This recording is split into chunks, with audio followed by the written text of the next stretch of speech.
get out here in class 2 of the semis, and obviously a pair of cattle. Bottom line, we're going to leave them the way that they came into us. The young man steer, not only is he stouter, more massive, and just overall just overwhelming in terms of the steer right behind him and his muscle shape and his dimension, but then you set the cattle in the motion. He's also the sounder one that is just more accurate in terms of his stride off of his rear too. A nice place to start there for that young man. Taking nothing away from the baldy here that the young lady brings us. He's nice in terms of his body shape.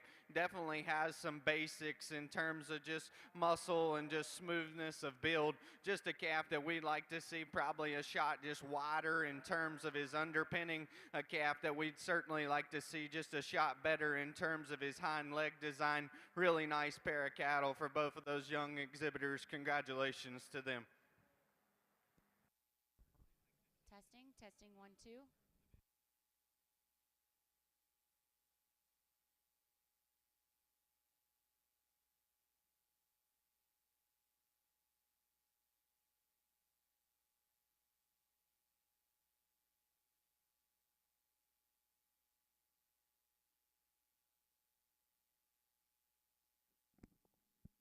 Test 1 2. Test 1 2. Well, a really nice female to start off our next class with here. One, you like the symmetry and the balance that she has. She's good and bold at the center portion of her ribs that comes out of her spine, goes down there to her belly. She's very nice balance from her chest floor to her udder. Very sound, very functional off either end of her skeletal design. One that's very nice and attractive off that front end. Just really good. Might like the moderator in terms of her frame.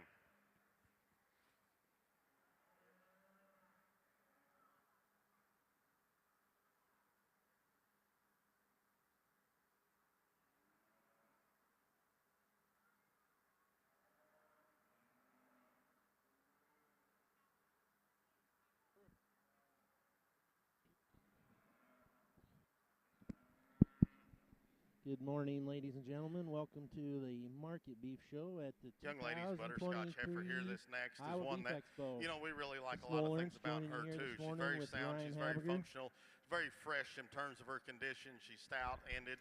She got Good some morning, chest Ryan. width and Happy with you're the here. base. Welcome to the Maybe show. We're just happy gets a you're little joining bit us shorter here. and rounder We from are her hooks to currently her on pins class compared to our class winner. 302, We like 302 her in terms Simmental of her size steers. and maturity. We've just got a little 6 bit better steers than in what's this ahead of class. her. Just gives up a little bit right there. Young lady's heifer that rounds out the class, very attractive through her front 1/3, very youthful in her type and her kind. Maybe just like to just give her just a little bit more time on feed to run with them, flush her up just a little bit, and she'll get there. Congratulations. All right, so out in the ring right now, we got class 302, a Simmental steers in front of us, 6 steers in this class.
Communicating here with our audience, but great day in Des Moines here, sun shining, nice day for a calf show. Absolutely. The weather kind of straightened out for us here. We all know how bipolar it can be in the state of Iowa, but we're excited for the nice weather and these kids get a chance to get down here to Des Moines, get their calf projects. Most of these calves, this will be their most likely their first time through the ring. There's several of these cattle that have been to some shows already, but it's just a great opportunity for the youth to get out here and show off their projects they're going to be working with for several months to come. Absolutely. Great start to the year. Got a pair of judges here on our side in the Market Beef Show. We'll announce them here real quick. The lead judge on the Market Beef side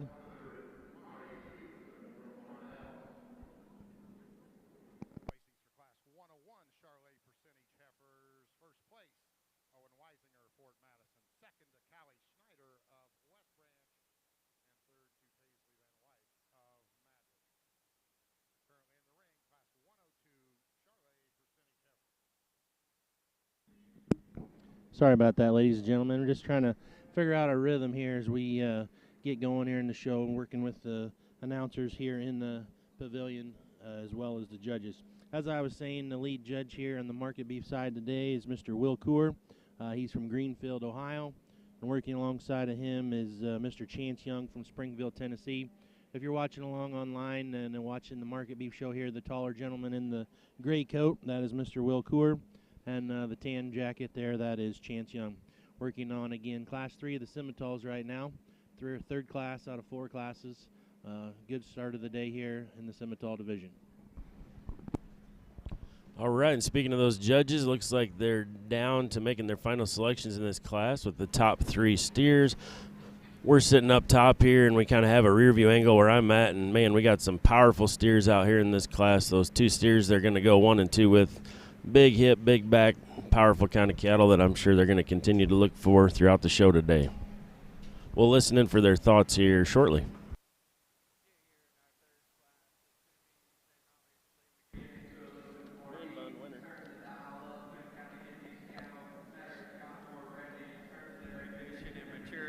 The young man brings us one, and I guess we never wavered from the fact that he needed to start us.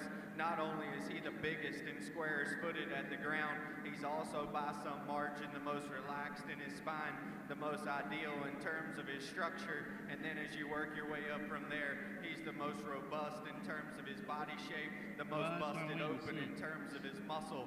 Now ideally you're going to get critical on him. We just take that tail head, kind of knock it down in him a shot there, but that's getting very critical on one that we thought kind of handled this class very, very easily. For us, the decision became between 2 and 3, and we chose to go with the young lady here with the white switch calf. Not only is he the stouter option that has more foot and bone, but in our opinion, he's just the more marked animal one in terms of the amount of red meat that he packs on his skeleton. As we compare him to the calf that precedes him, probably a shot straighter right up there in terms of his shoulder. That causes him to kind of get a shot tighter right there in terms of his middle spine, but certainly a calf that we like in terms of his presentation and quality. The Brockle face steer, we could actually argue moving him into second, like I said, because he's a smoother build option that's probably more ideal in terms of his back shape and in terms of his spine and how everything fits together. But the problem is the frailer made steer is also a shot tighter on the move. If that steer could get out and travel the ground just any more accurately, we could definitely be sliding him up. We just want to see him a shot more relaxed in terms of his structure. The all-black steer is one that definitely has some basics, checks the boxes in terms of body and smoothness of build. Bottom line, there's just not enough oomph there to him as we step in behind the cattle. The black steer that comes next, the young man gives a really nice silhouette from the side. He's really nice in terms of his lines. We just got to bust that guy apart right behind his shoulder, see him have more forerib and more natural spread right out the back side of his blade. Young man here with the red steer that rounds us out actually has more red meat, has more muscle to offer us, but we just weren't comfortable with that guy's structure as we predicted him to go further down the road. We just want to see him more relaxed there off of both ends. Definitely a very nice class of semi-steers with a really good one to get us started.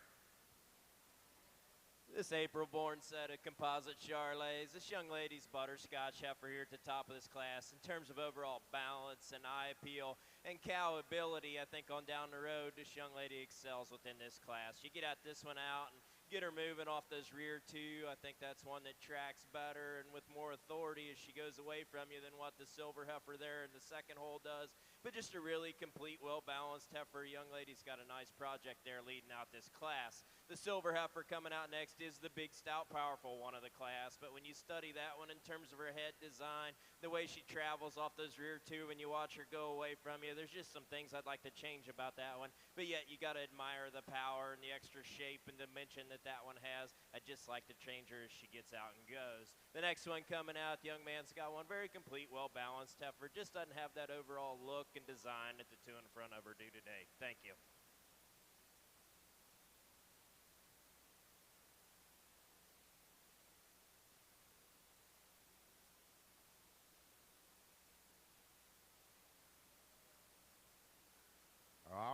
catch you up on who's judging today over on the steer side. Once again, in the tan there, Mr. Chance Young from Springville, Tennessee.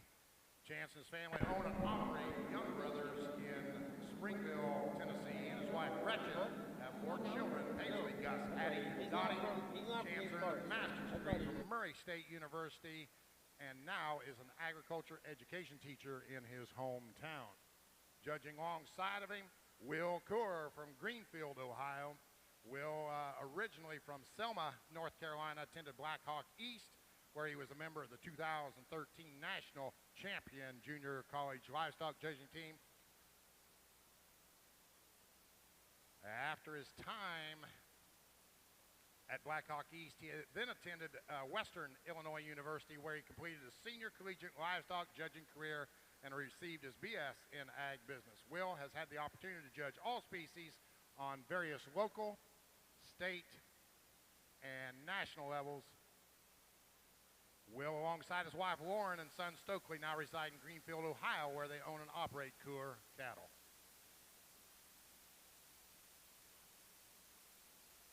Coor Cattle's main focus is raising and selling high-quality show cattle in multiple breeds to be offered in their show heifer sales biannually. Will's greatest joys comes from being able to provide show cattle for junior members and working alongside them and their families at all the events. Let's give our steer judges today, big warm Iowa Beef Expo, a round of applause for making it from out east.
Well, new this year, kind of new, kind of not. LiveAuctions.tv has always been here televising the show, but we have live and in-person commentators up there, set for the steer side and a set for the heifer side. Mr. Chad Holtkamp, Tim Loudon are doing the heifers, and Noel Ernst and Ryan Habiger are doing the steers. Big thanks to those guys. Be sure and tell your loved ones at home that they can tune in and watch your youngster and hear all about it. They're at liveauctions.tv, and it'll just simply be under the Iowa Beef Expo, I'm sure. So anyway, thanks to those guys for doing that for us new this year.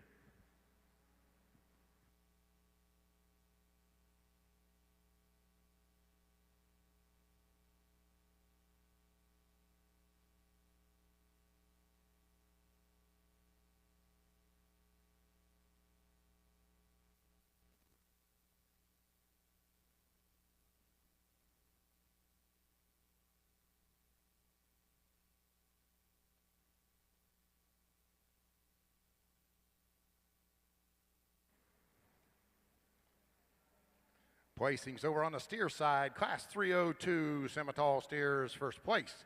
Sawyer Minor from Bondurant, second to McKenna DeCap of Dixon, third to Cade Dugan of Kellerton, fourth to Asher Henson of Martinsdale, fifth Cade Dodge Terrell, and sixth to Ryder Messmore of Gladbrook. Once again, that was placings for the last class in the ring, Class 302 Simmental Steers. Final class now being showed in the Simmental Steer division.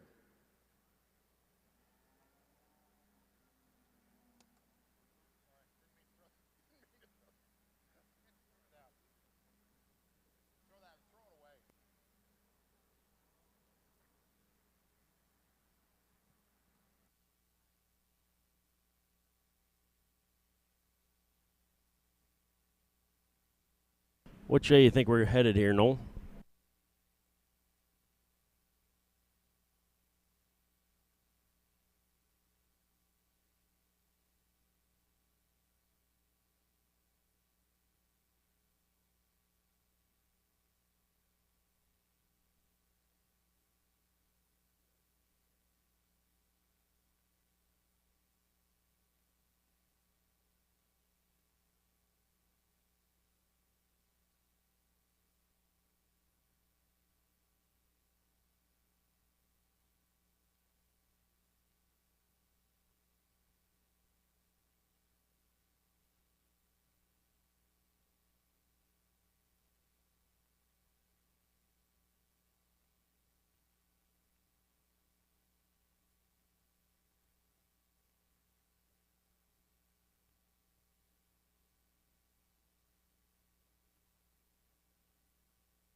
Get here in this Simmental class, and obviously a class that's extremely deep in terms of quality. You can take all four of these the top four of these cattle and go win shows at several different states in all kind of categories of quality. The young man steer, the longer the cattle are out here, bottom line, when these two are left out here in this top pair and you just really step in there and study them, here's what separates them in our opinion. This guys, you step right in on the cattle, you study them at the 3/4 or coming at you, there's no doubt that guy's just more massive right out the backside of his blade. He's squarer and more genuine in terms of the shape right out the backside of his shoulder, and that only tells the story from there back, as he's also the one that's wider in terms of his pin set. That allows him to stay squarer and truer at the ground. And then in our opinion also, he's probably a shot just more ideal in terms of his foot shape at the ground.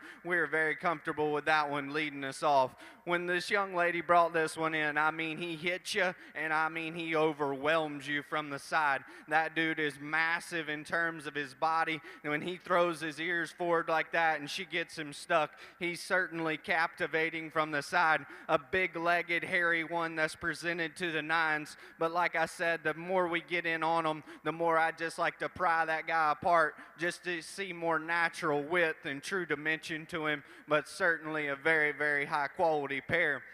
The young man steer here in 3 is the one that causes some problems for me, because honestly, for me, he is one that, in my opinion, if he feeds, he can give them a run as a fat steer. That guy's got the genuine shape that we're looking for, especially back over his loin, down through his quarter and his stifle. He's one that certainly has the width.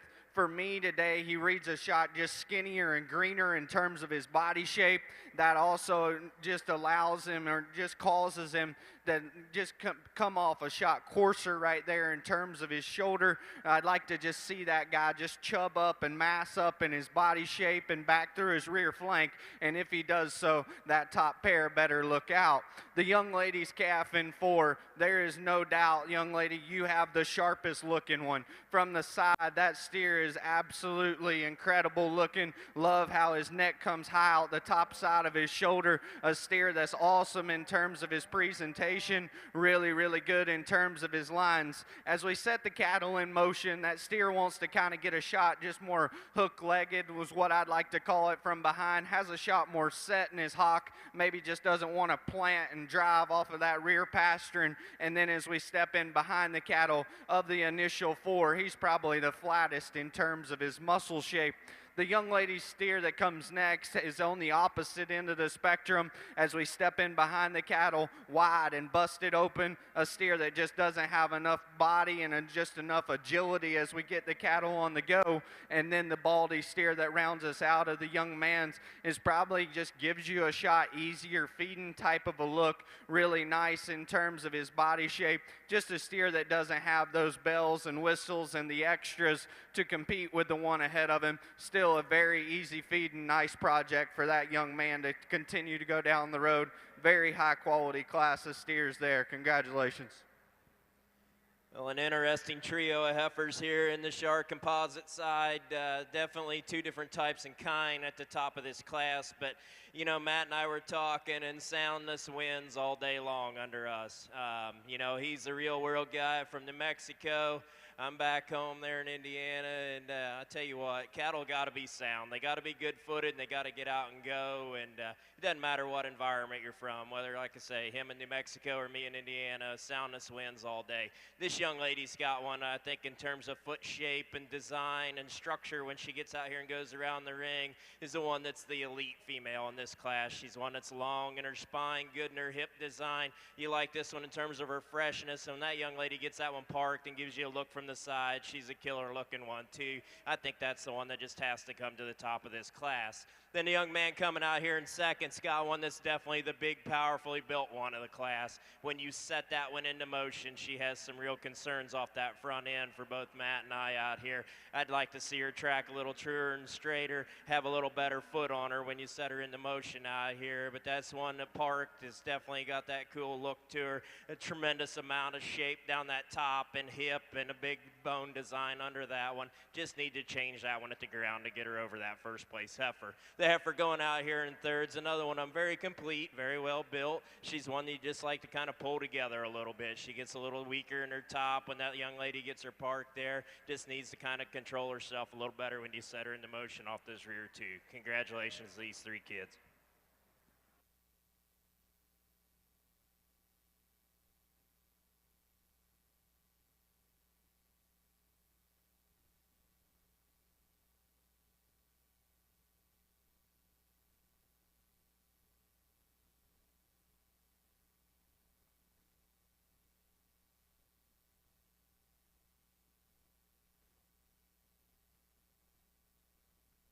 Lineup obviously in terms of weight and maturity, but just in terms of stoutness and still being cool looking and just nice show steers, those are the two you'd certainly gravitate towards. Side note here, we have a list of all these exhibitors and kind of pedigrees, and 3 of the 4 classes, 2, 3, and 4, just all happen to be sired by Here I Am out of purebred Simmental cows. So just for a side note for you guys at home just following along, kind of know what the cattle are sired by. Good class here again on our side of the ring in the Market Steer Show. Mr. Will Coors judging, and along with Chance Young by his side. So first division here of the day. This will be kind of the tone setter for the day in terms of type and kind that these guys are going to be looking for. Nice single entry female here, one that sure could have stood some competition. She's very long bodied, long from her hooks to her pins, very sound at the ground. Love the way she floats around the dirt. Very extended through that front 1/3, very fresh in terms of her condition, beautiful headed, just a very nice, easy class winner right here. Congratulations, young man. Over on the steer side, judges Will Core and Chance Young going to be selecting your champion Simmental steer. 4 classes, the semis, 300 through 303. I think I'll go ahead and give you the placings on that final class if they're not ready yet. First place going to Owen Ashmere of North English. Second to Grace Harms of Bernard. Third, Drew Kinsel of Epworth. Fourth to Riley Steffes of Noveda. Fifth to Alexa Rise of Manchester. And sixth to Jack Snopp of Maxwell. That was the placings for the final class, and it looks like Judge Will Core is about ready.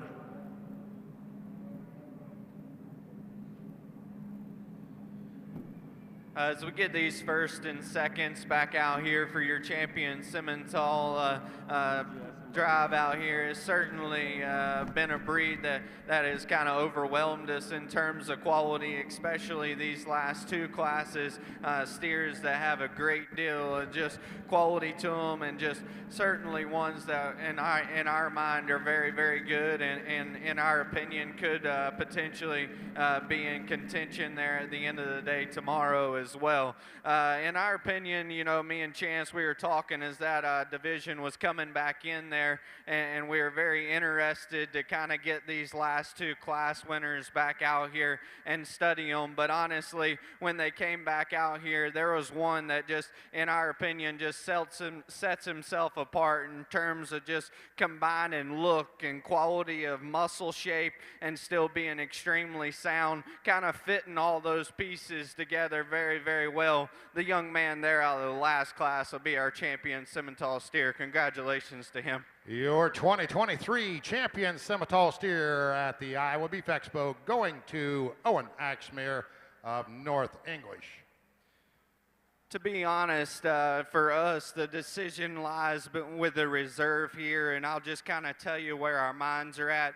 We love the steer that came out of the third class at the ground. He is absolutely undeniable in terms of the size and shape of his foot, how he can get out and travel. That guy is busted apart in terms of his muscle shape. A steer for us, we'd like to change him up front. And the shape of his head, the shape of his neck right there over his crest, we'd like to see him a shot more attractive there. And then he's also a steer, in our opinion, like we talked there in class. Maybe just take that tail head and jam it down between his pins there, make him a shot more attractive in terms of the shape and design to his hip, but definitely a steer in contention. And the steer there that was second in our last class, we talked about him, about how he was captivating from the side in terms of his balance and symmetry, how everything fits together so well. We talked about him in comparison to the one that beat him there, just wanting to pry him apart and just see more natural shape right out the backside of his shoulder. So the question lies, is this one good enough looking and fit everything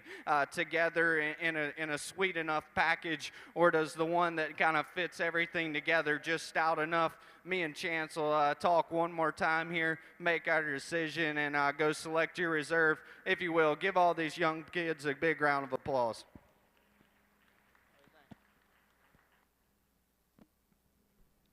We just heard Mr. Rocour giving his reasonings on kind of the debate between the reserve here. Champion Simmental steer this morning shown by Owen. Your reserve champion Simmental steer coming out of the same class, class 303, going to Grace Harms of Bernard. Once again, your champion Simmental steer, Owen Axmere, reserve to Grace Harms.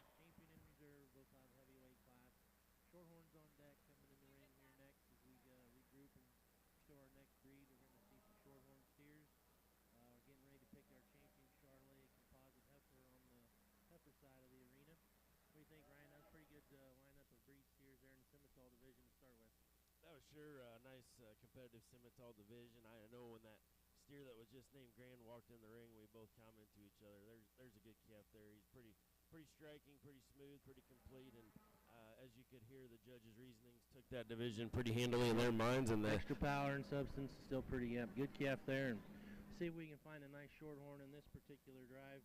Looks like we're going to have two classes of shorthorn steers. Let me catch up over on the heifer side. Placings for class 102 Charolais percentage heifers. First place, Izzy Shea of Camrar. Second to Henley Holgraffer of Bryant. Third to Aiden Montag of Mallard. Single entry class 103. That goes to Luke Knutson of Esterville. Class 104, first place, Keston Holmes of Ainsworth. Second to Corbin Curo of Bernard, and third to Adeline Shea of Camrar. Single entry on class 105, Ben Snedden of Grand Junction. Judges Matt Copeland and Dan Harker are going to be selecting your champion, Char Composite heifer, here in just a second.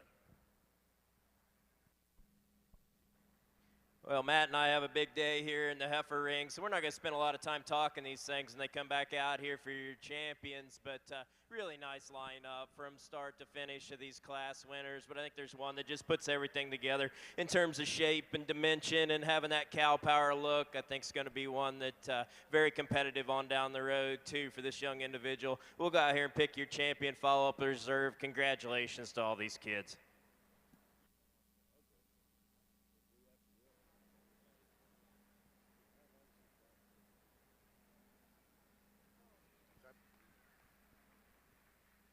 Your champion, Charley percentage heifer, coming out of class 101. That's Owen Weisinger, Fort Madison.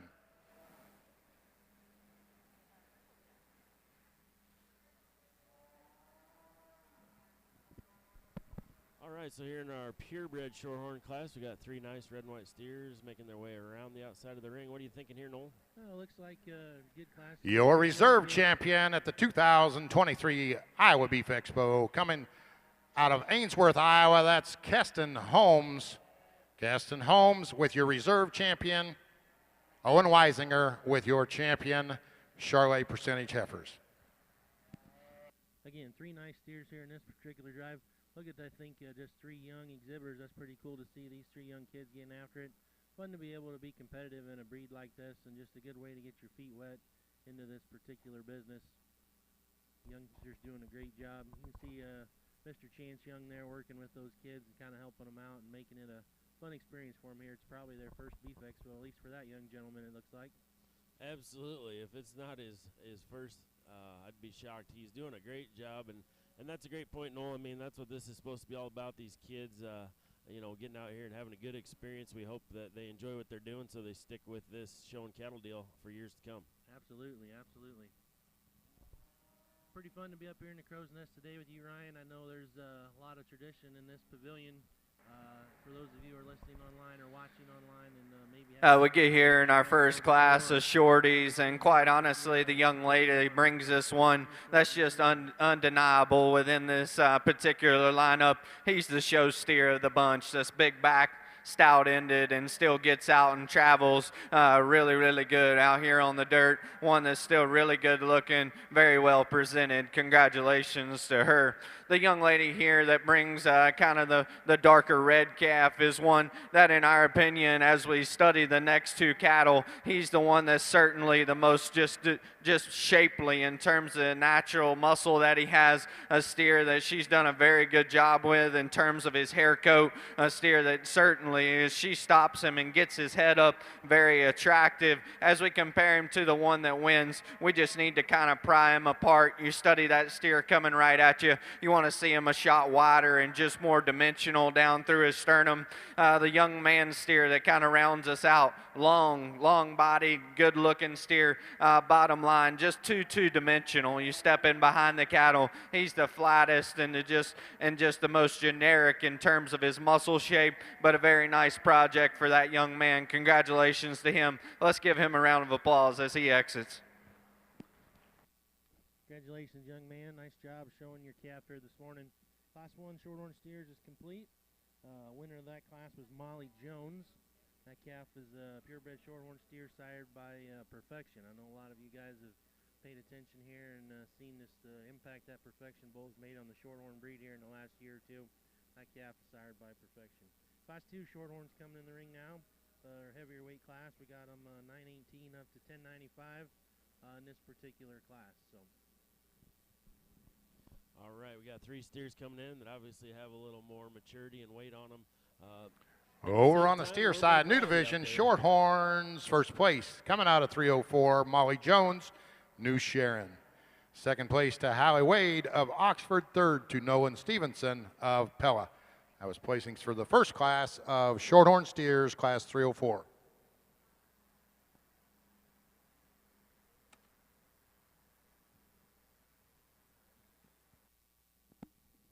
Well, I was saying there, Ryan, before we kind of got cut off here, just a lot of memories, a lot of nostalgia in this building. I know for you and me and most of these people here exhibiting, showing, and the families that are here taking in the Beef Expo. So for those of you at home, we're in the Cattle Pavilion at the State Fairgrounds here.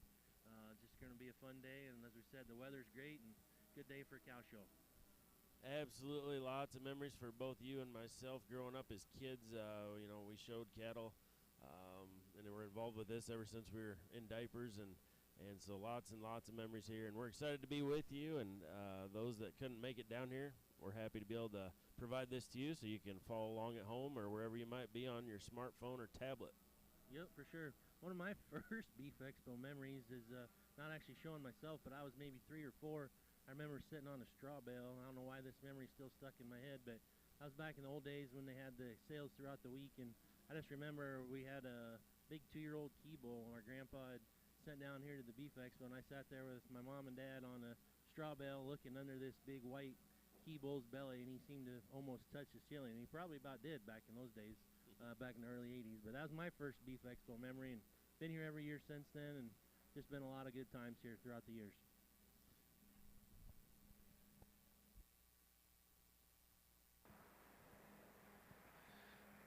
We get out here in the second class of shorties, and we're going to leave these steers exactly how they came into us. The young man steer that's kind of wanting to fight him up front, in our opinion, was certainly the one that kind of needed to lead us off. Not only is that guy just eccentric in terms of his look up front and how attractive he is in his neck, but he's also the one from his shoulder back that lays the most product over his skeleton. Still a steer that's very, very good in terms of his structure off of his rear too. Very nice way to get us started. The kind of mainly red steer here in two of the remaining 2 cattle, he's the one that's bar none better in terms of his design of his joints and his feet. A steer that hits the ground square and just better in terms of his structure. Also a steer, in our opinion, that's probably just a shot more ideal in terms of the shape and turn to his body. The white steer that kind of rounds us out, very long bodied, very, very just high growth steer that's definitely going to be able to put some pounds there as he kind of matures and continues to fatten with that type of frame. But for us today, a steer that just is probably the flattest in terms of his stifle, a steer that we definitely like to change at the ground in terms of his foot shape, but still a very nice calf for that young lady. Congratulations to those 3 exhibitors. Well, over here on the Charlet side, this young man that we start off this class is a little more traditional kind of female, but I think one that lays in nice and neat in that shoulder. You like the spine that one has in her. When you set her into motion, she handles her spine a nickel better than what our second place effort is. A big growthy female, I think, just comes to the top of this class pretty handily for us. The next one coming out is kind of the problem heifer of the class for us. She's got some really cool parts and pieces. Doesn't want to be a show heifer today out here for this young lady. I think that thing gets a little more time under her and gets her out here in the ring, gets her to where she wants to handle herself a little better on the move. You know, it's going to be a little different story, but there's some neat pieces there. Just needs to put them together a little better today to be up any higher. Thank you.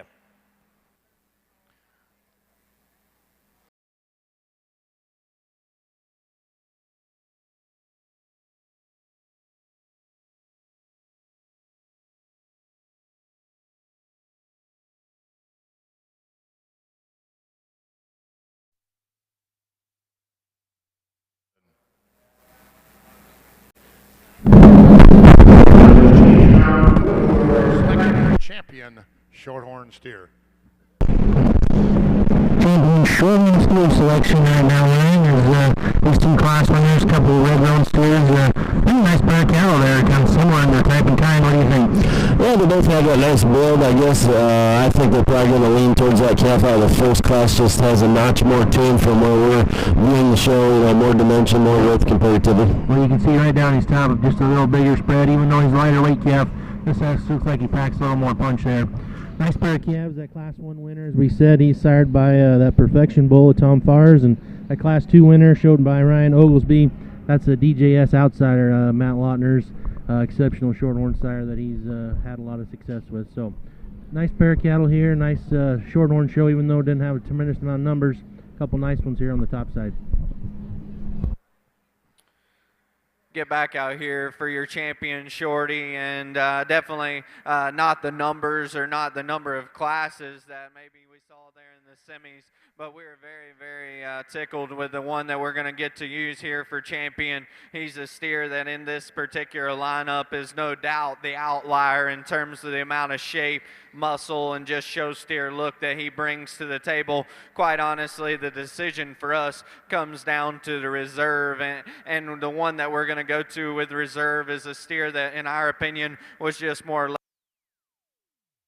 his shoulder angle, probably a shot stouter at the ground in terms of his foot size and shape that he has. We're going to go ahead and keep these two steers out of the first class together. They'll be your champion in reserve. Congratulations. All right, the selection has been made. Their Grand and Reserve Shorthorn steer coming out of the Class 1. Very well and easy, very good-footed, very sound structured. Got some depth of heel to her on front and aft. One that's very elegant through that front 1/3. Really like the way their neck comes out of the top side of her shoulder, ties into her skull. Very pretty in that regard. A bold-bodied, bold-sprung female that has some stoutness to her. Very high quality. Heifer that comes in second is one that just gives up a little show ring pizzazz to the one that's ahead of you. Maybe like to just square you up from your hooks to your pins compared to one ahead of you, but you got a big bone, big footed, big stout, powerful, broody kind of female. Just like to change those two things to get you a spot higher. The heifer that rounds out the class is high quality cattle. Just gives up a little growth and performance and power for us today. Again, congratulations to you young people. Over on the steer side, your 2023 Iowa Beef Expo champion shorthorn steer going to Molly Jones out of New Sharon. Reserve going to Hallie Wade out of Oxford. That concludes the purebred side. Shorthorn pluses will be coming in next. Once again, your champion, Molly Jones. Reserve, Hallie Wade.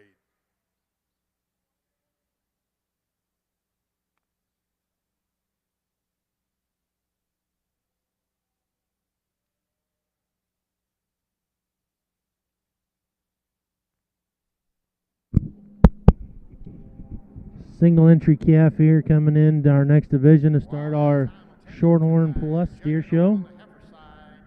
One without the hat, Mr. Dan Harker from Hope, Indiana. Dan and his family reside there, just kind of basically straight south of Indianapolis. Dan is the owner-operator of Harker Semitals, 135 head cow-calf operation consisting of a purebred and percentage Semitals, Angus, open heifers, bulls, and embryos are marketed through public auctions, online sales, and private treating. Dan grew up actively involved in the American Junior Semitol Association, judged collegiately at Purdue. He is judged at the American Royal, National Western, the North American International Livestock Show, and several other shows across the United States. Him and his wife, Jill, also enjoy judging showmanship. They have two sons, Luke and Chase. Luke is a junior at K-State, majoring in animal science and veterinary medicine. Luke is also active with the Collegiate Livestock Judging Team and serving as president of the American Junior Semitol Association Board of Trustees. Chase is a junior in high school and also active in livestock judging. Both sons show Semitol and Angus cattle and are active in 4-H MFA and several junior breeding associations. All right, so here in Class 306, like Noel mentioned, we just have that single entry steer. He's weighing in at 646, a calf that's not as far along today, but sure looks like he has a bright future. You bet, you bet. So as we get the wheels going here, I think we're just kind of getting our rhythm to us. Again, if you're listening to us on Live Auctions TV, we sure appreciate it. Glad you can tune in today if you couldn't make it to the show. Have a few technical difficulties we were working through this morning and just trying to get everything online. Awful lot of cords and wires sitting around here. Nice single entry Shorthorn Plus steer to get us started within this particular division. Very nice steer in terms of his balance and lines. A steer that can definitely withstand some more competition. We'll break him down a little bit harder and a little bit more descriptive there within the particular drive as we get him back out here for champion in this breed. Congratulations on a very nice single entry. The Charlotte class, we start off with the one I think just hits you the hardest when she walks in the ring in terms of just overall quality and balance and eye appeal. It's a heifer that really gives you a nice look from the side. You like the way that one's presented out here. Young man does an awesome job getting that one showed to the top of the class. The next heifer coming out here, you love this one's rib shape and design to her. She wants to get a little far out there on those front two from side to side as you watch her there. She's a little wider chest floored than what our first place one is, but that's a heifer I think has got a lot of good to her. You just like to change the way that one goes on those rear two as you watch her walk away from you. The next heifer just needs to balance up, have a little better eye appeal to get her any higher in this class today. Thank you.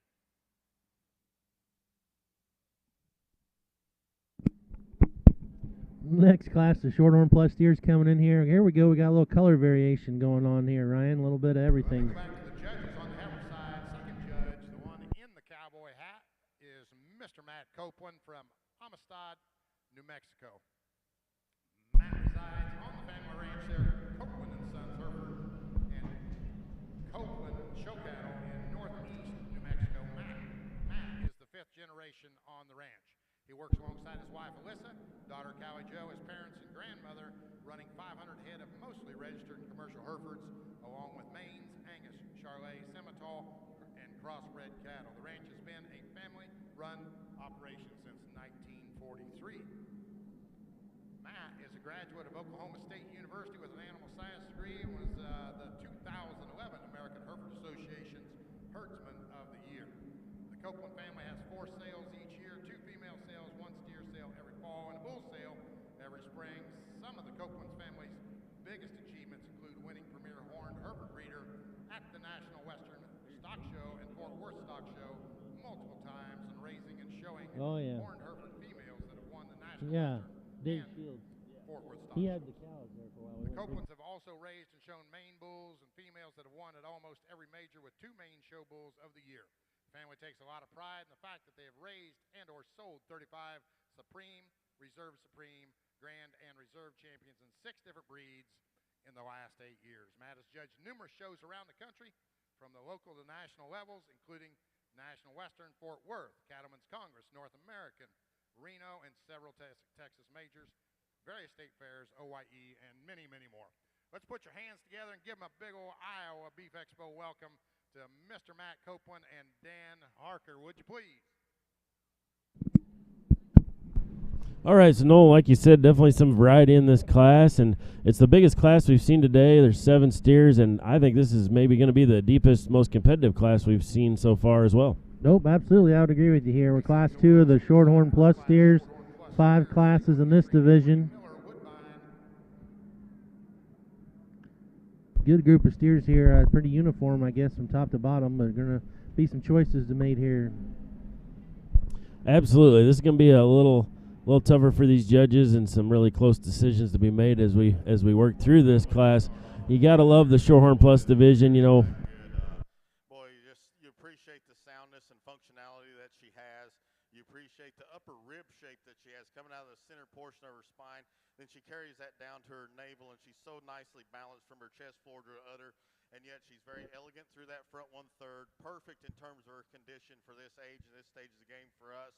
And then you get behind her, and she has some back and some hip and some power into her and some chest width. And you're going to hear us talk about this today, folks. We like some power cows, and we like them like this one. Heifer that comes next, young lady, you've got a heifer that we appreciate the growth and performance that she has. She's very elegant through her front 1/3. You just run into a thoroughbred here. Just need just a little bit more heifer to run. The heifer that rounds out the class, very high quality female, just needs a few more bells and whistles and pizzazz to run with the 2 ahead of them. A very nice class. Congratulations.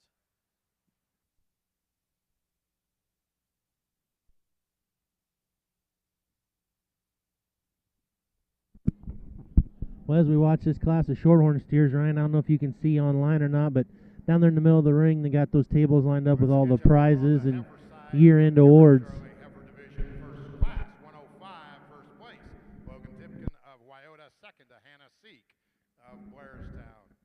Class 106, purebred Shards, first place, Peyton Gall, Strawberry Point, second to Tyler Wallace Harris, and third to Eli Miller of Winfield. Placings for Class 107 Charolais heifers.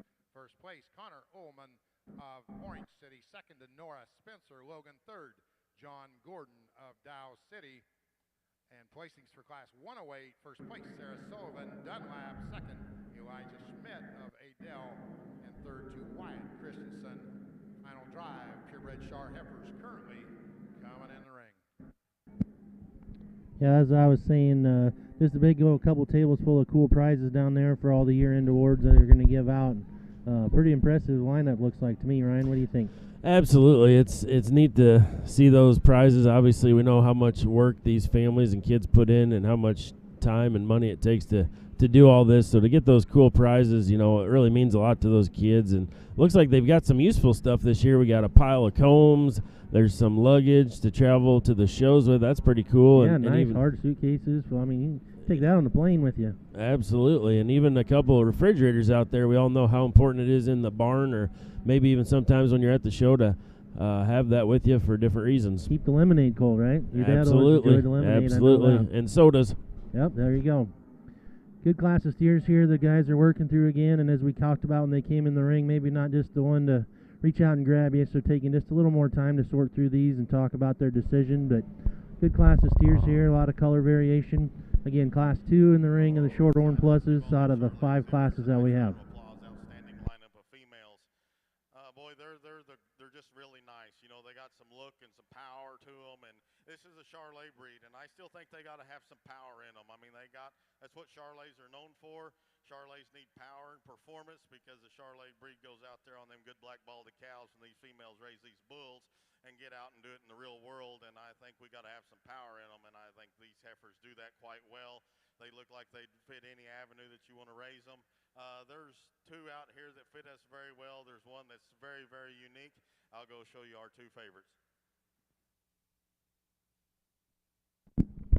Well, as you just heard Mr. Copeland there, they're on the other side of the ring getting ready to pick. There he just picked the champion purebred Charolais heifer. Really nice lineup over there, it looks like, as well. Getting ready to pull these steers in here, and good class again in this particular drive of Shorthorn steers. Mr. Tucker Rory is down there in the ring helping out, being a good ringman today, our little buddy. He's a good family friend and been part of our family and close operations, helping us out for a long time, and he does a lot for this particular weekend as well. Absolutely, and he's not so little anymore. He's grown right up on us, and we do appreciate him doing that. I know when I was about his age, I was out there doing the same thing, helping in the ring, and it's one of those jobs that's more important than people realize. And Noel and I, you know, are fortunate enough to get to evaluate shows ourselves. And man, Noel, how frustrating is it when you don't have a good ring help? Well, you just want to really come unglued sometimes, and you know, sometimes you get to these fairs or shows or whatever, and you get excited because you got about 10 guys standing around. They're like, "Here's all your help. We got a big crew," and then you get in a class of some steers or heifers, whatever, and they're all standing in the corner watching you work and not helping the kids. So definitely appreciate all the volunteers here this weekend that make the show go great. The guys out back lining them up, and again the crew here in the ring, because it makes a big difference, especially for a show of this magnitude and the number of cattle and kids we got coming through the ring. Absolutely, and what a great show that the Beef Expo is putting on here. You know, extremely organized. You know, I know everybody typically has a great experience at this show, so we appreciate all the people that work behind the scenes to make this baby come together. Absolutely. And over on the heifer side, your champion purebred Charolais heifer coming out of the final class. That's Miss Sarah Sullivan of Dunlap. And your reserve actually coming out of the first class. That's Mr. Logan Tipkin of Wyota. Once again, champion purebred Charolais, Sarah Sullivan, reserve Logan Tipkin. Once again, you know, a lot of people do a lot of things and offer a lot of their time to make this work. But just quick shout out to the 3 that really do a lot of extra. Jenny Studer down there, Kim Lewis, and Taylor Etzel. Boy, those 3 girls have just done a tremendous job for the Iowa Junior Beef Breeds Association, and especially this weekend. Hats off to them, and congratulate them for all the hard work they put in to make a successful show, and thank them for the opportunity to be up here and sit and watch a steer show. I don't know about you, Ryan. I've been to the Expo for a long time, and I don't know the last time I sat down and watched every single class. So we're going to have quite a treat here in the next couple of days. Absolutely. I'm excited about this, and thanks to those ladies very, very much. And, yeah, it's been a while since I sat and watched the entire show for sure, so this is going to be fun. Yeah. Good class of Shorthorn steers here. The gentlemen are still working on as they try to weigh things back and forth in their mind. By second calf, that red and white one, boy, that's a big hip, big top dude, isn't he? That one's big-ended. There's no doubt. You can see the muscle working all the way from the top of his shoulder blade out to his hip and down through his lower quarter as well. So a lot of beef in that one. Yep, for sure. As you guys are watching along at home or on your phones or laptops or whatnot, you're probably seeing the side view profile. The camera set up over here on the south side of the arena. We're actually up in the crow's nest on the west side of the arena. So as these cattle are lined up head to tail, we're getting kind of the rear view, looking down on top of them and seeing them from that way as they enter the ring and leave the ring. And no surprise to us here, these judges, have been very efficient so far, but we had to slow down just a nickel in this class because there's some close decisions to be made, and we respect that because, these kids have put a lot of effort into bringing these projects, and for the judges to take that extra time to make sure they get it the way they need it to be, we do like to see that. Yep, absolutely. A lot of difference in terms of type and kind here in this particular drive.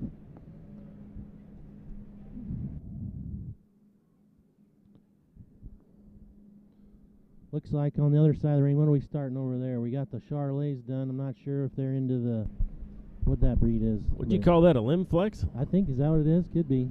All these things look alike anymore, don't they? I mean, at the end of the day, they're all related a little bit. Yeah, for sure, which is good, and we're improving all our breeds across the board. I was watching the futurity deal from the sale cattle last night, and there was a bunch of breeds represented in there, and there was a Gelbvieh heifer in that lineup that was as good as any of them, and just pretty cool testament to see the things we're doing as breeders in the state and around the Midwest here to make our cattle more competitive. Absolutely, and just like the Shorthorn Plus steers right in front of us, it's an example of where we're taking parts of the Shorthorn breed and mixing it with a little bit of outside the Shorthorn breed to show how that combination of crossing cattle up brings that quality and adds it all together. For sure. As we're getting a little deeper into the show today, looks like the crowd keeps picking up a little bit, steady. Seats are starting to fill up here in the arena. Judges making their selection. Here's Mr. Wilcor. Let you know how they like this class of Shorthorn Plus steers.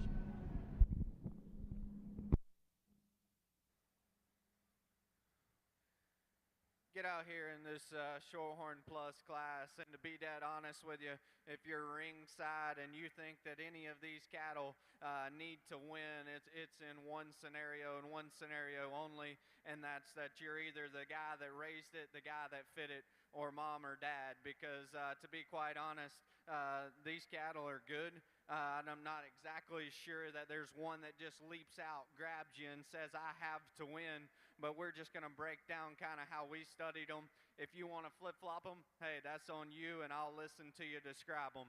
The white one for us, in my mind, checked the most boxes and has the most positives. As we asked those 4 cattle that were remained out here to go on the lead, he is undoubtedly the most comfortable in terms of his structure. He's the most ideal in terms of just how loose he's built in his spine and how he can get out and travel the ground. Then as you back off the cattle and start talking about balance and symmetry and look, that steer still checks all those boxes. And then as you step in behind the cattle, we are very comfortable with the amount of muscle that he had. Bottom line, the longer that we studied the cattle, he's the most problem-free and fault-free within our opinion. The black and white steer is one that, in my opinion, just he kind of rattles my brain, to be dead honest with you. That steer, when that young lady gets him parked, loined and everything put together, he can certainly captivate you. He pulls you in with that look of quality from the side. He's fitted very, very well.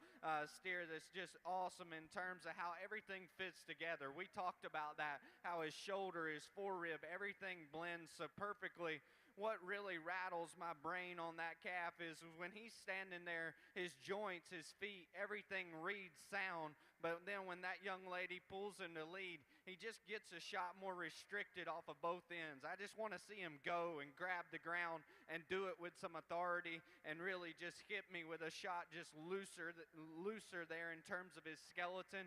But that steer we are very comfortable with on the stand, and a steer, in our opinion, that definitely has a bright future. We argued back and forth on which one to put in 2. And to be quite honest with you, if this red steer was any more laid back up front in terms of his shoulder, he would be in 2, because that guy is probably more just massive in terms of his back shape, probably more opened up in terms of his pins, in terms of his stifle.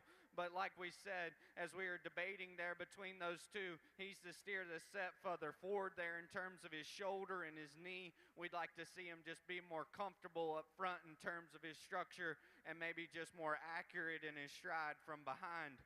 Of the 4 cattle that we had out here, this young lady ended up getting pulled first. And the whole reason that he was within that final 4 is just his muscle, his body shape, and just his dimension. That guy is incredible in terms of his market fundamentals and having red meat packed onto him. But that kind of comes to his undoing also. He's the steer that we just struggle with in terms of his shoulder design. He's the most opened up. As you step in front of the cattle at the point of his shoulder, we need to bust him open in his forerib and just allow all that to balance up front. The steer here in 5, quite honestly, young man, when that steer was born, if you had a Volvo on him and he was on that side of the ring, I'd be watching them guys sort him and say, come on, because that thing is long necked, big bodied, everything flows extremely, extremely sound. But bottom line, as we step in behind him, there's just not enough muscle. From the side, that guy is incredible in terms of his look and structure. Definitely one that I like a lot personally, but he just don't have enough red meat today. The white calf that comes next, one that's on the opposite end of the spectrum in terms of muscle, he overwhelms the calf in front of him in terms of just natural width. But that calf, in our opinion, kind of just fell out of balance. His chest sits a shot lower than his flank. He's a steer that struggles up front in terms of his movement, in terms of his structure, and a steer that puts his weight there on the outside of his hoof wall from behind. The black steer that rounds us out, still fundamentally good in terms of his body shape and muscle, just a steer that struggled the most on the go. We need to see that guy just more agile as we get the cattle going. Definitely a very, very nice class and deep class of Shorthorn Plus steers. Congratulations to those kiddos. Back over here in the key heifer side, this young lady brings one in that just as soon as she hit the ring, you could tell that that was the elite female in the class.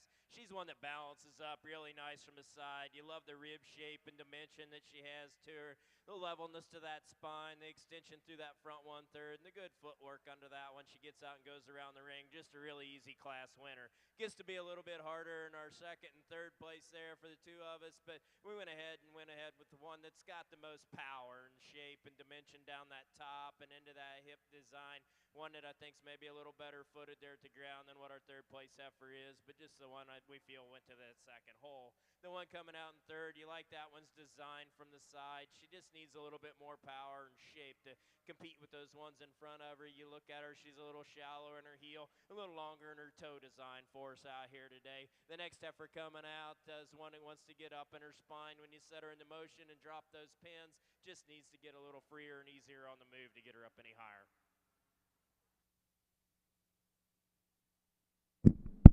Well, it's good to know that people are listening to us, Ryan. As we were just kind of talking across the ringside, made an educated, I guess, uneducated guess about that class of Limflex heifers, and our phone started blowing up pretty quickly, informing us those were not Limflex, those were key heifers indeed. So maybe we should stay in our lane here and focus on the steer side, but good to know you guys are out there watching, and thanks for the updates, letting us know what's going on. So here we go again. Next class of Shorthorn Plus steers is in the ring. 3 in this particular division. First class of Shorthorn Plus steers, class 306, single entry going to Emery Miller. All right, so as class 307 went out, we talked about how competitive that class was, and the judges sure agreed with us with all the comments and positivity they had on that class. And now we're into a little smaller class here, class 308. Second place to Kenley Fukin of Mount Air, 3rd. Haley Ferris, Eldora, 4th. Addison Obrecht of Harlan, 5th. Colton Happ of Washta, 6th. Addison Strobe of Rhinebeck, 7th. To Brady Eastman of Waverly. Once again, that was placings for class 307, second class of Shorthorn Plus steers. This class here, we got 3 steers that are pretty similar in terms of their type and their kind. Probably going to be a little more straightforward here for the judges to line these 3 up. Yeah, probably not take quite as long in terms of deliberation as it did in that last class. As you said, again here, this is class 3 out of the 5 classes in our Shorthorn Plus division. last class there, first place was Addie McKinney from Sioux City. That calf's a perfection again. And our second place, that black and white calf, that was Kinley Fukin from down there at Mount Air, Iowa. That calf says it's gone viral. That bull, that new sensation, Alan McDaniel and Curtis Weedle have. So congratulations, those two exhibitors. We'll see them back here in the lineup here in a little bit. And it looks like in 308 here, we're going to go with the blue roan steer to win the class. Big, stout, powerful one. To a trio of plus steers here on this side, and one that I guess is just the most ideal in terms of his market fundamentals. We get out here and step in behind these cattle. He's undeniable in terms of the amount of shape that he has to his contemporaries. A steer that's easily the most busted open and offers the most product. No, is he ideal in terms of his structure? No, we don't argue that standpoint. We probably need to see him just better off of his rear too, but that's the steer that in our opinion just offered the most good in terms of just muscle and dimension. The black steer of the remaining two, there's just no denying that he's better in terms of his structure. He's more laid back on his knee. He's more ideal in terms of his hock design and movement off of his rear too, and that's what gives him the nod. We just have more confidence in his structure, allowing him to be the sounder, more fundamentally correct fat steer down the road. The red steer probably has more back, has more shape, but then as we back off, the cattle kind of falls out of balance. He's a steer that's a shot more tubular there in his body, a steer that gets really restricted there off of his rear too. Very nice class of them. Kind of hard to put together with different shapes and kinds. Very nice class though. Congratulations to those exhibitors.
home on Live Auctions TV.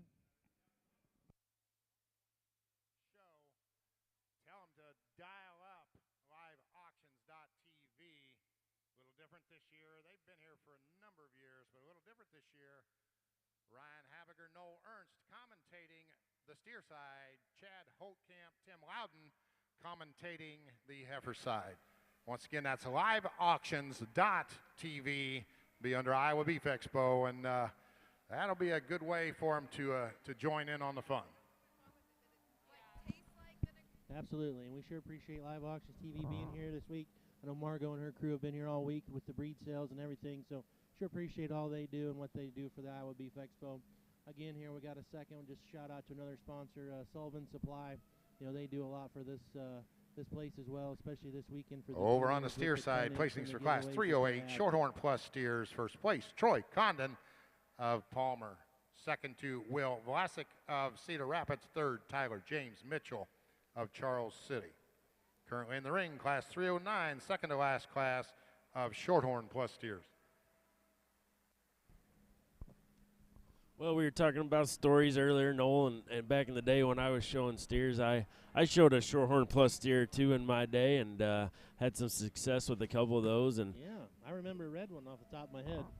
Yep, we did have a nice red steer. I don't know if the heavily Shorthorn influenced cattle were my dad's favorite as much as mine. I always loved them. They had that, extra hair, especially at that time period where the cattle weren't as hairy all the way through as they are today. Sure, not a show steer, but, Manchild, your dad took to Denver that year. He was heavily Shorthorn influenced. There wasn't a stouter, hairier one in the time than that dude. That's very true. I remember him and his mother being out in our pasture out back there at the home place, and she was definitely a Shorthorn, and that worked out really well with that cross. Yep, absolutely. Judges taking a little time here, work through this class again, class of 4 in our 4th class of Shorthorn Plus steers. One heavyweight class after this, then we'll pick our champion in this division. Again, thanks to Sullivan Supply for all that they do for the Iowa Beef Expo and the juniors here. Another big sponsor for this weekend and throughout the week has been Transova Genetics. They do a tremendously good job of supporting the juniors and the entire crew here at the Expo all week long in terms of the breed sales and that as well. So thanks to Transova for doing what they do. Absolutely. These shows and the entire industry aren't possible without the awesome sponsors that are part of this industry and are gracious enough to give back to the industry that helps them make their business go. Absolutely, absolutely. Starting to pull them in here now. We got the 2 colored steers coming to the wall. I think there's one heifer that just in terms of quality wins this class. And you get this one parked and you looked at her from the side. You like the design that she has through that front 1/3, the rib cage that one has, the amount of hip shape and dimension, but yet still has a good foot and gets out and goes around the ring quite easily. I think when we sit back and we analyze these, that's the heifer that just puts everything together within this class to win this class. The heifer here in second, it's got a lot of really nice parts and pieces. Doesn't really want to behave for that young lady out here today, and that's kind of a detriment for her. But that's a heifer that's got a lot of good to her. Just like to soften that one up in her spine, and I think you know that because you keep going with your show stick and kind of gouging her there. But that's a heifer that's got a lot of good to her. Just needs to relax out here for that young lady, and I think she's one that's got a bright future in front of her. Just needs a little bit more time in the ring. The black and white one coming out next is one with some shape and dimension and power to her. She's a little coarser in that shoulder. I'd like to change that one in terms of her foot design. That's a heifer that's a lot of power, a lot of muscle. Definitely has her place in the industry, just not with us in this class. The next one coming out, the Brockle-faced heifer, is a heifer that's got some nice parts and pieces to her. Wants to run downhill a little bit, a little over in her condition and what like Matt and I would like to see out here today. The next one coming out, it's one you just like to change off those rear two, change that foot structure on that one to get her up any higher today. Thank you.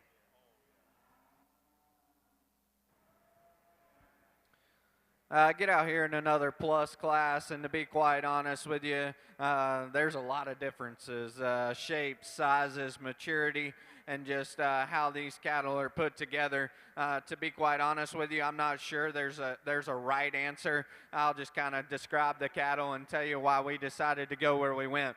in our opinion, the black steer that wins of the cattle that have enough muscle, have enough foot and bone. He's the most ideal in terms of the shape that he has out of his hip. He's the most expressive down through his lower quarter. And then of these initial two cattle, as you watch them take that last lap there, he's undeniably just more desirable in terms of his structure. He's better in terms of his hock design and how he gets out and goes. We're just the most comfortable with that steer. Now, is he perfect? No. We want to bust him open in his forerib, allow that shoulder and everything to blend together better up front. And then one of my personal pet peeves is we'd like to just jack that guy's pins up, make him leveler and squarer there out of his hip.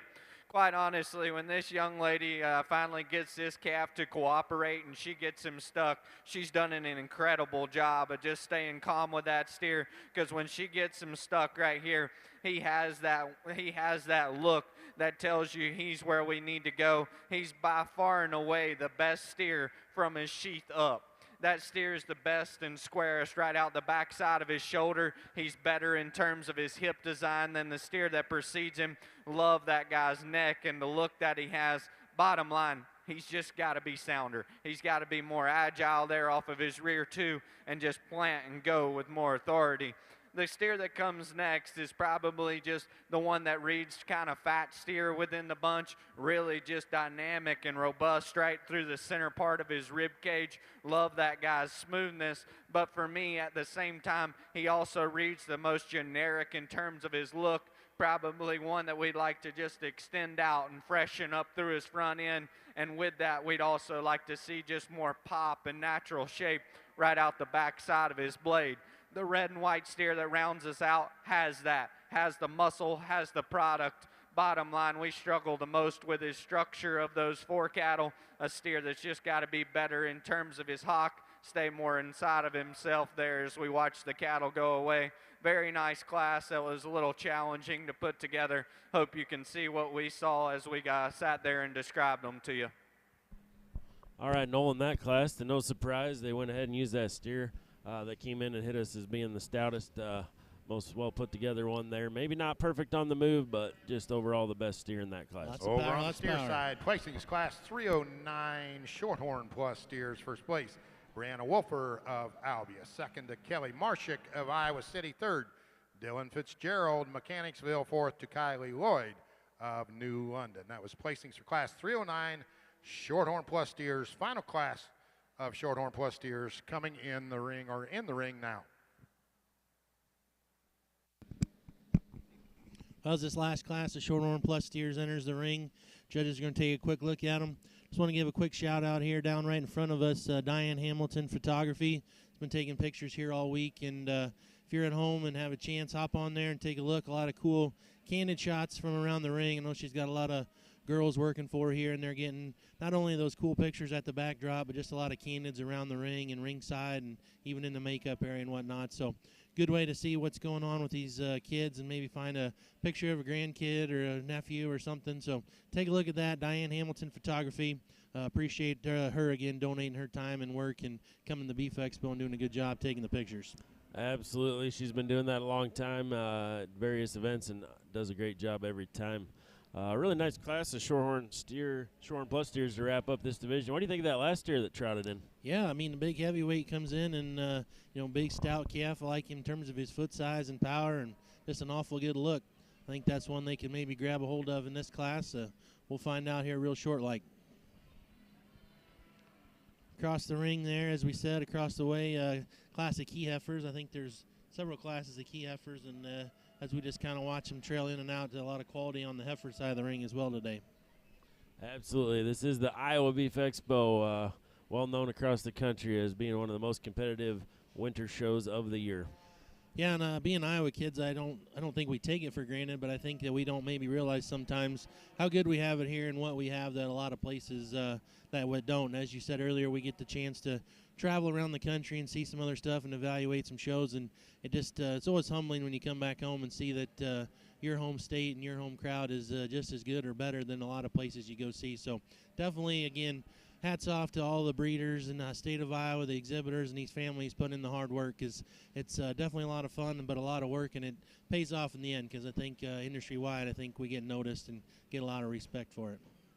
Absolutely, those are great points. Like you say, we go around and different parts of the country doing various things and evaluating, and there's always good livestock at every show you go to. But here in Iowa, I don't know if it gets any deeper than this in terms of the quality depth, and we're sure proud to be a part of it. Absolutely. This is kind of the precursor, the big one for us, opening the doors for through the summer, and then ultimately the state fair. So, not a tremendous amount of state fair champions have won the Iowa Beef Expo, maybe 3 or so off the top of my head. But it's always fun to see how these top 5 here through the Market Ring Show stack up as the summer progresses and build up some excitement coming into the granddaddy of the Iowa State Fair. Absolutely. That's a great point, too. This is a prospect show. These judges are trying to project how these cattle are not only looking today, but how they're going to progress down the road, which is hard to do. I've seen calves that down here at the Beef Expo might have been middle of their class or so that develop into really good cattle and go on to win their county fairs, for example. So just because you don't place at the top today definitely is not a reason to be discouraged for these youngsters. Get out here in the last There's a lot of class time for these cattle to develop. And to be perfectly honest with you, when they show up and they're presented like this, shown like this, and look like that, you just kind of nod your head and roll on. Very high quality calf. We'll look forward to getting him back out here in division. The steer here in 2, the kind of blue roan calf of the remaining 3, in our opinion, he's the steer that's the most ideal in terms of his body shape, and combining that with still having that quality look up through his front end, a steer that definitely needs to be relaxed in terms of his spine, but of the remaining 3, still check the most boxes in terms of quality. The young lady's red steer here that comes next of the remaining 2 cattle, we were just the most comfortable with his rear end structure. We thought he got out and just traveled more ideal there off of his rear 2, and he's still the stouter, more practical option. Definitely a steer that we'd like to change up front, kind of wanting to go a shot east and west in terms of those front feet. He needs to be squared up and just more attractive, and that's where the young man steer has the advantage. Long-necked, freaky looking, definitely a steer that has enough grow, but for us personally, kind of read a shot harder doing, he's got to have more body and more oomph to him to compete with those initial 3. Well, you called that one, Ryan. The judges, they found your big black steer pretty quick, won that class of heavyweights in the Shorthorn Plus division. Coming in now is our first and second place class winners from these 5 classes. So we get ready to select our champion Shorthorn Plus steer, the 2023 Iowa Beef Expo. Absolutely, and really nice lineup of steers coming in the ring here. Obviously a variety of sizes and maturity points that these calves are at, but lots of high quality steers. Be fun to see how this sorts out. Boy, a really nice class of females here. The top 3 in this class are very, very good, and I think you can sort them 3 different ways. The one that we choose to win with, we think she's the most fault-free of the trio. She's very extended through that front 1/3. Very sound, very functional, very, very good footed. She's the best footed one and the best structured from her hock to the ground in the way that her front end works and drives forward than the 2 that are behind her. Very capacious, very big-bodied, very bold-sprung, very stout. Might like to just tone her down in terms of her maturity pattern just a little bit for us. Heifer that comes next is one that's very youthful-looking. Love her head, love her front end. Very good and bold and bodied. Maybe gives up just a little bit of bone, a little bit of power in her heart, and just a little bit of overall natural balance because she wants to toe out up front ever so slightly compared to our class winner. We fix that, we can move her up a spot. That's getting very, very nitpicky on 2 very high quality females. Female that comes next is one that, boy, we love this one. Stop, boy, she is good looking. Love the way that neck comes high and tied out the top side of that shoulder. Very fresh in terms of her condition. So beautiful headed when she gets it turned like that. And very long bodied, long hip kind of a female. Maybe in this class, maybe gives up just a little bit into her forerib, and we might like to change those rear toes on the outside the way they're shaped and designed right now. Heifer that comes next, very capacious kind of a female, but just gets a little plain as she runs downhill. She wants to get pulled apart and open the top side of that shoulder and the front of her shoulder. Maybe like to just give her a little length from her hooks to her pins, but we appreciate the power, the bone, and the foot that she has underneath there and the capaciousness that she has. Broody looking female. Big, stout, powerful female that comes here next. Just needs to be better off either end of her skeletal design and when you set her into motion. Two heifers that round out the class. Very high quality females that have some muscle and some rib and some volume. They just need to be elevated on either side of their skeletal design, give them more growth and performance.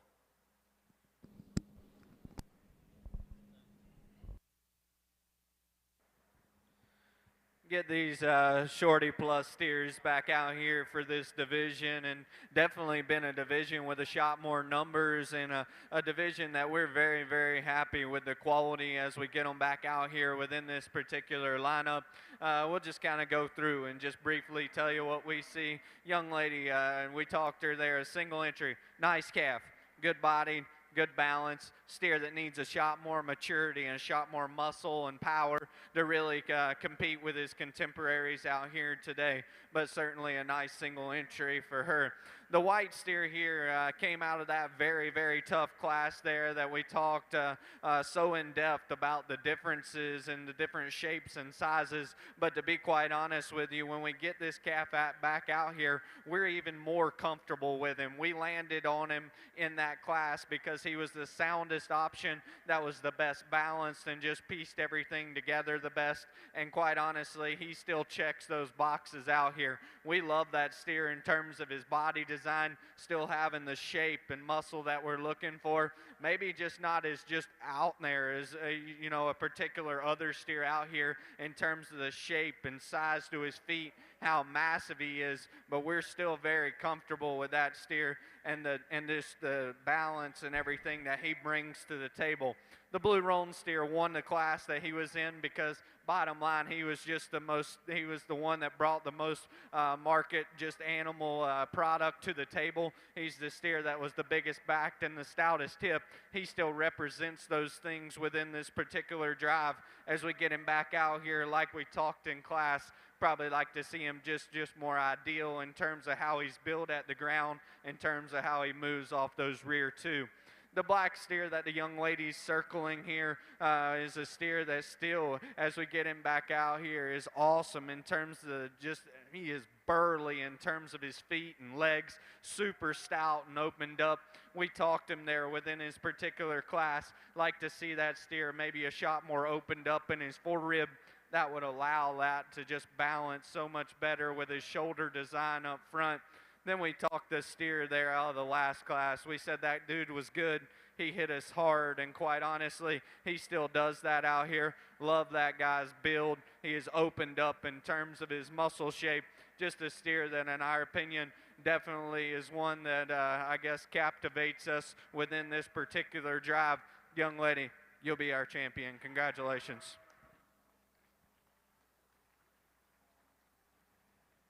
Your champion Shorthorn plus steer coming out of the final class, class 310. That's Morgan Will of Wyota. Get back out here for reserve, and we talked this young lady's white steer up here, talked about how comfortable we were with how just basic he was in terms of everything that he offers. He's our next best option within our opinion. He'll be reserved. Congratulations. All right. Trio of key heifers. I think we start off with the one that's the freshest appearing one out here today. This short-eared heifer, you study this one from the side in terms of her shoulder shape and design, the extension she has in that front 1/3, the length and levelness of her spine and her hip, and you set that one into motion, and she's really functional off that rear leg. She's got some cushion to those pastures, and she gets out and go with some flex off that front end. Just a really nice heifer to start off this class of keys with. The second place heifer here, really big, stout, powerfully constructed one. A little further along in her condition than what our first place winner is here today. One that's a little straighter in that hawk design. You'd like to change her a little bit in that set. That's a heifer that's got a lot of power and a lot of mass. Just needs to be freshened up for us within this class. The smoky colored heifer coming out next. Young lady's got one that's definitely fresher and greener. She just needs a little bit more power in terms of shape her rib and shape down that top to get her up any higher today. Thank you. Well, we're on to our next breed here, Ryan. Here come the Slayer steers. Just one class, but we got a pair of black Slayer calves.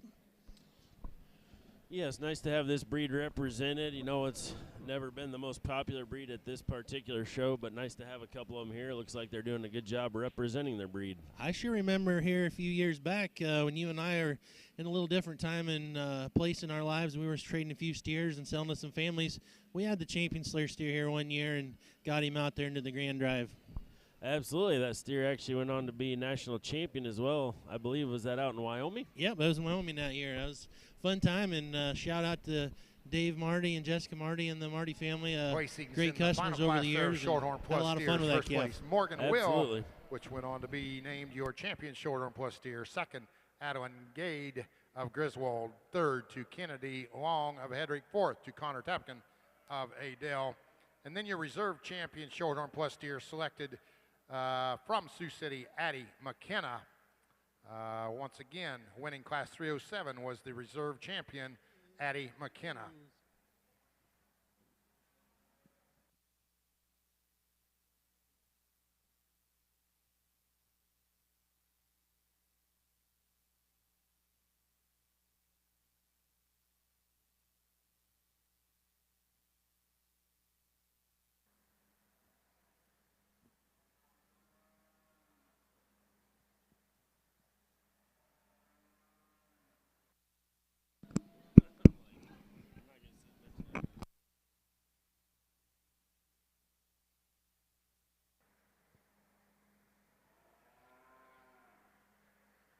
Nice pair of Solaire steers here for this particular division. They'll end up being our Grandin Reserve. And quite honestly, obviously, there's a shot difference in terms of weight and maturity. We're still more comfortable with the younger, lighter weight calf in terms of his quality. That steer probably balances a shot better. Everything kind of proportions better from the side in terms of his chest, his center body, and his flank. And yet he's still the steer that's just more ideal in terms of how he gets out and travels there in his hawk design. The young lady's calf, like we talked about, kind of a bigger, just more powered up option, a steer that definitely has more maturity, but with that, a steer that's kind of getting a shot just lower and heavier there in terms of his chest. Like to see his just body just kind of deepen and just soften there, and that would allow him to just look so much better from the side in terms of his balance. Very nice pair of cattle here. Congratulations to both of these kids. Let's give them a round of applause. Well, congratulations to Wyatt Pasteur, the champion Slayer steer here at the Beef Expo. That is a T-bone calf, I believe, there, Ryan. So, shout out to T-bone. Yes, that operation congratulations to our good old, ones. congratulations to our old buddy Scott Prunty and happy champion Slayer steer at the Expo.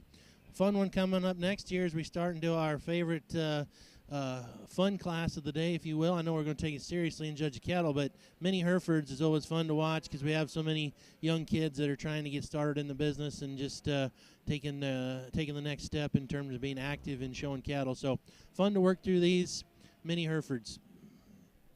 Absolutely, it is fun.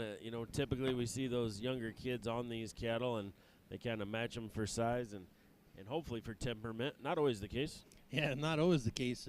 Another nice been a time or two, or a little bit rangy. On our side. One that's very burly and got some width of chest to her and some bone and some foot underneath her, and yet she's fresh in terms of her condition. Got some body, got some power in her. She's got some back and some hip, got some lower stifle to her. Just a really nice way to start off this class. Young lady's heifer that comes next, maybe a little bit more refined. In terms of her bone and her footwork, we'd like to power her up, maybe just relax her in her spine as she gets out and goes, and I think she'd move a spot higher. Heifer that rounds out the class, very high quality female, just needs a little more time on feed and get just a softer, more lower body in that lower 1/3 cavity. I think her rib shape's plenty good up high. We just need her to soften on down low to get her any higher today. Excellent class of females. Congratulations to you young people.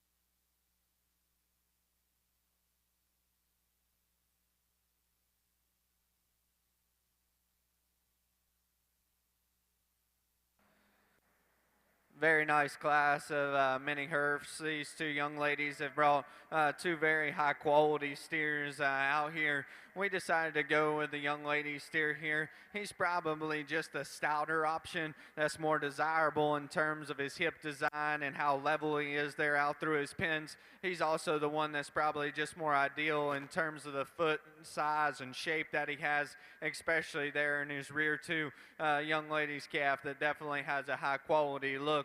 Really like this steer here in two in terms of his body shape. You step in behind the cattle, that dude's round and just robust right there through the center part of his rib. A steer we'd like to change there in his rear end structure. Maybe like to see him just a shot just more punchy right out the backside of his shoulder. Very, very nice class of two steers there for those young ladies. Congratulations to both of them.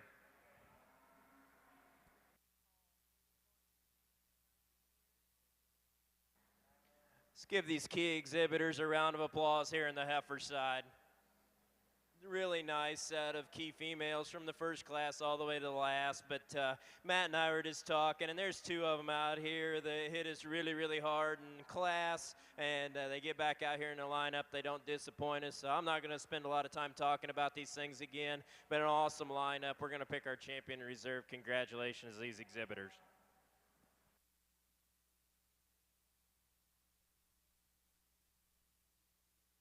Well, that was sure a fun class to watch, and we got another round here of the mini Hereford steers. Man, there's some power in this class. Yeah, I got some big burly ones for minis here. Kianina heifer from Dunlap, Iowa. That's Sarah Sullivan. There was a certain time in the show steer era where these wouldn't have looked so miniature. Kianina heifer 2023 Iowa Beef Expo going to Sarah Sullivan out of Dunlap. Class 112. That steer closest to me, Noel, kind of reminds me of a picture of our Grandpa Darrell showing a Hereford out in Denver. Yeah, absolutely. Back in the 60s, that was what they had. And your reserve, Miss Riley Short. Straw up to their bellies even to make Class them look shorter yet. Absolutely. They couldn't make them look short enough legged back in those times, and the cattle out here in front of us are somewhat similar to that. Look at the rib and depth in that calf. He's, like I said, he's burly. Riley Short, Masonville.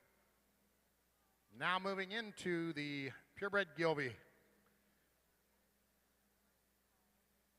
To the purebred Gilby heifers.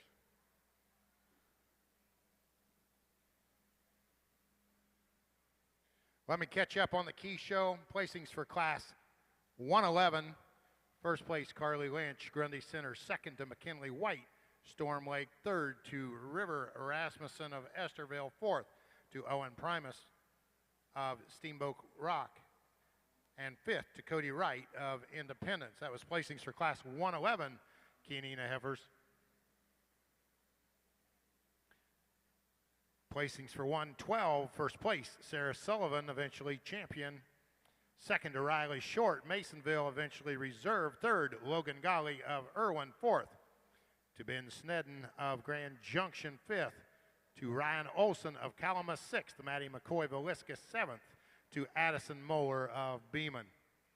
Placings for class 113, first place, Mason Roseboom of Haywarden. Second to Jaylee Happ of Washita. And third to Sydney Teat of Wacoma. And finishing up the final class, 114 of Kianina heifers, Benjamin Axmere first, second to McKenna DeKalb Dixon, and third, Madison Fisher of Sanborn.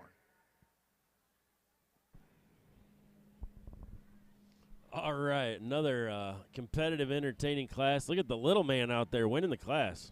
Getting with it. Good job, Get bud. out here in your second class of mini herfs. I asked permission from little man up here if it was okay with him if he went ahead and started us off and won, and he agreed that that was cool with him. Young man brings us a steer that quite honestly is an outlier. This breed, in my opinion, is one that, you know, a lot of people just discount and throw away. They're the mini herfs, you know, but when there's one of that quality, you just kind of shake your head and say, yep, that one's going to start us. awesome in terms of his body, his muscle presented to the nines. Young man's done an awesome job out here getting him shown. Very, very high quality one there to get us started. Congratulations to him. Young man here in 2 is one. That steer is by far and away the freakiest, especially in terms of how his neck comes high out the top side of his shoulder. A steer that's very, very expressive in terms of the amount of muscle that he brings to the table. We'd like to see him just transition better there, and his forerib probably be a shot just more accurate in terms of his step there off of his rear too. Very, very nice mini Herf steer there to go in 2. Young man brings us Timmy here in 3. That dude is definitely just easy doing. You can read that through his body. You can tell that by the amount of condition that he's carrying. But with saying that, we need to freshen that steer up, make him more attractive. But we definitely have to appreciate him for what he brings to the table. Very, very nice class of mini Herfs. Congratulations to those 3 young men. Just 2 entries here in the Gelby show. You've got the March heifer up front this young lady's brought out. Definitely the more capacious type female within this class. One with some shape and dimension to her. Balances up a little nicer from the side. I think that's a heifer that's going to go on and make a nice brood cow for that young lady on down the road. And then we have the second place behind her. Be another heifer that definitely has got some length of body to her. You'd like to make that one balance up a little better. But 2 nice Gelby females here. They'll be your champion and reserve out of this class. All right, they're coming back in the ring now for the selection of our champion and reserve miniature Hereford steers. Not a lot of numbers in this division, but, man, there's some nice ones. Nice calves, and, man, a lot of cuteness going on, too. Look at that little jammer there out of the second class. Boy, he's really getting after it. Quite a little showman. He's got a lot of years ahead of him. He's doing a great job here this year. Over on the steer side, placings for the champion Solaire division, for the steer division, actually one class, your champion Wyatt Pasteur of Mitchellville, your reserve Hadley Jacoby of Grand Mound. Once again, class 311, your Solaire steer division, first place and grand champion Wyatt Pasteur, second and reserve champion Hadley Jacoby. It's a pretty good calf, too, isn't it, Ryan? Boy, for a mini Hereford, that dude is square and these edges and a lot of power and shape. Absolutely. He's steer side, first good place in terms of his balance, and I'd say he's probably the odds-on favorite to win this division. I wouldn't bet against him. Of Sigourney, placings in class 313. First to Hendricks Wilson of Miles, and second to Hunter Kress of Guthrie Center. Well, no, this has sure been a fun experience so far. I know we have a lot of show left, but it's been fun. Been getting some text messages like you talked about earlier from some of our friends.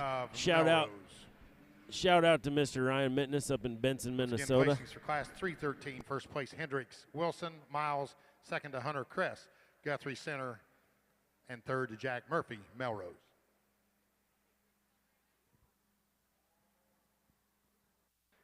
Get out here in your mini Herf Grand Drive, and obviously 2 classes with just a few numbers. But to be quite honest, this is pretty cool scenario out here, I guess, for me. I got a 2.5-year-old little boy at home, and when you see this little young man out here out of the second class doing the job that he's doing and getting that steer stuck the way that he is, I guess the kind of inner dad comes out in me, and that right there is just flat awesome in my opinion.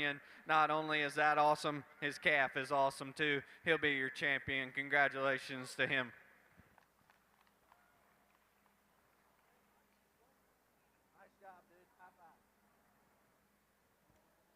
The decision comes down for us for reserve. We have to decide between the young lady's calf out of class 1 here. That's probably a shot smoother, probably a shot just better in terms of how he pieces everything together.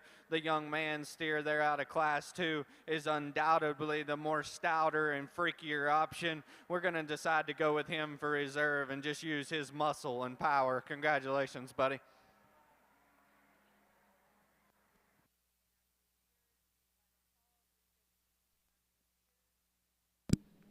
Well, congratulations goes to Mr. Hendricks Wilson there, that champion mini Hereford that we liked. Champion reserve miniature Hereford steers, both coming out of the final class. Your champion going to Hendricks Wilson of Miles, your reserve Hunter Kress of Guthrie Center. Once again, champion mini herf steer, Hendricks Wilson Miles, reserved to Hunter Cress, Guthrie Center.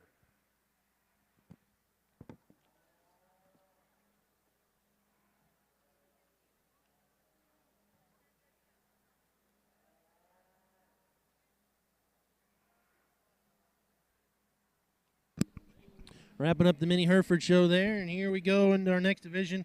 Probably going to be one of the better divisions we see today, Ryan, not only in quality, but quite a few classes here. Main Anjou steers Moving into the ready main Anjou steer side over on, or main Anjou steer division over on the steer side. I'll go catch up on the heifer side. Absolutely, Noel. The main Anjou division is always one of the toughest divisions at any Iowa steer show, and not a surprise at all if the champion main, competes to get into that top 5, and sometimes even the reserve main. So we're going to see some good ones hitting us. Division, for sure.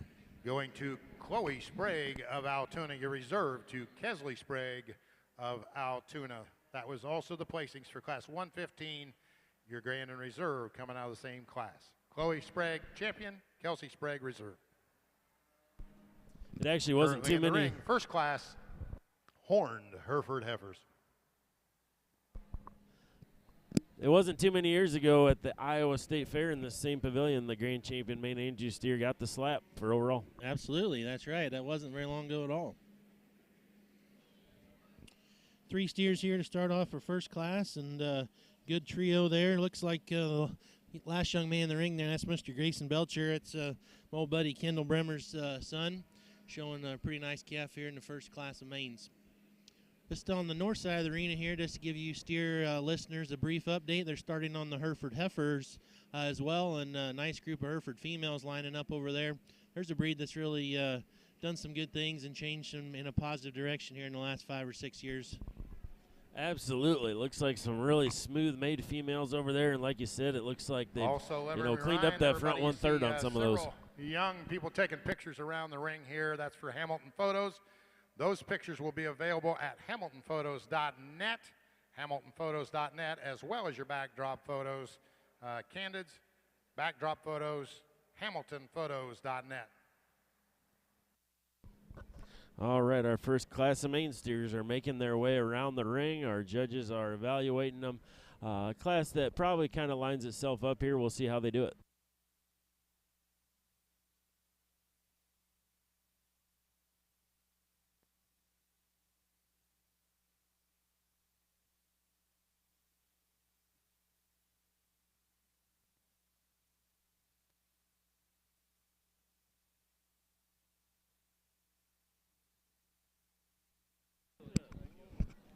Got a stubborn one here in the main class, but we're get the white-legged calf in front of him here, and then we're going to roll. Good group to start with. Again, as we said, a lot of main steers today. Looks like there's 1, 2, 3, 4, 5, 6, 7, 8 classes. These dudes expect to see a lot of quality here. Judges deliberating as these steers go around the ring. Just once again want to thank all the sponsors. Another shout out to Merck Animal Health.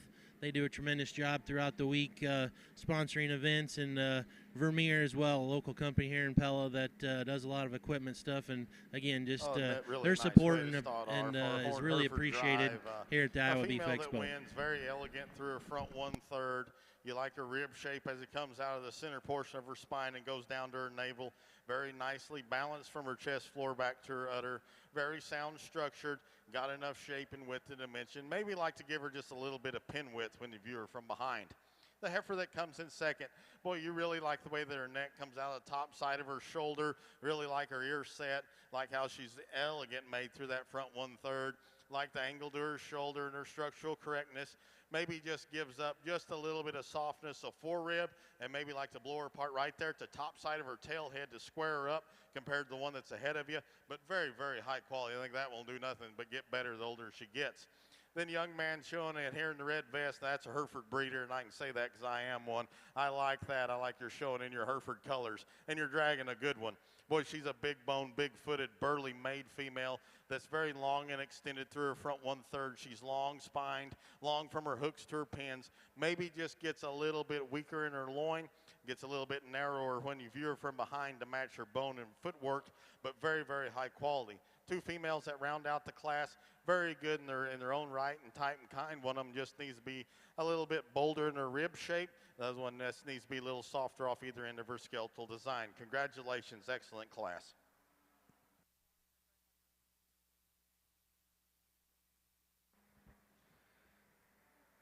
It's not hard to get amped up and get going here when we get in this main on Jew breed. The first class comes out and the young man brings a calf that looks like this. I just went up there and just asked him out of curiosity. To be dead honest with you, I'm horrible at guessing weight, so I just want to know what this calf weighs for a 700-pound calf. It's like somebody honestly sat back there and cookie cuttered him. Not exactly sure how you could make one just any more desirable in terms of his look, in terms of how he's put together than that one. Certainly one that'll be interesting to get back out here. Be very interested to kind of compare him to maybe some more mature, massive ones. We'll see where he fits in, but very, very high quality way to get us started. The decision for us lies between the next two, and quite honestly, the steer in 2 is probably a shot better presented, a steer that's probably more ideal in terms of the smoothness and the size to his hock and how he gets out and use it. A steer for us, his problem comes up front, probably a shot just further forward in terms of his shoulder. If we could shove that back on his rib cage, that would make him more ideal and just easier in terms of his spine right out the backside of his shoulder, but still a steer that has plenty of product and plenty of look. The white-legged steer is one that honestly, as you step in behind the cattle, that's a big backed open up steer that definitely offers a lot of product. For us, he just comes a shot coarser in his pieces, a shot more opened up in his shoulder, has a shot more tail head, just like to blend everything together. Very nice way to get us started in the mains with a very high quality one there to lead them off. Well, as Mr. Will Coor just said, tremendous way to start the main show. Just a really good one, easy class winner there for Grayson Belcher in Class 1. It only got a little tougher, I think, in this class, Ryan. We got big class, 9 steers hitting the ring, kind of in that mid-8 range and pushing 900 pounds, kind of where you'd like to see them. I think we're going to have a good main show and a nice, tough class here coming in the ring. Absolutely. You can see as they're filing through the entry gate there, high quality, some steers that have some look and style and have some product to them. So this is going to be a fun one. Yeah, I've got a little color too. Got a little extra chrome on some of these calves, and good group here. Absolutely. Nothing wrong with that. It's always fun to have those calves with a little bit of that extra to set them off.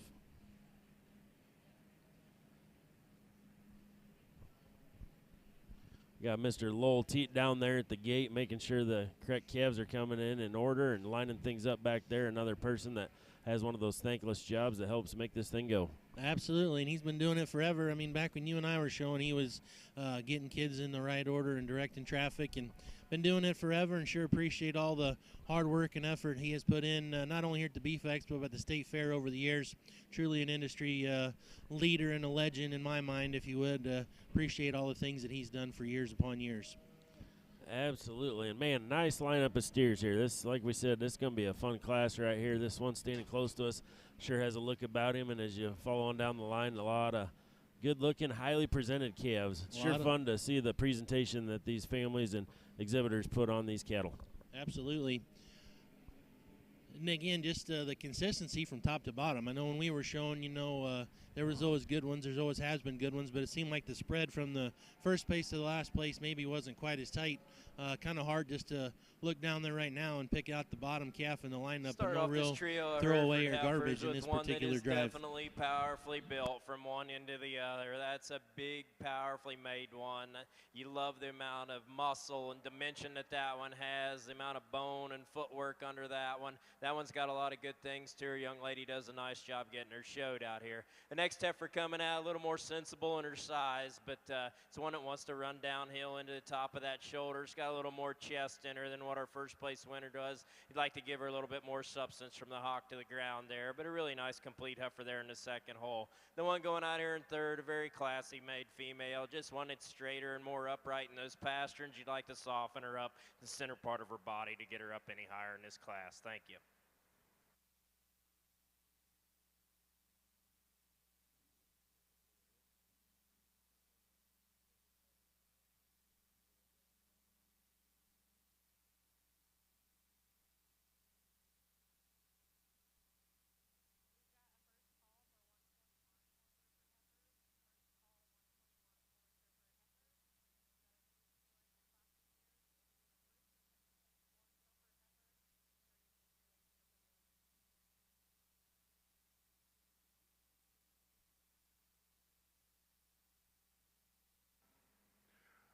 Over on the steer side, placings for class 314, first class, Main Anjou steers. First place, Grayson Belcher, Blakesburg. Second to Luke Kroc of Mechanicsville. Third, Ty Gonzer of Guthrie Center.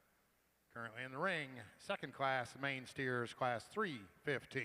One scratch, Hazley Riley of Hamburg.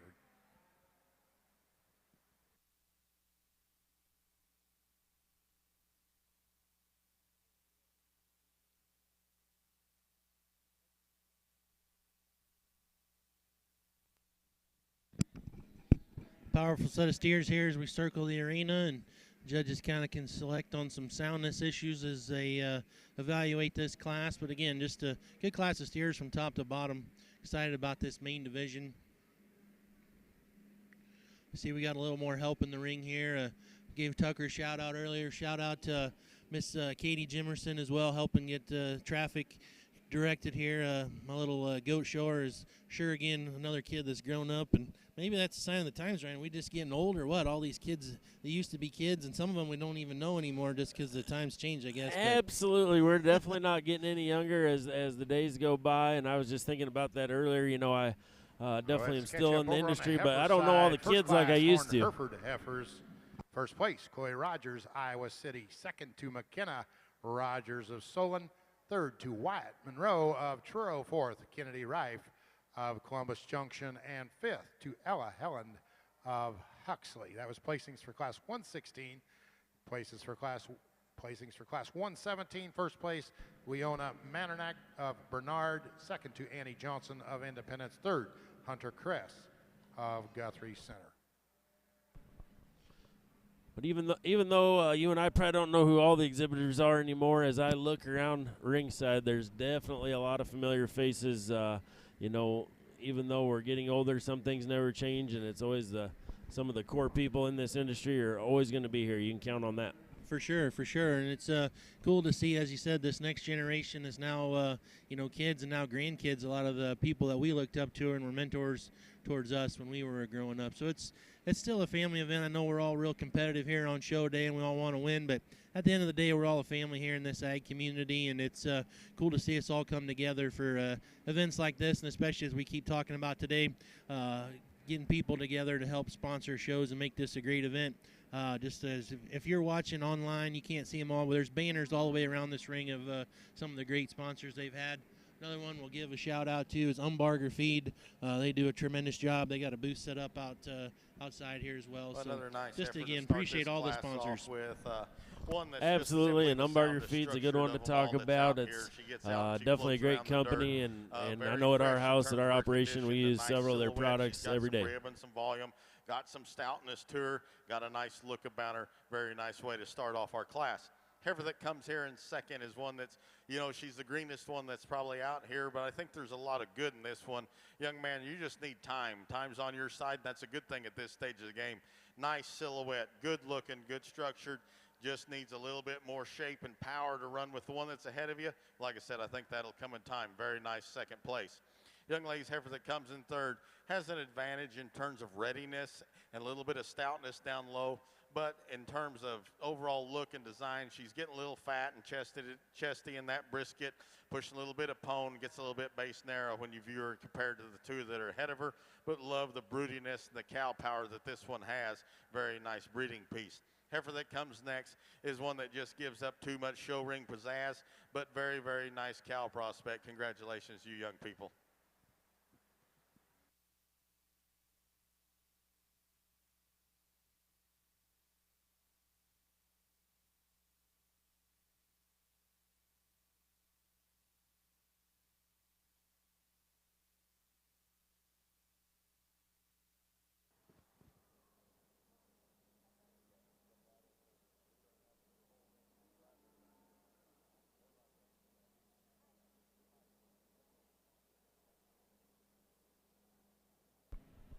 All right, Noel, we knew this was going to be a tough class, and as we're working through here, we're starting to get down to that nitty-gritty. Our two judges are out here evaluating quite actively here. Yep, got her kind of cut almost in half here as we look through these steers, and they take a little extra time. nice calf there at the back, as you alluded to, and it hit the ring. That's young Scout Locke. As you mentioned earlier, the Locke family does a tremendous job, and they did have the champion main Anjou steer, and ended up being the grand champion overall here a year or two ago at the Iowa State Fair. Brought us one that definitely has cow power written all over. That's one that's good in her rib shape. She's not the prettiest through that front 1/3 of any of the Herefords we've seen today, but that's one that's going to go on down the road and make a really nice cow for that young lady. Good and sound, functional female. Congratulations.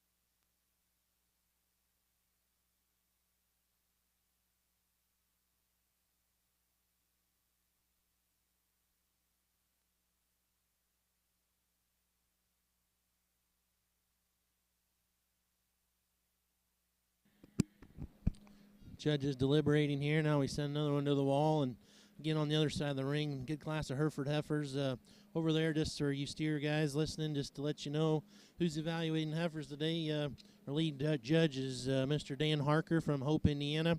Helping him out is Mr. Matt Copeland from down in New Mexico. So they've done a great job over on the heifer side as well.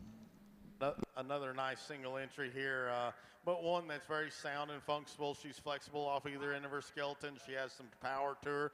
I really appreciate how long-bodied this heifer is from nose to tail, and really appreciate her from her length from her hooks to her pins, and got some width, a base to her, got some body, got some look, still fresh in terms of her condition. Very, very nice female. Sure could have stood a lot more competition.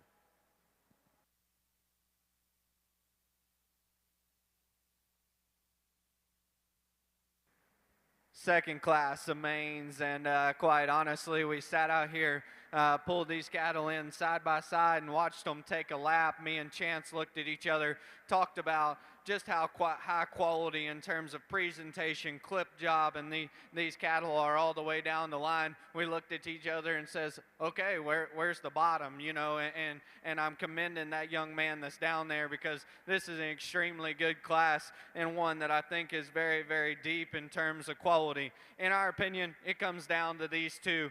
Do either one of them absolutely check all the boxes and are perfect? No, but we'll just tell you what we see. If you're sitting ringside and you watched them walk and watched them go right away from you, and you say, hey, the calf you start with is too narrow at his hock, yeah, you're absolutely right, but the problem is the calf that's in two, in our opinion, is too outside of himself in terms of his hock, and for what I want to feed, for what Chance wants to feed, and what we feel comfortable with in terms of structure, we're still the most confident in this black calf going forward. When you tie all that together and combine it with the fact that he's the freakiest in terms of his look, absolutely wows you as you step in behind the cattle in terms of the amount of product and muscle he has up on the upper part of his skeleton. Very, very high quality calf that is very well presented. The black and white steer, honestly, when they came in, before I got behind him and watched him go right away, I told Chance, I said, hey, that calf right there is the class winner. And I'm not trying to pick out a single tree within the forest and say, hey, there's one problem, we got to beat him. But when you're in a class of this quality, it just comes down to the minute details from the side. That calf's picture perfect. I've always loved a colored up one. He grabs your attention. He's awesome looking, one that ties everything together very, very well. Very, very high quality, intriguing top pair of cattle there. We just got to square that one up from behind. The black steer that comes in three is Pride Apart. I mean, there is undoubtedly a great deal of muscle in that calf. Love how his neck comes high out the top side of his shoulder. He just kind of pulls you in the longer you sit there and study him. As you back off the cattle, that steer kind of falls out of balance there, kind of really wants to cut up in that rear flank. We'd like to see him just a shot, just more agile, as we ask those calves to kind of go and make that final circle there. The same goes for the black calf that the young lady's bringing out next. Honestly, from that calf's shoulder back, he's a contender. That's a stout hip, opened up one that's super square in terms of his pins. We love that guy's turn to his body. Up front is where we run into problems. His shoulders shove further forward there on his skeleton. His neck kind of comes out a shot lower there. We'd really like to just change all that up front, and that would completely change the dynamic of that calf, but still a very, very high quality animal to go forth. The black and white steer is one from the side that we really like, especially when the young man gets him parked and put together.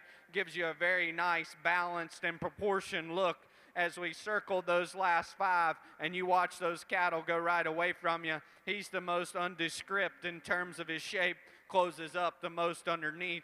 We just got to pry that guy apart in terms of his underpinning.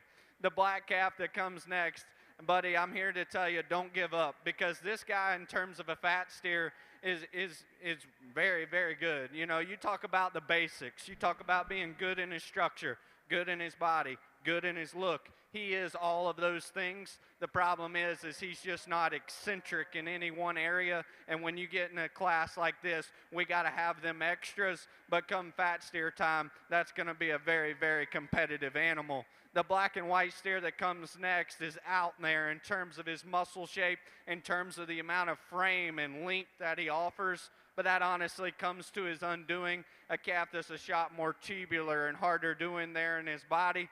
The young man that rounds us out, awesome calf, buddy, still good in terms of his body and his muscle. A calf for us that kind of fell out of balance. We had to find somewhere to go there, but certainly a very, very high quality calf for you to continue down the road with. We were absolutely wowed by the depth of that class. Let's give all of them kiddos a big round of applause as they exit. Back over here on the horned Hereford side, this young lady's got a horned female out here in the senior yearling division that could definitely stand some competition. Big, powerfully built one in terms of muscle shape and rib shape and design. You like that brood cow look that she gives you. It's one that I think is fairly attractive made from the side, and she does an awesome job of getting that one showed. They're quite the pair out here. Congratulations. Well, Noel, you called it. The judges just said they had trouble finding the bottom steer in that class because it was so good from top to bottom, and just a lot of compliments all the way through. Yes, for sure. That is a great class, and congratulations to Scout Locke for taking that class there in our second class of main steers. Class 3 coming in the ring here. Just 4 head, but again, quality's good. Looks like the first one in the ring was young Mr. Blaine Bailey there, or Blaine Beatty. I think that calf's a walks alone, I believe. Another good lineup here. Grant Wells got a calf in here. Just a good lineup of steers for it. Probably more similar and maybe not quite the differences they had in the last class. Right. Definitely going to be an interesting one to work through. And, yeah, kind of neat to see a walks alone out there. We don't see as many of those as we used to a few years back, but definitely a nice calf.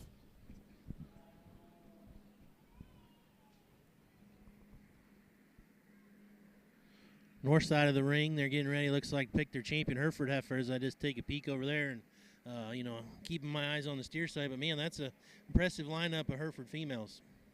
That definitely is, man. You look across there, we got some females that are good through that shoulder and smooth built all the way through. And you talked about it earlier. They're making those Herefords awfully, awfully good nowadays. It's sure fun to watch the progression they've had in terms of quality. Yep, for sure, for sure. Got a couple good buddies that are Hereford breeders, and it's just fun to see how their operations have progressed as well. Getting ready to take these main steers for a lap here, and just thank all the sponsors and everybody that makes Iowa Beef Expo such a success. Real pleasure for us to be here today and kind of commentate the steer show. If you get tired of listening to us, click on over on the heifer side of the ring, and you might get a little entertainment out of some. We talked about how old we're getting, but a couple older gentlemen yet. A couple guys that I've looked up to for a long time, Mr. Tim Loudon and Mr. Chad Holkamp, are taking care of the heifer side of the ring and commentating over there. So if you want to catch a little bit of the heifer show, click over on that link as well. Absolutely. Plenty of knowledge between those two guys to learn from. I know you and I have learned from them over the years. Plenty of BS, too, I believe. Well, there's no doubt about that as well. And kinds out here, obviously, and I think as a Hereford breed, that's a good thing. It gives you lots of different avenues to breed on stuff and do different kind of mating decisions, and I think that's great. You need a little bit of options to choose from. There's 2 out here that suit us the best. We'll go show them to you. Again, congratulations to all you young people. Outstanding lineup of females.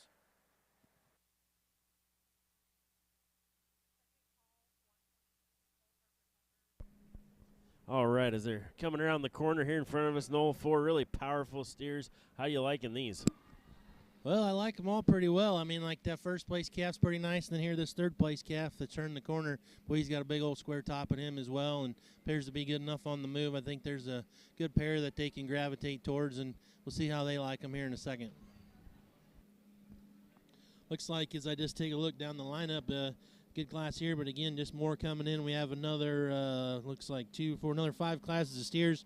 Some pretty big names coming in here, so going to be a lot of heat in this main Anjou division. Going to be a tough one and a fun one to sit ringside and watch these 2 young men evaluate. All right, and we're starting to line them up. We found our 4th place steer. Looks like Brant Will's going to go ahead and take this class, and that calf is Here I Am, looks like. So congratulations to him. Blaine Beatty is second in this particular class. Here's Mr. Will Coor. We get out here in this 3rd class of mains, and to be quite honest with you, obviously you kind of enter some of these breeds and realize that the heat's going to be turning up, and you know, through these first 3 classes, it's been flat good. And this steer that wins, I guess in my opinion, he does so rather handily. That steer from his shoulder back is absolutely just impressive.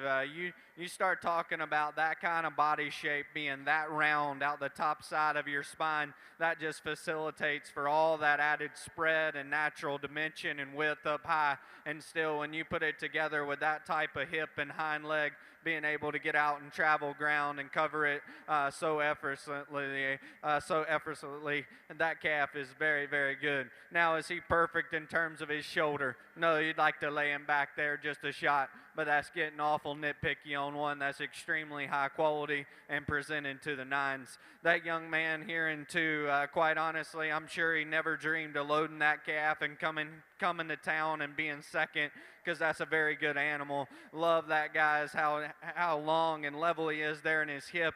Awesome in terms of his structure and how he gets out and goes. A steer for me, just want to just bust him open, just make him more natural and more dimensional right out the backside of his shoulder. If we do that, I think he rivals our class winner relatively well. There, out of our last 2 cattle, we kind of were debating a little bit there, but in our opinion, the calf in 3 is still the better balanced option that just offers a more high quality, just more kind of captivating look from the side. A steer that still has plenty of muscle as we compare him to the 2 that precede him. Probably a shot frailer and just one more refined there at the ground in terms of his foot and bone. The calf in 4 has that advantage. He is just more burly in terms of his muscle, in terms of his foot size and shape to it. That calf for us just carrying a shot more chest in correlation to his body. A calf we'd like to see just probably a shot better looking up through his throat latch. Definitely a very nice class with a very high quality one to get us started.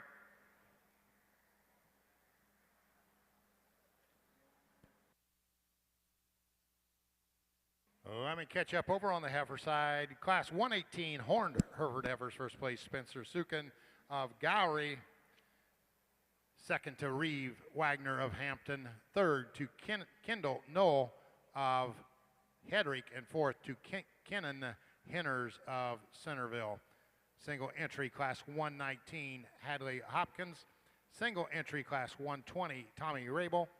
And single entry class 121 horned Hereford heifers goes to Elsie Mandernack of Bernard.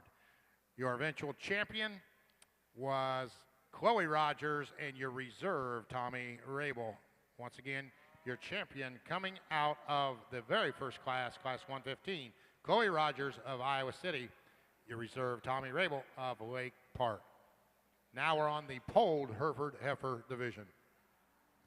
We start off our first class with polled Hereford heifers here. This young man's brought a May out here, really green in her condition, but when he gets that one parked and set up from the side, there's a lot of good pieces there. I think that young man's going to have a fun summer with her. She's really long in her spine, good and level in her hip design. You like the shoulder that one has in her. She gets out and goes around the ring.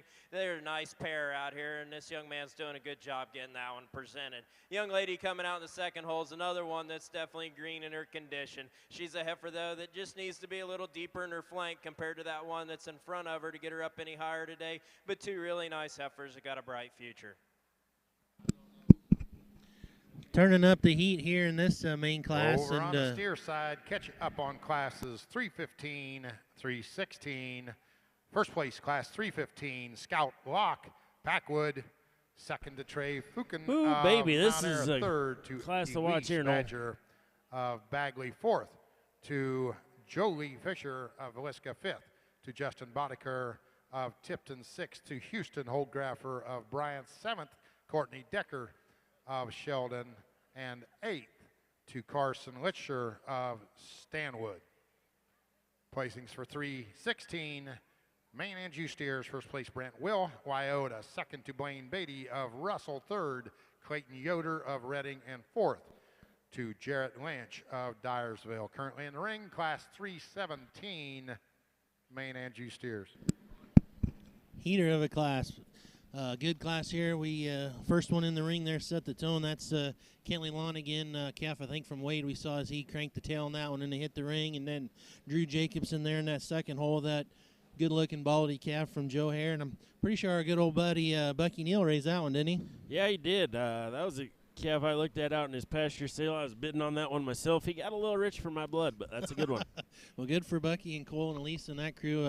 That calf's done some winning, too. I believe he had a successful weekend at the Kansas Beef Expo. I'm not sure all where else they've taken him, but off to a good start. And then moved down the lineup, a really good group of steers. I see Grant Seiko's daughter's got one out there as well. So 6 heading here, and again, just a really tough one all the way through.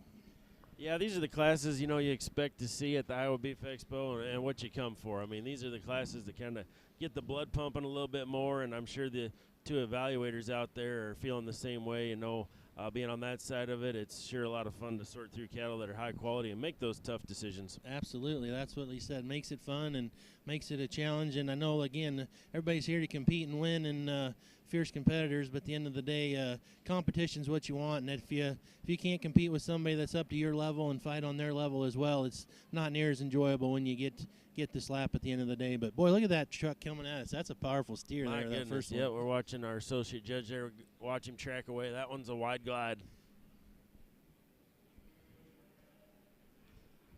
Here comes that white-legged brockle-faced steer. Next one that's super smooth on the move. Speaking of smooth, man, these guys got them burned in tight. I always thought I was a good clipper and fitter when I was a young kid, but, man, nowadays it's a whole art in itself. They just take it to the next level.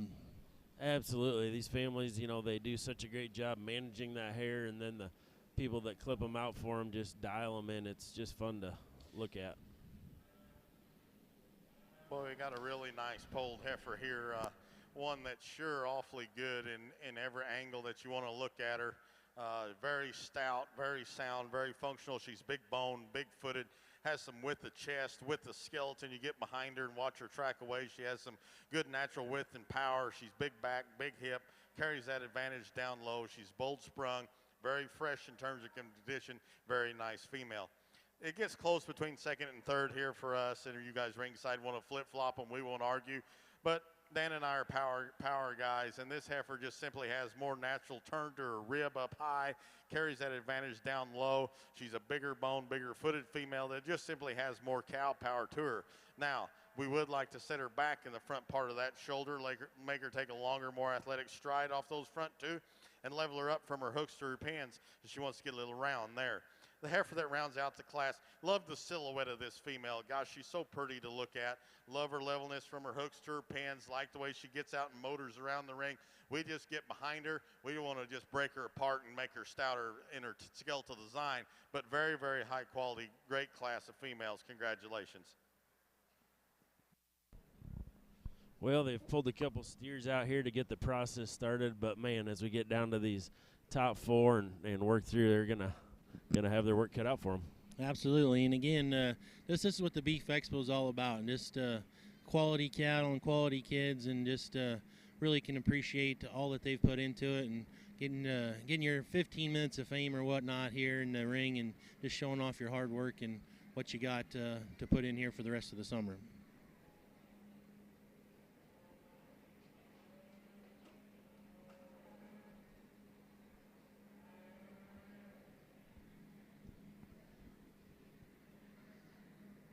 Just looking through the lineup here, we got a little bit of everything in this class. We got a Here I Am and a When in Doubt, a Daddy's Money, and Fu Manchu, just kind of all across the board in this particular class. Yeah, it is neat to see a lot of those popular sires all represented out here in one class and just show the quality that each different sire can bring. Yep, I'm going to walk them again here and take another look. First calf's maybe eager to go, acting up a little bit for that young lady. Yeah, he's ready to rock, like we said earlier. A lot of these calves, it might be their first time in the ring. Some of them we know have been out before, but it's always nice to get your calf out to that first show and get them through the experience. And then, in my experience, they always go home and act a little better, do a little better for you after you've been out. Yeah, eat a little better, act a little better. Well, that calf is awful powerful. Good group, but, man, that first one is wide. He is stout, man. He is almost fat steer stout in terms of his muscle and pattern and maturity that he has. Yep. For you, for those of you again at home watching here, you're getting the side view profile now as they pull up and line up these top 4 steers. That camera that we're casting on is set up on the south end of the arena, showing them broadside. We're actually commentating up here from our desk up in the south end of the west end of the arena. We're up here in the Crow's Nest, so we're seeing these cattle kind of come to us and go away from us. We're seeing them a little different dimension, a little different view than you guys on the camera, but again, just an awesome set of calves and really neat to be here and just get to see these kind of classes. Yeah, we kind of got the bird's eye view up here, so we can really see the top shape in these calves and the hip and the power that they have, and it's sure fun to do this. Yep, absolutely.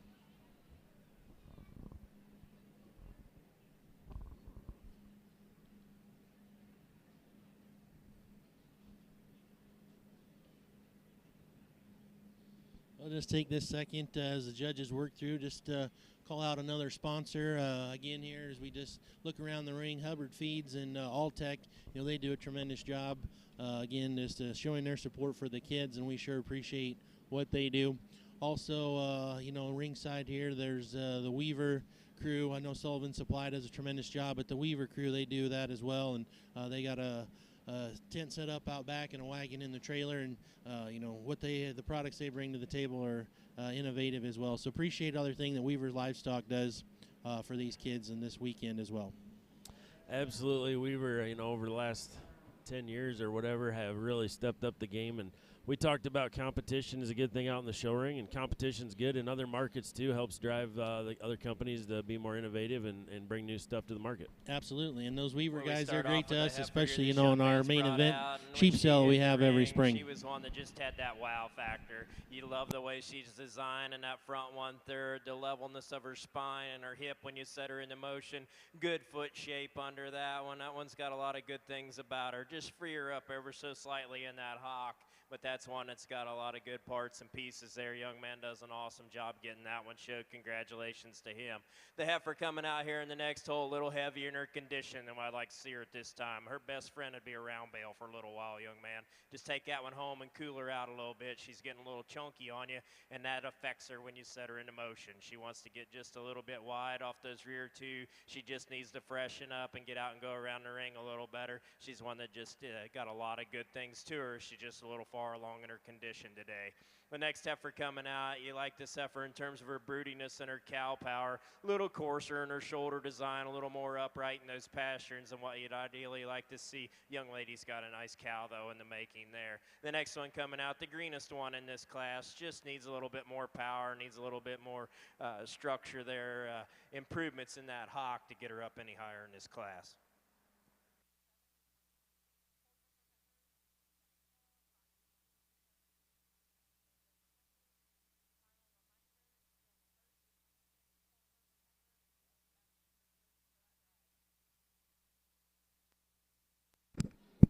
Well, we're down to 2 here, and it's those 2 calves we talked about a little bit ago, and going to take them one more lap around, and so our associate judge down here is going to take a quick look at these cattle driving at him, and him and Mr. Wilcor are going to make their final decisions.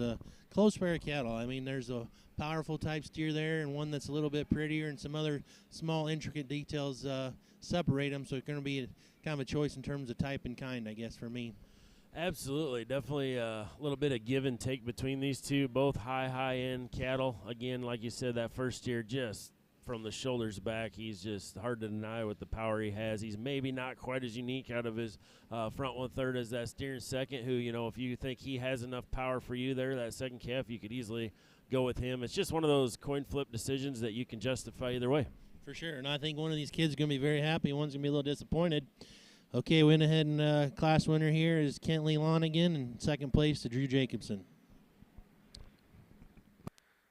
I got on the mic in the last class, and we talked about how good that class was. And to be quite honest with you, I'm a little disappointed in the crowd back there because you didn't say, hey, hold on just a second. This class coming in is getting ready to show you something, because to be honest with you, that young lady that's standing down there on the end, I feel absolutely terrible for her, because I'll be honest with you, I never showed a calf anywhere close to that quality, and for her to come here and be in that position, I don't ever want her to hold her head down, because this class is absolutely packed full of them. When I got called and asked to do this, to be perfectly honest with you, there's not many people I would rather have out here with me than this guy. We're not the most polished. We're not the most, whatever you want to say. We're not the flowery type. But when it comes down to studying cattle and absolutely breaking them down, the guy standing behind me is one that I trust to a great deal. And to be honest with you, we've been absolutely on point all day in terms of where we're thinking. The longer we broke down the cattle, this black calf, to me, is absolutely just mind-blowing. When you build cattle that are that stout, that out there in terms of their pieces, to be that bold-bodied, that opened up, and then that calf literally is wanting to run out here, and he's wanting to do that because his skeleton is built to the nines. That calf's incredible in terms of his hock, how he gets out and covers the ground, does it so good, and still one that is just absolutely just proportions and balances so well from the side. To be quite honest with you, I don't know what's left to come in this main division, but they better come on with their come on. The black and white calf here in 2, when he hit the ring, whoever put this one together in the back, quite simply knows what they're doing, because not sure we've seen one any better fit, any better put together in terms of his presentation. And I say that because the guys that put that hind leg on that one right there did an absolutely incredible job of making that hind leg look absolutely perfect when that calf's standing. Why I'm saying that is when we get that calf on the go, even though it has the right set, for me, that hind leg has to push and pull and really get to going. I'd like to see him have more flex and reach to that hock. And then as you watch that calf go right away, he wants to narrow up at the ground ever so slightly. But that's getting highly critical of one that I would love to have in my barn at home. The girl in 3, Sweetheart, when they're standing, I love this creature. I mean, he is busted open. He is wide. He is burly. Everything you want to say, muscle and dimension, he's got it. For us, those final 3, he's the most restricted in terms of his hind leg design. Like to just see him just get out and travel with a shot more authority there off of his rear too. But that calf is very, very high quality, and I want you to know that as you exit. The calf in 4, man, that thing's got the big radar ears. His neck comes high out the top side of his shoulder. He just kind of pulls you in. I mean, he's got that wow factor kind of a look. As we circled those final 4, that calf right there is the one that closes up the most in his chest. We need to just pry him apart right there in his underpinning, see him wider and just more dimensional down through his sternum, and I think that would open up from there back. But that calf definitely has the big pieces. That one will be very interesting to watch as he continues to mature and fatten as that young lady goes home and continues to work on him, knowing she's got a good one. The calf in 5, when they're parked, we love that calf in terms of his center body dimension and his rib cage. Really stout and burly and awesome in terms of his pin set. Just a calf that's got to be laid back in his shoulder. That calf just gets a shot too far forward there in his knee for us. like we talked about, young lady, I don't want you to hold your head because that's a class of steers that will be stuck in my head for a very long time. That calf still has body, still presented very, very well. She's done an excellent job with him at home. As we backed off the cattle, that was the calf that got kind of the most mature about his crest, the most mature about his chest, and maybe fell out of balance ever so slightly. Absolutely awesome class of steers. Thank you guys for giving us the opportunity to sort those cattle. We'll look forward to getting them back out here in the Grand Drive. Really nice Hereford heifer here to start this class off. One that's extremely good looking, very fresh in terms of her condition, very sound, very functional. You like her length of spine, you like her length from her hooks to her pins, and you get behind her and she doesn't disappoint. You know, she's really bold at the top side of her rib where it comes out of her spine like it should be and carries all the way down to her navel. Big hip, big ended, nice female. Female that comes second. You like the growth and performance that she has, but she wants to get a little steep in her shoulder and steep in her knee, a little flatter in her muscle pattern. The heifer that comes next is one that we like maybe tone down her color pattern just a freckle, and one that's just really good bodied though, very nice and functional. Just like to see her a little bit sounder off either end of her skeletal design. Heifer that rounds out the class, very, very attractive through that front 1/3. Very sound off either end of her skeletal design. Just needs to be pulled apart and more opened up and have a little bit more power and performance to run in this class today, but I think that'll come in time. Congratulations. Well, no, just like we thought, the judges expressed the quality that class had, and they just couldn't deny that class winner. They couldn't deny that power. He was awful powerful, and like I said, a lot of show left in the day, but if you listen to the judge at all, that's one he's pretty fond of. I think both those guys liked a lot of things about that particular steer. Good class here coming in next, not to take anything away from these because there's another group of 5 pretty nice steers, and here this one closest to us got an awful nice look to him. That is Alexis Fitzgerald. Pretty sure that's a calf from the Stutzman boys. Tyler and Tanner doing a good job over there in eastern Iowa. In fact, they just sold a steer that won Fort Worth here a couple weeks ago, so congratulations to those guys. Wow, that's awesome. You know, earlier we talked about the Iowa Beef Expo, how tough it is, and the reason for that, there's so many good producers and good families and here in the state of Iowa, and that just shows it. A calf from Iowa going down to Texas, the big state, and winning the big one. You bet, you bet. Get the big money.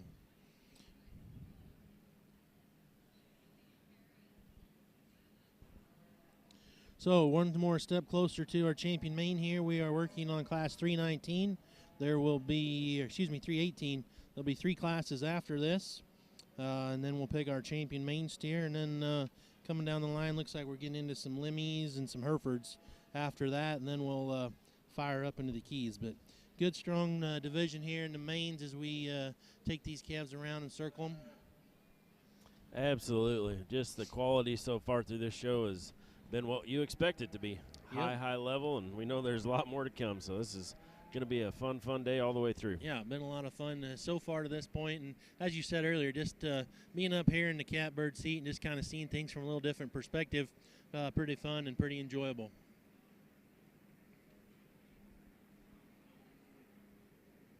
Once again, just take a second to thank everybody, the sponsors, and they do a tremendous job. But just the crew out back, as Ryan said earlier, it's a thankless job. Jenny Studer and Kim Etzel and the IJBBA and what they put together at this show and then throughout the year. Just appreciate all the hard work and time that they put in so these kids can have a enjoyable experience all year long. So our hats off to them and appreciate all they do. Appreciate them giving us the opportunity to come today and watch the steer show here and kind of commentate along as we roll through it.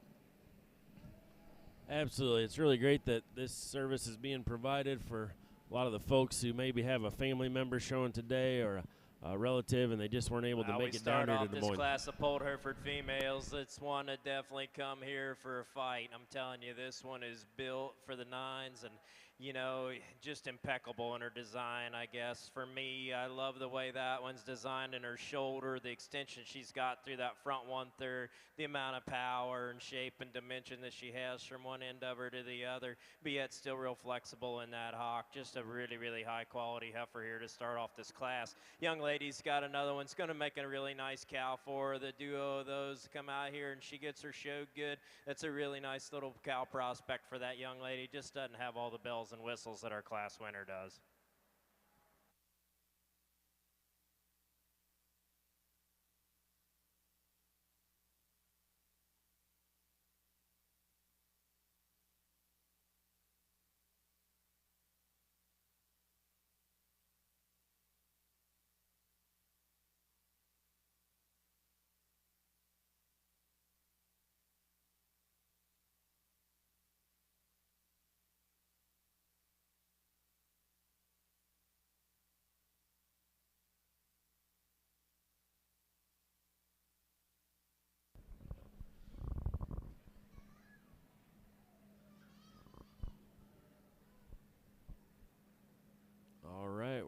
the end of this class. We're down to our final two. They're making their final decision here.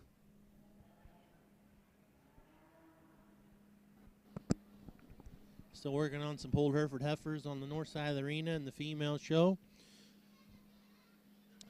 Getting into the heat of the day here in the battle, and again, boy, the crowds are starting to file in. The pavilion's getting full, and the Boy, a really steeds. nice single entry female here.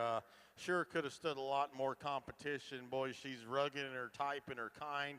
She's big boned, big footed, big and burly and capacious. She's got some width of chest, width some base. She's got some power out of her hip, and yet she's still long and elegant through her front 1/3. Nice enough in terms of her condition. Very beautiful headed. Very, very nice class winner. Congratulations.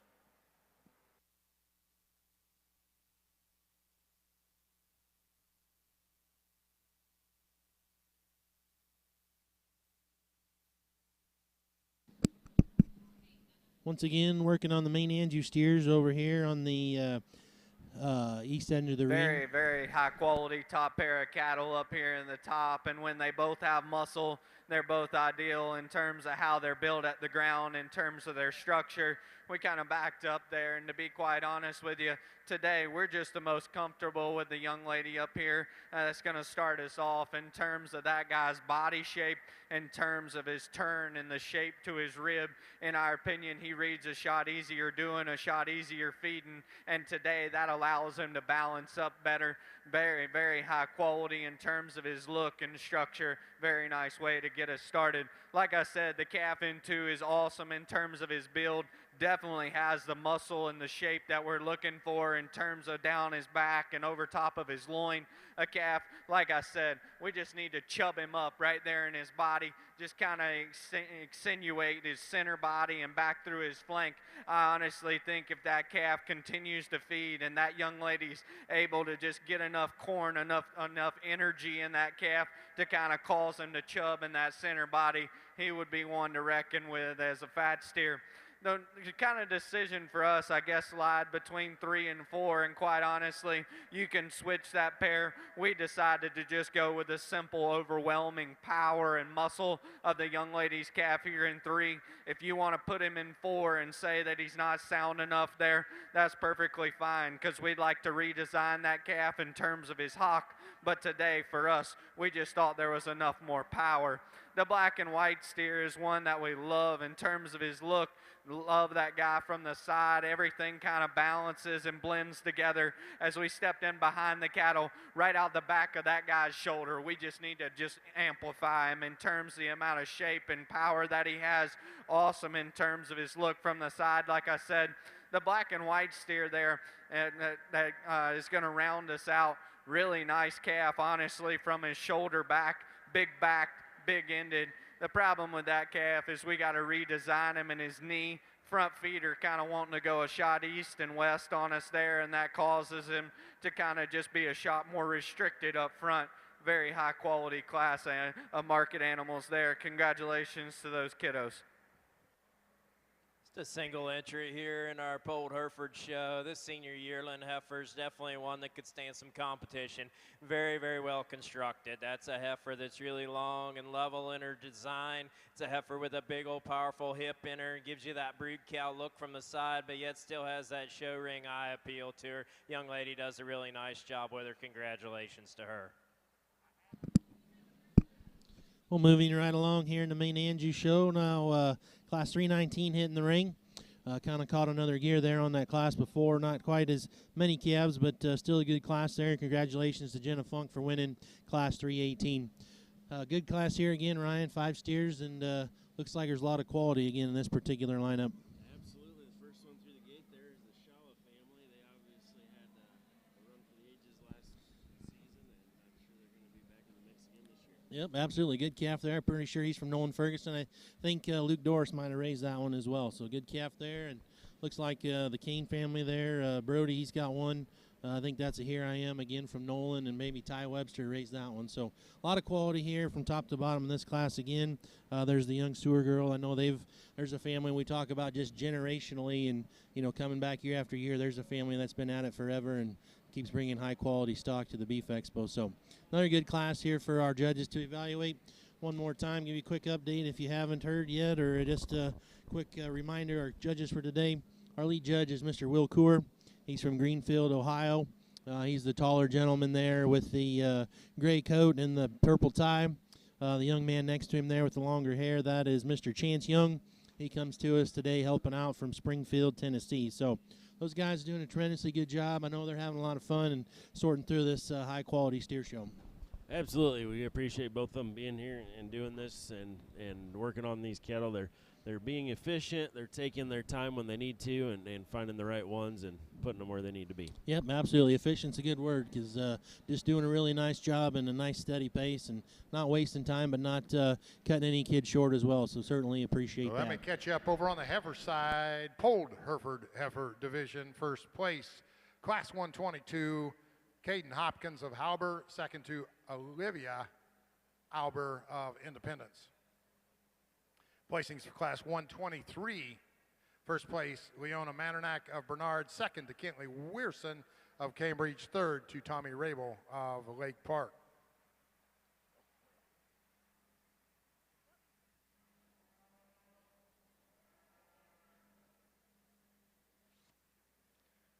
Placings in Class 124, first place, Hunter Anderson, Algona, second, George Sinclair, Williamsburg, third to Morgan Rogers, Solon, and fourth to Avari Schroeder of Sumner. Placings for Class 125, Polled Hereford Heifers, first place, Rain Wagner, Hampton, second to Alexandria Swanton of Bryant, third to Cambry Nickel Gravity, fourth to Avery Harris of Waverly. We get back out here for our champion Polled Hereford lineup, and whether you raise black cattle, purple cattle, or white cattle, I tell you what, there's a couple heifers out here that'll truly get you excited in terms of their type and kind and the look that they give you, but yet still the power and the shape and dimension that they have from one end to the other. I think there's two of them out here, though, that really excite Matt and I. We're going to go out here and pick your champion and reserve. Congratulations to all these exhibitors.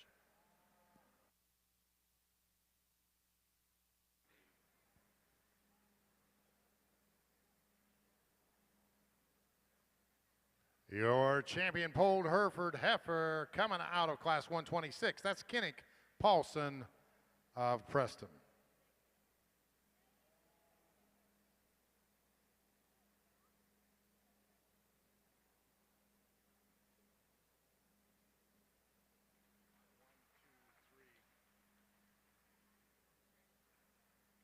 And your reserve champion at the 2023 Iowa Beef Expo, reserve Polled Hereford Heifer, coming out of Class 124, Hunter Anderson of Algona. Once again, your champion, Kenny Paulson of Preston, reserve Hunter Anderson of Algona. Let me finish. Placings on that Polled Hereford division. Class 126, your eventual champion was first, Kenny Paulson of Preston. Carly Shivers of Bondurant was second. Single entry Class 127, Emmett Lovren of Clarksville won that class, and single entry in Class 128, Liberty Sukin of Gowrie.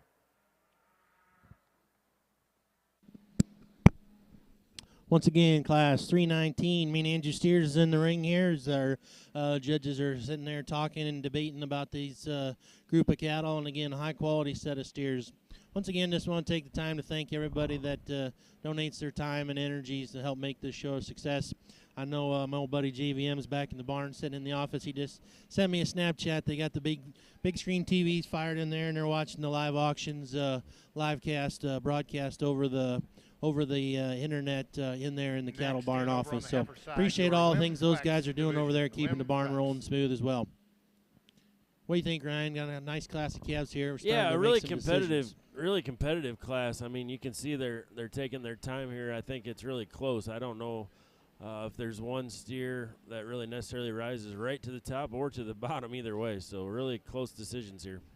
Yep, again, compliment to all exhibitors. Just the margin of error is so small now. Lonigan of Corden, second to Drew Jacobson of Osceola, third to Laney DeVries of Red Oak, fourth to Bria Bowl of Milo, fifth to Haley Hoverson of Sioux Center, and sixth to Libby Seiko of Riverside. That was placings for Class 317. Placings for Class 318. First place, Jenna Funk of Manchester. Second to Alexa Fitzgerald of Tipton. Third to Brooke Pomeroy of Dunlap. Fourth, Garrett Cash of Garner. Fifth to Kaylee Pudens of Story City. That was placings for Class 318. Class 319 currently in the ring.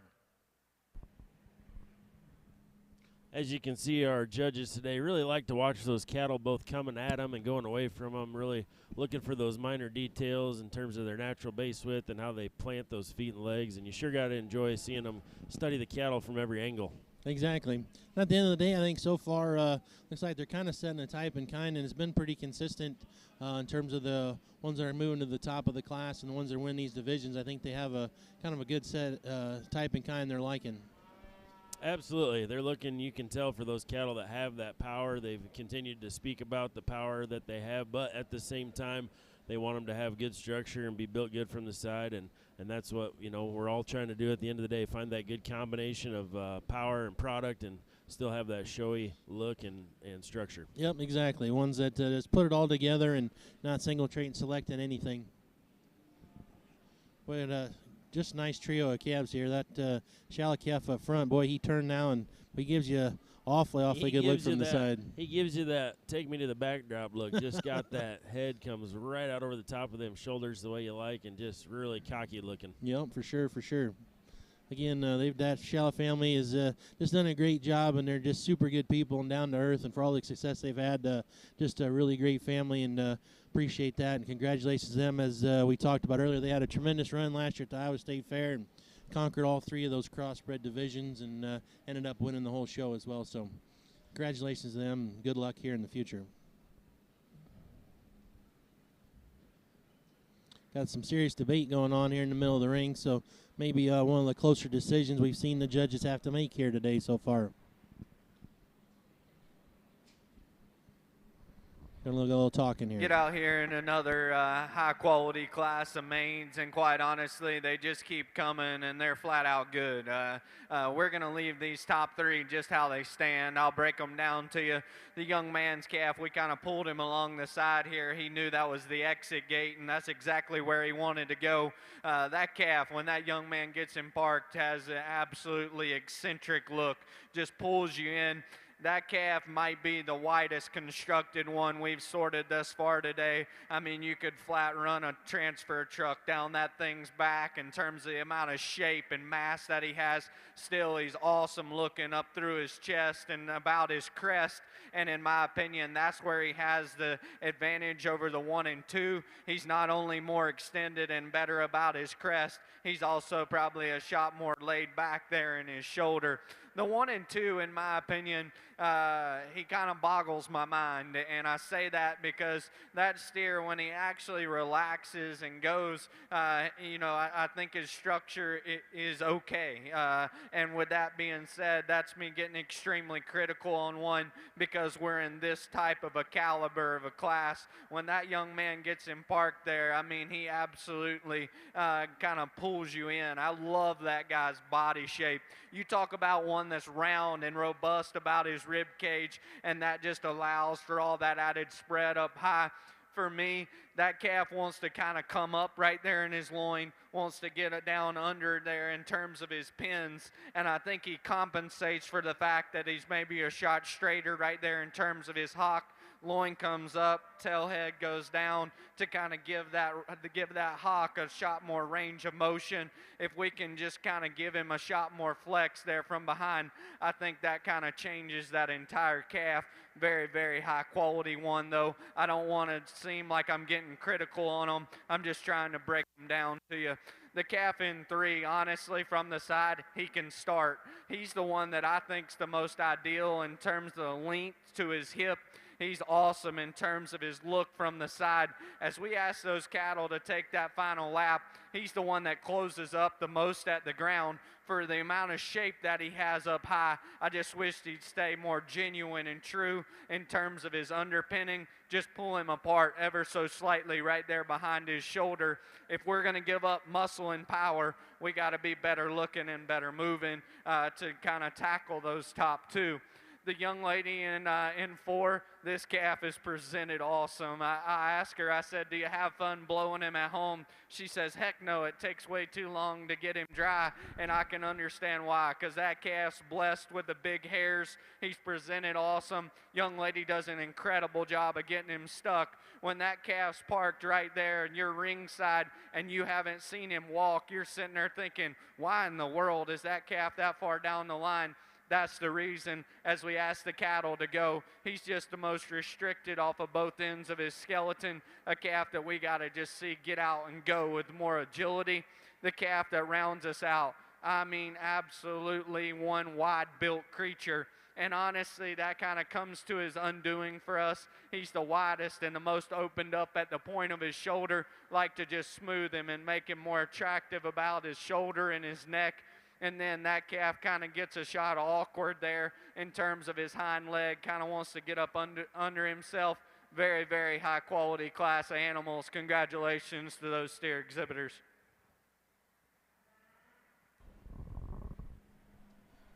Well, again, just another class where it's super competitive all the way down the line. You heard the judge just allude to that second to last calf out of the ring.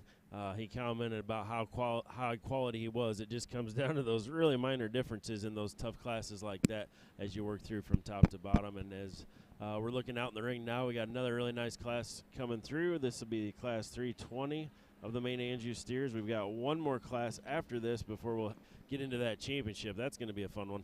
Absolutely. Getting into the big boys here. Take a look at the paper, and here we just broke the 1,000-pound mark.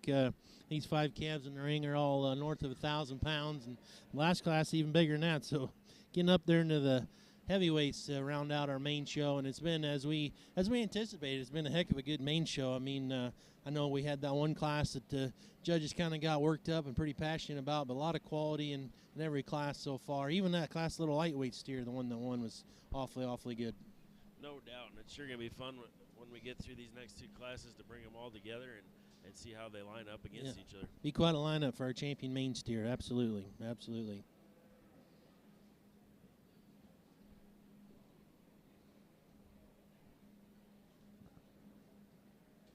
Well, once again, ladies and gentlemen, it's a beautiful day here in Des Moines, Iowa at the Iowa Beef Expo.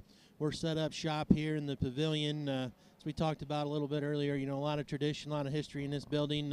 For a lot of people here, especially Ryan and I, you know, ourselves growing up showing state fairs and beef expos, just a lot of cool things have happened in this particular event building here. The cattle pavilion where we're sitting on the west end up in the crow's nest, kind of watching these cattle come into the ring. Our camera for the market beef side is set up down on the south side. So as we said, when you see those cattle come around the corner and see them on the side view profile, you're looking at them from just a little different aspect than we are, but still you get a good view from those steers set up on the side view profile as the judges try to break them down and evaluate them. Absolutely, and it's just fun to look at these prospects. Obviously, in the winter time, the majority of these cattle are going to have that really nice hair coat on them. And we talked earlier. Boy, what a really it's nice fun to way see how they start put off those our together. breed here. Yeah. A very bold, sprung, capacious kind of a female that has a look to her, very fresh in terms of her condition, very sound and mobile off either end of her skeletal design, and got some power with the chest and with the base. Female that comes in second, you like the growth and performance this female has. You love her length of body. She too sound structured. Gets a little narrow in her chest cavity for us, gets a little flatter in her rib shape and her muscle pattern. 2 outstanding females. Congratulations.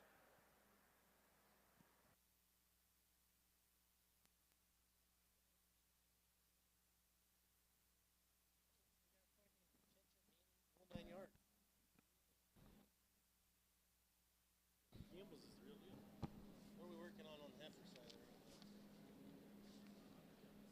I don't know. Is that keys or what? I mean, what are we into over there? Maintainers.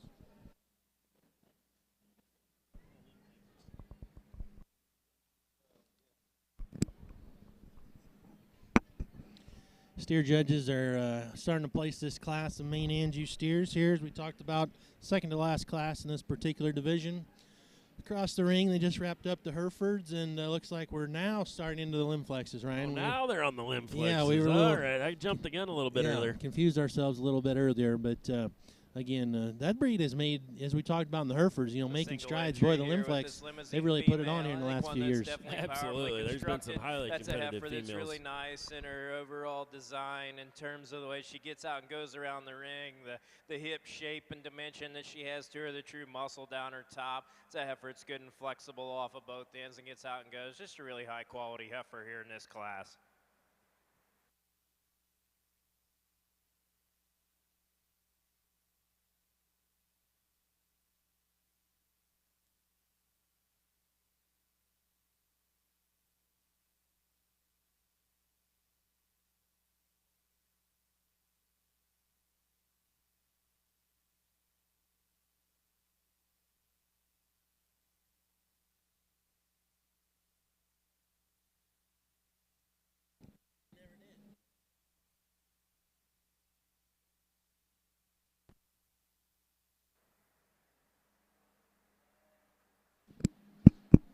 Well, as we said, nice warm day here at the Iowa State Fair. There's been some, Iowa Beef Expo. Beef Expo. Really nice single entry female right here. Now this one's got the bells and the whistles and the good running, the gear to go with it. Good looking, fresh in terms of her condition.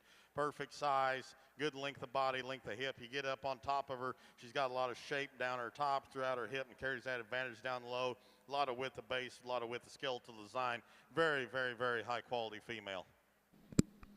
Well, Mr. Matt Copeland jumped in there and interrupted my story, but just complimenting on the weather today and how nice it is out. There's been some beef expos in the past we've attended that have not been so enjoyable during weather-wise. Absolutely, we all have experienced those beef expos where it's been extra cold, and we remember the years with the bad weather. There always seems to be a little harder time getting into that wash rack, and maybe it'd be a good time to tell a little story we had about a steer. You talked earlier about the Marty family. We used to help with their show steers, and I remember one beef expo that they just didn't get that steer through the wash rack quite as early as we had expected them to, and they brought him back, finally got him washed, brought him back to the chute, started to blow him dry, and all of a sudden we realized it was time to start fitting him. Wow, you talk about a limousine female, still wet. It's just incredible in her overall design and the look that she gives you from the side, yet still really, really good in her lines. You love that about her, but powerfully constructed female, awesome footed,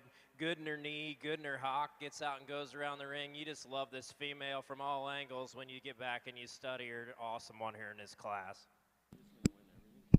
Our single entries here are kind of interrupting our stories, but where that story was going was got the calf to the chute, and we got to pulling on some legs, and Bucky jumped up and went to clip his top of his shoulder and just stopped and stared at us and said, this calf's still wet. He's still wet. Yeah, he was too, and he was soaping wet, and we got him fit, we got him smoothed up, we got him the ring. Guess what? He was a class winner. He was a class winner. It was the first and only time, hopefully, that we ever won our class down here, and the calf was majority of his body was still wet underneath. Yep.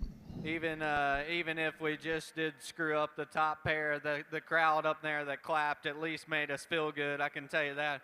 And to be honest with you, we're splitting hairs between these two black and white calves. I'm not really sure that either one of you jumps out and says, hey, I absolutely have to win. I'll break them down to you. The black and white steer that we decide to go with, quite honestly, if you're at the three-quarter view, he's undoubtedly the one that's more put together in terms of his shoulder blade, how it lays back into his forerib and his heart, how all that blends together. And honestly, he's quite a bit more shapely right out the backside of the top of his shoulder as well. Is he a steer that's perfect in terms of his hip design? No. Is he a steer that's got a shot more chest? Yes, but a steer that, in our opinion, checks the most boxes and offered the most quality in terms of balance.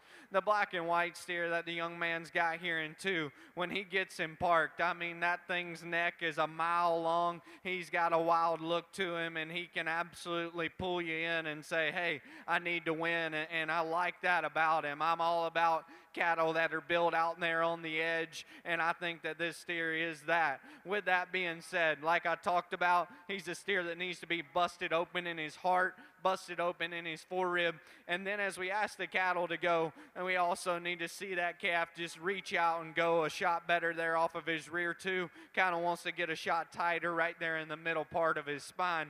Of those remaining 3 cattle that we had out here at the end, the black steer is definitely the outlier. He's the longest bodied, just the one that has the most frame probably also. But in our opinion, he is also the steer that probably read the hardest doing right through the center part of his body. A steer that in our opinion definitely has the muscle up high, but then as we watch the cattle go, he also wanted to close up underneath. We just need to see more oomph and more power down through the lower part of that guy's skeleton. The black and white steer of the remaining 2 cattle, bottom line, he's got more product. Yes, he's a shot more conventional in terms of his look, but on the bottom pair cattle, we decided to go with just muscle and product. The black steer's probably just a shot better looking, a shot better in terms of his balance. A steer, in our opinion, as we stepped in behind the cattle, was just the flattest and most generic in terms of his shape, but is still a really nice structured, really nice bodied calf for that young lady to continue with. Very nice class of main steers with some different types and kinds up top. Congratulations to those kids.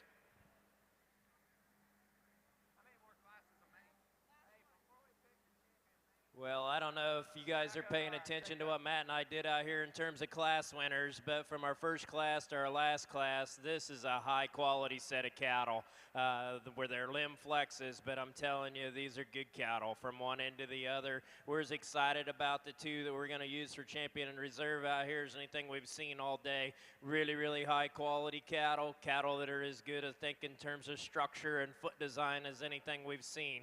2 really, really good ones we're really excited about. Here we go. Last class of main steers coming in the ring and getting some bigger horseier type steers here in this particular class.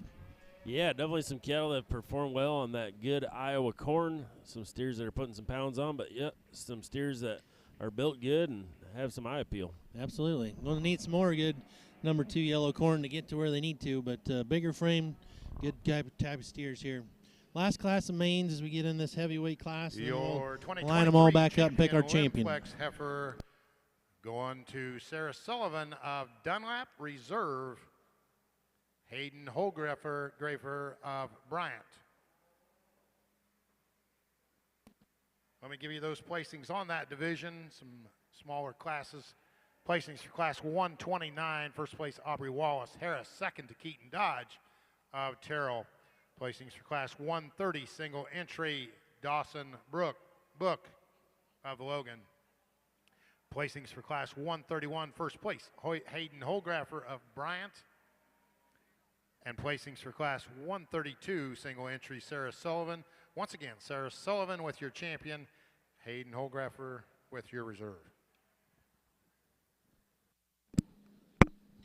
Working on our heavyweight class of main steers here, and one of those classes earlier, our lead judge there, Mr. Will Coor, he just kind of alluded to the way that him and his associate were seeing cattle today, and just makes me think you get to a show of this magnitude and get these really tough classes and what they come in the ring and what you see, and then just having the ability to just take a moment and stop and talk to somebody else that's out there in the middle of the ring with you and see what they see, and see if you guys are seeing things the same way or pick up on something one of the other 2 might have missed. Absolutely. It never hurts to have a second pair of eyes in any situation like that, and definitely a nice thing to have that person. And when you're on the same page, if you and the other person are on the same channel, have the same things and priorities you're looking for, that really makes it nice and flow together well. Yeah, absolutely. You and I are on the same page most of the time. Maybe we should start judging some shows together. Well, yeah, I think that'd be great. As long as I'm the lead judge. Here.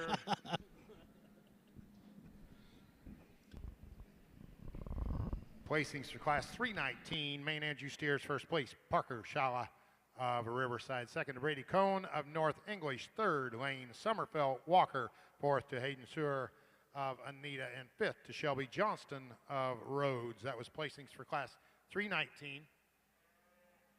Placings for Class 320, main and Jew steers. First place, Ian Spangler of Tipton. Second to Nolan Minson of Manchester. Third, Dylan Manning of Waukee. Fourth, Tiana Kinzinger of Alden. And fifth to Charlie Sherman of Raleigh. Currently in the ring, the final class of steers in the main and Jew division. Well, you just never know who you'll see at the Iowa Beef Expo. We've seen a lot of familiar faces around ringside, but down the middle of the ring right now, there's our old pal, Mr. Roger Olson. There he is, Roger. He's well known to many of us in the livestock industry. He's involved in a lot of things. He raises lambs, and he's influenced a lot of us younger people over the years. Yep, absolutely, and very influential in the sheep industry and the pig showman as well, and always there highly involved in the 4-H show at the Iowa State Fair and the lamb side of things. Yep, so as well as his wife Sherry. We got to mention sure. hers too. She's those two have given so much to the youth over the years. It's amazing. Yep, she's the boss. She runs the show around there, I think. Well, that's the way it usually works. Yeah, that's how it is in my house.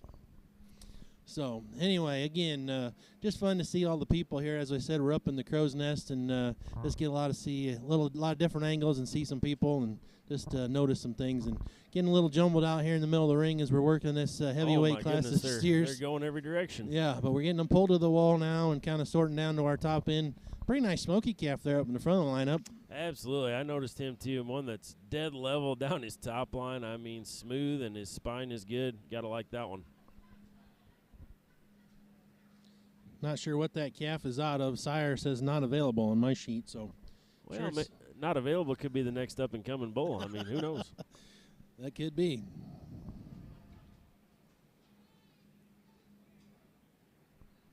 Pair of limousine females, definitely totally different in their types and kinds. This young man's female we start off with is definitely unique.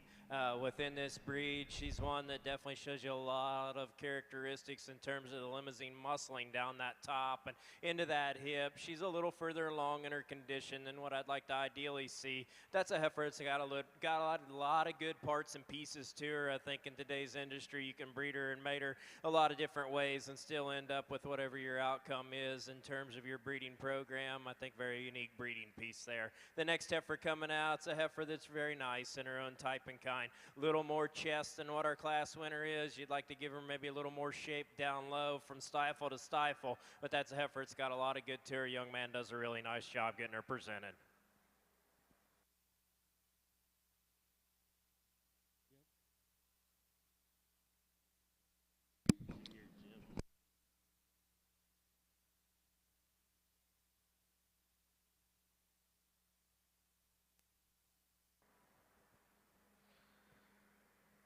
Last class of Maine certainly hasn't disappointed. The black and white steer, in our opinion, we've been kind of walking the top 2 or 3 here again, but in our opinion, within this particular lineup, this calf's the outlier in terms of having enough muscle, enough dimension, being pulled apart all the way down through the lower part of his body, and still blending all that muscle and power together in a very attractive look. Is he absolutely 100 in terms of his structure? No, probably not. Like to just see him just a shot more accurate and more coordinated there on his rear too. But that's an extremely high quality one that gets us started off in a very good fashion. The kind of cream colored calf here in two, if you're off to the side of them or sitting back in the stands, I'm sure this calf has a very captivating look. I mean, that neck comes high out the top side of his shoulder. He's so clean down through his chest. His balance and proportions are awesome. Bottom line, as we watch those cattle come right at us, he's the one that wants to narrow up in his chest. And if we're going to kind of take a shot back in terms of muscle and not pick the stouter one, we've got to be sounder, and we didn't think that was the case here. That calf also needs to just have more set and reach to his hock. Very high caliber one there to go in two, though. The black and white calf in 3 is awesome in terms of his body. Very easy feeding, low maintenance, kind of a fat steer look to him. A steer, in our opinion, of that initial trio just fell out of balance in terms of his forerib, shoulder, chest, and how all that fit together up front there. If we can kind of tweak a few minor things, that calf definitely becomes more in contention. The steer that the young man has here is a shot more like lower to the ground, a shot more moderate, and we actually appreciate that. Love that guy through the center part of his rib cage. Steer for us as we step in behind the cattle. There's just not enough to him. That steer's got to be broader and more opened up in terms of his pin set. We got to kind of mow that tail head down and get it to set more ideally there in between his pins. The same goes for the young lady's calf in terms of his tail head, his pins, and how his hind leg is designed there from behind. Still a really good looking one that has enough body. We just kind of need to get its pieces to flow together a shot better there. The Baldy steer, in our opinion, of the remaining two cattle, we just trusted his structure long term as these cattle continue to feed and fatten. We just trusted his structure up front in terms of his shoulder design. The young lady steer undoubtedly has more power, just a calf that we were the most concerned with in terms of his structure going down the road. Very nice class for those kids. Let's give them a round of applause. Boy, a nice single entry here on our side, and boy, she is good and could have stood a lot of competition. I really like this female. Very sound, very good footed, great body, great rib shape up high, stout enough, good looking, fresh, very, very high quality. Congratulations. Well, here's what we've been waiting for the last, 45 minutes or so. We talked about it when the first class came in, how tough we thought this main Angie division would be. You're going to bring all the class winners back out here and line them up. Absolutely. This is going to be an exciting moment in the entire weekend, in my opinion, because, wow, there was some good ones, and the quality just continued to come, as the judges mentioned out there. So this is going to be fun. Yep. Tremendously good division here, and going to have a little, looks like maybe a restroom break for our judges and kind of reset. Over there on the north side of the ring, we're judging some heifers. What are we into now? I think looks like the high mains over there. So just like this main division on the steer side, looks like that high main division is going to be really, really tough in the heifer show. Absolutely. There's some good-looking heifers over there. Set of limousine females here. Dan and I were just talking, what a unique set of females that we have out here, and two of them are very unique, and they're all three of them very, very high quality. Very good, very cowy, maternal looking type of deals. Very, very nice. There's two heifers out here that suit us the best. We'll go ahead and select those two right now. Congratulations again, young people.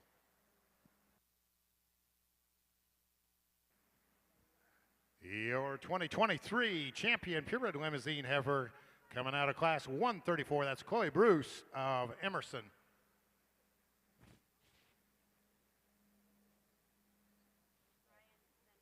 And your reserve champion purebred heifer, limousine heifer, coming out of class 133, Ryan Benschoof of Winterset. Once again, champion limousine heifer going to Chloe Bruce, reserve Ryan Benschoof of Winterset.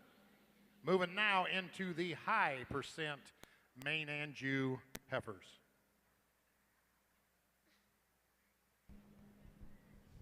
All right, we're getting closer to the moment of seeing these steers come into the ring. The judges are coming back out. Lowell's giving the look like he's ready to give them the green light here shortly. Yeah, green light, thumbs up. Let's roll, boys. They're standing at the gate. That was our Class 1 winner. Started off this division so well. And Grayson Belcher, as we talked about, and that's actually a home-raised calf there. Congratulations to him. That's Here I Am out of their famous 322 donor that's raised those promotion bulls that they've sold, and just so many high-dollar steers and winners across the country. So, every class here, just high-quality cattle. Let's watch them as they come in the ring, and hopefully you guys can see it there on your video screen as they come around the corner and give you that side view profile. Just a tremendous amount of quality and power, and just appreciate all the hard work and quality these kids have brought to the Beef Expo this year in the main Anjou division. Absolutely, and that cow you mentioned has definitely influenced this breed, as you talked about. That family, the Bremer family, of course, has been in the main business a long, long time. And, man, look at these steers there. We got to see them coming kind of towards us here to begin with. They're all wide between their eyes and big-backed, and then we got to see them turn here, and they have some look and style. And, man, what a lineup. Yeah, pretty impressive, pretty impressive. And the exhibitors are doing such a nice job with them here. They just, you can tell the time that is spent at home with these animals. They got these things trained to come out here and kind of walk right into position. Side. Places not an for the accident, is it? final class of main and juice steers, class 321. First place, Brooke Conover Sully. Second to Heidi Kipp of Yale. Third to McKenna Burmeister of Raleigh. Fourth to Ross Lynch. Gurundi Center. Fifth to Greenlee Giroux of Ainsworth. Sixth to Dalton Zidlicki of Decorah. And seventh to Emma Whittaking of Green. Currently in the ring is your selection for champion and reserve main and juice steer.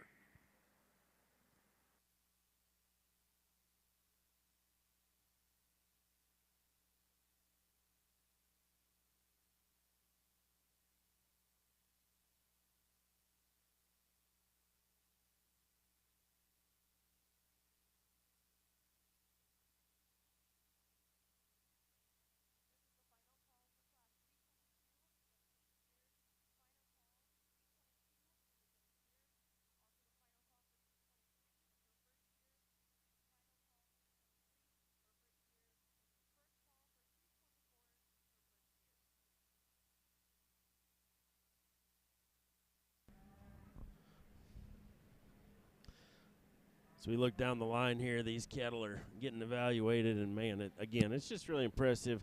I know there's probably a couple that maybe rise to the top. Noel, what are we looking at here? Yeah, I mean, if you remember back here, what was that, class 317, I guess, and the Kentley Lawn again, had that Really close nice pair, her and trio, Drew main Jacobson, Anjou and they just talked that females. steer awfully I was well. lucky enough that I had two boys, and I never had a little girl that I could never tell no to or anything. And Matt and I were just sitting here talking, and he said it's like looking into a crystal ball here. In a couple years, he's going to have a little girl out here doing this same thing. But this young lady's got a really high-quality heifer. She's giving her some fits here now. But when that heifer's parked out here, super, super attractive from the side, deep-bodied, really youthful in her overall design, a heifer that's extremely sound and gets out and goes around the ring really, really well within this trio of heifers. She's one that sets back nice in that knee and gets out and flexes off of both ends. Just a really high-quality heifer here to start off this class with. Young man's heifer here in second, definitely the powerful one of the class. She's one that's got a lot of mass and dimension to her, but she's one that wants to get upright in those pasterns. When you set her into motion, you'd like to give her a little more flex to that knee when you ask her to get out and go, but an awesome built one, just needs to be a little truer at the ground to get over the one in front of her. The next one coming out, a very productive oriented kind of heifer. It's a heifer that's got a nice look to her from the side, not the biggest boned individual, not the biggest footed one, but one that's relatively nice in terms of her overall design. Just needs to have a little more heifer there to get her up any higher in this class. Thank you.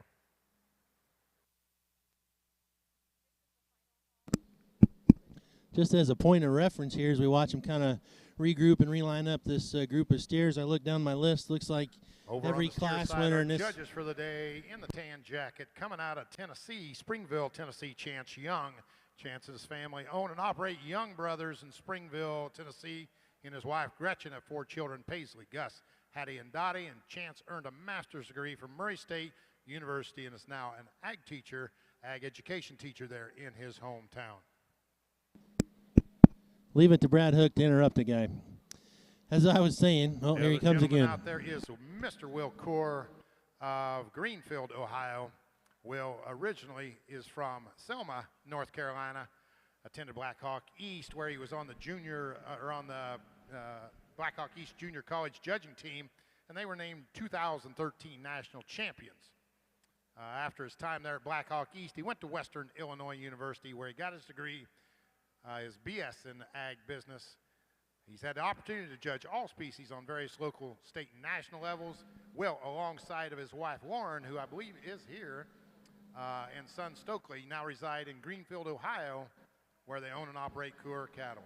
Coeur cattle's main focus is raising and selling high-quality cattle, show cattle in multiple breeds, to be offered in their show heifer sales biannually. Will's greatest joy comes from being able to provide show cattle for junior members and working alongside them and their families at all events. Once again, that's your judges, Chance Young and Will Coeur, over on the steer side.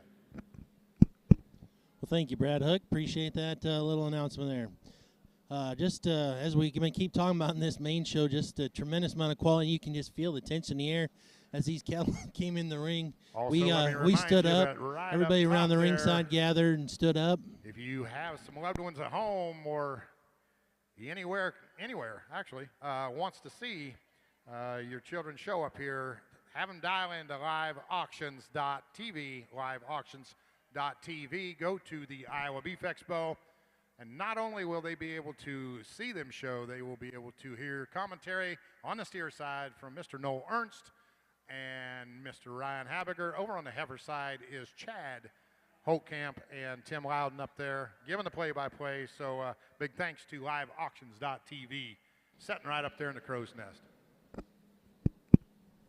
As I was saying, just a lot of excitement and tension here in the air. You can just feel it as these steers came in the ring. We stood up, the crowd got thick. Even our heifer commentators, they came over and kind of stood next to us and just eyeballing what's going on here in this main Anjou division. Absolutely. The crowd is packing in tight to the fence over there on the rail, and everybody's kind of in suspense here. You were going to mention, I believe, there's a common sire group out here? Yeah, just a point of reference here as I look down my paper, if I'm not mistaken, every class winner in this particular main division is sired by Here I Am. So that's pretty awesome. I mean, we all know how dominant Here I Am has been over the recent years, but again, continuing to show his reign of power with the quality show steers. So I guess if you're a breeder out there listening and you got a good main cow, you might want to think about throw a that. little Here I Am at her, huh? I think so. All right, we're taking those class winners around the outside. The judges want to get a good look at them, coming at them, going away from them. They're really analyzing the feet and legs as they go about the ring. Lots of good ones out here, but I think, a couple to talk about that are definitely in the hunt or race. That Lonican steer that you mentioned, the power and the overwhelming quality that he had. Yep, tremendously good calf, and that was the one that we talked about. They were really complimentary of that calf in his particular class, and then a couple of classes there right behind him. Parker Schall has got a tremendously good one there as well that they liked an awful lot. Absolutely. They spoke really highly of that Schall steer, and definitely rightfully so. One that just has that look about him, big-footed, progressively gets wider as you study him all the way from his shoulders back. So this is going to be interesting to see how they decide between these cattle. Absolutely. And then again, there's that Baldy steer that our old buddy Bucky raised, second place to Lonigans. He might get a chance to come back out here and compete as well.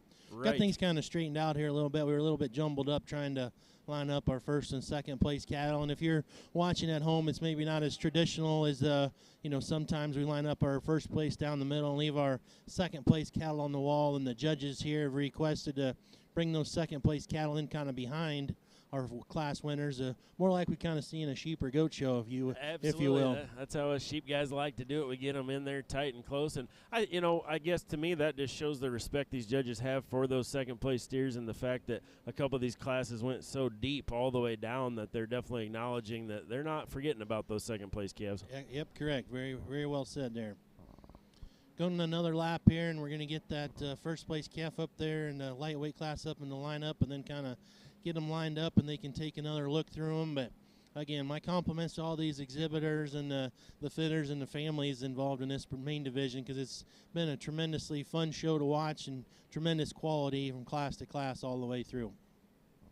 And whoever's lucky enough to win this division, they'll take their calf back to the stalls, break it down, and get all that glue out so they can bring them back again tomorrow.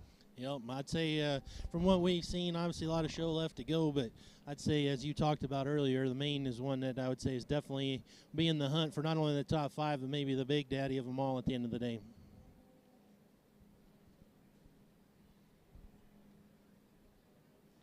All right, the exhibitors are getting them parked here after we took that tour around the ring and getting them set into position.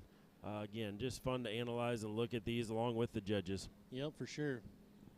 Again, as I said a couple times, the way the ring's set up, you guys looking at home or seeing the camera from the side view profile of these calves, we're kind of set up in the top tier behind them. We kind of see the rear view, if you will, and it's pretty impressive. Just look down these cattle's tops and see their thin set and the width they maintain all the way down their shoulder and to the ground. Absolutely. These cattle are smooth and wide-topped, and we talked about how impressive the clippers and fitters are these days, and this is a great example up here. We can just see how smooth they get those top lines. I don't see too many gouges like we used to see maybe back when you and me were at the shoots. Yeah, they're not as shaky as we used to be, huh? Correct. Boy, what an interesting class of females here. A lot of give and takes and a lot of different types and kinds. The heifer that wins does so for us just in terms of she's ready. She has some boldness of shape to her. She has a nice look. She has some power. She has an added advantage in power right there into her tail head and carries that advantage down low compared to our heifer in second. Like her front end mobility, sure like to change her off her hind two pasterns as she goes, make them a little softer, tone her down on her clipping right there a little bit. The heifer that comes here in second, very, very nice. She's not one that captivated Dan and us right out of the gate, but you really analyze this heifer, and there's not a lot wrong with her. She's very sound. She's very functional. Just gives up a little length of body and a little bit of stoutness right there from her hooks to her pins compared to our class winner. But, young man, that's a good one. Keep feeding on her. I think good things will come with her. The heifer that comes next got a little bit more shape and width and dimension up there around her tail head, but she wants to get up in the center portion of her spine, wants to get a little steeper in her shoulder, and the way that front leg takes out, we'd like to see it take a longer, more athletic stride as she hits the dirt. Heifer that comes next, same way, a little steep in her shoulder as well, like to see her take a more athletic stride off to her front too. Got a lot of rib and volume to her and stoutness. Sure like to tone down the fit job on that underline. That's getting a little excessive for what Dan and I like. Heifer that rounds out the class, good kind of female, very elegant through her front 1/3, loads of growth and performance, just need to add some body and width and dimension to her. She gets along further, she'll move up in the class. Congratulations.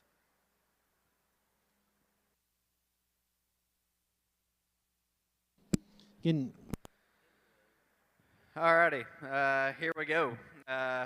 Obviously, when you get called to sort, you kind of look forward to certain things, and obviously, when you're sorting through breed steers, you know that the mains are going to be one of the top ones. And honestly, this lineup right here, that tells you why. The crowd's been building, and honestly, I know exactly why, because I guarantee you, I have no idea what's left to come or no idea what's coming tomorrow, but I would sure think that the one that's going to win this deal is going to be in the hunt. With that being said, me and Chance, we're 100% on the same page in terms of the one that's going to win. We definitely got to do a shot more study in there for reserve. I'm just going to go through right quick, and because in my opinion, these cattle are of the caliber that deserve to get talked. I'll just kind of run through them briefly, tell you a little bit of what we see, what maybe our little pinpoint issue is with each one of them, and then go show you which one I like. With that being said, don't want to get critical, but at the same point, I want to break them down in the best way that I can. The calf up front, we talked about him in class. I mean, cookie cutter. Not exactly sure how you could design one or make one look any better at 780 pounds. That calf's presented to the nines, incredible looking.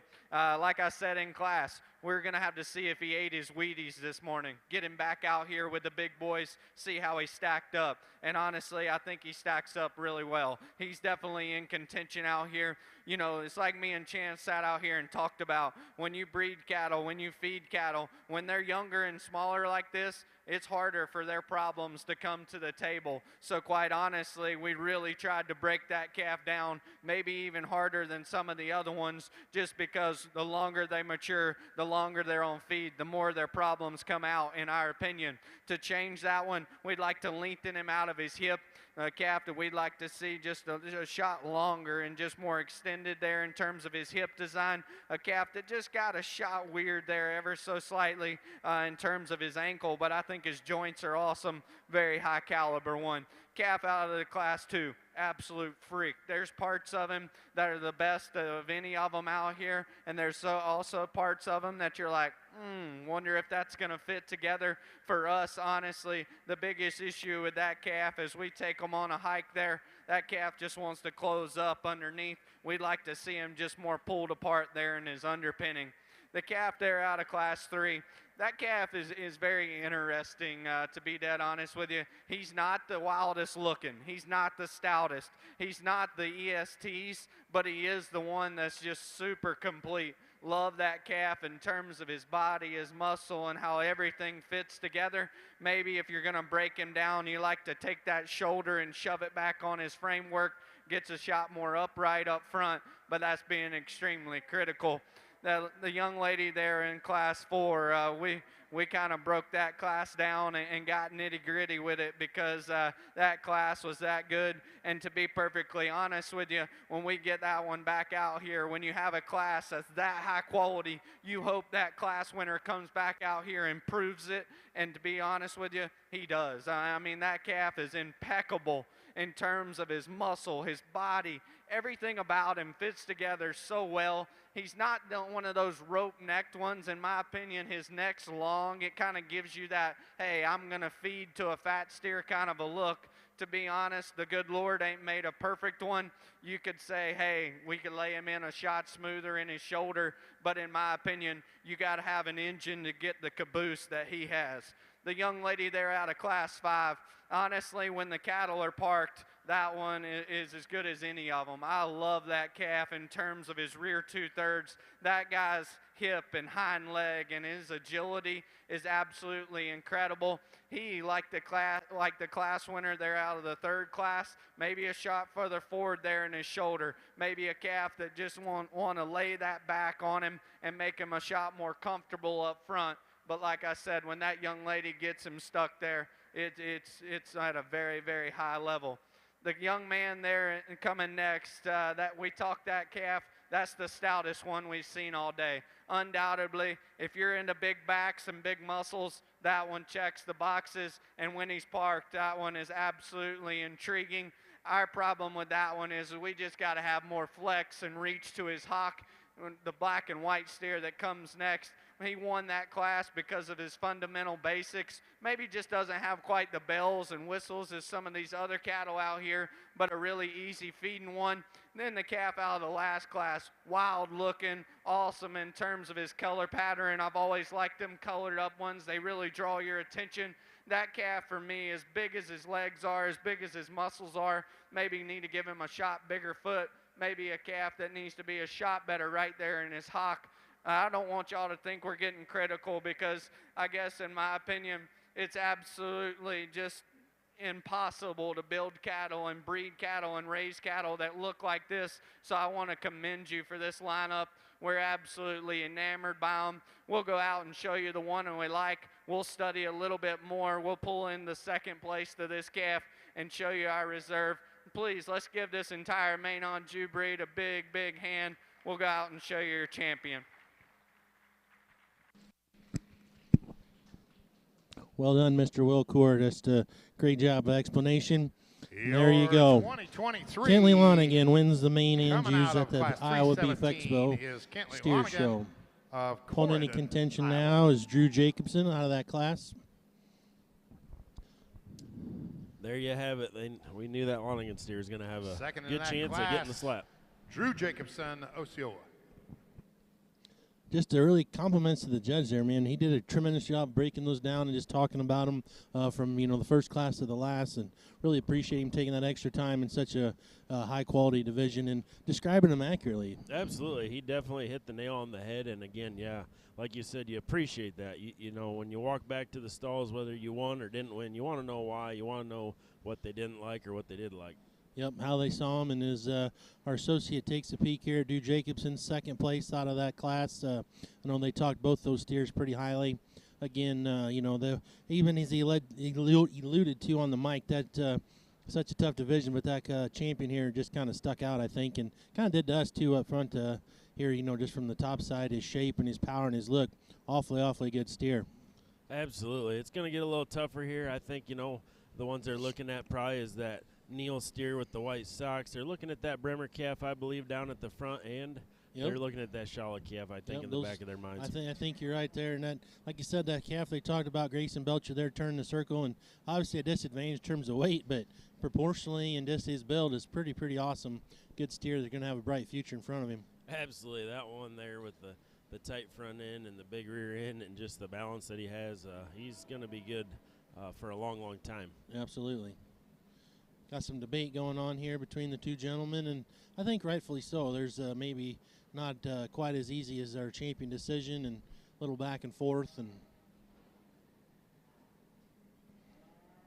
hard to find one that matches up real well with one like that. Yeah, that's a good point. There's a lot of quality out here, but yeah, nothing just has to go right next to him. I think those three steers we mentioned, and maybe maybe even some of the other ones out here could, be argued to be that reserve position. But, yeah, definitely not just a hammer to pull in next to him like he is.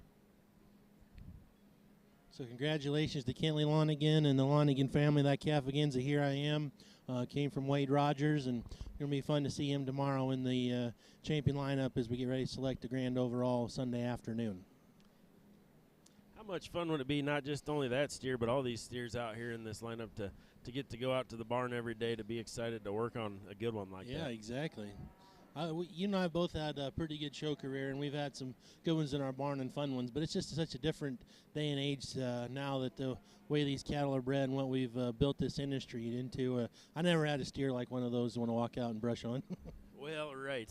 But, yeah, it's just changed a lot, and the quality, you said earlier, just gets better and better every year. And it looks like we have a decision here for reserve. And your 20. Here we go. That's Mr. Fitzgerald. Reserve champion main end Jew steer coming out of class 316, Brant Will of Wyota. Okay, Brant Will, Wyota.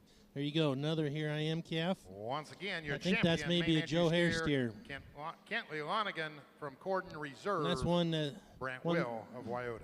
One that, as they talked about, and when he was breaking him down, maybe not the one that's the most exotic in any one area, but they just loved his completeness and his smoothness of pattern and just his fault-free design. Absolutely, that was a steer that definitely dominated his class that he was in. There were so many good classes as we worked through that division, and he was one that was just, he wasn't the freak out there, but there wasn't a lot wrong with him either, and they found him for reserve. Yep, absolutely. Gets a little bit easier in this next division, it looks like to me, as we move into the limousines, and just one exhibitor in the limousine division. So I think they're probably not going to have as much debate in this particular drive. Well, we'll see. Hopefully it's a good entry. We're about to find out. Dan and I sure won't argue that with you at all. The heifer that wins for us, though, we just simply like her in terms of cow power. And we're cowmen, and we like some power and shape in them. And where this heifer really excels is at the top side of her shoulder blade all the way down to her heart. She has more muscle, and she has more muscle right there and squared up into her hip. She's a very, very nice bodied, very nice balance from her chest floor back to her udder. She's big boned, she's big footed. She has a really nice look about her. If we're going to critique on them, and they both have some structural issues, we might like to see her just handle that rear pastern just ever so slightly, a little softer. But when you get them with that much power, they're going to have to walk a little wider, and that's just fine with us. Here's the heifer that I think has a future built for the long haul. I think this one's better days, may not even be this summer, but sometime in the winter, young man, you're going to have one that's going to be awfully tough to turn. She is so elegant made through that front 1/3. Love the way that her head comes out the top side of her shoulders, but she gives up just a little bit of power right behind her shoulder blade and into her hip, and we'd like to see her handle that hawk just a little bit softer, but I think that's really good. Very, very close pair. Awesome two pair of cattle. Folks ringside, these are great. Heifer that comes next, a lot of power and performance in her. We just like to see her lay a little bit more angle into that shoulder and take a longer, more athletic stride off that front end to get her up any higher today. But very cowy, very broody, very, very good. Heifer that comes next is one that's kind of like the one that's in second, built for the long haul, built for the winter. Very angular, very sound, very functional, very fresh in terms of her condition.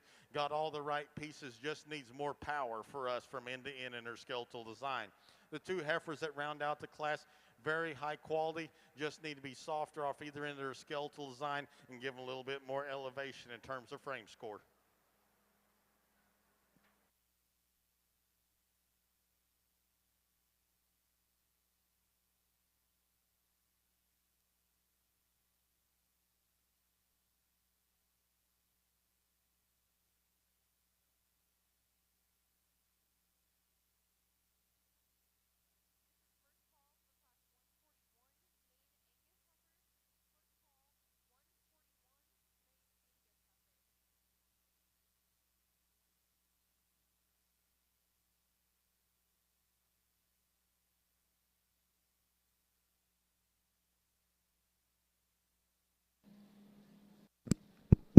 Take another short break here as judges get a chance to get a little substance in them and refuel and getting ready for the limousine show. Looks like, I don't know what we got on the other side still. working through some high main heifers over there on the north side of the ring, and just as you'd expect, a lot of quality there. Absolutely. Those heifers all have the look, that's for sure. Those judges definitely deserve just a little break after the main division. They definitely are earning their paychecks on that one. Just again, can't really stress again how impressive that really was. Yeah, it was. Hey, speaking of impressive, I know we just gave our old buddy Roger Olson a shout out, and look who just walked up to the booth here with us, and him and Sherry made a pan of oatmeal spice bars and brought them to the show, and he just came up and gave us a little hand delivery. So sure appreciate that, and shout out to Roger and Sherry for that's pretty awesome. Yeah, being such great people in the industry. So look forward to having a little snack here as we work through the afternoon in the steer show.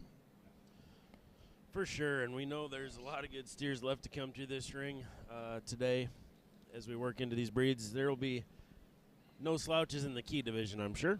No, I'm assuming that'll be just real similar to the main Anjou division. And here we see as we got a little break, here comes our champion main steer headed to the backdrop. And again, just from the ground up, man, look at that dude. I mean, the foot size, the bone, the power, just the width, the body, and the smoothness. And as the judges alluded to, man, he just gets out and motors and goes with the best of them for all that power that he has. He's still really flexible in terms of his skeleton. Absolutely. He's an impressive animal. I mean, he just hits you as the kind that we're all trying to strive for. Just has that combination of muscle and power and base width all the way through, but he's still smooth made. Kind of reminds me of a steer that got slapped at the Iowa State Fair last year, to be honest with you. Very similar, very similar. Hopefully, for Kentley's sake, and good luck to her, maybe that steer will develop and get her somewhere down the road as well. So good luck to her and everybody else in that really tough main division. And later in the day, after we get done with the boys, we get into one of my favorite divisions, of course, the market heifer division. Absolutely. That's one that's near and dear to your heart. We've had some special times in the market heifer show over the years, haven't we? Yes, we have. We've had some good success with different families over the years with those market heifers, and my father back in the day used to have quite a run with those market heifers at the state fair, so we really like it at our house. I'd say he's one of the guys at the beginning of this deal, and that was just getting started, that kind of made it popular, and one of the forefathers that really took that division seriously and made it kind of shaped it and molded it to what it is in today's world. So it's been a cool process to watch those cattle get really well and develop just as good over the years. Absolutely. There's some standout market heifers these days, and it's nice that we have that division. Certain parts of the country don't have a market heifer division, so we're pretty fortunate to have it because there's a lot of them that need to go that way. Absolutely. I always think it's fun. That's probably my favorite class to watch, those 6 or 7 classes, whatever it is, at the state fair. After the crossbred steer show, you get to watch the market heifer division, and to me that's just as interesting as watching the steer show, and especially sometimes a lot of those judges from other parts of the world or the country haven't really judged a lot of market heifers, so really fun to dig in and watch those guys break them down as they're maturing in their last stage of life there at the market. Absolutely. Our judges might not even know what they have coming at them here later today. I know right. One of our guys here is from Tennessee. I doubt they see a lot of market heifers down that way. Probably more country music than anything. Well, it could be. We had a little country music excursion here not too long ago, didn't we? We did. We're lucky enough to get to go on a little family getaway, as they say, and we went and visited the town of Nashville, Tennessee. Yep, absolutely. Sometimes I guess you we should have one of these classes where you look up and you see one walk in and it just grabs your attention and you kind of gravitate to it the rest of the class. And that's what this young lady's brought out here. She's brought one out here that in terms of overall design is just impeccable to me. I love the extension that this one has through her front 1/3, but yet still gives you that cowy, broody look. That's one that's good in her structure when you get her out and you get her going. I love the foot shape and design that one has. The swoop to that center part of her body, the amount of shape and dimension that she has in that hip and carries it down to stifle. I think that's a really high quality heifer to start off this class with. Congratulations to her. Young lady here in the red sweater's got one that I think just in terms of type and kind closely follows that first place heifer. She does a lot of things right. I'd like to clean her up a little bit there in that chest floor. She's getting a little far along in her condition, but that's one I think is really good in terms of balance and eye appeal, plenty of rib shape, plenty of brood Cal look to her. Young lady does an awesome job getting that one showed. The one coming out here in third's another one of those that really gives you a nice look from the side. She's got a little bit more brisket shoved out there on her compared to what her second place is. I'd like to tone her down in that tail head a little bit. She wants to get that tail head up on her when she's out here on the move, but a really high quality heifer young man does a nice job with. Next heifer coming out, another one of those excellently presented kind of females. Wants to run downhill to the top side of that shoulder, a little too much for me within this class, but a big bone, good structured type female, just needs to be extended and picked up a little bit there in that front end. The next two heifers coming out, ones I'd just like to give a little bit more look, a little bit more balance and eye appeal to. Thank you.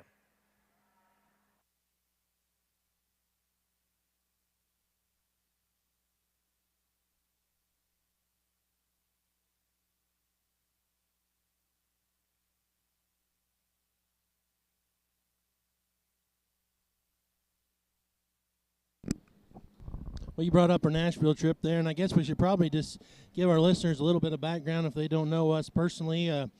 You know, we are, as you said, a family trip. We are related. We're cousins.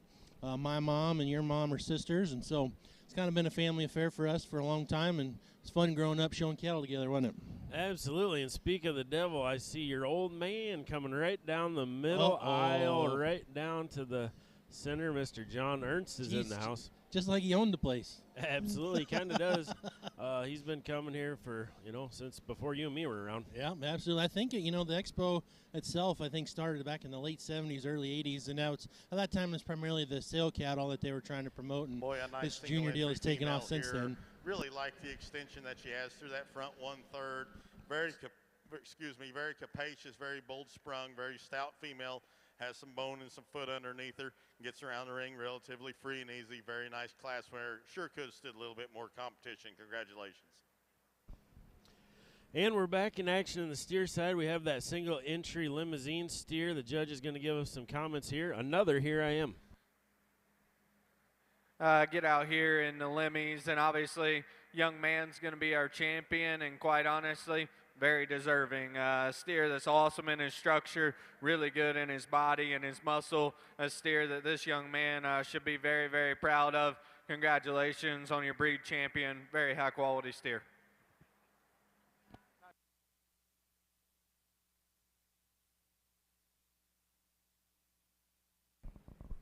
All right, and the judges shook the hand and congratulated the exhibitor of the champion limousine.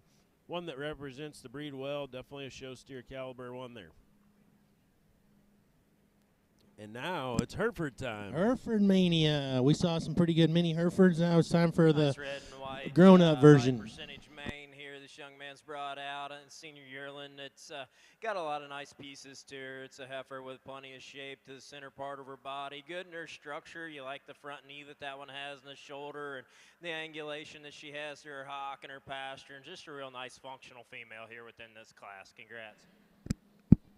Hereford's in the ring on the steer side and just peeked over to the heifer side of the ring. And as I talked about earlier, some of my childhood experiences here at the Beef Expo, we talked about that full-blood key bull that I remember when I was so young, a big old white bull. And look over at the high percent mane deal, and the heifer that just won this last class looks like one of those old full-blood manes, a red and white one, kind of the old Cunha style looking deal. So kind of a little throwback on the main side today. She sure does. Her red color that she has is old school, and the lack of the hair coat as well. Quality's pretty good, though. A little deeper and shorter legged than some of those back in the day. For sure, for sure. All right, back on the steer side. Here we go. 2 Hereford steers out here. A breed that we talked about on the heifer side when we noticed those that just, the quality has really come a long way over the last few years especially. Yep, for sure, for sure. And 3 classes of Hereford steers. These 2 here in Class 1, the 800-pounders. You're going to have a class of some 900-pounders and then some big 1,000-pounders there to round us out. And as these calves make the corner, a nice pair of steers that are fairly similar in their type and kind, maybe some small differences in terms of body design, but maybe one's just a little sharper fronted, you think? Yeah, I think that one coming at us here at the front, probably just a little cleaner. As you see it move, it just holds that front end together a little nicer. I think they're both comparable in terms of their muscling, so we're probably going to vote that the young lady in the red vest is going to take this class. Place your bets, ladies and gentlemen. We'll find out if those two agree with this two. Shout out to the Iowa Hereford Association as well. I know this Hereford breed steer deal has gotten a lot better and more competitive the last few years. They pony up some money, and at our state fair they have a futurity show. So, you know, the top, I think, maybe 7 or 8 steers get some money back from the Hereford Breed Association here in the state of Iowa. So that has really helped strengthen this breed here the last few years. Well, swing and a miss there for the two up in the crow's nest. Well, he went with the power in the body and the substance this time, didn't he? Here, we chose to go with the one that's probably just a little bit more balanced and proportional from the side. Now, when we get out and we analyze that one out of her front end, or his front end, he's probably not quite as attractive up through that front end as the one here in second. Maybe gives up a length of body, but when we set that one in motion, probably a little bit more athletic off both ends. 2 high individuals here to start off the Hereford show.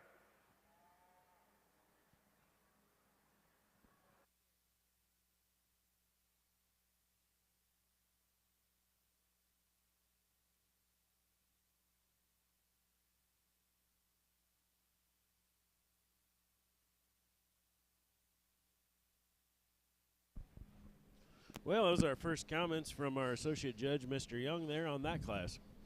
Yeah, maybe he's a Hereford breeder. We don't know. I guess don't have a real great breakdown in his bio. I know he does. Says he raises some cattle back home with his brothers back there in Tennessee. Class 2 coming in the ring here as we get into the, as we said, 900-pound class, 4 head in this particular drive. Got kind of a lighter pigmented one to start the class, and then have a real dark one here coming in the gate. It's going to be the last one on this particular 4 head. That second steer that pulled into position there, man, he sure balances up nice on the profile. Yes, it is. That's a sharp-looking calf with a pretty sharp clip job on him, too. That's a nice haircut. Absolutely. Says he's a high roller. If you Hereford enthusiasts around the country kind of know that high roller is pretty popular, especially on the breeding side, and especially some of those winning females across the country in those national shows. You know, tons of quality there, and high roller is no secret in the Hereford business. Absolutely not. He's been very, very popular, and for good reason. Should we give a shameless plug to our buddy Tom Thompson that raises Herefords? I suppose it's a good time for that. Excellent time for that, and Hereford breeder, and down there in Amity, Missouri, and also one of our good buddies that sells the green stuff products. So shout out to Mr. Tom Thompson. Yes, he's got lots of great products at a reasonable, affordable price.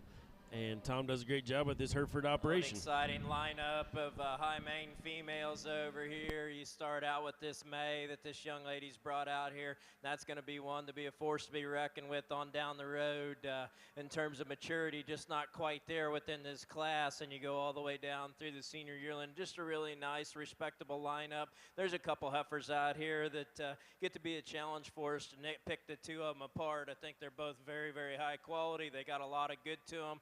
Personal preferences, there's one that sorts itself to the top in terms of power, but yet still has the look and the structural soundness we like to see at the end of the day. We're going to go out here and pick your champion, follow up with the reserve. Congratulations to these main exhibitors.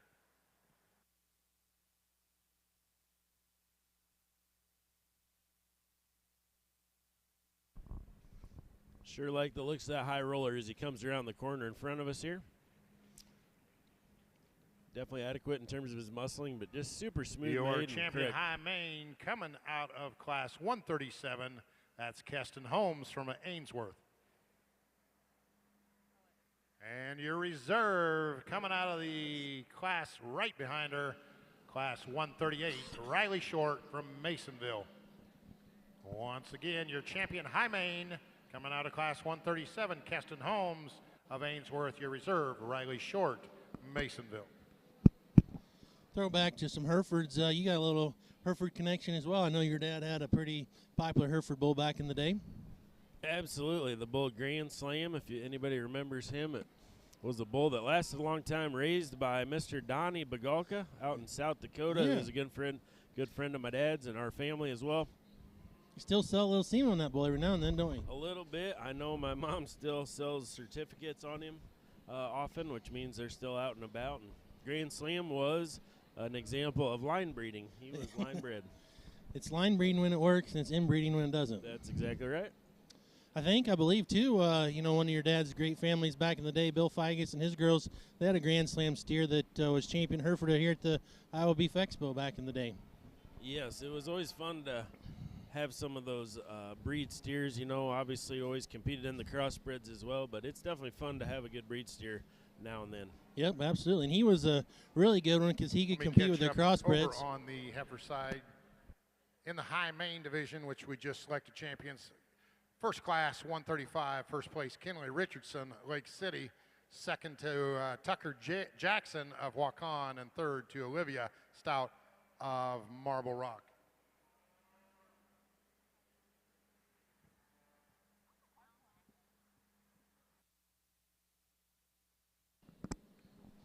That steer we were talking about, I remember he showed up in Oklahoma and showed against the crossbreds down there and beat them. Second class of Hereford steers, and certainly some quality here, especially within this initial duo. The steer that wins, bottom line, he looks like a show steer. That guy was blessed with the good hairs, one that's really, really eccentric up front in terms of his neck. From his shoulder back, he's awesome in terms of his body shape. Really square and dimensional there out of his hip. A steer that's definitely not perfect in terms of his shoulder design and how he gets out of his front end structure. But the problem is our second place has the same issues. We're very comfortable with the one that starts just in terms of his presentation and high quality look. The 1 and 2 from his shoulder back, honestly, he's in contention and very, very high quality. That dude's awesome in terms of his body shape, really good in terms of his hip and hind leg design. That steer's carrying a shot more throat, shot more chest, and then wanting to kind of go a shot east and west down low in terms of his feet design up front. We fix that guy in terms of his shoulder, and he's very, very high quality and gives that one that wins all he wants. The young ladies steer here in 3. Honestly, when you're up on top of the cattle, you can see him winning. I mean, that guy's big and dimensional right out the backside of his blade, super stout, and really opened up about his hip. A steer for us as we back off the cattle, he just falls out of balance. His chest sits down lower than the center part of his body. He kind of really cuts up back through his flank. If that steer would continue to chub and just mass through the center part of his body and his chest don't go out of him, I can certainly see that being a very, very high quality fat steer. The young lady that rounds us out, awesome structured, long-bodied animal, just a steer that just needs more to him. You step in behind him, he's just the flattest and most undescript there in terms of his shape, but still really confident in that calf's ability to feed as his structure and his body just continues to read long term. Boy, what a great way to start off our main Angus show. Hey, now if this one doesn't get your blood pumping, I don't know what will.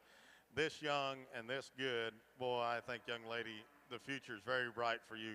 So sound, so functional, good bone, good footed, great balance, great symmetry, good looking, great upper rib shape, great power out of her hip all the way down to her quarter. Really, really nice female. Female that comes in second. A lot of growth and performance in this female. Just needs a little bit more show ring pizzazz and a little shot more bone and foot underneath her to run with the one that's ahead of her. Nice pair of females.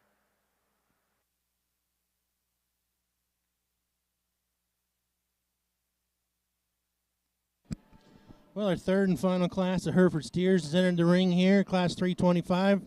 Pair of heavier weight steers, both these steers north of 1,000 pounds. Got Lane Vanderlinden and Kyra Struve in this particular class. Way to get back on track in that last class, Ryan. You got the class winner right on that middle class of Hereford steers. Yeah, man, they really disappointed me there on 2 classes ago, but I guess I'll just have to deal with it. Another nice pair of steers here for sure.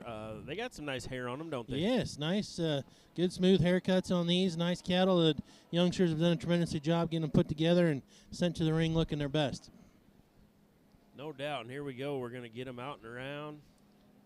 Got the nice white halter. I was just noticing that myself, and I don't know if that's good or bad. I've noticed that in some of these Herefords. I'm all about the, what do they call them, phantom halters or the cable halters.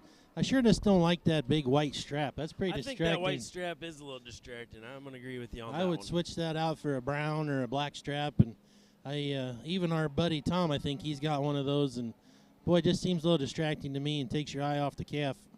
Yep, it's kind of flopping around there. Might want to shorten that up just a nickel for next time. That being said, both exhibitors are doing a great job of exhibiting these two steers. Boy, really, that's throughout the day. All these exhibitors have done a really good job. I know there was one time we got a ring full of cattle and we got a little bit clustered up and stirred up a little bit. For the most part, these kids kind of know what's going on and just have done a tremendously good job throughout the day. Absolutely, and when something needs to be corrected, the ring helps right there to hats off to those guide guys. them to where they need to be. You betcha. Tucker's doing a great job there, and again, Lowell Teets getting to the ring in a good clip and in order and on time. So everything is looking like a well-oiled machine to date. Absolutely, we're trucking right through this show and should have this thing wrapped up in a timely manner today for the number ahead being exhibited, and we're obviously excited about tomorrow as well. Yeah, and I didn't get an exact number. Maybe you know more than I do, but as I was talking to the state vet yesterday, he told me he thought about 1,400 head they checked in or something like that. Oh, wow. So, I never heard the numbers, but that's awesome. Yeah, that's excellent testament As again we to get into this next class, this the program Herefords, and we're what gonna the choose Junior to Beef leave them Breeds the same way Association's that they put are. together. This one will be 1. This one will be 2. I'll break them down for you here. The one up front here, if I'm going to get critical on this one, I'd probably like to give that one a little bit more flex out of that hock. But when we study this one and the length of the body and the stoutness and the squareness out of the hip and how elegant that one is up through his front 1/3, we like that one and we're going to call that one sound enough. The one here in second maybe balances up back into that flank just a little bit better. But when we analyze that one on the move and out of that hip, does he have enough true muscle? And he wants to reach up in under himself and get a little going east and west when you study him out of his front end. All right, we just got our comments on that pair of steers from Mr. Young there from Springville, Tennessee. Gave us our thoughts, and now we're moving into championship. Champion Drive, 3 class winners again in this particular division. I'd like to think the strong favorite would be your favorite calf here out of that class 2, that high roller steer shown by Lexi Cundy. That's a awfully good Hereford steer. I think so. I mean, no disrespect to the other steers, but I think he's definitely the hands-on favorite in what I can see up here in the booth. Yeah, again, as we talk about our bird's eye view, and you can just see the power and the spread down his top and just his stoutness of feature, and then when he does kind of turn to the side, you can see his smoothness of pattern, and just an awfully good calf, no matter what breed he is, but just especially for Hereford, really good steer. Really highly presented as well, but I did notice as he came around the corner there, he must have coughed a couple times on him. A couple of those gouges that you and me talked about earlier. We might have left once or twice on the calf. There's one heifer that comes to the top of this class in terms of foot shape and size and still puts everything together in a very eye-appealing package, and that's going to be this young man we start off with. I think that's a heifer that's sensible in her size, yet good in her design. You like the rib shape and the dimension that one has, the way she lays in that shoulder, good hip in that individual. I think that's just a logical class winner for us out here. The next heifer really follows the type and kind of our class winner out here.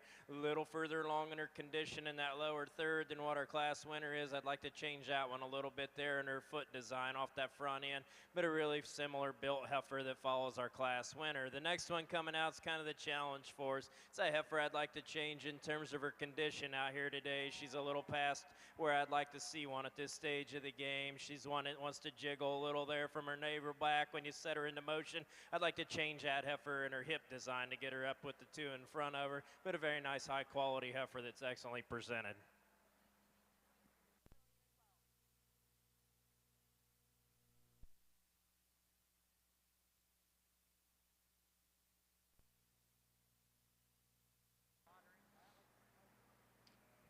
Get out here for your champion Hereford, and 3 classes that definitely had some quality down through within them classes. We get these 3 class winners back out here and definitely have some differences in terms of type and kind, but quite honestly, I think we kind of put that aside and just decide to go with the highest quality one, taking nothing away from the young lady up front because she's actually the soundest option out here within this particular drive, but as we work our way up, she just that steer just doesn't have enough oomph for us today. We need more natural width and muscle. With that being said, it kind of comes down to these two steers out of the last two classes. In our opinion, you got to decide to go kind of with a steer in there out of the second class that's maybe a shot more moderate, maybe a shot more balanced from the side, or you go with a steer there out of the third class that has a shot more just foot and bone, a steer that maybe is a shot longer bodied, but a steer that also maybe just kind of tucks up in that rear flank a shot, maybe just carrying a little extra chest. So there's kind of, you can flip a coin and decide to go either way. For us, we're going to stick with the balance and symmetry of the class there, the class winner there out of the second class. She'll be your champion, and we'll follow right behind there with the young man out of the third class. Congratulations.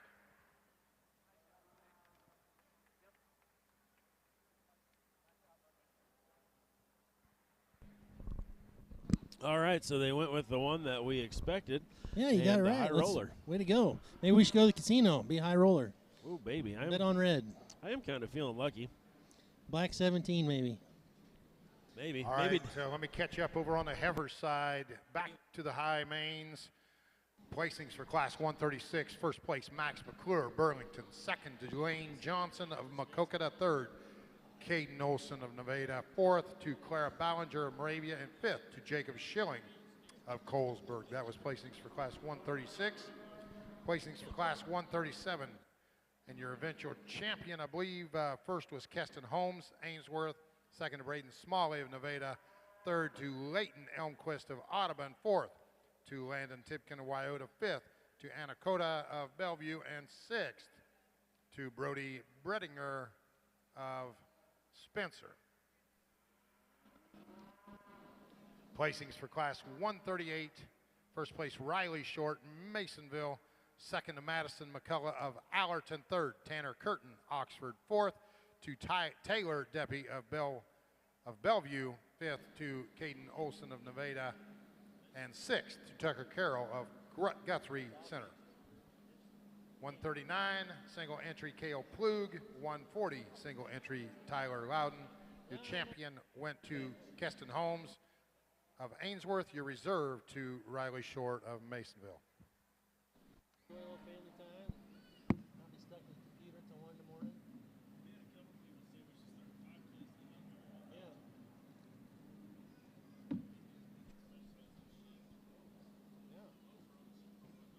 They need a podcast. Well, ladies and gentlemen, here we're starting the highly anticipated Key and Ian division on the steer side of the ring. The champion Hereford, as we just said, was exhibited by Lexi Cundy, and Class 1 Key Steers is now entering the ring. Looks like we're going to have 1, 2, 3, 4, 5, 6, 7, about 7 classes of Key Steers. Probably anticipating the quality to be similar to the main Angie show. So Class 1 here, just 2 lighter weight steers get us started. That was Class 141 of Maine Angus.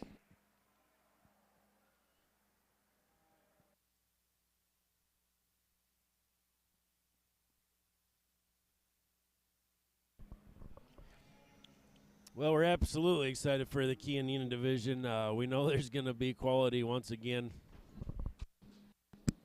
Suppose we'll see those big, long-legged, purebred white ones like we talked about earlier. I'm going to go with a no. Hey, I will say I was here earlier last week, and get out here and get started in this Key division, and these two exhibitors get us started in the right fashion. Bottom line, the young lady steer just overwhelms the young man steer in terms of muscle and mass. That steer's got the big hairs and the big legs. Very, very attractive in terms of his structural design there as that young lady asked him to lead. We thought that was the logical place to go. There's no doubt that the young man steer is absolutely wilder neck, better chested, and fresher in terms of his condition. But quite honestly, we probably wish he was a little bit further along, and in terms of his condition, that would just give us a shot just of a more easier feeling that steer was going to go on and feed and be able to just mass up and chub up. But definitely a high quality looking one that definitely has some wild pieces. Very nice pair of cattle there for both of those young people.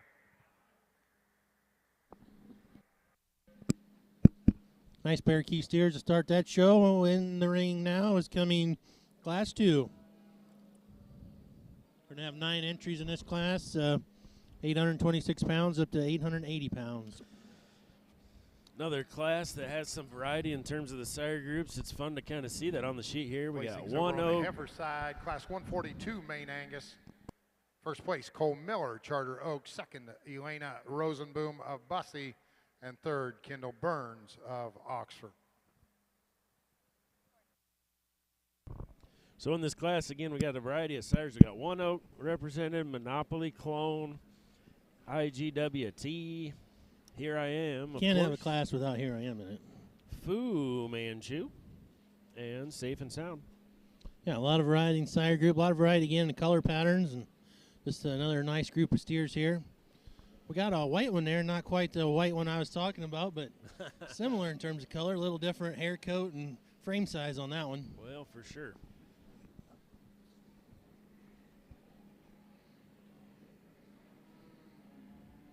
The sun's moving on us again here a little bit, Boy, shining nice our way to eyes start earlier a this class morning. Off here, boy, good looking. I mean, perfect silhouette, nice balance. Really like the symmetry that she has, and yet she's capacious and bold sprung and good out of her hip and her hind leg in terms of muscle and power and bone and foot. Just a really nice place to start. Heifer that comes next here in second is one that's no slouch either. Very, very high quality female. Maybe gets a little narrow chested. Maybe wants to get a little bit flatter in her heel compared to the ones ahead of her and smaller footed, but high quality female. Very nice pair. The big stout burly heifer comes next, and we appreciate the power and the width and dimension that she has, but she's just, from a balance and symmetry standpoint, she doesn't hook up right at the top side of her shoulders, wants to get a little round from her hooks to her pins when you set her into motion, but very, very bold sprung, very stout and thick-ended, just like to make her just tie all the cool pieces together a little bit better. But boy, what a unique breeding piece.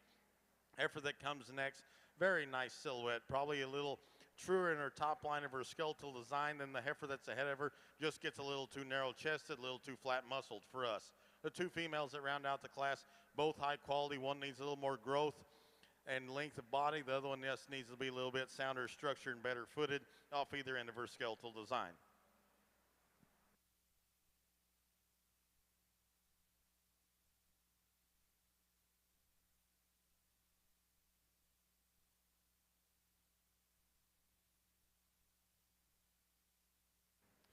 Let me catch up on a couple divisions over on the steer side. First single entry limousine steer will be named your champion limousine steer. That goes to Jack Plug of Charlotte. Moving on into the Hereford steers, placings for class 323. First place, Cambry Nickel of Gravity. Second place to Katie Johnson of Independence. Placings for class 324. First place, Lexi Cundy of Zwingle. Second to Hayden Wade of Oxford. Third to Emma Davison of Calamus. Fourth to Callie Nickel of Gravity. And placings for class 325, Hereford steers. First place, Lane Vanderlinden of Knoxville, and second to Kyra Struve of Preston. Your champion, Hereford steer, Lexi Cundy out of class 324. Your reserve champion, Lane Vanderlinden out of class 325. Once again, champion Hereford steer, Lexi Cundy. Reserve, Lane Vanderlinden.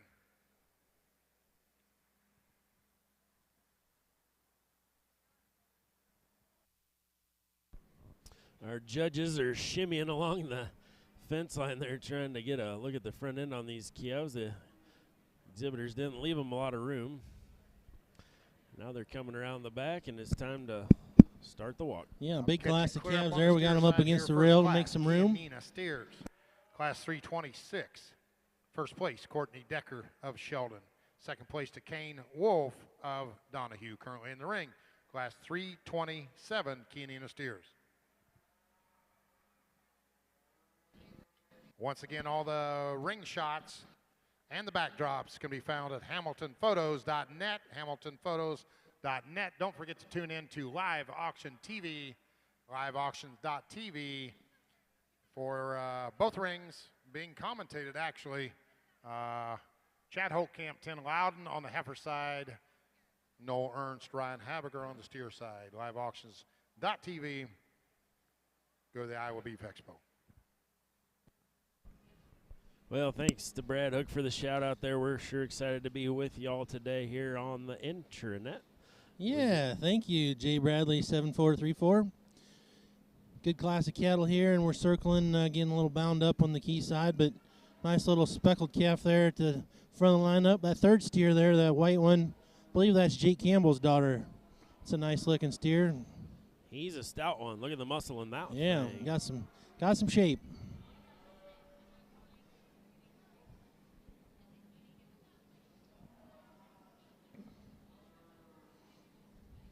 It's always impressive when there's a white steer like that that's that clean and bright looking and not a lot of stains on him. He must use full dimension. I would imagine.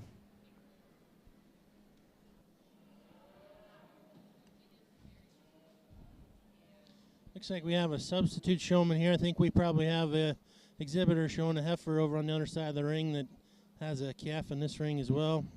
Or maybe that's a buddy calf. That is a heifer. Nice class Must of be a buddy February calf. main Angus Don't see that heifers every day. here. No. This young man brings out one that wins this class for fun, in our opinion. You step back and analyze this heifer in terms of her overall design and the look that she gives you from the side, the substance of bone, the good foot shape that's under that one. I think that one just really comes to the top of this class pretty easily for us.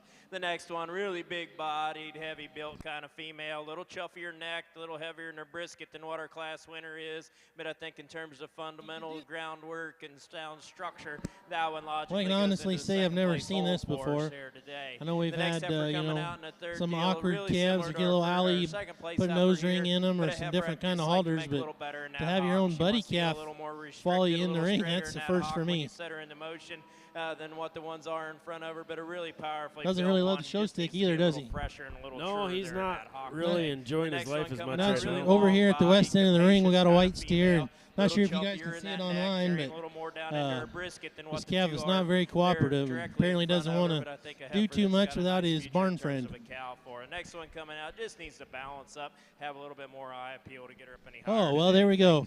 Thanks. Update. Thank you to Mr. Andy Van Arnhem for giving me a little update here. So this steer is blind, I'm told. Okay. So that's why he can probably smell his buddy or just knows what's around. So, well, congratulations to that family. That's Lane Elmquist for taking the time and taking a chance on a calf like that. Boy, that's enough of a project all year long to do something, Absolutely. but take on a little bit of That's- extra. Having there a calf with special needs like that, it takes extra special family to do that and For sure. care for it. We had a blind heifer at our house not too long ago. Yeah. As an old nose You buck. didn't make it to any shows, though, did you? We didn't get her out of the barn, but we still had a lot of fun with her. Yep. My son Corbin had a heifer. We called her Helen. She came with that name. She was visually impaired. Yeah. Well, that, again, cool thing there. That's a nice calf, and kudos to that young man for putting the extra hard work with that one. Getting them narrowed down a little bit here, and we're getting away halfway through this class and sorting up to our top half. Again, our judges on the steer side today are Mr. Will Coor and Chance Young, sorting through these cattle. The taller gentleman there in the gray coat is Will Coor, and the longer-haired gentleman there with the tan coat, again, Chance Young from Springfield, Tennessee. Absolutely. We appreciate their efforts, and I'm sure everyone around the ring does as well. They don't have an easy job today because there's a lot of close, tough decisions that have to be made.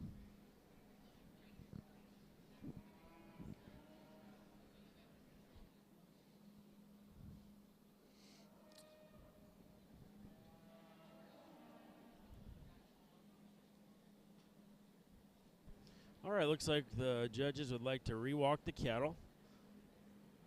So we're down to our black and white calf that's being a little stubborn. We got a white calf there behind him, that real powerful one we talked about, black Yep. steer, and then at the end of the line we got the blind calf, the other white calf. What do you think about just the daily struggles of a deal like that? And, you know, taking care and just tending to a blind calf and building up that trust and relationship. Absolutely, you would have to get the trust of that calf, and I think just like in a person, the people that lose one of their senses, their other senses are heightened. So I'm sure that calf Sure. there uses its nose an awful lot to feel and to smell different things, and its ears to hear, obviously. Yep, obviously.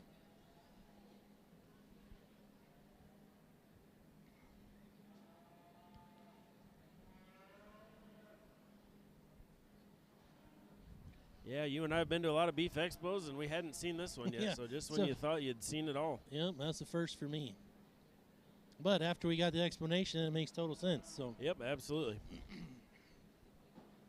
And kudos to the Beef Expo people for understanding that situation, because, you know, if you tried to enforce some crazy rules or whatever and, you know, separate that calf, that could lead to bad things for a lot of other people.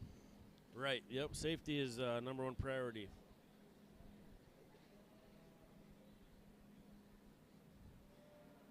And the young man, we got to say, he's doing a great job with that calf. Yeah. I don't know if they showed that heifer already on the other side of the ring yet, but she's fit up to a T as well. So whether they just brought her in here for presentation's sake or they've already showed her, not sure, but she's yeah, good-looking heifer. Dialed into the nines as well. All right, we're getting down. Breaking them down here. Looks like we like white steers in this particular class. All right, they're going to move them on up. So again, it's just the two white steers competing against each other here, trying to get that top spot.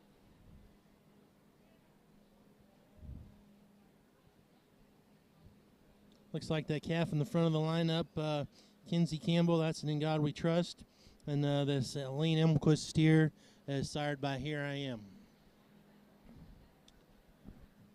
Two smoke steers get us started here in this class of keys, and definitely some quality on down the line. Quite honestly, this calf hit the ring, and very, very just high quality, highly presented animal. Not many hairs out of place on that one. Love that calf's look, and then would have that kind of neck and extension up front, be that robust and awesome about his body shape. Still a calf that's very agile as we get him out on the move. I guess we never wavered from the fact that that one needed to go ahead and get us started. The calf here in two, young man obviously fighting him a little bit harder headed one, and honestly when that calf gets out here and shows himself, that's a very high quality animal. That calf for us, as we ask the cattle to go, maybe a shot just straighter in terms of his shoulder, maybe a calf that just wants to kind of narrow up as you watch the cattle go right away. But honestly, that calf in terms of his foot shape, how he's designed at the ground, in terms of his hock joint, and how that calf just reads in terms of his smoothness of build, in my personal opinion, that calf's only going to get better down the road. Definitely a bright future for that young man. Here's the decision within the class for us is between 3 and 4, and quite honestly, if you want to flip them, hey, that's cool. I'll listen to you describe them. The black and white calf is the one that hits us as the highly presented one. He's got the big legs, the big hairs, and is dressed to the nines. That calf, in our opinion, just doesn't have enough muscle. You compare him to the initial duo, that calf is the flattest one out the backside of his shoulder of the top three. And then for as stout and massive as he is in terms of his feet, he just needs more oomph as you step in behind the cattle. And quite honestly, the calf in 4 has that. He's wider backed, bigger pinned, and certainly has more muscle packed onto his skeleton. For us, that steer just needs to be a shot better in terms of his hip design. You can study him there as he exits the ring, kind of wants to drop his pins, get up underneath himself. If that right there was kind of constructed a shot differently, that calf could probably run on up to the beginning of the class.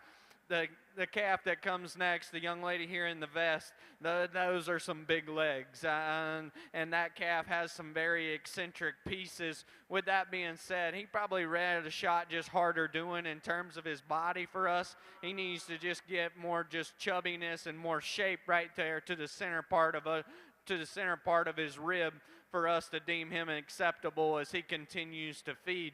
The exact opposite for the young man that comes next. That's an awesome bodied, just really smooth built one. Quite honestly, there's not just a big hole in that one, but the longer you sit out here and study the cattle, you ask yourself, is there enough of each thing? You know, is there enough bone? Is there enough muscle? And if so, that calf is very, very good. I think that calf would be a very, very good fat steer as that young man continues to work on him going down the road. Calf that comes next, honestly, from the side, really nice in his lines. Love the way that guy's so level down his top and awesome out the backside of his shoulder. He just closes up too much underneath. Got to be wider in his underpinning. The black and white calf has more muscle. He's the calf that we call the straightest within the class in terms of his structure off either end of his skeleton. And then the smoky calf that rounds us out. Nice bodied one that can get out and motor. Just a calf that needs more muscle, needs more punch to really run. Congratulations, awesome class of keys.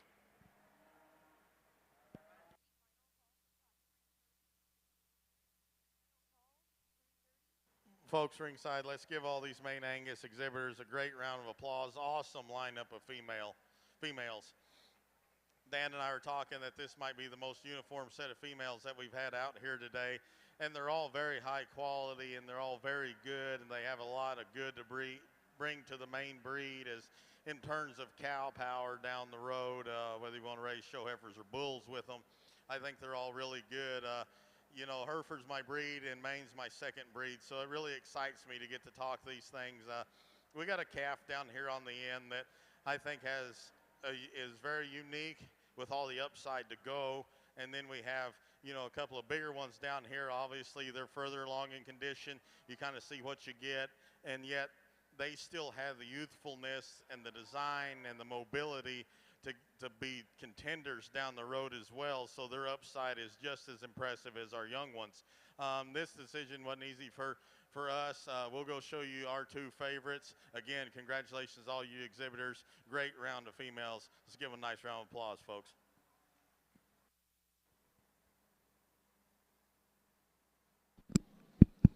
So again, powerful pair of smoky. Your 2023 champion Maine Angus heifer going to Scout Lock out of Packwood, Iowa.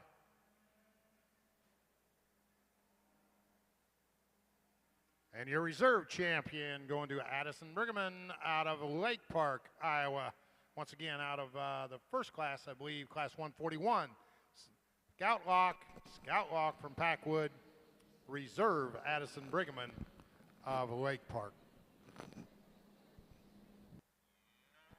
Okay, breaking the action here, back at it in the key side. Third class key steers hits the ring here, and really a nice group again, and get a little bit of color and a little bit of variation, but 6 steers that are all pretty good in terms of their quality and their look and their design. Absolutely. A little bit of variety, like you said, in terms of type and kind, but all the way down the line, those are good-looking steers. They're kind of the right size. They got the right look about them. This class, they're weighing around, you know, from 900 to 9.5, kind of where you want to be in my mind. Yep. It's a long time till State Fair. Absolutely.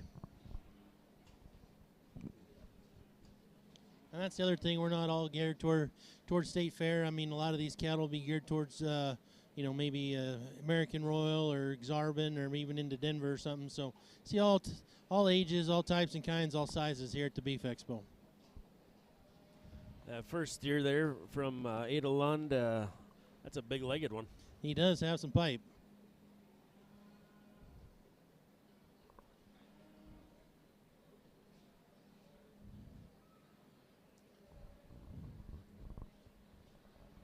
All right, I think we're about to walk these around and get a look at them on the move.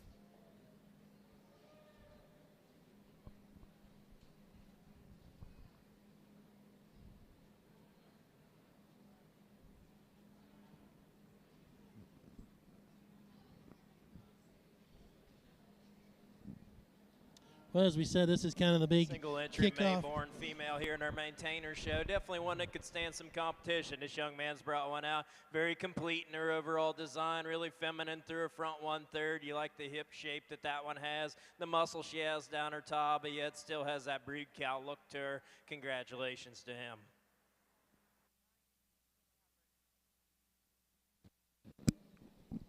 Well, again, you know, just a great show here today and a lot of quality. And our apologies. This is obviously the first time we're doing this live casting here at the Beef Expo, so everybody's kind of learning the ropes and just trying to make sure we get our comments in and not overstep the judges. So sometimes we're kind of in the middle of a story or a thought, and a judge will turn the mic on. So if it's a little confusing to you guys there at home, our apologies, but trying to work the kinks out. And I think we're starting to get into a little bit of a rhythm here.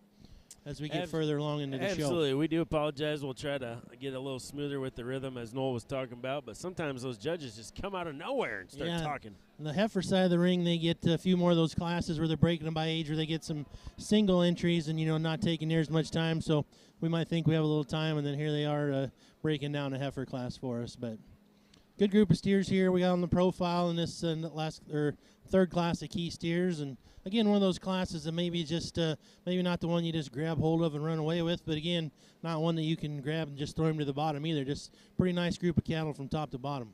Absolutely, a well-balanced group all the way through here. And it looks like we're starting to find those steers to get the process started.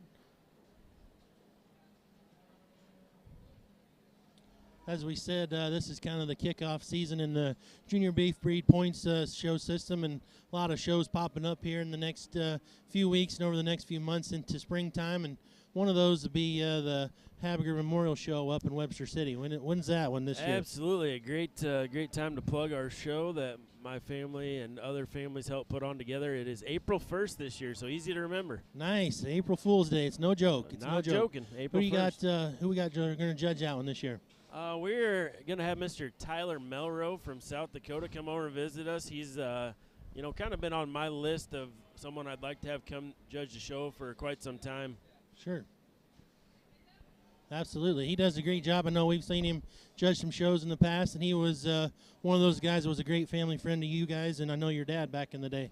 Yeah, absolutely. My dad got along with him, and back in those days, Tyler would have been a little younger than he is now, but they got along well, and he's, evaluated cattle. He grew up on a cow operation, so he's a true cowman, and I know he'll come over and do a good job for us. So if it works out for your schedules, people that are listening and interested, April 1st, Webster City, Iowa, we'll all be there, and hopefully it would work out for you to come on down.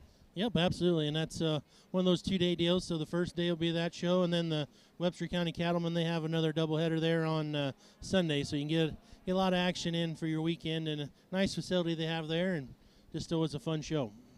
Absolutely. All right, we're down to our top 3 steers now, getting down to the nitty-gritty, as they say. You betcha. The first Lund steer there, he just wanted to keep going. She's having a hard time parking there, and that's the problem with this ring, the way that we set up. They kind of if you're the first guy in line in front of that out gate, nice some of the times those calves want to just keep fall. going and going on She you. sure brings the show ring presence, if you will.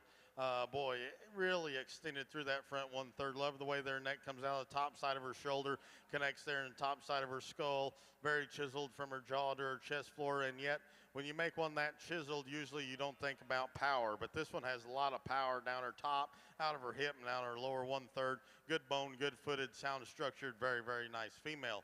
Brockle-headed one that comes next, good looking too.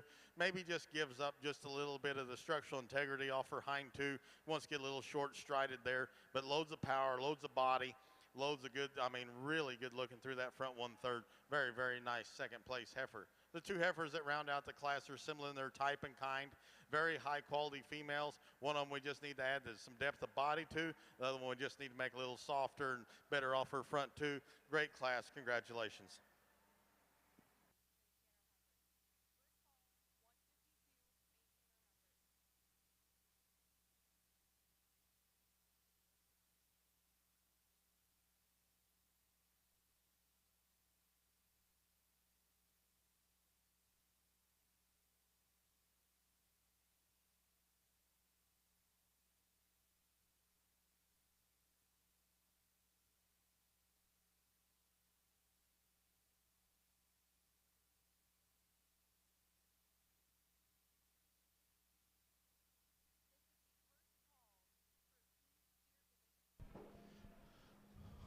All right, final decisions being made here. Definitely a close call here in a couple of these spots. Yeah, and again, here's one of those classes where they're just taking a little extra time and doing their due diligence, making sure they get it right and they're comfortable in their decision-making process as they break them down. Yeah, we sure appreciate that, because you and I, from doing this on the other side, we understand how much time and energy and work goes into this, from just the time alone spent finding your calf. Some of these families put in some serious road time and effort just to find that calf. Absolutely, absolutely, you do. So yeah, just make sure every kid gets a fair shake and you're just real comfortable with your decision. I appreciate that. I think both these guys have done a tremendously good job today, and as they've kind of alluded to, I think most of the time it seems like their decisions are pretty unanimous, or they're seeing things eye to eye, and when they don't, I guess that's when we see them maybe huddle up and take just a few extra seconds like they're doing right now and kind of discussing what they see and what they are leaning towards in their own mind. For sure, like we talked about earlier, it would be kind of nice to have that second set of eyes and maybe get that second opinion when you're out there sorting them by yourself. It's all on you, but it never hurts to just get a second opinion when it works out to have a two judge system. Absolutely. Right now you can see they're discussing together that third calf in the lineup, just talking about some things that they're seeing on him. When I travel around, when I have a guy with me and we talk about cattle, they always tell me I'm a dumbass and I'm seeing things the wrong way. So it's probably nice to have a smart guy next to you. Absolutely.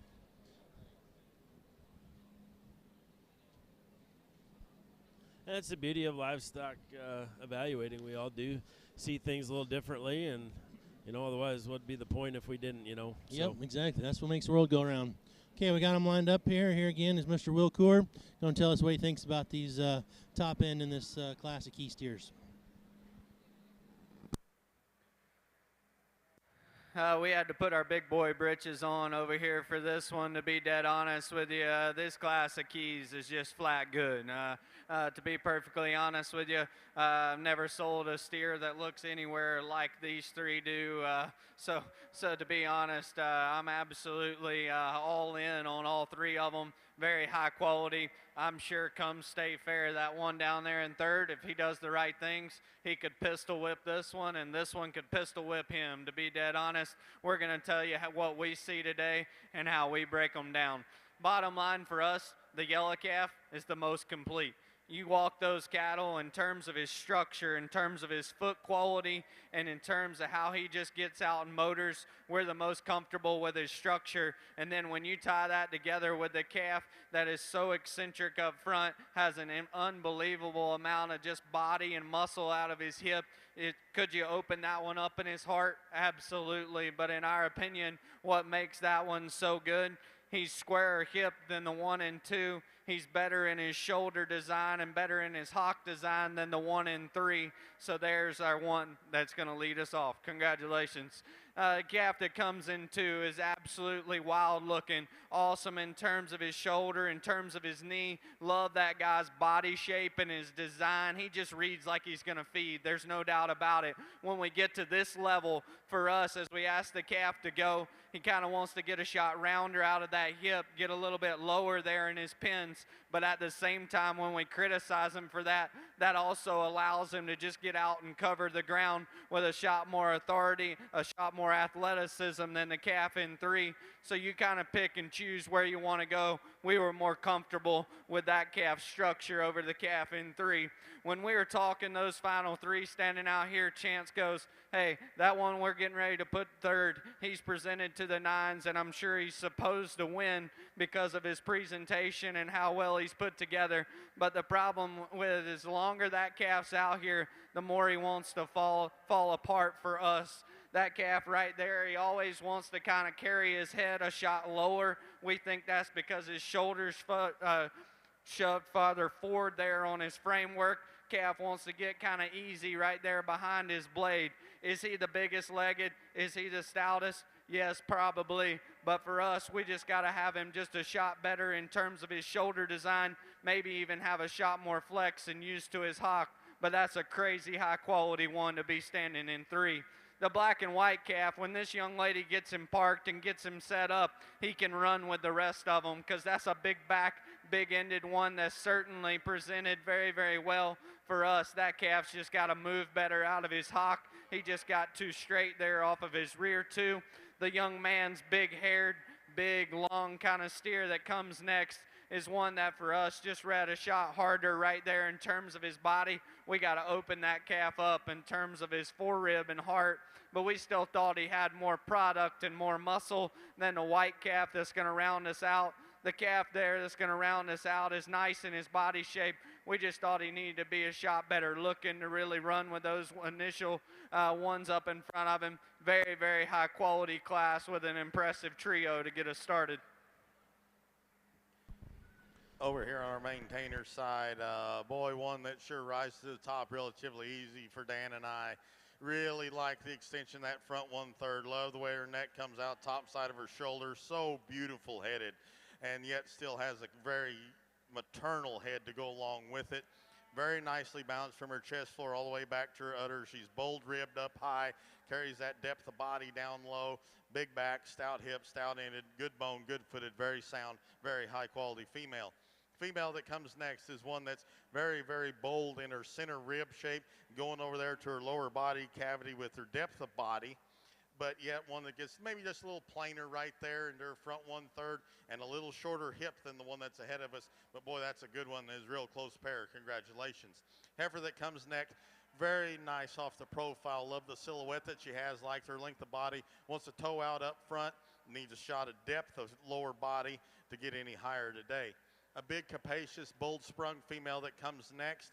Maybe wants to get a little steep into her shoulder, maybe a little easy behind her shoulder blades, a little short stride off her hind too.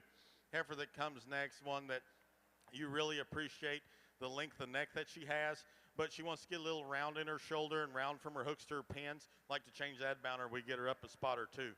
The two females that round out the class are high quality, just need to be more mobile off either end of their skeletal design. Excellent class of females. Congratulations. Getting into one of those heater classes here again, and some of these heavier weight key steers. And boy, when this class hit the ring, you just kind of woke up and paid attention. Again, kind of like in the mains, you just look around the ringside and people are hugging the edges, and we're getting a bigger draw in here, and just a lot of eyeballs on this class and the next couple of classes to come in the ring.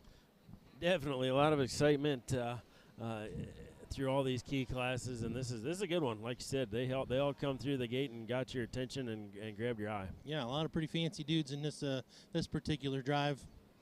A couple quick shout outs. Looks like our old friend Ellie Neal there, Bucky and Elisa's daughter's got a calf on this particular drive. Looks like that's a Here I Am, I think.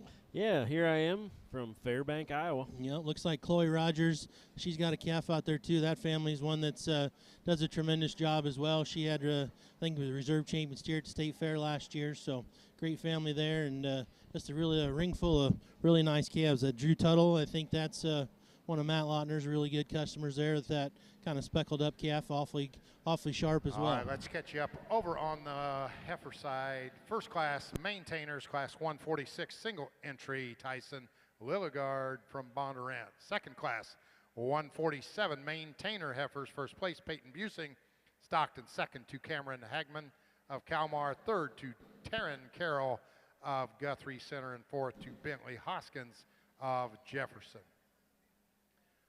And placings for class 148 maintainer heifers, first place Kinley Holmes, Ainsworth. Second to Brock White, Storm Lake. Third place to Reed Hansel.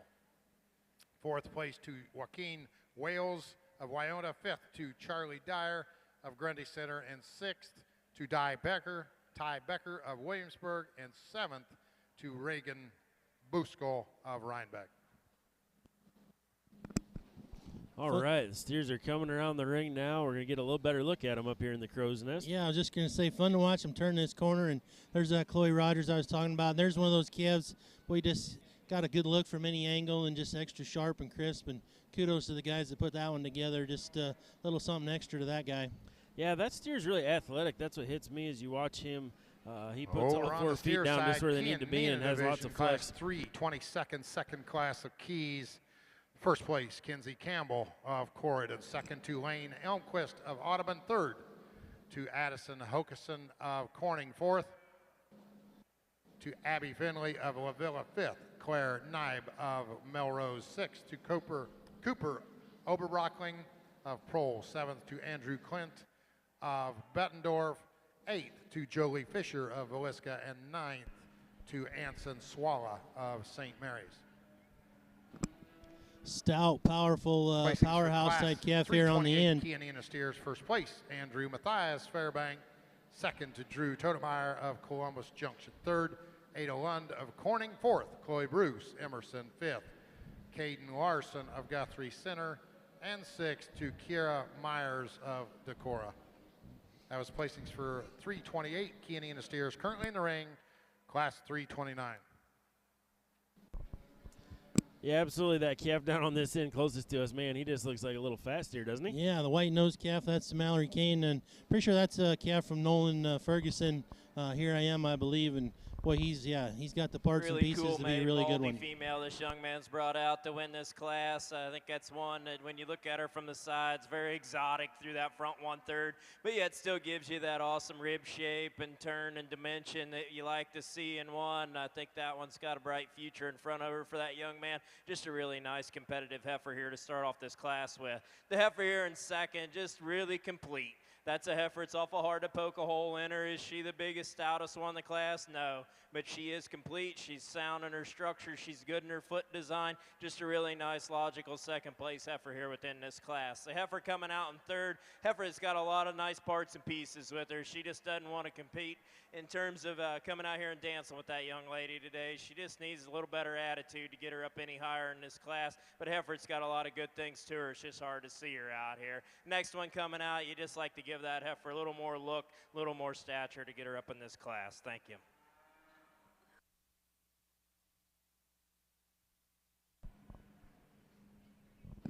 Got her down to their top three again and starting another little debate and kind of going back and forth of what they see in these three cattle. And I think a lot of quality there, but as I look at them, a little bit of difference in terms of type and kind again in those three steers. For sure. They're all powerful steers, but the ones I prefer from where we're standing are the ones on the outside, the front and the back. Those are two calves that you really, really like things about. But that one at the front of the line, man, that thing's athletic, muscular, and good looking. Yeah, really, really just flexible in terms of his skeleton and gets out and glides. And as we said, just gives you a really cool look from about any angle. Nice calf there in the middle as well. And then that steer at the end we talked about, just the sheer mass and volume and power that he has, and still puts it all together in a pretty nice, attractive package. And a little white on the nose never hurts either, does it? No, that's a cool little snip he's got. It's on the show side right where you want it to be. And here they come around for that final walk to make that final decision. They're evaluating that powerful steer with the white strip on his face, watching him go away.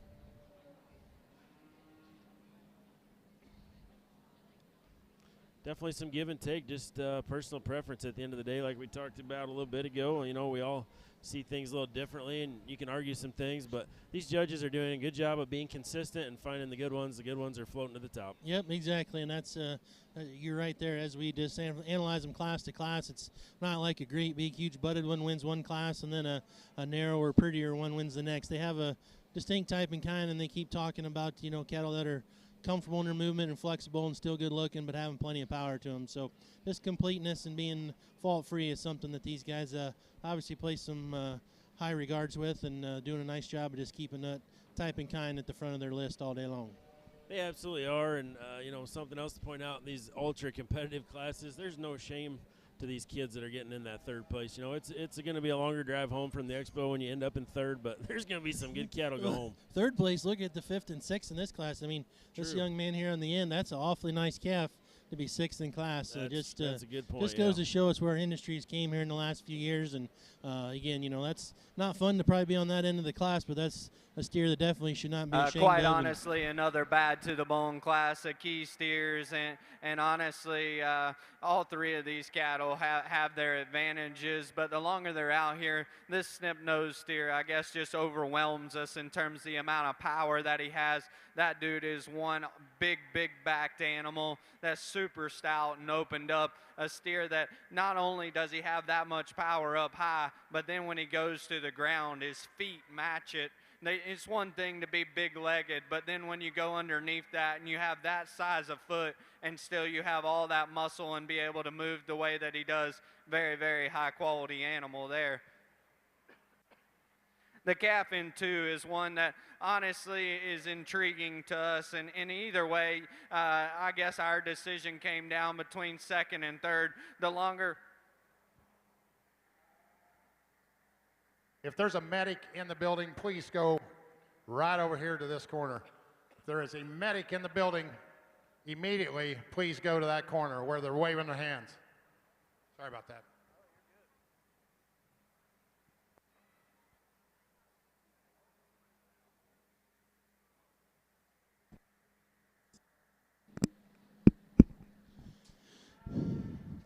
Little break in the action here in the arena. We got just a little bit of event going on here, but just to keep you guys informed online, working through this next class of steers here, and maybe a little bit of a football situation here. We have a little medical emergency in the stands here, but they're getting it taken care of, getting some attention over there. We're just out of respect taking a little break here and just slowing down the action as we figure out what's going on, keeping everybody safe moving forward.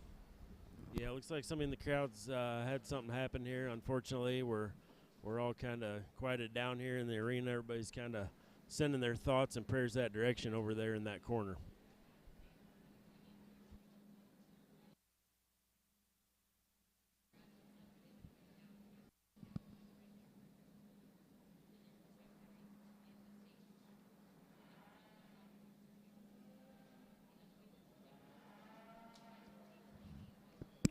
Well, not to make light of that situation, but just to keep things moving and entertain some of you at home as their judges were talking about this class of key steers. Here he's back again to kind of finish up his comments. No matter how important this is, it's not more important than somebody's health. But get back into these steers here in 2 and 3, and quite honestly, we could talk them either way. I guess the longer we broke them down, the more comfortable we were with this steer in terms of the roundness of his body shape. I guess that steer also read a shot shorter in terms of his length of body. That's a steer, in our opinion, that's also just more ideal in terms of the shape and set to his hock and how he gets out and uses it.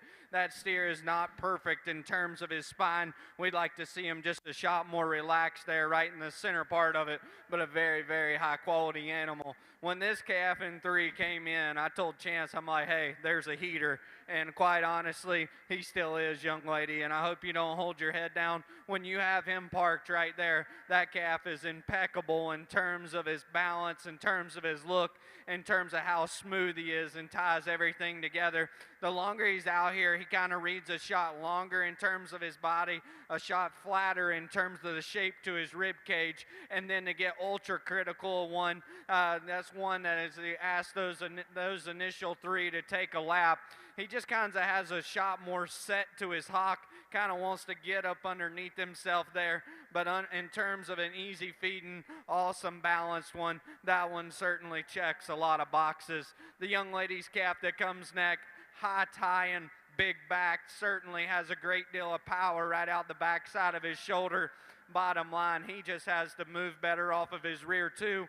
The black and white calf that comes next, really capacious about the center part of his rib, a steer that's really square and nice there out of his hip.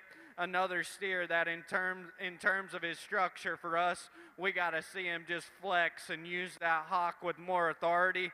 And then the calf that rounds us out, a steer that honestly probably has a shot more product than the black and white steer. He's a steer that maybe read a shot more compact in terms of his front end, a shot shorter right there in his neck and how his shoulder and everything blends together, but still a big backed, stout-ended one that rounds us out, that has a great deal of quality for that young man. Congratulations. Really nice baldy heifer here to start this class off. One that's sure good looking, good body, capacious, got some power to her, got some nice structure in this class. Just a very nice class winner. Congratulations. Baldy heifer that comes next simply does so just because of the cow power that she has. She's broody, she's stout, she's thick-ended. Maybe could be a little bit better off either end of her structure or get her any higher today. Young lady's heifer that comes next is one that has got a nice look to her, gets a little round in her shoulder, round from her hooks to her pins, little up on her pasterns. The 2 females that round out the class, they have growth, performance, and power in them. They just need structural integrity and show ring pizzazz to get them any higher today.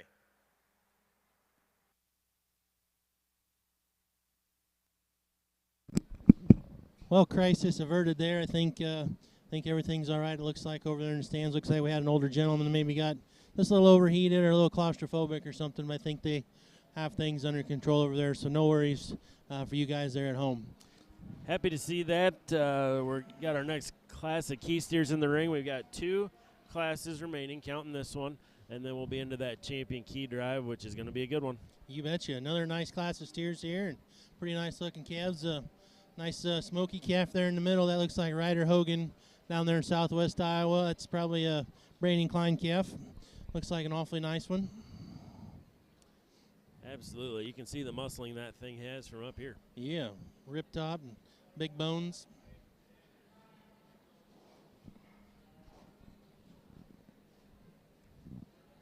Again, our judges today on the steer side, we've got Will Cooer from Greenfield, Ohio, and he's being assisted by Chance Young from Springville, Tennessee.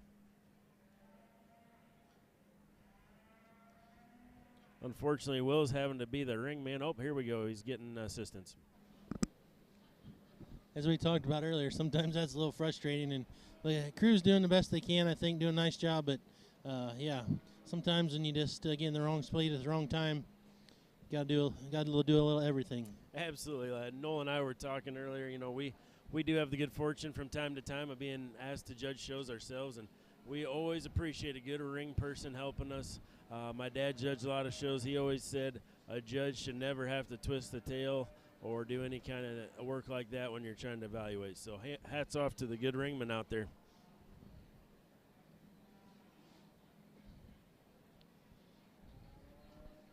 Not to put the cart in front of the horse, but it's just kind of looking in the makeup ring here for our last class. Looked like there's another nice, powerful set of steers coming in here in our next class after this one to wrap up the key show. So, yeah, just really a tremendous show so far. This has just been a lot of fun.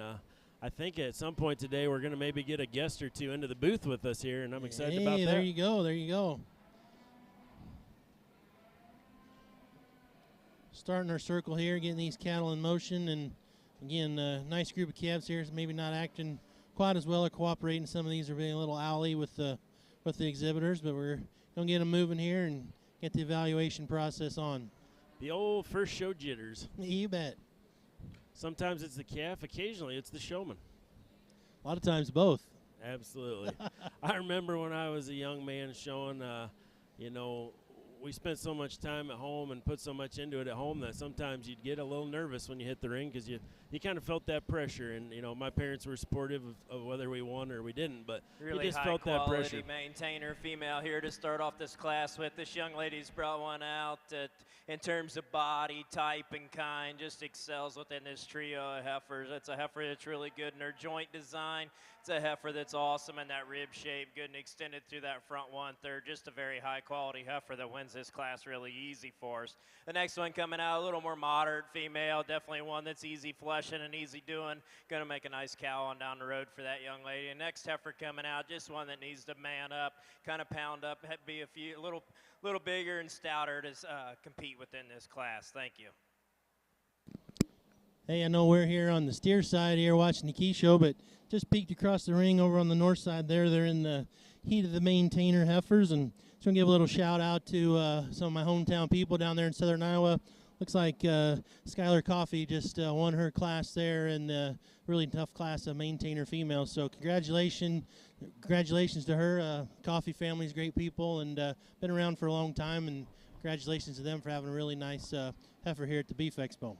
That's awesome, quite an accomplishment. Yeah, we're focused on the steer show here, but the heifers are just a little bit away from us, and man, there's some of those that keep drawing my eye too. It's easy to glance over and go, "Ooh, baby." Yeah, for sure, for sure.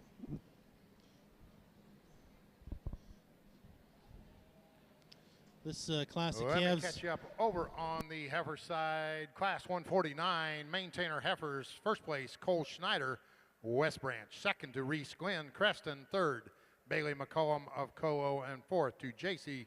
Delaney of Fairfield. That was your class 149 maintainer heifers. Class 150. First place, Jamie Hellick of Garner. Second to David Swanton of Bryant. Third to Taylor Yates of Villisca. Fourth to Delaney Yates of Villisca. And fifth to Savannah Moeller of Beeman. And placings for the last class that was just in the ring. First place, Skylar Coffey of Garden Grove. Second to Anna Reeks of Lawler. and third to Jonathan Delaney of Fairfield. That was your placings for class 151. 152 currently in the ring, maintainer division. Hey, our little buddy Tucker Rohrig jumped in to save the day, caught the loose calf. Way to go, Tuck. High five. Again, for whatever reason, this class of key steers being a little cantankerous. They're not just wanting to act right. They're kind of feeding off each other. You know, sometimes that happens if one of the calves is being unruly. The other calves kind of get to feeling the same way. As we work through this class, maybe we should give a few more shout-outs as we look around the ring to some of the sponsors. Over on the steer side, placings for class 329, Ken Enos steers first place, Mallory Cohn, North English. Second to Cash Johnston of Rhodes. Third, Chloe Rogers, Iowa City. Fourth to Ellie Neal of Fairbank. Fifth, Drew Tuttle of Winterset. And sixth to Ethan Timmons of Mechanicsville.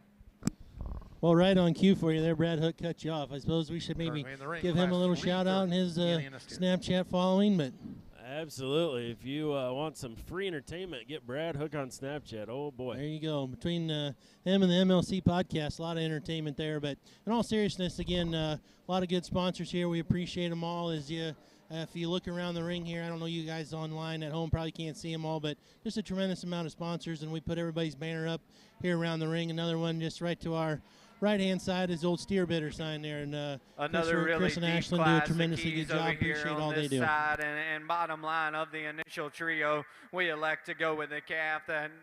I mean, there's no hiding it. He has the least amount of holes. That calf is awesome from the side in terms of his design and balance, awesome in terms of his body shape. Is he the stoutest or the biggest legged? No, definitely not. But of the initial trio, I think we call him stout enough. He's the soundest option that we have. He's the steer that we decide to go with. Congratulations, young lady. Of the initial trio, when they're standing, this young man's black calf says, come on with it, because that is a big back, big-ended one that is loaded full of muscle. He's presented to the nines.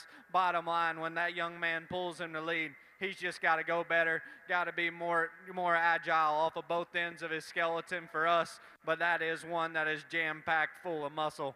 The white calf in 3, if you want to switch that pair there within 2 and 3 and say that the white calf's more athletic and has more range of motion, we're not going to argue with you. The longer the black calf was out here, he ran a shot coarser in terms of his shoulder. He's a steer that even though from the side his hock design reads awesome, when we step in behind him, he's kind of wanting to push it on the outside of his framework. The young man's black calf that's leaving the ring, a big-footed, stout-ended one that was carrying too much chest, kind of fell out of balance for us. The young man's black steer that's going to come next, big back, stout-ended one, really just packed full of muscle. But honestly, that comes to his undoing. A steer that's just too tight off of either end of his skeleton, kind of ties a shot lower and has a shot plainer of a look.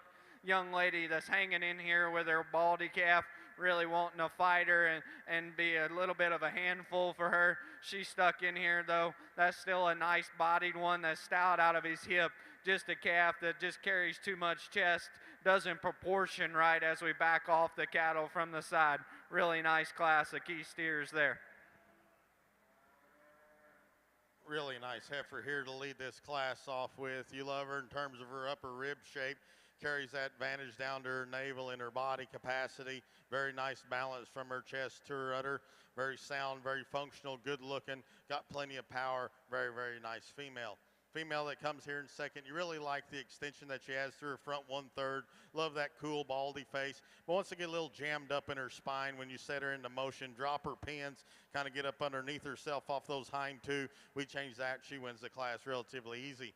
Heifer that comes next is one that just gives up simply too much cow power with the base and with the chest for us. The heifer that rounds out the class, just a nice kind of a female, maybe just wants to run downhill, rolls up front, too much for us. Very highly competitive class. Congratulations. Well, if you remember last year, Mr. Mason Shalla had a kind of loud colored painted up steer that became an internet sensation and ended up winning his division at the Iowa State Fair, and looks like he's got another loud colored one here this year to show off. Oh, man, you can see that thing coming from a mile away, and that's a good-looking calf, and there's a lot of good-looking calves in this class. Yes, for sure. Nice-looking calf there. Looks like he's a Here I Am again, but kind of a gray and white patched-up calf there. Again, the Shallow family does such a nice job with. Good class of steers here, and once again, this is Class 331. This will be our heavyweight class of key steers, and after this class, we'll bring our class first and second places back in, select our champion Kenia steer.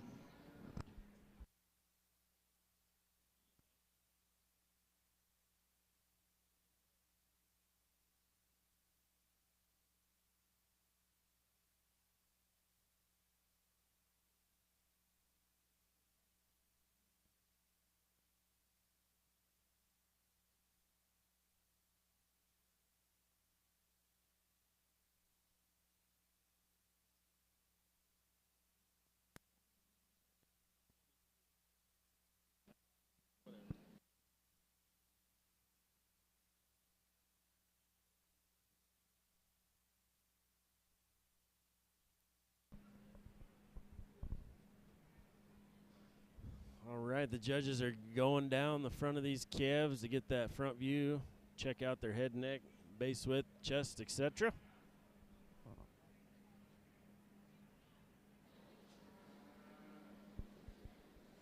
We talked about it earlier, but I do appreciate that these judges are analyzing these cattle from every dimension. You know, it's an easy thing to profile all the calves and think about how they're going to look at the backdrop, but good cattle need to look good from every angle, and appreciate these guys making sure to watch them, walk at them, walk away from them, and check them out. Yes, for sure. And it wasn't too long ago, you and I were at a show, and there was a judge judging, and he was just strictly judging them off the profile. You remember that? We never lined them up side by side at all. It was come in the ring, look at them from the side, and send them back out. And that was a little frustrating to me that day, but like you said, I sure appreciate these guys putting in the extra time and getting the extra look, because you get to a show of this caliber, and there's just a lot of minute differences that you might not pick up on if you don't take the extra time to just study them thoroughly. Absolutely, and this is a big-time show with big-time cattle that are presented well. I was just talking to your dad on the side here just a minute ago, and he goes, you know, this show's a big deal. People, not everybody realizes how big a show this actually is. So this one's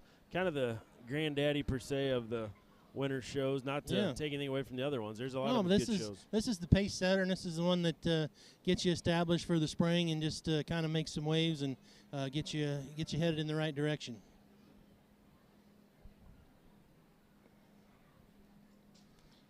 Another class here with good cattle, and again, like we keep talking about, not to beat a dead horse or whatever, but just the quality and just the difference from the first place to last one's not that extreme. Together in the most complete That's right. You know, in terms of structure and balance and eye appeal, she kind of comes to the top within this trio of heifers in the logical first place for us here today. The heifer here in second, a big, stout, powerfully constructed one, a little wastier in that brisket than what our class winner is, but a heifer we feel just falls into that second place hole pretty logically in terms of type and kind. The one coming out here in third's a heifer that you just get this one put together. She wants to drop there in her spine when you set her into motion. She gets a little off there in those rear two. She just needs to handle herself better on the move to get up any higher within this trio of heifers. Thank you.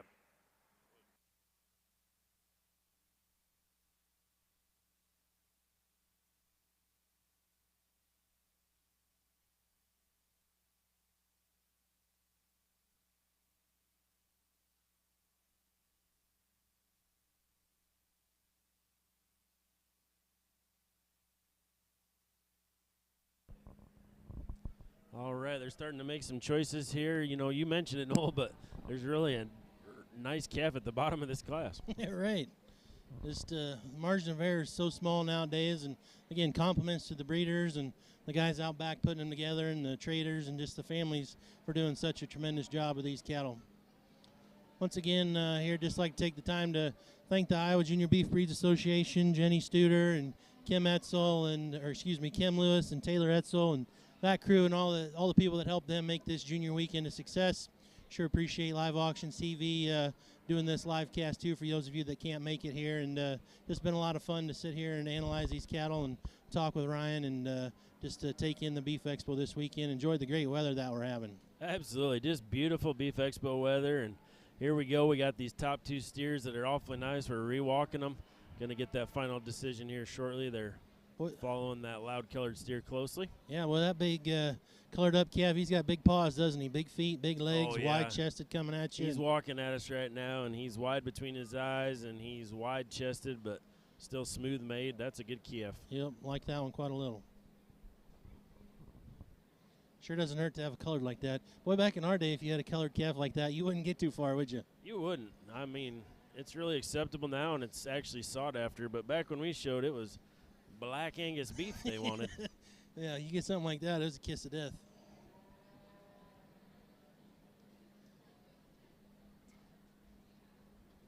I mean, Monopoly Charolais, that was kind of the turning point when we started accepting some color into those smoky and peach calves, I guess, in this industry.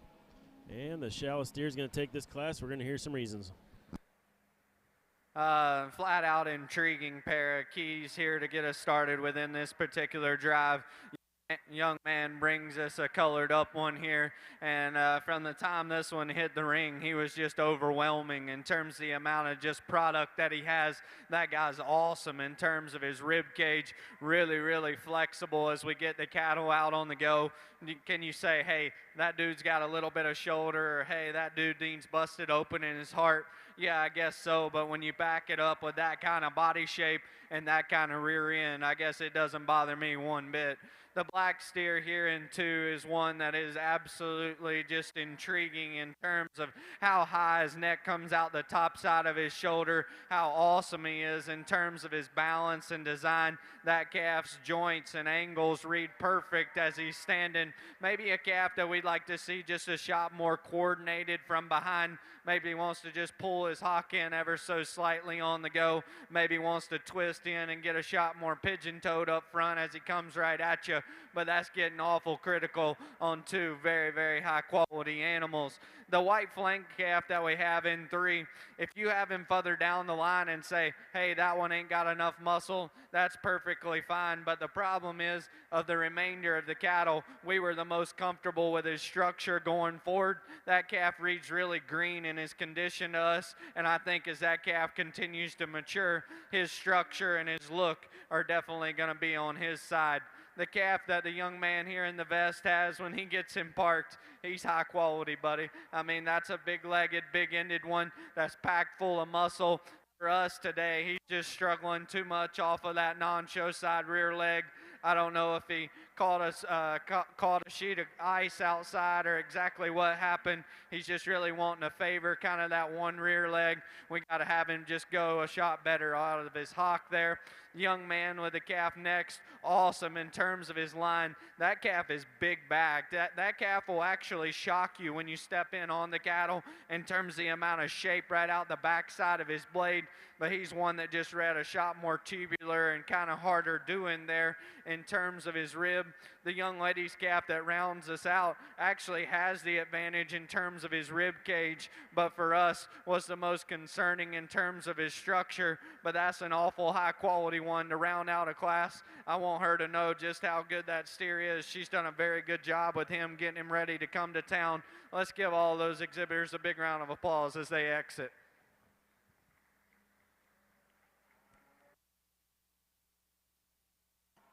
Get out here in our maintainer lineup. Let's give all these exhibitors a nice round of applause. Outstanding lineup of females from our first class to our end class.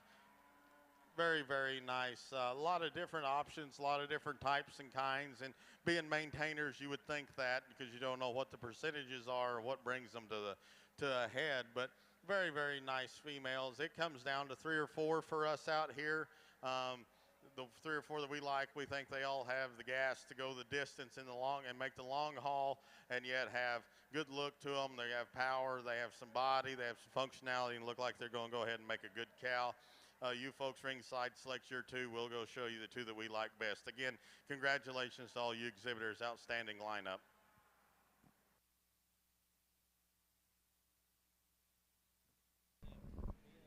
All right, here we go. Champion key steer. Yeah, once again, really excited to see this lineup as they come back out, and every class winner, a lot of quality, and again, just kind of consistent type and kind these guys have talked about. muscular, shapely Your cattle, but 2020 champion still sound and maintainer correct in heifer terms of their coming out structure. the second class, 147, Peyton Busing of Stockton.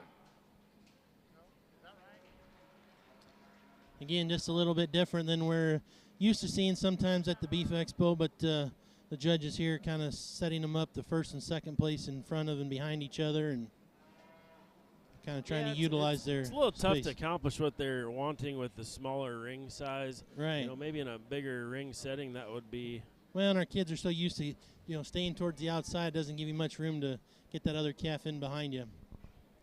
Looks like we are going to hold them seconds back. Your reserve champion this time. maintainer, Hey, and Kinley congrats Holmes to our from Ainsworth. Once again, your champion coming out of class 147, Peyton Busing, Stockton, reserve, Kinley Holmes, Ainsworth. kudos to our second place there in Class 2. Looks like our buddy calf, the blind calf, Let me has finish up the made his placings way of out the here last solo two without classes his of those maintainer heifer heifers. mate today here Class in the champion drive. 152, first place Wade Spencer, Logan. Second to Clara Ballinger, Moravia. Third to Carly Axmer of North English, and fourth to Luke Steffener of Sperry. Final class maintainers, class 153. First to Drew McCullough of Allerton. Second to Leah Muff of Ventura, and third to Taylor Jackson of Waukon.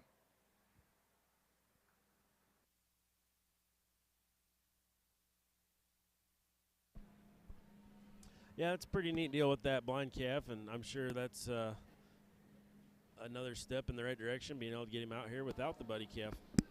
Yeah, for sure. Well, as our judges take another quick look at this lineup of key steers, just again, an impressive set. And as I said, where we're sitting here on the north side of the ring, those cattle are all facing to the south, and you can just see again the top shape and the hip structure and just the general width and body design those calves have, and pretty impressive. Next Absolutely. division on the heifer side, miniature Herefords. First class of miniature Herefords here. This young man's bought a little calf out here. I think they said it was a November born, but just a really complete, nice little miniature Hereford calf. Young man's doing an awesome job getting that one presented and showed. Congrats. Let me catch up over on the steer side. Kianina division. Placings for class 330. First place, Kara Olson, Calamus. Second to Kelton Kralik of Creston. Third to Ryder Hogan of Lennox. Fourth, Miles Buckenstead of Manchester. And fifth to Colton Finley of La Villa. Placings for the last class of key steers, class 331. First place, Mason Shala of Riverside. Second to Ava Noonan of Bernard. Third, Brock Bowman of Glidden. Fourth, Tyson Maurer of Ladora. Fifth, Hunter Siebel of Ainsworth. And sixth to Hallie Fitzgerald of Tipton. Judges Chance Young and Will Core now selecting your champion, Kianina steer.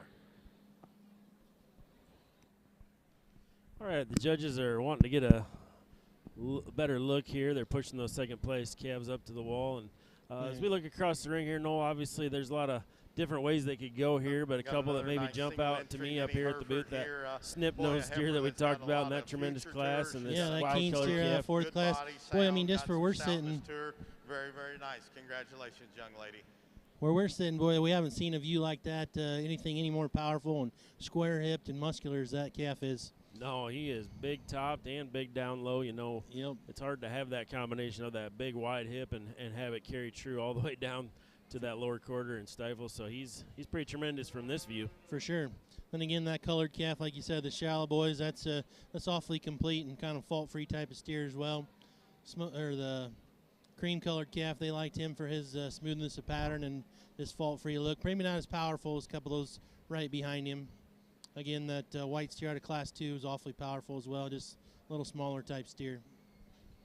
Good class, though. I mean, really, probably justify a couple different ways here, and I think we'd both look foolish if we tried to outguess them, probably. Oh, absolutely. We don't need to do that to ourselves any more than we already have. But we got a really nice group coming around. But just the variety in this division is definitely something. You know, you have to appreciate the different qualities that each of these steers brings just in a different type of package. For sure, for sure.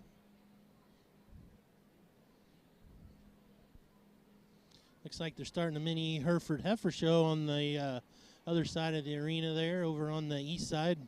Really, again, just fun to watch those little kids show them mini Herefords. Just great entertainment, and just see the kids enjoying it and having fun. Absolutely, they're just eating it up over there, and some of them, just give you that all business serious look about it too. Oh yeah, it's really, they're not it's going awesome. to take nothing from anybody, especially the calf. So.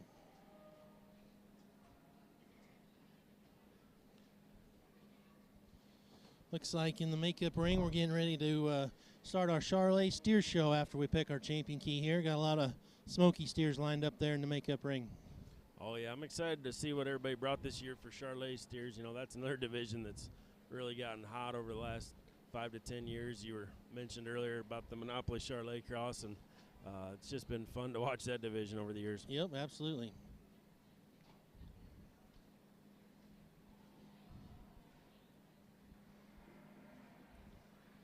Get out here for the champion key, and we talked there in the mains earlier about how impressive that lineup is, and this one follows suit with it. If you will, before we go into talking, give each one of these exhibitors a big round of applause.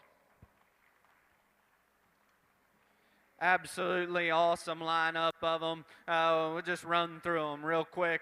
Young lady out of the first class, lightweight steer that's burly in terms of his muscle, burly in terms of how big-legged he is. He probably don't have quite the bells and whistles of some of these others, but certainly a high-quality calf for that young lady going forward. The white calf out of Class 2 is one that honestly I think his better days are only ahead of him. And I say that in terms of the fact this young lady's doing an awesome job with him. He's wanting to fight her a little bit. But I love this calf in terms of how eccentric he is up front about his throat latch and his head.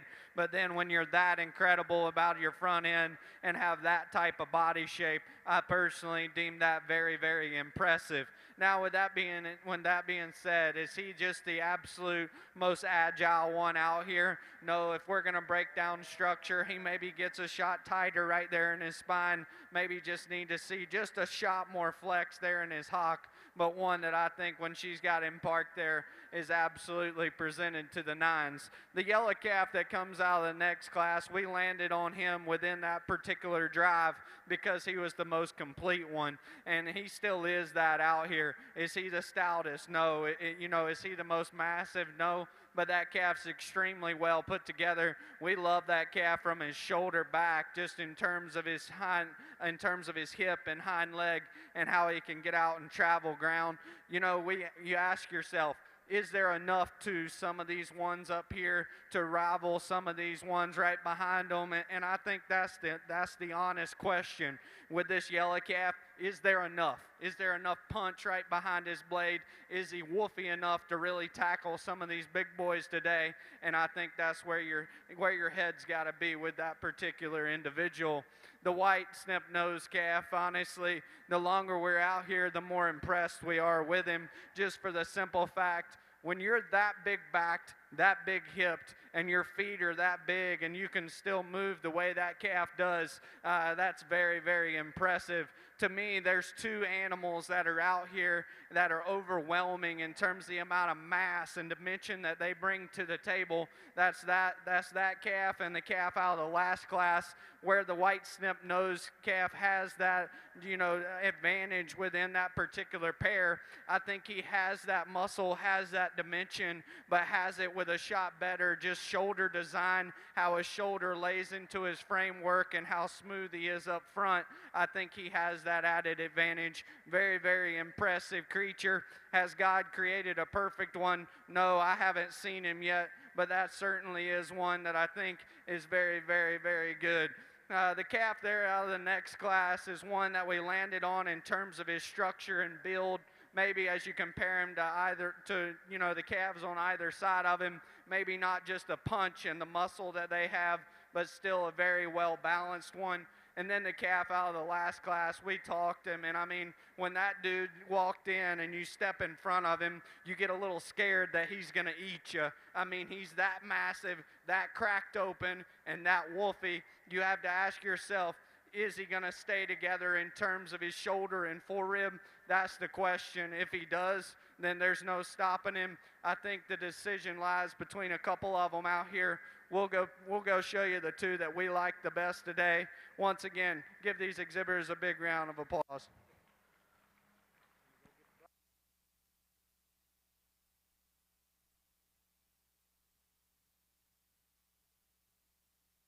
Over here on our mini Hereford side, boy, we got one that she's sure awfully nice. Good looking, good bodied, sound functional, good bone, good footed, stout made heifer. Young lady's doing a great job. Keep up the good work. Our young lady that's coming here in second, she's got a really nice one too. Maybe just gets a little shorter from her hooks to her pins than the one that's ahead of her. But boy, she sure got a nice female that's very attractive, very bold sprung. You like the power that she has. Very, very nice. Think young lady's got a great project in front of her. Then the heifer that comes next is one that's very good in her type and her kind. Maybe gets a little bit steep out of her shoulder and rolls up front. Very high quality. Young man's heifer that comes next, great silhouette to her.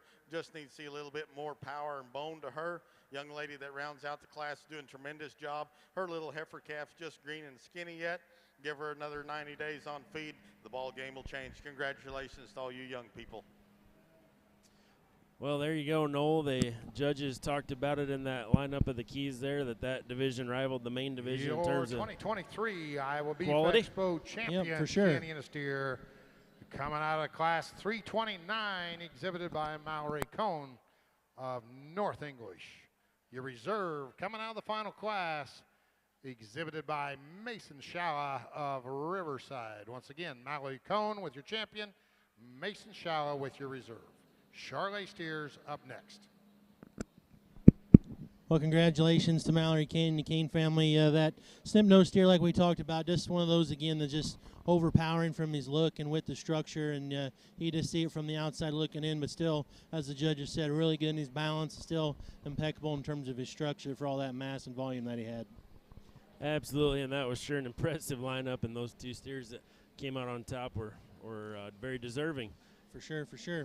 Getting ready to start the Charlets here, and again, just a little quick timeout, TV timeout for the judges here to get themselves relieved and come back and let's catch up get over started on in the Charlet division. side.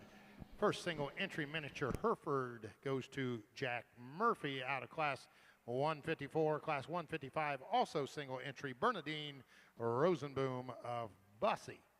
Class 156 first place Addison Woods. Sigourney second to Emily Allen of Tiffin, third to Riley Wayrick of Boone, fourth to Jace Murphy of Melrose, and fifth to Bristol Hay of Webster City. Currently entering the ring, class 157, mini Herfs.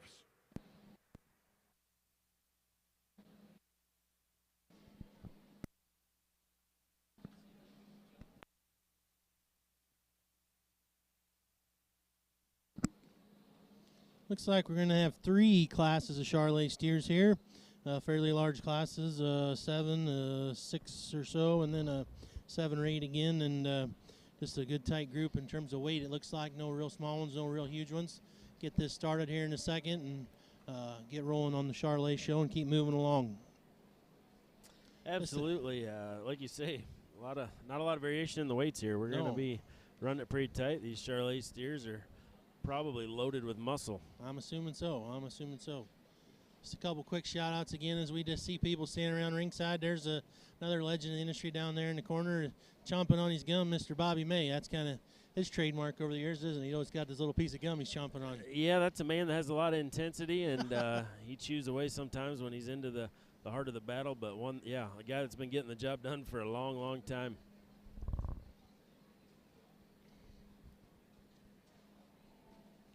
All right, the Charlet steers are starting to come through the gate.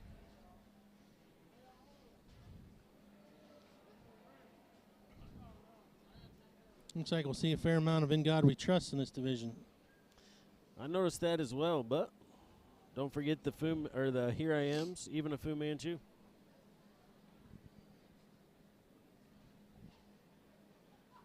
There's another one of those white lead holders we were talking about. Well, that calf's white. Yikes, that halter strap might get lost into the calf there. We were talking about a little bit earlier, especially over on the heifer side of the ring, but man, when we were kids, none of us showed in cowboy hats, did they? We did not wear the lids, but it's definitely getting more popular It in is. today's ring. It is. A lot of kids wearing the cowboy hats now, and good to them. Good for them. That's nothing against it. Just a little bit changing the times, and nothing wrong with that at all. Looks like the heifer judges are struggling a little bit as they getting ready to select their champion in the mini Hereford division. Listen up, please. A lot of in the tough audience. choices. If there is an Addison Raber or you know Addison Raber, please tell her to come down to the announcer's booth. Mr. Bruce she's Jones is eating probably some gonna ice want. cream. Got him a chocolate sundae there. Definitely.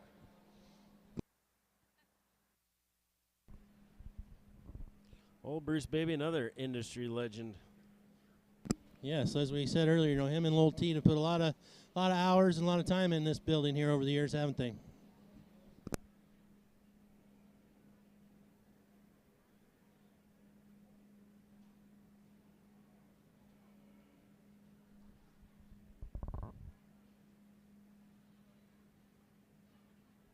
All right, our judges have analyzed the cattle from that rear view, and now we're going to work down the front of these cattle. Check out that front view.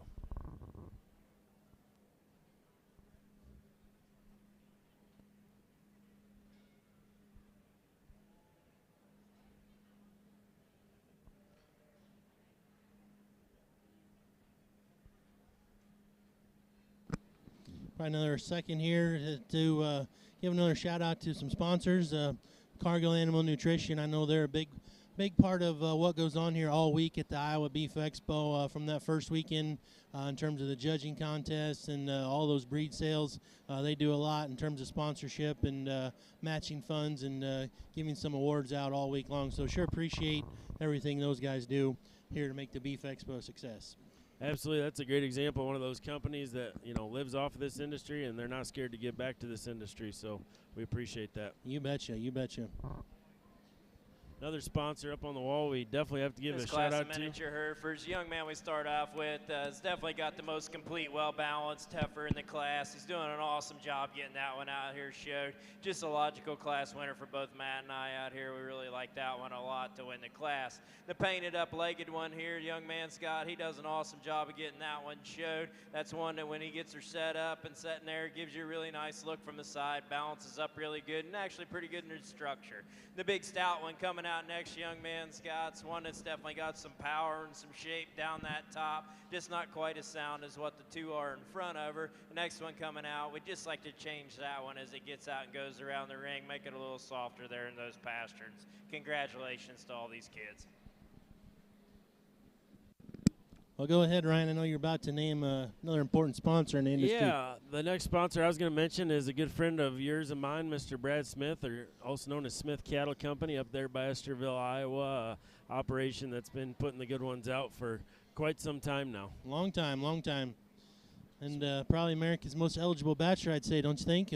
I'd say so. I mean, if there's any single ladies out there, in that age range of Bradley, what's he, around the 40 mark? No, he's probably getting high 30s. He's a little bit younger than me probably, and probably need to get him on. He's be the perfect candidate for like the Bachelor of the show. I think he would. Reality TV, yeah. wouldn't he? Maybe Brad Hook would have the connections to the there you corporate go. companies to Get him get hooked up. Bradley Smith invited and involved on one of those shows. I'd tune in for that. I would too. I'm afraid that Brad might not have enough time. I think he's too busy feeding cows all day long. I don't have time for Hollywood. He's got a big operation to handle, and he does a great job. So, in all seriousness, thanks to Brad and his family, his great family, for supporting the Iowa Beef Expo. All right, we're sorting down I here. have yet another prize that was turned into the food shack over there. It is a Motorola phone with the cutest little Pomeranian puppy on it. If that rings a bell to anybody, they might want this back. I don't think it's the same person with the purse.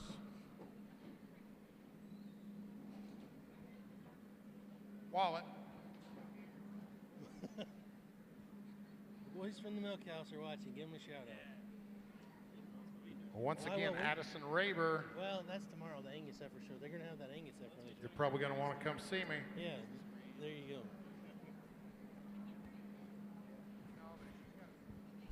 All right, we're down to two steers. The young man with the cowboy hat still in contention, and Another nice calf right behind his there. Young lady has brought As us. we get out here and start your shars and get out here and kind of these lighter weight ones, I guess this painted up one, we never wavered from the fact that this one needed to get us started.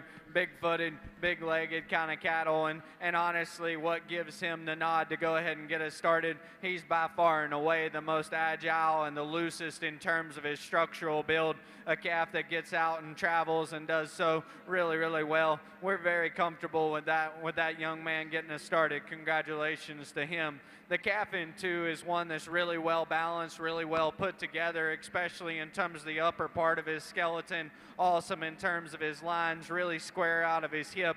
Really nice looking one about his front end. Maybe a steer we'd like to see just get out and travel just a shot better, but he's still more accurate and more agile in terms of his step off of his rear two than the next two cattle in line. Honestly, from here, if you want to flip-flop them, that's perfectly fine. This young man's steer, when he gets him parked and set up, still has a really high-quality look. He's still a big back, square-hipped one. Bottom line, he's just got to move better, and the same goes for the white calf that comes next. A big-haired one that the young lady's done a very nice job of getting him ready to come to town. Just a shot too straight off of both ends of his skeleton, but still a chubby, bodied, big-muscled one there in 4. The young lady that comes next, kind of a longer-bodied, more extended calf, and we're okay with that, but you got to have the muscle and the body to back that up.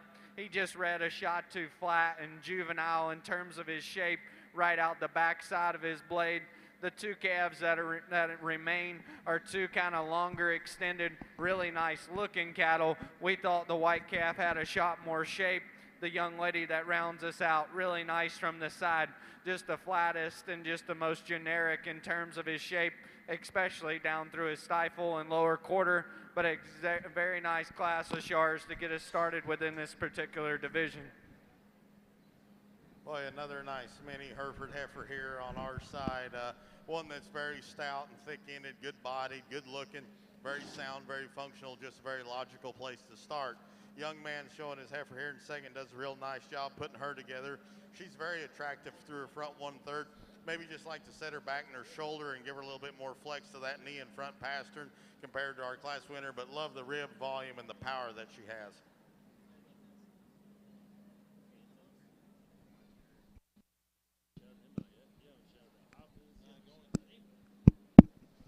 Class 2 One more Charolais time, coming in the if you were ring. Over at the food shack here, getting something to eat, and you forgot your Motorola phone with a little Pomeranian puppy on, you might want to come get it. Oh, not yours. Okay.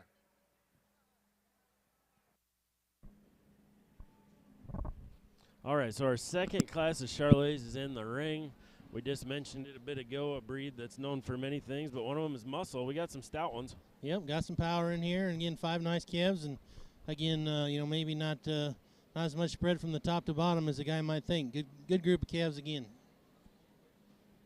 Got a second here. Just want to give another quick shout out, giving a lot of love to our friends and family, and I'm going to give my wife and kids a shout out back home. They're at home calving out some cows and watching things while I'm gone today, so sure appreciate that. My wife and my kids, Decker and Denver, are both listening, I think, so just want to say hi to them and give them a high five and tell them thanks for watching the farm while I'm gone today. Really balances up nice. It's one that you like the looks of her from the side. She's good and level in her spine, and you like her hip design. Gets out and goes around the ring on a really nice set of legs. Congratulations to her.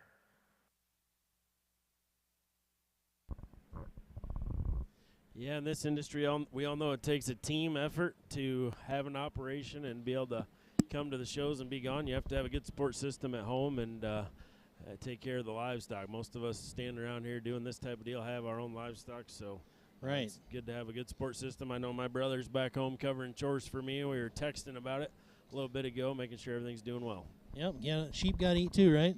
That's right. Got to keep those sheepies happy.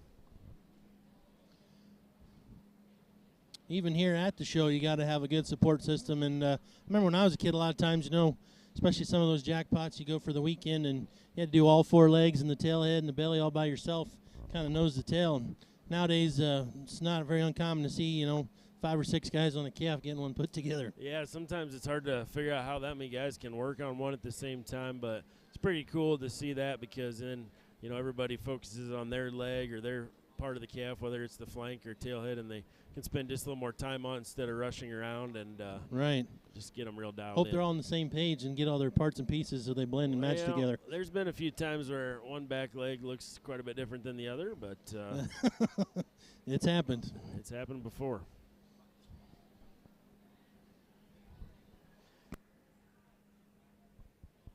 But the good part is when you do get your calf fully dry before you start fitting, usually goes pretty smooth, unlike that funny story we told earlier where we were fitting the half-wet steer. Yeah. It wasn't so funny at the time. It turned out funny, but yeah, Bucky wasn't impressed with us that morning. Nobody was laughing. Bucky was seriously unimpressed with us, but when we won the class, we all smiled and laughed about it. There was another time or two at the Beef Expo. We clipped a calf for somebody. It was, I think it was about 22 minutes. We went from never even had a haircut on it. We did his head, his tail, his pecker, whole 9 yards. Went from 0 fit to show ring ready in about 22 minutes. And that calf also won his class. Won its class. Yes, absolutely. for sure. There's something about that. Yeah. If you can't have fun while you're doing it, then why are we doing it all, right? Absolutely, and it makes for good stories to tell later and good memories. You know, everybody wants to win. We talked about that earlier, but at the end of the day, it's all about spending time with your people, competing, doing the best you can, and hopefully enjoying the moment. For sure. Family activity for sure.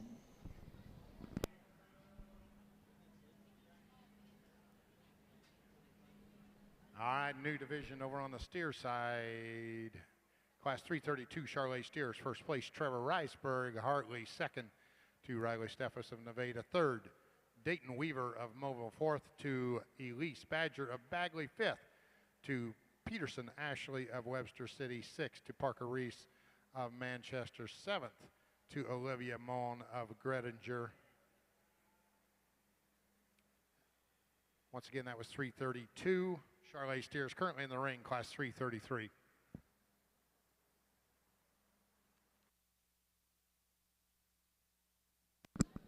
Once again, kind of huddling up here and just taking a little extra time. And they got their top three and just looking at them and breaking things down. And, again, just giving the kids the time to make sure they're doing the right thing in their own mind and lining them up the way they like them. Yeah, we do appreciate the fact that they're giving every kid a fair shot and giving them all the good hard look and making sure they get them analyzed correctly. But he's sure doing an awesome job. Big square hip there on that calf here closest to us with the white tail. Yeah, that's a wide pin set and a high pin set. That's a pretty impressive hip. Good body. Up and out. Just a great pair right there. Next heifer that comes in, young man, is doing a great job sticking her as well. She's very little give and take between these two steers. Just Probably got notch prettier, smoother one there at the front, and then you got your powerhouse here in second. So we're going to find out which way they go here. I think when I think this is going to make the decision here when you put them in motion. Maybe we start reading those cow at the ground. There's a little bit of difference. See what the judges think. And here they go around the bend. First steer around, definitely soft in terms of his joints and feet placement. Definitely nice and smooth on the move. Your second steer there, that extra powerful one that still can hold himself together.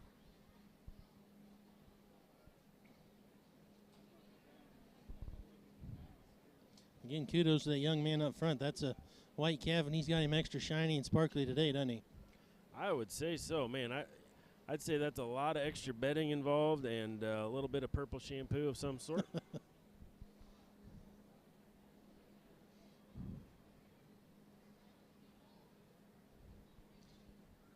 Talking it over one more time. Minnie Hereford's still going strong on the other side of the ring there in the breeding heifer show. Yeah, that young lady over there is just working hard, and she's got the sparkly boots matching her shirt and her bow. Yearling out here in a miniature Hereford. Her name is Sweetie. They get along great out here. Really nice, well-balanced one. She does an awesome job getting her show. Congratulations to her. Here we go. I think they made their mind up. Got the microphone out. One last look, and we're going to tell us how he likes them.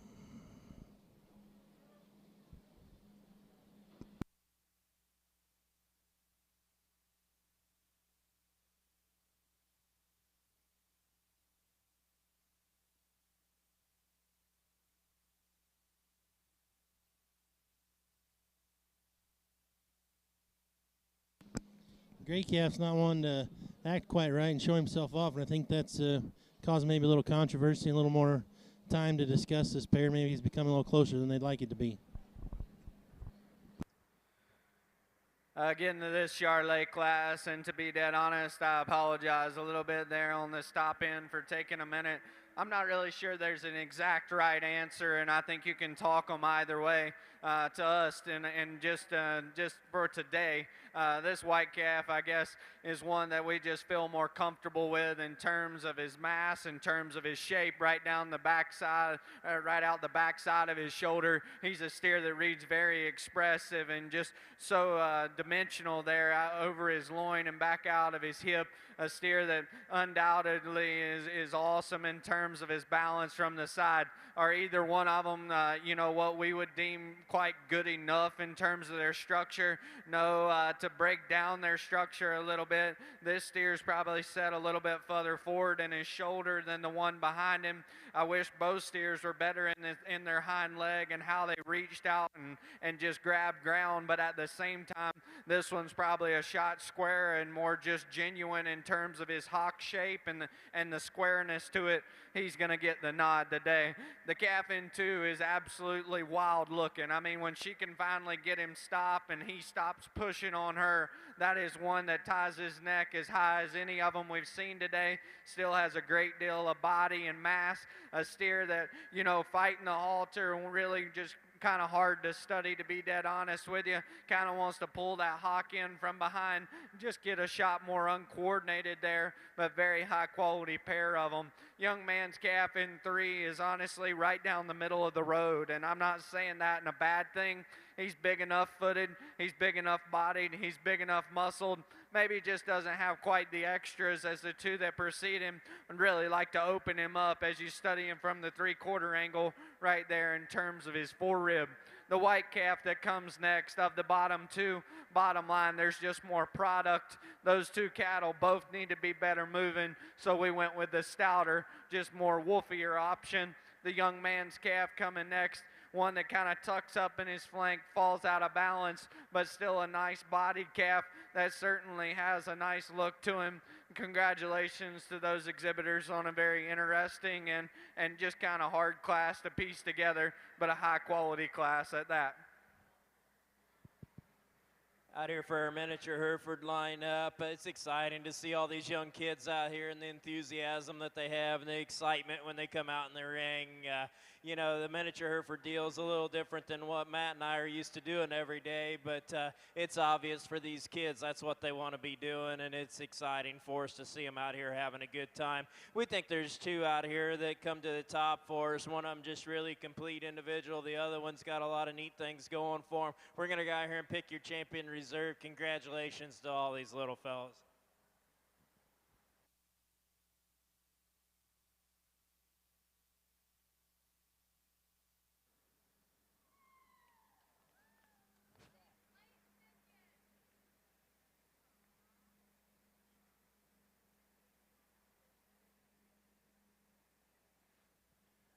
And your champion, miniature Hereford for the 2023 Iowa Beef Expo, Leighton Tipkin of Wyota.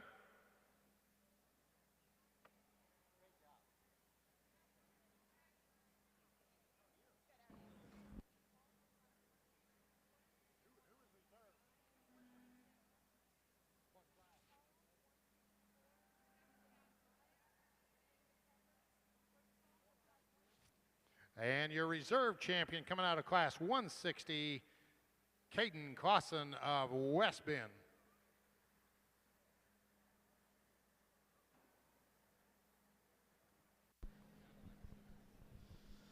All right, all the youngsters with the mini Hereford heifers are parading out of the ring right now. It's pretty neat to look across and see that championship drive. Those kids were all doing a great job, and there were some awfully nice mini Herf heifers out there.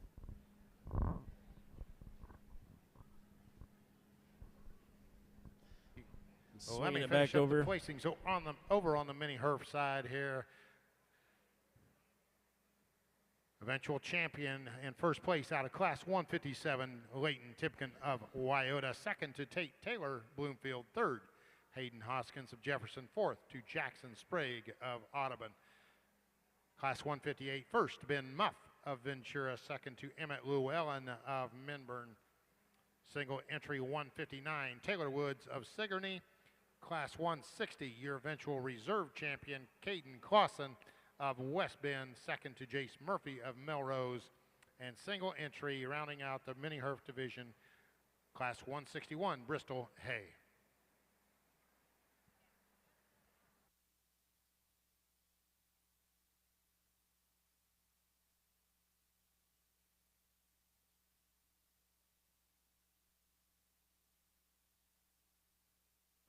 Foundation Red Angus next in Red Angus division.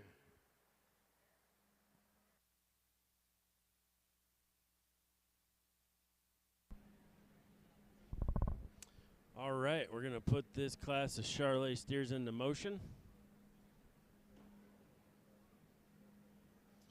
Super stout, big-legged one coming around there in that second position. Yeah, I believe that's that Tarks family. There's a calf, I think, again from Nolan. I think actually we kept talking about the Shallow family and the nice cow they showed. They actually raised that steer and sold him to Nolan, and he found this home for him here. And I think Jared Gillespie and Thomas Netsky helped place that calf as well. He's looking the part today, that's for sure. Nice class of steers here again, and you know we just keep saying it over and over, but the difference between the first one and the last one is just not that different. Maybe a bigger, longer geared one here in this class.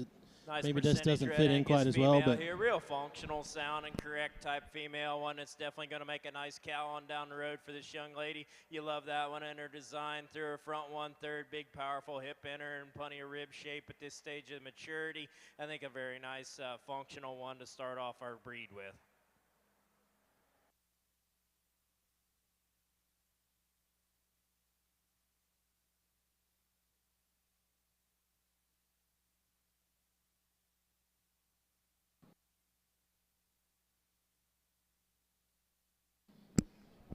nice calf down here closest to us as well, too, this kind of smoky colored calf. Absolutely, that's a calf that just kind of very complete. Definitely not an outlier in any way, but hard to poke a big hole in him. Yeah, young man's doing a good job with him. I think I heard through the grapevine he maybe had some success at one of those Thanksgiving shows earlier here in the year. I think that's maybe a calf from Wade Rogers.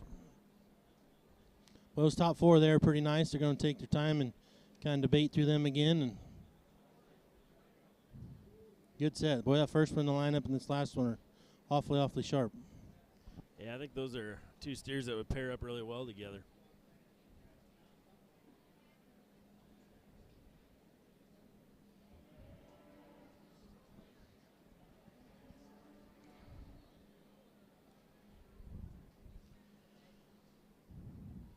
Yeah, you have to appreciate the handling and the hair care on these white cattle. I remember when we used to help fit a white one, we'd have to wipe down every bar in the chute and make sure everything was clean before we even brought them close.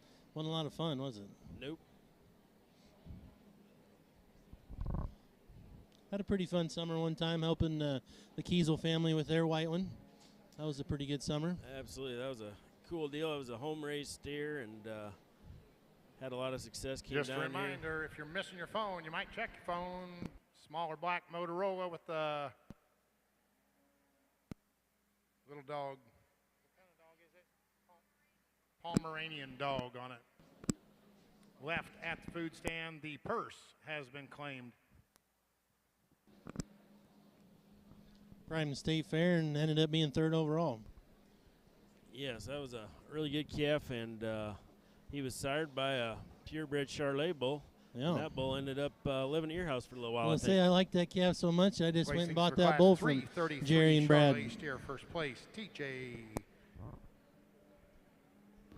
Did us a lot of good. I know that some of those sales we had some nice smoky heifers on there that did really well. We sent across the country. Jakey of State Center, second to Brooke Conover of Sully, third to Logan Ferris of Eldora, fourth Brenna Hagman of Kalmar, and fifth to McCoy Llewellyn of Minburn. That was placings for class 333 Charolais steers. Currently in the ring, 334. Really nice composite red female. This bold sprung, got some power. She has some growth and performance, added advantage in bone and foot. Just a really nice female. Female that comes in second's got a nice silhouette. Young lady does a nice job showing her. Just gets a little bit too narrow and frail throughout her whole skeletal design to get her any higher today. Congratulations.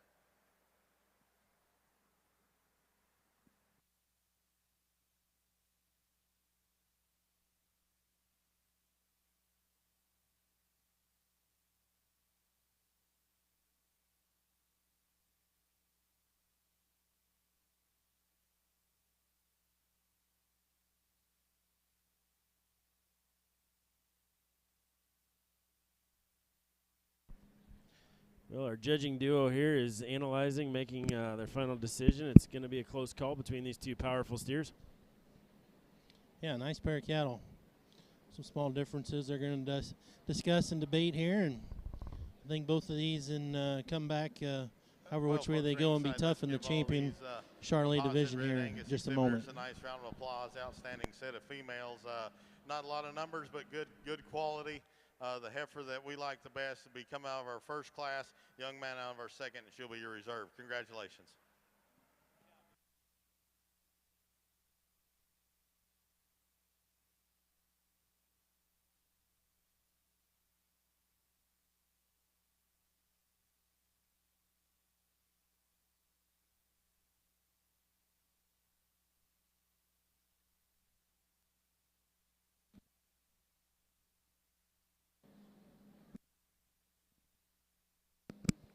See the sun shining through the windows here at the pavilion, and just a reminder of what a nice day it is here. Just got a report from back out of the tents and outside that the snow's melting good, and people are kind of opening up the tents and enjoying some of the fresh air on such a nice, lovely day. Here we go. I think they made their decision. A little approval from the audience. A very intriguing class of Shars, and to be dead honest with you, this initial duo of them they're both completely different, and it's kind of what suits you. I'll tell you the differences that we see today. The calf that we're going to start with, in our opinion, he has the definite advantage in both of our opinions in terms of his shoulder design, in terms of how opened up he is right out the backside of his elbow, right there in his heart and his lower forerib.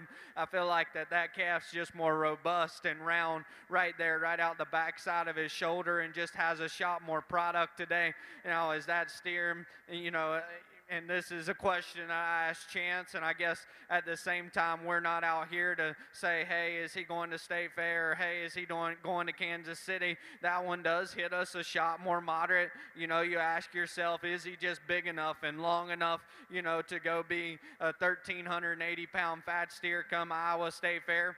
I don't know, but I'm just telling you today, in terms of his body shape, in terms of his shoulder, in terms of how everything fits together, he gets the nod. The calf in two is longer and more extended everywhere. There's no doubt about it. He's a calf that's definitely just better looking up front for us as you step in on the cattle and study them from that 3/4 or quarter-inch view. We wish we could just blow him apart right there, right out the backside of his shoulder, just accentuate that in terms of his heart and his lower forerib. That calf's very well put together. Love his hip and hind leg design and how everything kind of flows there on the move. Very, very high-quality duo. The calf in three is one I joked around with the little man here. I said, there won't nobody spraying black paint around your calf, was there? And he said, yeah, I guess so. This calf is very high quality, though, to be standing third. Awesome in terms of how round-bodied he is. And I'm very impressed in terms of that calf's body shape. Really stout down through his stifle and lower quarter. We appreciate that about him. That calf's just got to go a shot better off of both ends of his skeleton.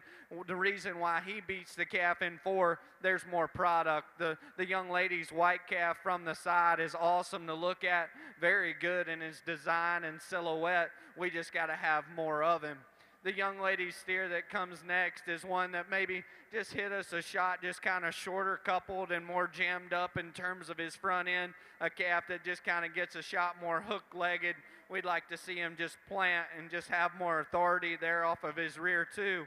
of the remaining 2 cattle, kind of the darker colored calf that the young man has here, there's no doubt that he has more natural width and just more natural muscle. Just a calf that kind of doesn't have the extras to run with the one in front of him. Young lady's calf definitely has the frame and growth advantage within class. We just got to have more product to go with all that length. Over here in the Red Angus ring, we got a really nice effort to start off this class with. One that's tremendous in her body shape and design, lays in nice and neat in that shoulder for the broodiness and that brood cow look that she has to her. Doesn't disappoint you when she gets out and goes around the ring. A good-footed, good-moving individual. Logical class winner here. The one here in second, a little greener in her overall type and kind. Got a bright future in front of her. Just needs some more maturity, a little feed, and a little time on down the road.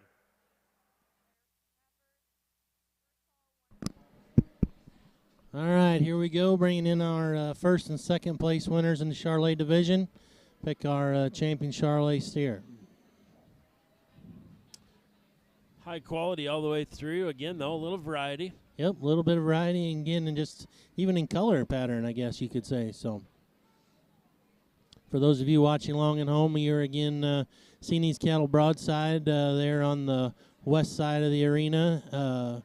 Just seeing these cattle, they're facing the south, and we're up here on the north end, kind of, again, just looking at these cattle down their top line and seeing them from the rear view. Just an impressive set of cattle all day long. And these Charolais, as you talked about, kind of like we'd expected to see, some extra power, some extra shape, just a lot of substance in this breed in general. Yes, they're cattle that are big-backed and wide all the way through, but still some smooth-shouldered, attractive, eye-appealing steers out here. Yep, for sure.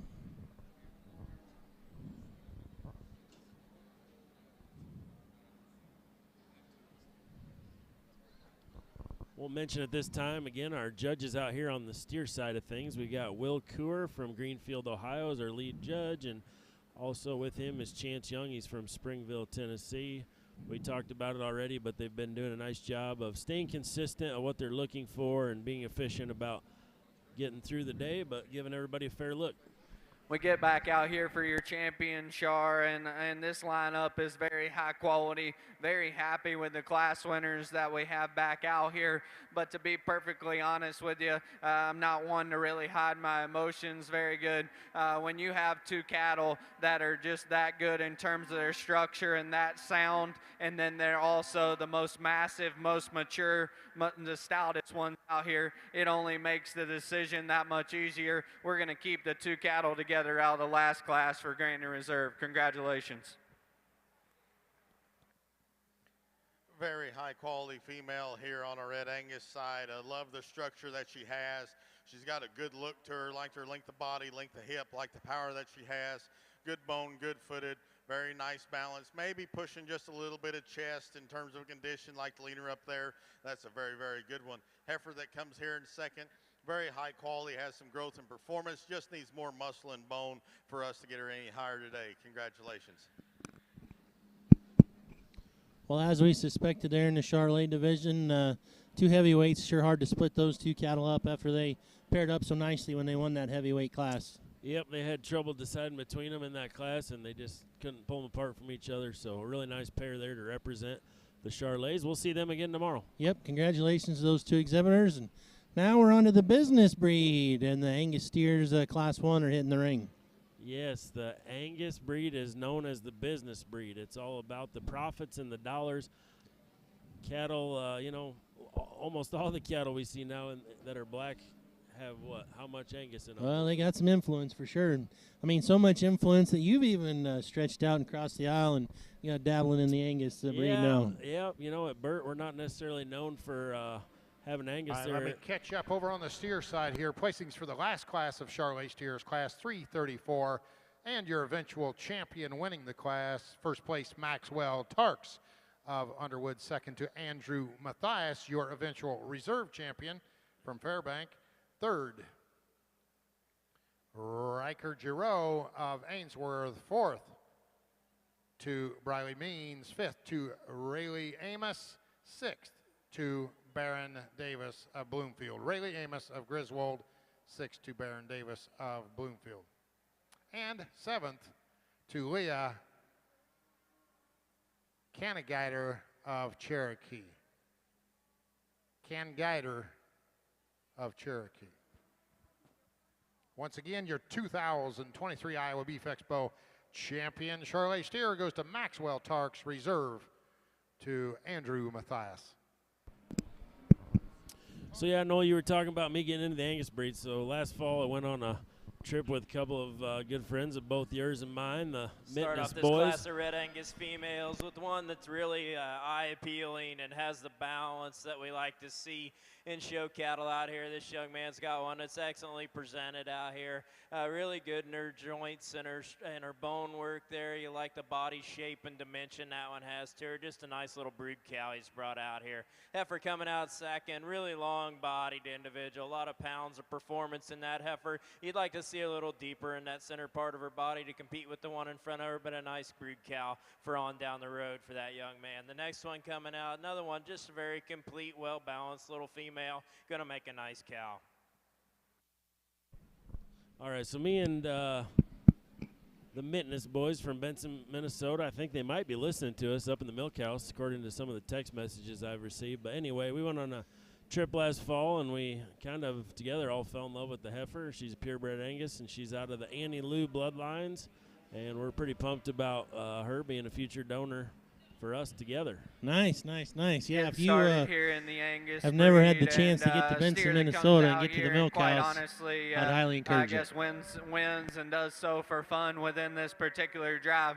This steer is definitely the most balanced as we back off the cattle. One of the more stouter featured cattle that has a good amount of foot and bone under him. A steer that has a really nice body shape to him. Maybe not perfect on his front too, but within this particular drive, he needs to start. Young man's calf that comes next is really nice from the side. Bottom line, he's the skinniest one and the greenest one within his condition, but of the remaining cattle, he's still the calf that was the soundest in terms of his structural integrity, and a steer that still had the most shape right out the back side of his shoulder.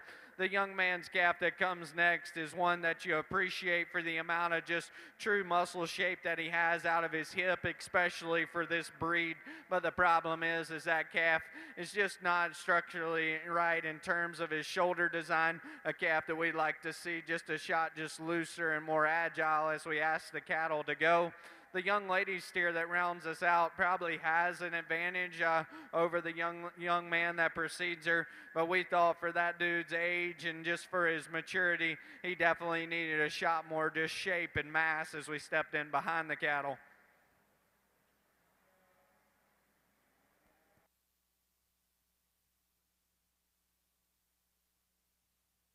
All right, let me catch you up over on the heifer side here. First of all, the Foundation Red Angus division.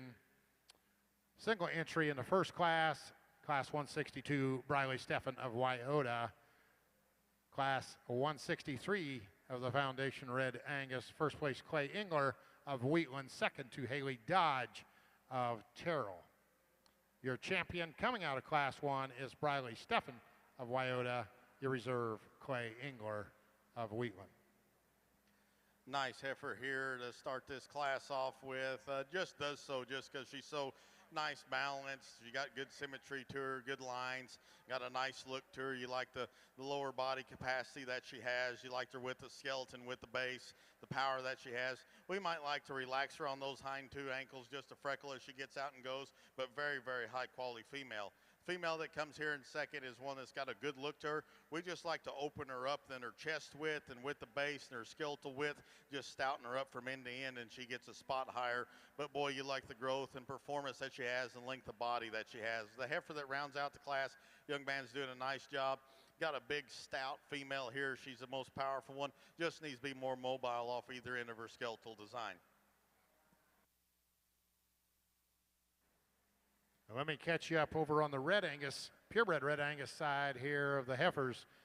Class 164, first place, Emily Collison, Rockwell City. Second to Delaney Engler of Wheatland. Class 165, Red Angus females, McKaylee McCartan of Pocahontas wins the class. Kennedy Knoll of Hedrick is second.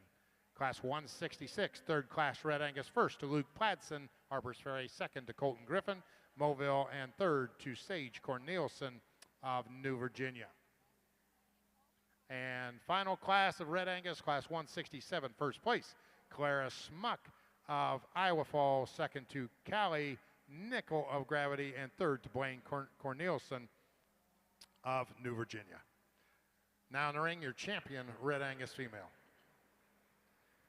Second class at Angus, and this young lady definitely brought one. Not only is he the highly presented option, he's also the stouter and just more opened up option that just offers more product and more muscle. I guess we never wavered from the fact that that one needed to lead us off. Taking nothing away from the young lady here in two, because that is a wild-necked one that's really nice in terms of his hind leg design and his body shape.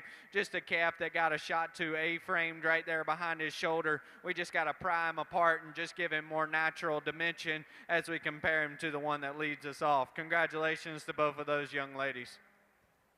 Over here for your champion, Red Angus female. A nice lineup of class winners in their respected seconds out here. But Matt and I think there's two that come to the top of this really easily for us. We're going to go out here and pick our champion in reserve. Congratulations to all these kids.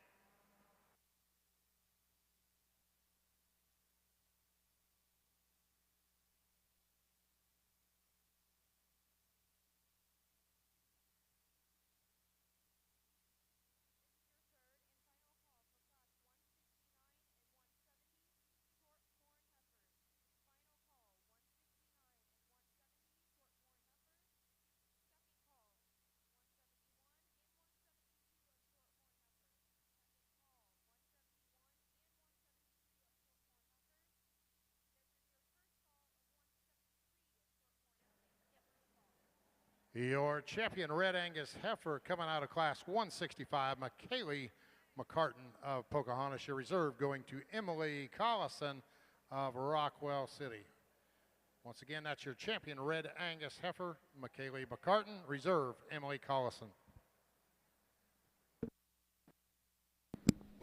Third class of Angus steers here in the ring, and just another pair of them. And that second class was a pretty nice pair of steers.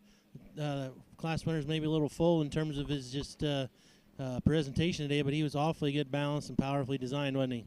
Yeah, he was smooth and attractive and had some muscle. Yeah, he was a little thirsty this morning apparently, though. He was extra full in that belly region. Extra full, but like the judges said, pretty easy place to start. And here's another nice pair of calves in this heavier weight Angus steer class. And we'll get a class winner here and then bring those three class winners back out and find you a champion in the business breed.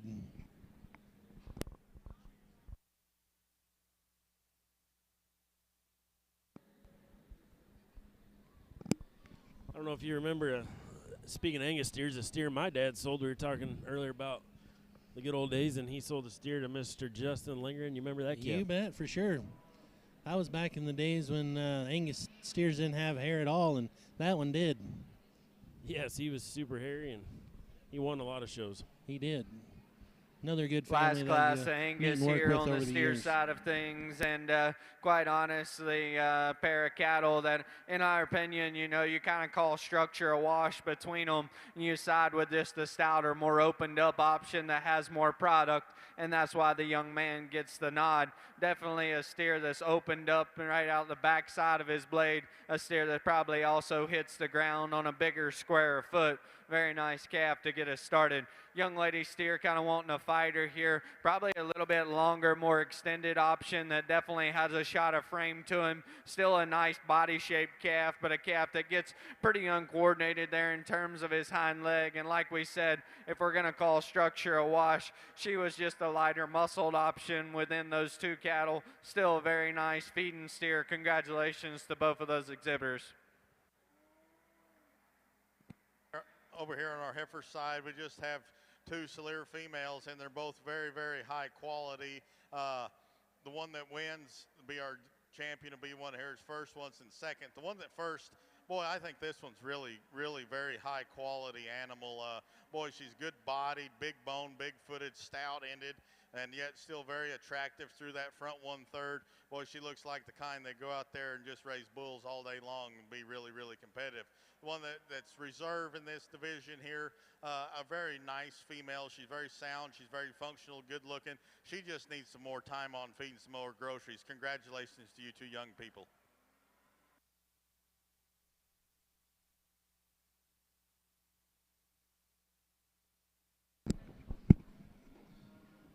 Champion Angus steer getting ready to get selected here. We bring our 3 class winners in. And after that, we're going to move right into your favorite division, Ryan, in the Market Heifer Show.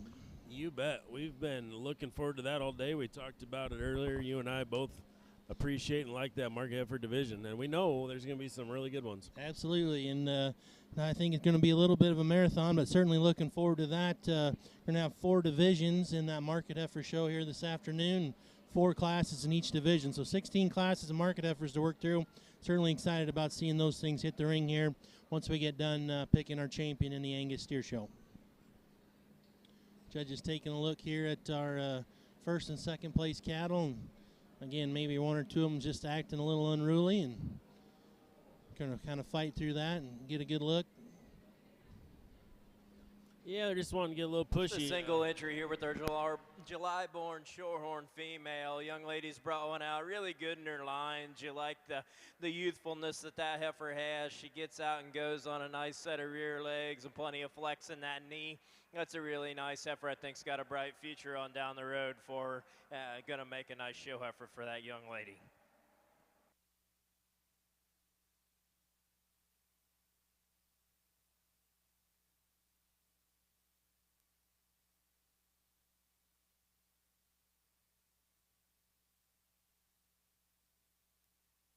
Get back out here for your champion Angus. 3 classes that definitely had some quality within those particular drives. Young man got back out here, and the calf's not wanting to be participant in the Grand Angus drive, but certainly a quality animal. We kind of, study these class winners out here, and I guess me and Chance are both very comfortable with the Grand and Reserve. In our opinion, the Grand is one that has the amount of shape and muscle that we're looking for, especially for this particular breed, and is also the soundest option. Young lady out of the second class will be Grand.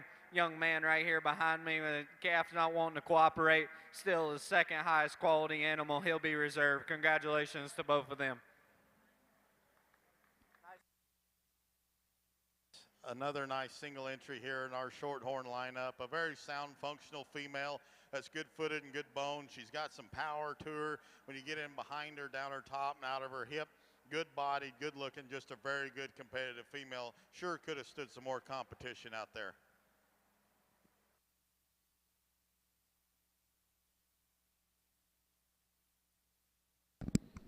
Well, congratulations to the Jensen family there, and exhibiting the champion Angus steer here at the 2023 Iowa Beef Expo.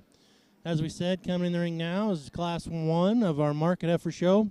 Again, we'll have 4 divisions here, starting with the lightweights and 4 classes in each division. Class 1 now entering the ring, 4 head in first class of Market Heifers. A lot of color for you here, Ryan. Yes, there is. A lot of color, a lot of bling bling, as they say, really catching my eye out there as they walk in. Chrome it up.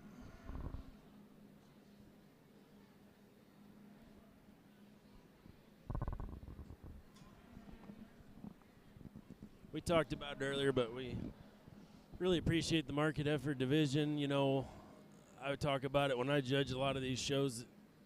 Everybody's trying to raise the next great show steer or next great bull for that matter, but sometimes that cross comes out as a girl. Absolutely.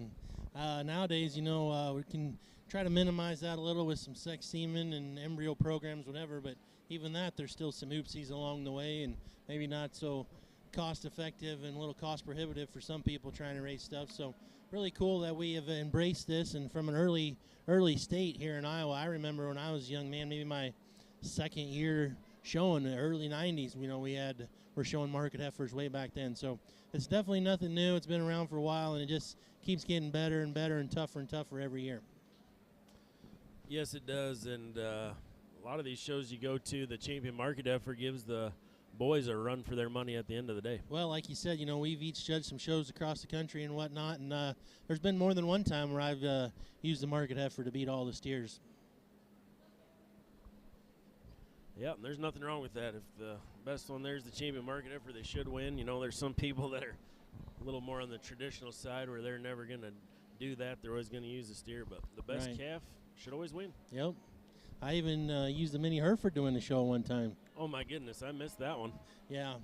It was an open show, and it was, I think there was Angus, Simmental, Shorthorns, the Charlet, and whatnot, and just happened to be that day the best bull that was showed up to the show was the mini Hereford, and kind of took everybody by surprise, but he was the best one, so he got the banner.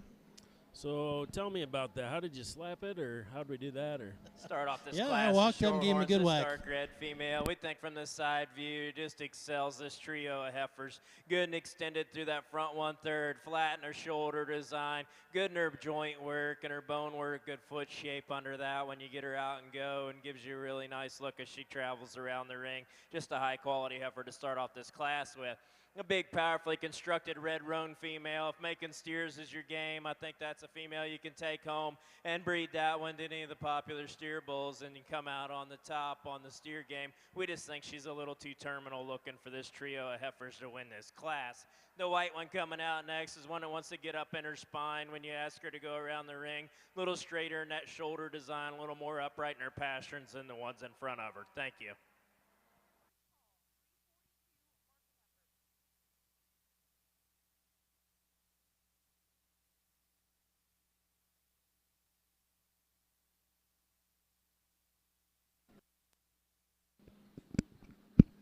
Sorting through here and got our first class of market heifers placed, and once again, here's Mr. Will Coor.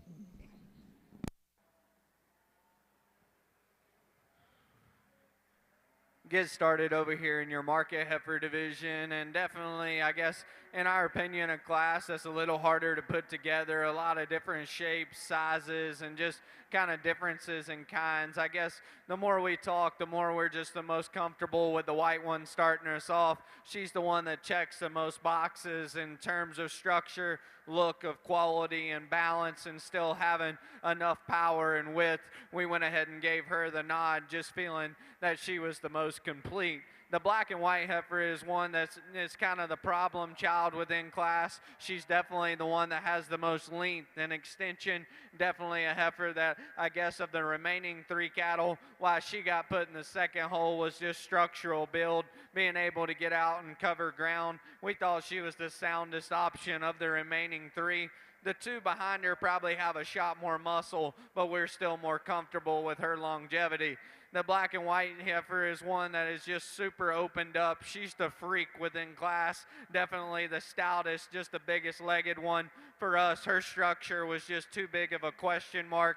We got to have her just easier going off of both ends of her skeleton. And then the red and white one honestly follows suit of the black and white one. There was just more of the calf that precedes her. The red and white one just got to be a shot better in terms of her structure, have more punch and just more dimension. Certainly a very nice class to get us started there. Congratulations to them.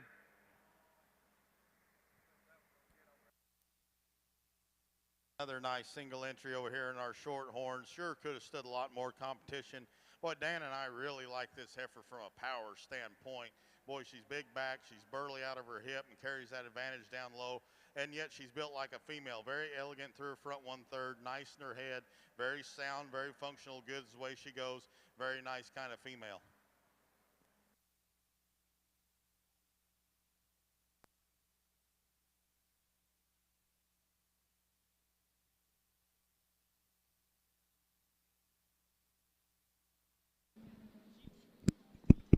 More color in this market heifer class. Yes, the colored market heifers are popular here in the lighter divisions. Comes another one of those white lead straps that you like, no? Ah, loving them.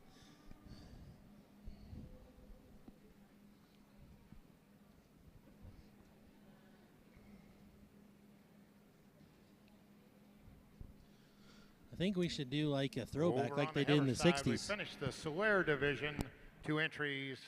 Which will be your grand and reserve Solaire? First place going to Iris Peterson of Wayland. Second to Wyatt Pasteur of Mitchellville. Once again, that'll be your champion and reserve Solaire heifers.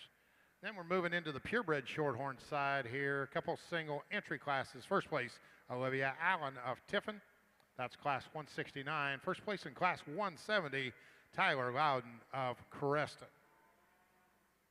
If you remember some of those pictures from the old days, 50s and 60s, they had the real wide noseband leather halters, and a lot of times they had a white halter on a black calf, and really stuck out. I think we should bring some of that back. What do you think? Well, I don't know if that would be a hit or not, but I know what you're talking about. Definitely some creativity with some of those halters. They were extra thick and had a lot of designs on them. I was a few years back here. We were at the Minnesota State Fair. We saw one of those halters on the Grand Champion steer. You remember that? I do remember that. It was pretty impressive. Yeah, this happened to be the champion dairy steer. It wasn't the beef steer, but nonetheless, he was a champion that day.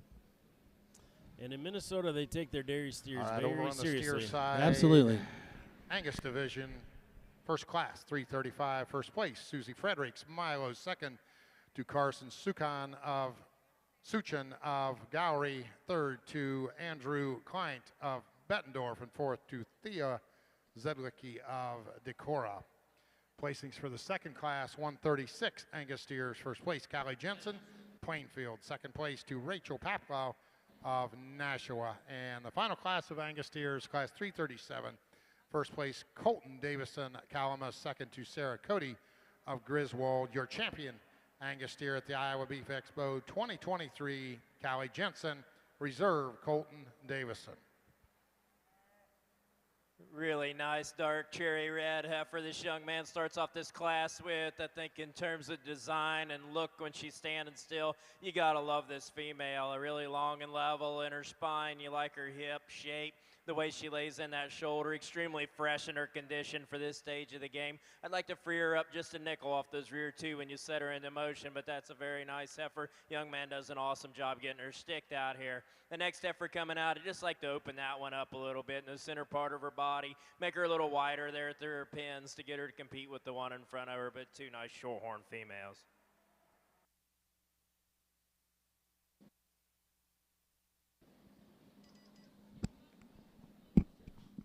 Well, as the day progresses here, you can see, as we talked about, a nice, beautiful day here in Des Moines. Moved into And the market heifer division over on the steer side. Class 338 market heifers, first place Gracie Sherman in Nevada. Second place to Autumn Belleville of Sigourney. Third to Oakley Cobb of McClellan. Fourth to Laney Hare of Gilman.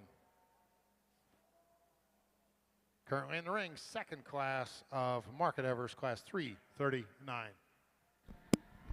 as I was saying, this nice day here, and the sun continues to move on us. You can see here on the west side of the arena where we're showing the steers getting a few shadows and some glare in there. And I think as this market heifer show progresses, you can see a couple of judges using their hands to kind of shield themselves. So might change how we line these cattle up a little bit here as the afternoon goes on. Yeah, sometimes that sun can make it a challenge. The judges, no hats on, not like Brad Hook. Brad Hook was smart enough to wear his lid today. He was. So was Chad Holtkamp. I guess I should have worn mine too. And again, we apologize for the interruptions here in the commentary. We kind of have to go back and forth with Mr. Brad Hook himself and the other judges. He doesn't ask us for permission to talk, does he? We've got about 15 classes left for the day on the market side. 4 divisions here in the Market Ever Show, but about 15 classes left. Well, the problem is with that cowboy hat being on top of his head, he can sneak that microphone up there to his mouth quickly, and we don't even notice. Well, he's a pretty fast talker too. He don't give you much warning. Another nice class of heifers here, and again, lightweights in this first division, and maybe some smaller cattle that just a little later endpoint, but still a lot of quality. And once again, as we talked about in the Hit the Ring, just a lot of different variations in terms of color patterns and types and kinds. Yes, and I'm sure as we work through these heifers, the judges are going to stay consistent with how they judge the steers. They're going to be looking for muscle and base width, but with that combination of structural quality. in my mind, when we think about market efforts, you know, maybe we're willing to give up a little bit of structural integrity, but we still want them to be sound, don't we? Absolutely, they need to be sound. They gotta be able to give them the market weight, don't we? I mean, that's what it's all about in the end. And you know, times have changed, obviously, as we talked about here in the steer side, but along that with the heifer side, you know, back when I was showing the commercial heifers were really tough, and a lot of those heifers that were, you know, high percent mains and keys back in the 90s, or those type of females are over in the market heifer side. Now we've moved to more, you know, flatter made, more refined type females on the breeding heifer side. So this is a difference in type and kind, and really the times nice and how grown things heifer change. Here to start this class off. You like her growth and performance. You like the stoutness that she has, her body, her bone, her foot structure, her skeletal design, her length, her femininity. Just a really good class winner.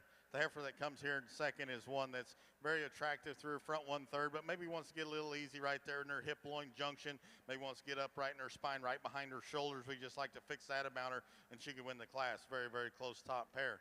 The heifer that rounds out the class, very high quality, just needs more growth and performance for us today.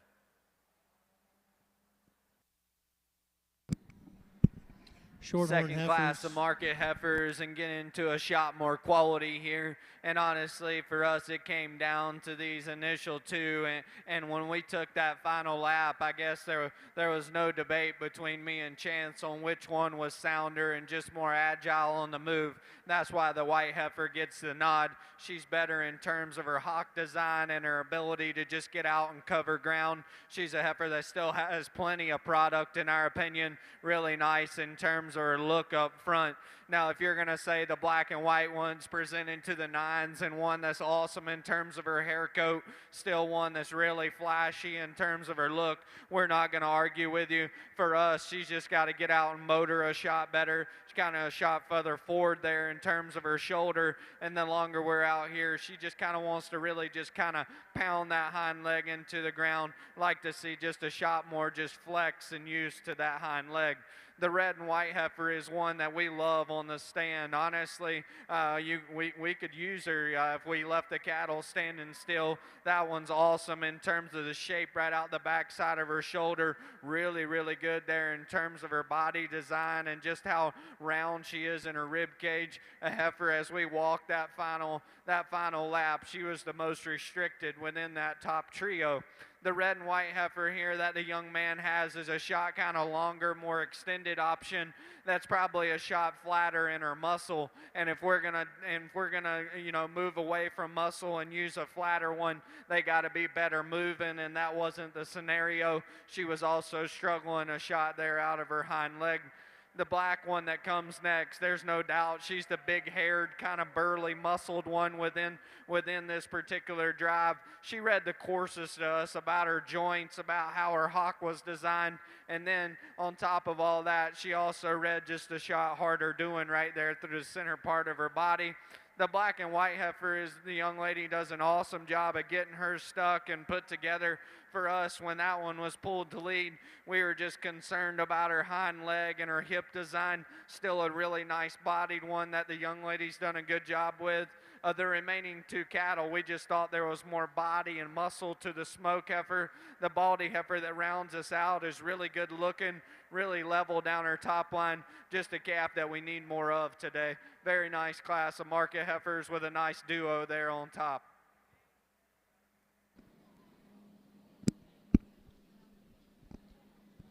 Lowell Teets sending the next class of market heifers here into the ring. Over on the heifer side, placings for class 171, shorthorn heifers.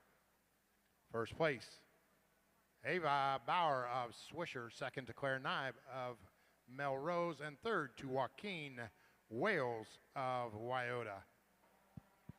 172 single entry class. First place, Sheridan Fox, Kanawha. Placings in class 173. First place, Brock Studer, Creston. Second place, Kinsley Newtstrom of Creston. This class of January Shorthorn females, we're going to use the big stout January to win this class. She's the one that, in terms of putting everything together in the eye-appealing kind of package with plenty of growth and plenty of stretch to her, gets out and goes around the ring. A nice-footed individual to win this class pretty easily. The next two heifers are pretty moderate in their design, but we're going to go ahead and use the one that I think balances up a little better. When you look at her from the side, she's the one that puts everything together in the most complete kind of package. The third heifer coming out here just like to make that one neater and trimmer through that front lower third.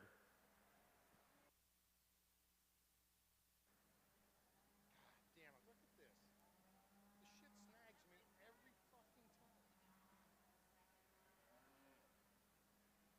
time. Well, as you alluded to there, Ryan, Placings over that on the class heifer of side, class females. 174 Shorthorn heifers. First place Ty Johnson, Makokata. Second to Brock Studer of Creston. Third, Kinley Anstey of Corning. Placings for the final class of Shorthorn heifers, class 175. First place, Paige Totemeyer of Columbus Junction. Second to Colin Hokeson of Corning, and third to Madison Swanton. Judges Dan Harker and Matt Copeland will now be selecting your champion purebred Shorthorn heifer. Brad's getting pretty aggressive with us here.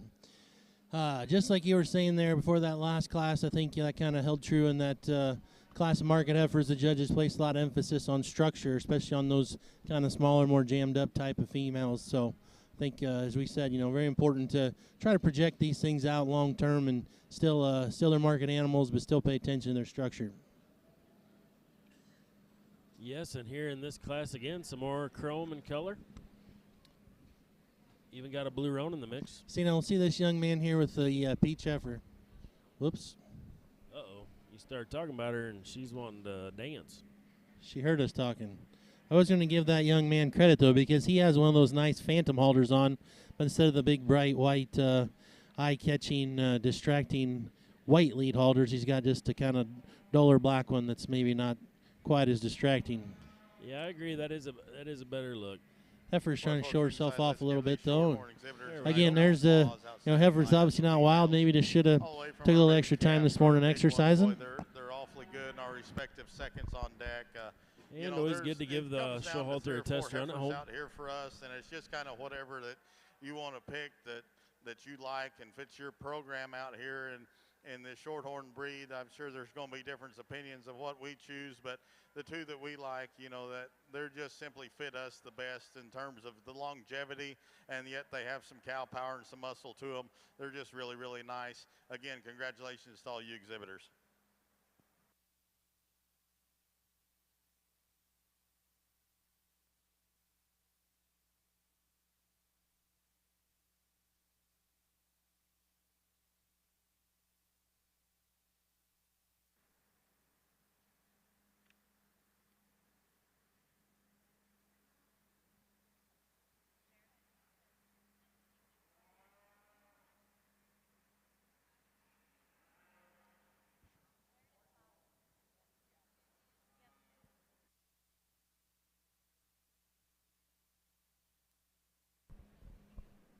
So we talked about the new fad. Seems to be a lot of the youngsters are wearing cowboy hats out in the show ring. And one fad that, I don't know, I haven't seen as much of today that's been popular last few years. What about the mullets? Yeah, we haven't seen too many of those. Maybe haircuts are coming back in style. Yeah, I thought the, business in the front, party in the back style was really getting hot there, but maybe the kids decided it wasn't so cool. Yeah, I think it maybe ran its course, which is fine. We've all experimented in the day. I remember when I was a young buck, I thought I was going to have a mullet one time, and I showed up to Thanksgiving dinner, and my grandma said, "Oh, what are you doing there?" I said, "Well, I'm going to grow myself a mullet." She said, "Well, that's fine and dandy, but if you show back up at Christmas with that mullet, you don't get any presents." Heifer here at the 2023 Iowa Beef Expo, coming out of class 172, exhibited by Sheridan Fox. Your reserve coming out of the class right before that, class 171, Ava Bohr of Swisher. Needless to say, I got a haircut. That was smart. Yeah, That was just a smart move. It's just like a good business decision. That's right. It's always about the business. Pretty nice peach heifer there. Now she's She kind is. of calmed down and Yeah. relaxed and acting well for that young man. Hopefully she kind of got that out of her system and starts cooperating a little more here. Nice functional maid, Shorthorn Plus May, female here. The young lady's brought one out. Good in her structure, good in her foot design. One with plenty of shape and dimension to the center part of her body, and yet it has some muscle. But yet it looks like a lady out here. Just a really nice single entry here. Could stand some competition. Congratulations.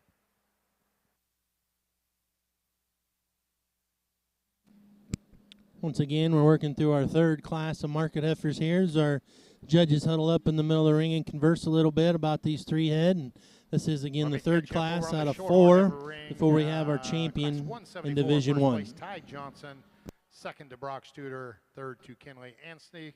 And the final class was 175. First place to Paige Totemeyer, second to Colin Holkeson of Corning, and third to Madison Swanton.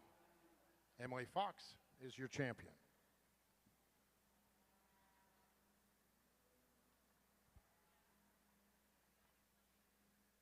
Single entry in the new division, Shorthorn Plus Heifers, Class 176. Addison Baumert, first place.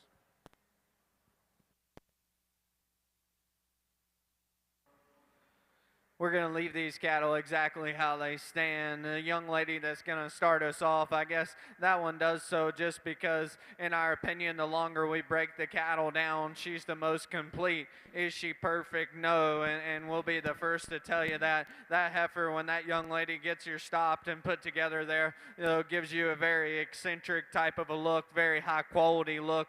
A heifer that we love in terms of the amount of product that she brings to the table, but she still does it in a fashion where she balances, where everything blends together. The reason she gets the nod over the Baldy calf in two, we feel she's more just appropriate in terms of the angle and structure and how she's built up front in her shoulder and her knee. And in our opinion, she also is probably a shot deeper in her twist, has a shot more just shape and turn there to her lower quarter and stifle. The Baldy heifer is the wild looking one. I mean, she's the long extended one. I love that one in terms of her front end and how attractive and fresh she is up front. And she's honestly probably a shot more desirable in terms of her hock design and how she handles that left rear wheel. But she's also the one that's probably a shot just more tubular and greener in terms of her body. But also the one, like we said, that maybe gets a shot forward there in terms of her knee. Very, very high quality duo there to get us started. The peach-colored calf is one that honestly either you start with her or you put her third. And for me and Chance, both of us said the same thing to each other. When that one just hits us a shot quicker in her kind, we just got to see just more of her. You know, that one's awesome in her body, awesome in her muscle, really like her structure. That one probably gets a shot more opened up about her shoulder. And one, like we said, we just got to have her bigger and have us leading to believe that she's just going to get long enough and big enough to really go and hit that kind of market weight that we're after. The black calf next of the remaining cattle was honestly probably the one that we were the most just comfortable with in terms of her structure of the remaining cattle. But as we compare it to the ones that precede her, probably a little round out of her hip, a little tucked in there in terms of her flank. Big-bodied, massive, punchy one here that, in our opinion, just got a shot too plain. Young man's done a very nice job with her. The heifer that comes next is really smooth in terms of her transitions. Heifer that gets kind of tighter in her spine, and she does so because her shoulders shove further forward there on her framework. And then the blue roan calf that rounds us out, the most restricted off of both ends of her skeleton. She does have product, she does have mass. We just got to have her better moving. Hey, attention in the barn. I was supposed to tell you this about a half an hour ago. Imagine that, I forgot. Over on the east side, north of the Gammon barn, there is a white Ford Dually with Monroe plates, white Ford Dually with Monroe plates, and a black Dodge pickup with Dallas plates, Dallas County plates that need moved. Jordan requested that. So parked east side of the pavilion, north of the Gammon barn, I believe he said. So white Ford Dually, Monroe plates, black Dodge, Dallas County plates.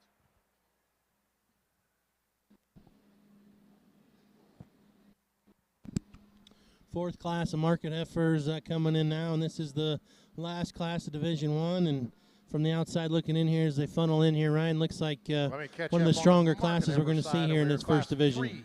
339 placings. First place, Kinzer Gallagher Elkhart. Second to Lincoln Bent of Corden. Third to Jolie Fisher of Villisca. Fourth to Carson Toby of Charlotte. Fifth to Spencer McCarter of Melvin. Sixth to Maggie Carlson of Clarinda. Seventh to Riley Shivers of Bondrat. And eighth to Evan Alt of Audubon. Over here on our Shorthorn Plus side, got a really nice big woofy one here.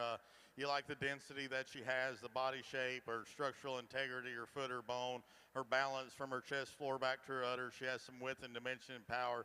Very, very nice class winner. Young ladies heifer that's here in second. Love the elegance that your female has. Very, very unique through her front 1/3.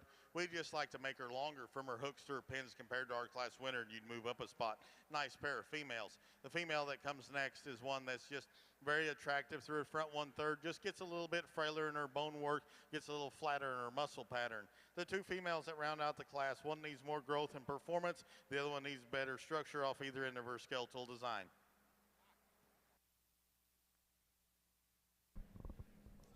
Yeah, this looks like this is going to be a very competitive class as we analyze these cattle when they came into the ring. Yeah, nice class of cattle here, and it's again fourth class and getting up there a little better in weight range. We're getting up into the 775 to 790 here, and just a really good group of calves. Nice black and white heifer here closest to us. That looks like your neighbor, maybe. Oh yeah, it's Kasuth County being represented. There we go. There you go. Kasuth County's always been strong in that market heifer division. Yes, a lot of really good families over the years. Yeah, Kasuth County's had a good run down here, especially at the Iowa State Fair. When you talk about getting into that sale of champions, there's numerous families that have done it from Kasuth County, so we are proud of that.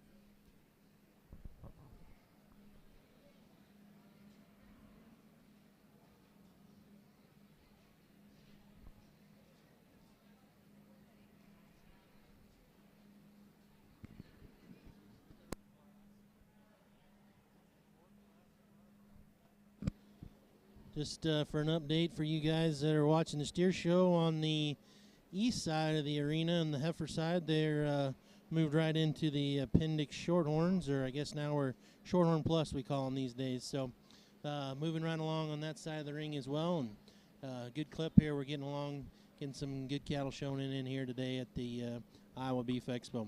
Thanks again to all the sponsors and everybody that's taking the time to donate their hard-earned money or their time and just efforts in making this a great weekend. Again, the Iowa Junior Beef Breeds Association doing a tremendous job. Jenny Studer and Kim Lewis and Taylor Etzel do a lot of that, and the crew that they put together around them to make this thing flow effortlessly and smoothly is just really tremendous. So thanks to those three and then everybody else in their crew who makes this such a great event. Yeah, I think at this time we should name off some more of the sponsors that are featured around ringside here.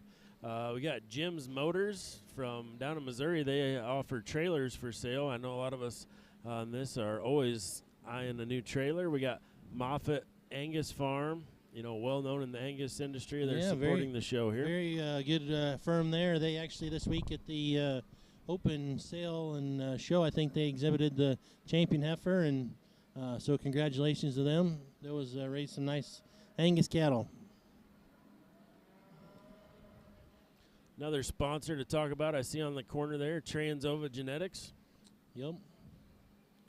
Take care of all your needs for embryo work and sex semen. Noel was talking about that earlier.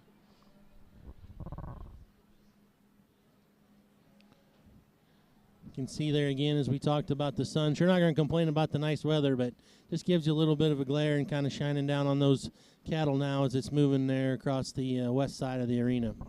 Kind of like putting them in the spotlight. There you go.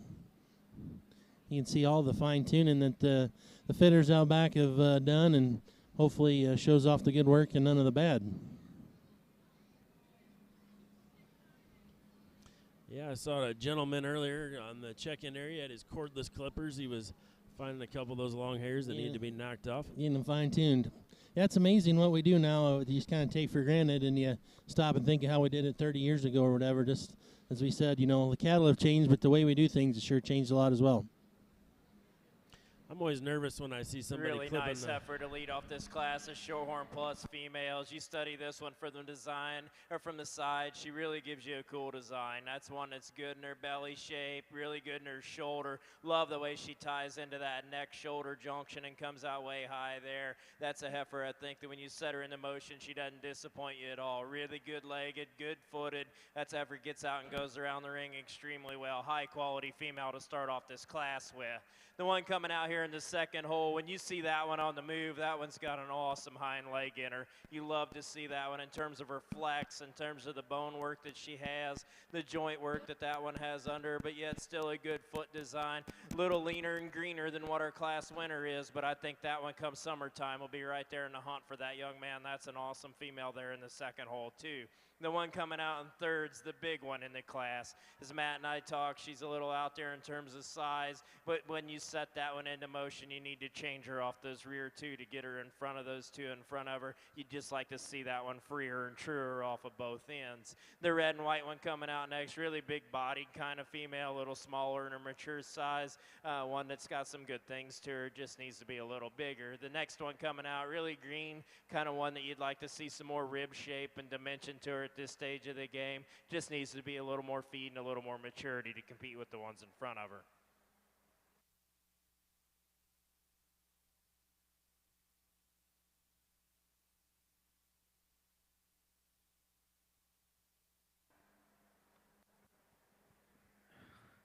Get out here in this class of market heifers, and quite honestly, the young man hit the gate over there. Chance and I looked at each other and say, hey, that one's good. When you got them that good in terms of their structure, their design, and their look, they still have that kind of product to them. I guess we never wavered in the fact that one needed to lead us off. Very nice heifer there, young man. The peach-colored calf here into when they're standing, she can rival them, and I say that because of her mass and her power and just her overwhelming just dimension that she has. A heifer that's still really, really good looking up front. For us, as the cattle are asked to go, kind of wants to pull those pins underneath her, compensate for the fact that she's probably just a shot straighter there in terms of her hock design. Still very, very high quality duo of females there to get us started. Young man here in 3 from that one shoulder back. She's in contention, really good in terms of her top line and how square she is out of her hip. Like that one in terms of just the amount of shape she has right out the top side of her spine there. A heifer that she runs into problems in terms of her shoulder design. She's just too far forward there, and her knee needs to be able to get out and go better out of her front end. The black and white calf is one that's massive. I mean, she is stout and she is out there. She's one that read maybe just a shot coarser about the shape to her head, the shape of her shoulder. A heifer that maybe has just an extra set to her hock, maybe is just not ideal and attractive right there in terms of her hind leg. But we still thought that she got out more comfortably than this black heifer did.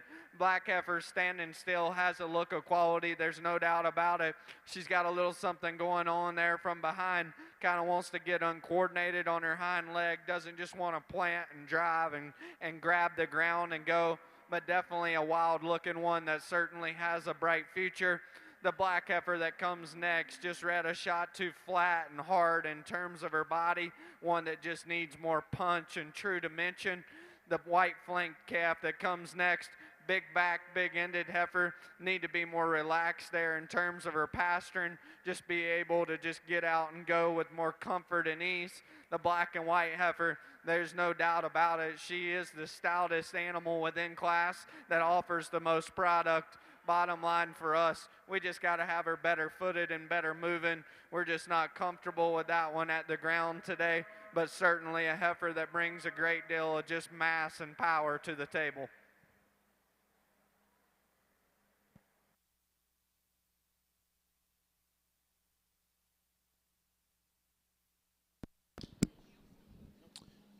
Good class of market heifers there. That was, as we said, class 4. And now as we regroup here, we're going to have our first and second place heifers from the first 4 classes back in to compete for Division I champion. in terms of depth of rib, depth of body, and yet she's very maternal looking in her head. She's sound structured, good-footed, gets around the ring with relatively free and easy, nice class winner. Heifer that comes in second gives up a little bit of power to the one that's ahead of her in true body depth into her fore rib, back into her flank. Maybe wants to get a little wide up front as she gets out and goes, but sure attractive enough and got enough muscle.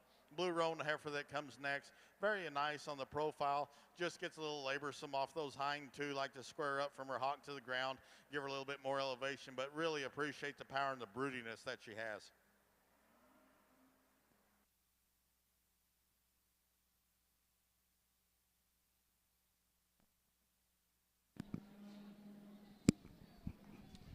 As the judges take a look here for our Division I champion market heifer, again, it's a nice group and obviously a little variation in terms of weight, but again, quality at the top end of all of these classes. Definitely a lot of quality, and the judges are sticking to their guns of looking for that complete package of balancing the look and structure with the muscle and base width.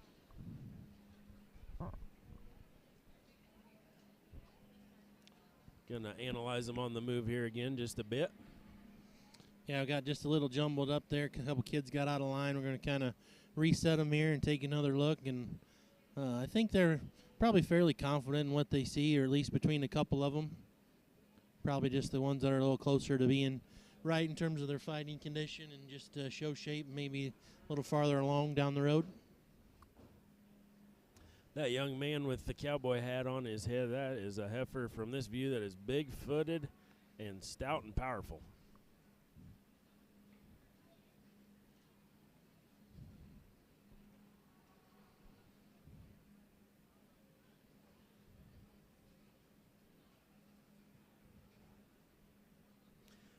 You know, earlier, Noel, we were talking about when you and me judge as a tandem like this, hopefully someday. I got an idea. I think we should just both have our AirPods in. Then we can discuss to each other from across the ring. We don't have to go powwow in the middle all the time. There you go. Keep them guessing. I'll be up at the front going, hey, come look at this one up on the front here. What do you think?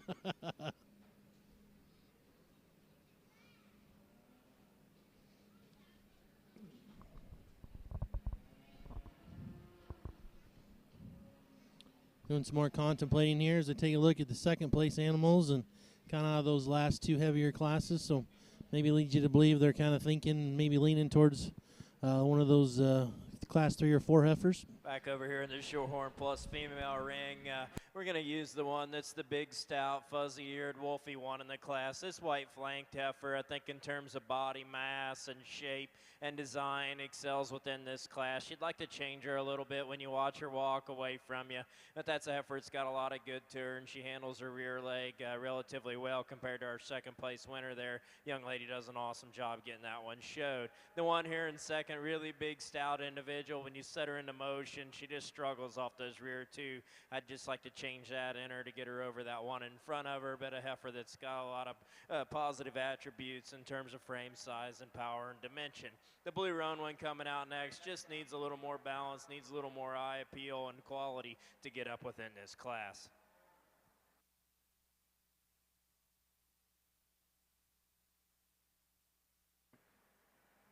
First division of your market heifers back out here in the ring. Very nice lineup of 4 class winners and 4 seconds. We get them back out here, and quite honestly, the whole reason that we debated for as long as we did was for about reserve. We never wavered from the fact that the one that wins needs to do so and does so rather easily for us. For us, the decision comes down for reserve, whether you call one just high enough quality in terms of her shoulder design and just her mass, or whether you call one just sound enough. For us, it's kind of splitting hairs there for reserve, but we never wavered from the fact that this young man right here out of class 4 needed to be our champion.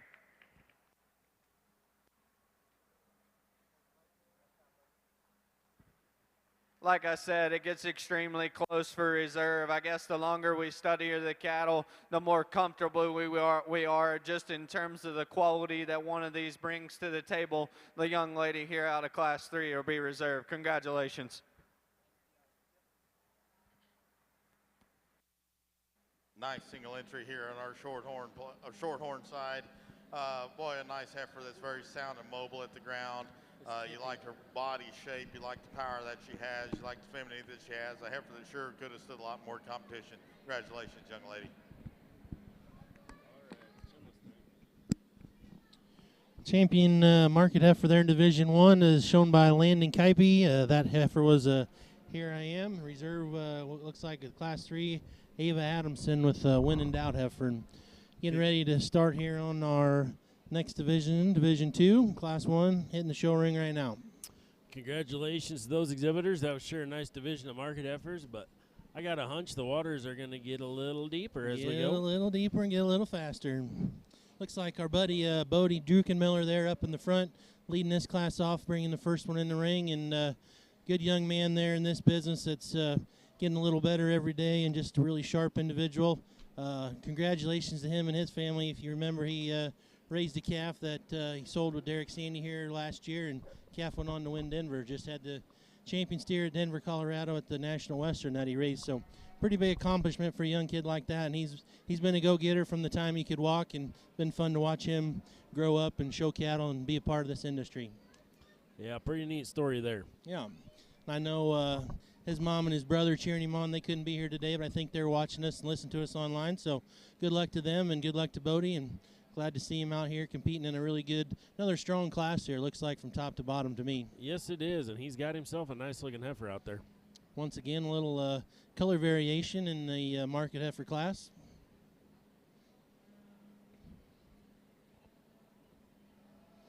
Getting into some heavier weights here as we're talking about first class Division 2. We're starting on the 800-pound heifers. These here are pretty tight in their window, 800 to 809 pounds. Yeah, probably our tightest range of the day. Less than 10 pounds difference here in this class. Back out here for your champion Shorehorn Plus. Matt and I were just conversing on these things, and we think there's one that's spot on today out here, and thinks that it's just impeccable in terms of design and structure and build and condition for this stage of the game. And you know, it's pretty easy for us to pick our champion, but then there's another one out here that just hit us really hard within class, and we think's got a tremendous future in front of it in terms of leg design and freshness, and one built for the long haul into next fall. So we're going to go out here and pick your champion in reserve. Congratulations to these exhibitors.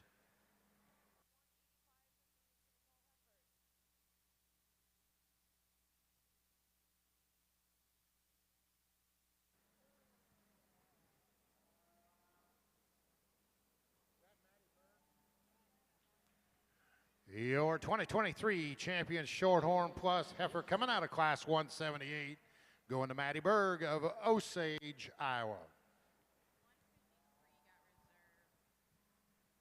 And second in that class will be your reserve champion Shorthorn Plus. That's Colton Becker from Atlantic. Once again, your champion Shorthorn Plus females for the 2023 Iowa Beef Expo. Your champion out of Osage, Iowa, Maddie Berg, and your reserve out of Atlantic, Colton Becker.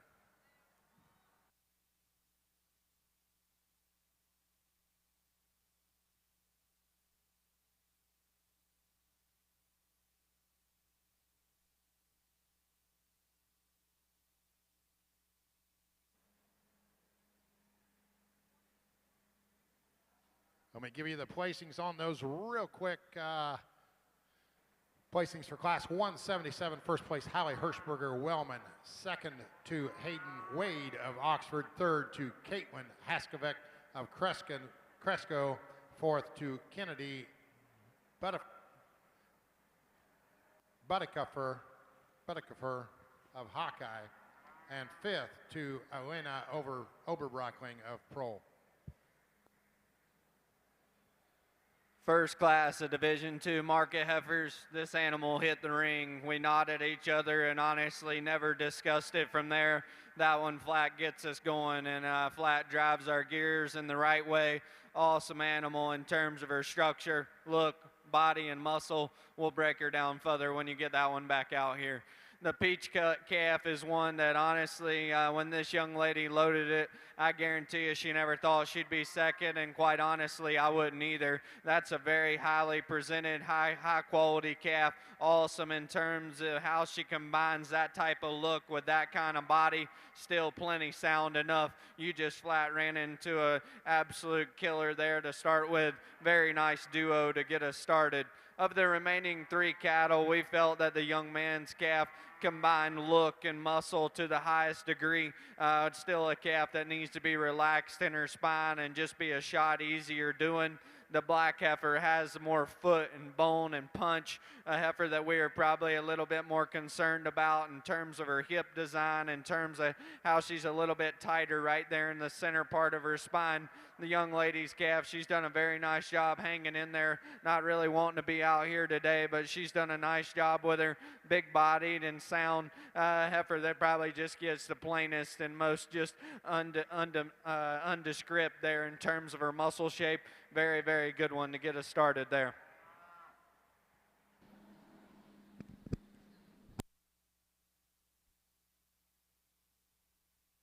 A really nice way to start off our percentage semi show. Single entry. Sure could have stood some more competition. One that's sound and flexible at the ground. Good looking, fresh in terms of her condition. Spot on for this stage of the game. Keep doing what you're doing. You got a nice female in front of you.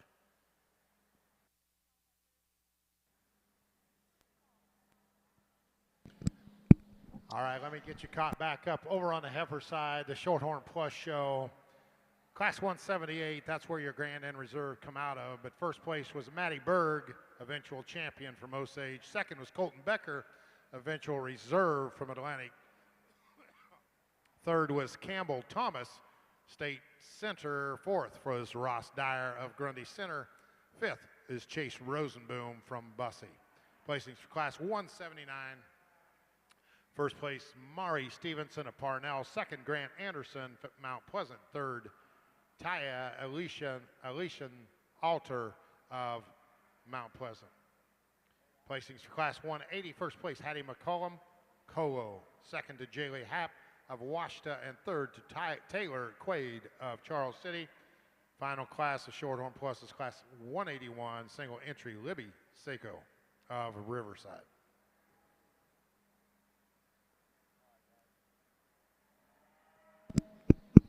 More chrome and color here in this class. Market heifers again as well. Yeah, they just keep bringing the colored ones, and kind of neat. Yep, pretty cool. Pretty nice one there on that second hole, that white-bellied, white-legged one. It's pretty sharp looking. Yeah, she draws a nice picture. Really good in terms of her balance and profile. Yep, good job presentation on that one as well.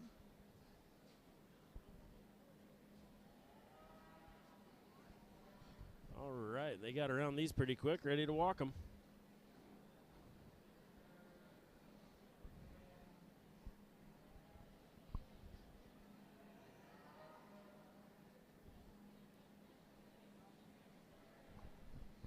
Another quick shout out here to Diane Hamilton Photography. She's at the backdrop getting those important shots of all the, not only the winners, but everybody that just wants to get a shot and make it a memorable experience here at the Beef Expo. Females. We're going to start off with the black and white one. She just offers more pounds of performance out here and does so in a more eye-appealing, better balanced type package than what the red one does. Young lady's doing a nice job getting that one showed excellently presented out here. Congratulations to her. The red Baldy coming out next. Got a lot of good things to her. You just need to free that one up off those rear two. She wants to get restricted on those, get a little tight from behind as you watch her go away from you.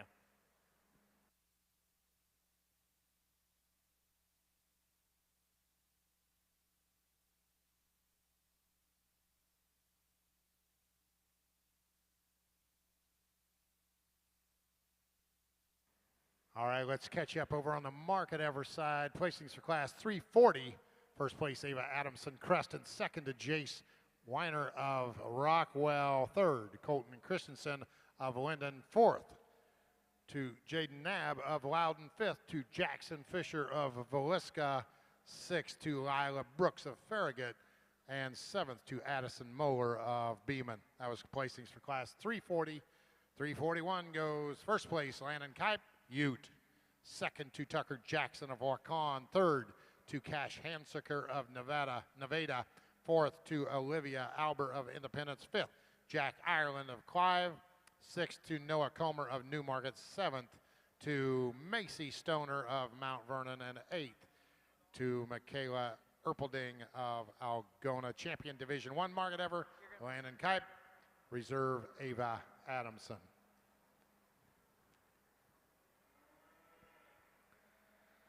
Black and white heifer the young lady brings to us. I guess we never wavered from the short switch calf. That heifer is just absolutely impeccable in terms of how she's presented. Awesome as she gets her stopped and on the stand right there. That quality of look just overwhelms you. That heifer is awesome in terms of her body and her hind leg. Is she 100 in terms of her shoulder and knee? Probably not, but I guess that's getting awful critical on one that we deem very, very high quality. The black heifer is one that is big backed and opened up in terms of her skeletal width. A heifer that's kind of wanting to pull up in her spine, drop down in her pins, and just kind of get underneath herself. If she would just settle in and calm down, I honestly think that she would maybe even present herself to a higher level, but that's still a big, stout, massive one that gets out and goes plenty good enough. The chromed up calf of the remaining cattle is kind of the bigger bodied one that we just felt more comfortable in terms of her feeding ability. She's definitely just not the most captivating in terms of her look, maybe a little off right there in terms of her shoulder and forerib, but we felt more confident in her body shape than the black heifer. The black heifer, if you want to swap them and talk muscle and bone, hey, more power to you. We're not going to argue with you. That one just read a shot harder doing in terms of her body, maybe a shot coarser about her shoulder. The young lady's calf that comes next is big bodied, but just too straight off of both ends of her skeleton. And the black and white calf that rounds us out is in the same kind of category. A big muscled one that certainly is big backed, just one that needs to just get out and go a shot just freer and easier. Definitely a very nice duo of them to get us started there on the top end of that class. Well, that black and white heifer that struck us up here in the booth hit the judges too. Yeah, excellent. Nice to know we Back got over some sort of eye left in us. on the market ever side, Division II, first class, 342. First place, Bodie Druckenmiller of Sheraton. Second to Tommy Rabel of Lake Park. Third, Colin Primus of Steamboat Rock. Fourth to Jarrett Lynch of Dyersville. And fifth to Emery Swalla of St. Mary's. Placings on class 343 market heifers. First place, Bryn Young Wellman. Second to Hayden Soma Harlan. Third, Bailey Christensen Adele. Fourth to Connor Shivers Bondurant. Fifth to Aubrey Johnson Iowa Falls. And sixth to Emma Bradley. I just roughly counted. Looks like we got 10 classes and what, 2 or 3 divisions over here. And I'm guessing based off what I just counted over there a while back, around 20 classes over there. So steer boys, you're going to get to watch a heifer show. Well, thank you again, Mr. Brad Hook, for the update. Class 2 Division 2 is in the books. Class 3 is in the ring now. And no surprise, Mr. Habiger, we have a couple colored heifers again in this market heifer class. They are staying consistent with bringing the color and the variety, and we like it. You betcha. Another good class, just 5 here, but looks like 2 or 3 pretty sharp ones. One of those colored heifers is coming from the Lovern family. Hey, all right. They got a pretty good track record here in this ring come August. Yes, they do. Very good.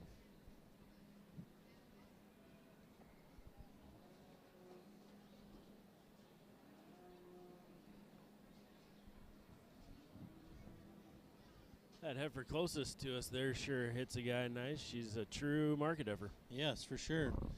Very well patterned, and again, excellent presentation, and nice job again. That one sent to the ring. And here they go around the outside. I've noticed as the day goes on, our circle gets a little smaller and smaller, a little tighter. We're not. Yeah, that's a good point. They're not as worried about pushing them to the outside as they were this morning.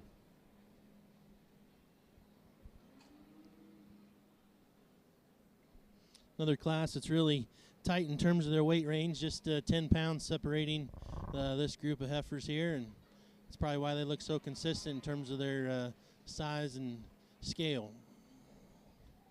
Big, powerful ended one here at the end of the lineup. You guys watching along online should be to the far left. Here, this young man's brought us one out that's really ready out here today. That's one with a ton of power, and look to her from the side. Really cool and extended through that front 1/3. That's a heifer that's fitted to the 9s out here. Just a really nice female to start off this class with. Congratulations to that young man. Young lady coming out here in the second hole has got one I think's got a really bright future in front of her. Not quite as maxed out in terms of condition as what our class winner is, but one I think that'll feed and on down the road is going to make a really nice big one for that young lady. Got a lot of nice neat parts to her, going to be really competitive on down the road. The Baldy coming out next has got some nice things about her. Just I want to change her, and you set her into motion. She wants to get up in the center part of that body. She's one that's a little plainer and a little coarser through that front 1/3 than what the 2 are in front of her, but a nice heifer there coming out in the third hole. Young lady's doing an awesome job showing this next one that comes out here. She's having a good time out here. That's one that's just not balanced up as nice as the ones in front of her. Just needs a little feed and a little time. The next one coming out is another one of those you just like to make a little higher quality to get her up any higher today.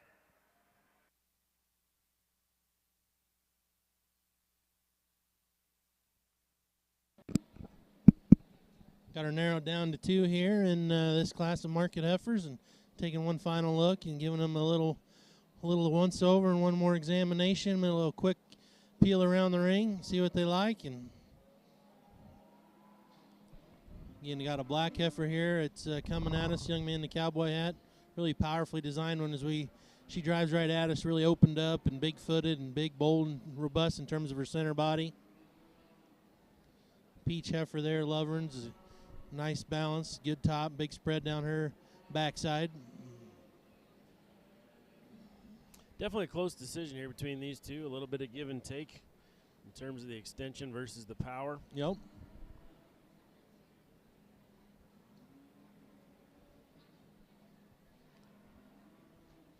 Working on the market heifers here on the market side of the ring, the biggest division of the day so far. And over on the other side of the arena on the east end, they're working in the Simmental division. That's going to probably be the biggest division that those guys see in the breeding heifers here today. So 2 of the bigger breeds getting in the ring here, trying to wrap up our day 1 at the Iowa Beef Expo.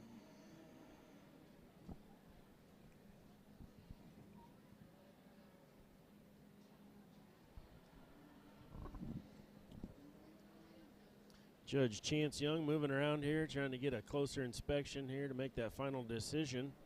I think that little powwow, and he went over to check something out they're talking about. Now we're going to go discuss it again. Again, I think the AirPods would be a step saver. There you go. Well, they're burning their calories today, aren't they? Especially Mr. Young. He's a go-getter. He's been around the ring several times. Very, very high quality class here in the market heifers, and honestly, when the longer they're out here, this peach calf just continues to impress us. And I'm just gonna go ahead and be bluntly honest with you. Where she beats the one behind her is in terms of her hip design, how square she is in her pins, and then there is absolutely no doubt that she's square and more genuine in her hock as she goes right away. That calf is just really nice in terms of her balance. Everything fits together very, very well. Very comfortable with that one and where she stands in terms of her condition today. From this black calf's hip forward, she's where we want to be. There's no doubt about it. She's big backed, awesome in terms of her knee set back in her, really good looking. Bottom line, we just got to redesign that one in terms of her hip and her hind leg. Kind of wants to pull that hock in, throw that hind leg kind of on the outside of her framework there, and she does that because she's a shot lower there in her pins. The black heifer that's in 3 is one that is awesome in terms of her muscle. I mean, that is one of the bigger backed, stouter ended market heifers that we've seen thus far today. Really like how that young man's done his job at home in terms of hair coat, in terms of presentation. That one we want to redesign in terms of her shoulder, just kind of make her a shot more elegant about the shape to her head. A heifer that also probably needs to get out of her hip and hind leg with a shot more flex and used to it. the black and white heifer, as the cattle are standing, you can move her up the line. There's no doubt about it. Really like that one in terms of her look that she has up front.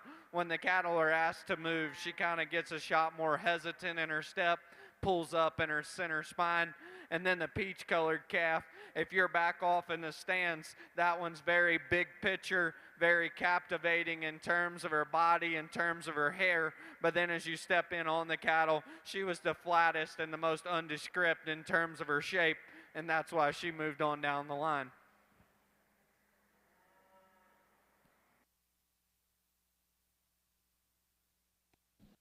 A little more of that Lover and Luck working there in Class 3 in this division.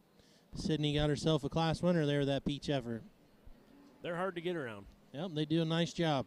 Class 4 coming in now. This will be the last class out of Division 2. And once again, Ryan Haberger, we have a couple peach heifers, couple chromed up white-legged heifers, got a baldy heifer, and lots of color. I love it. I love it. I love it. If they're all black, it's boring.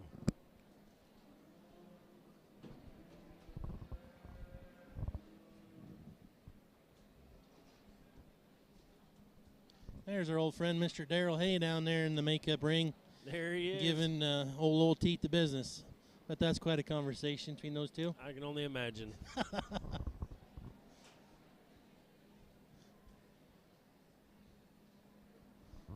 Well, if our judges weren't extremely familiar with market heifers when they got here, they're going to be familiar when they leave. That's right. They will be by the end of the day for sure.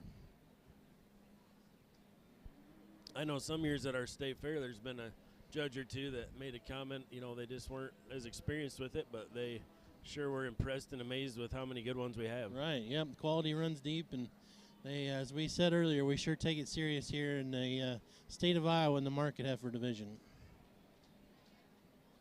Once again, for those of you that are maybe tuning in late or just didn't catch it earlier, the two individuals here on the market beef side that are judging the show today are Mr. Will Coor from Greenfield, Ohio. He's the taller gentleman there with the gray sports jacket on. His associate assistant today is Mr. Chance Young from Springfield, Tennessee. He's wearing that brown jacket there coming around the corner here. So getting ready to spin these heifers, take them for a walk, and we'll see what they think about this group. Boy, a very nice class of females here. This one that wins does so relatively easy for us. Just in terms of her silhouette, boy, she's good looking off the profile. She's got great rib shape up high and carries that advantage down low into her body cavity. Got good skeletal design, sound functional, got some power to her. Just a very, very nice way to start our class off. The red baldy heifer here is no slouch in her own right. Very, very good. We might like to just lengthen her out from nose to tail compared to the one that's ahead of her. Maybe pull her a little tighter to top side of that skeletal design of her blade. She wants to get a little wide there, and maybe just so slightly got too much lower body cavity for us. Here's a heifer that comes here in third. She doesn't fit the mold on either side of the heifers on either side of her, just in terms of frame.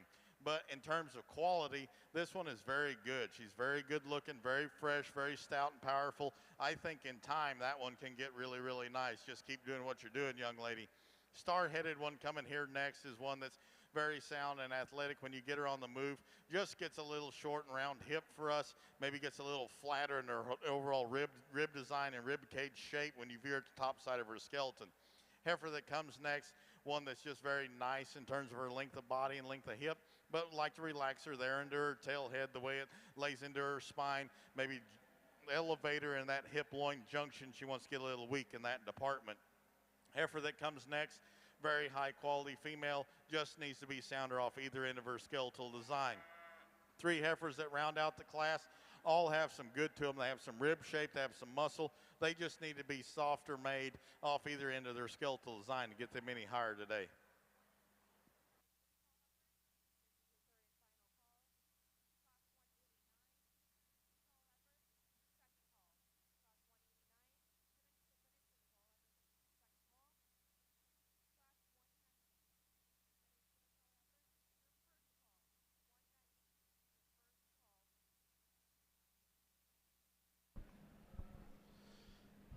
All right, they've cut the class in half here, and we're down to our top 3.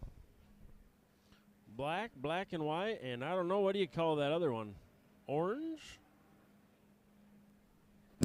Yeah, maybe like a burnt orange. I mean, definitely not a cream colored. Definitely a little darker, but definitely not cherry red.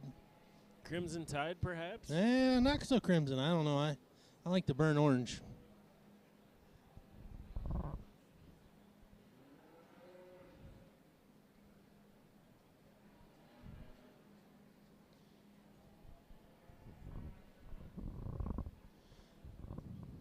Again, this is the 4th and final class of Division 2.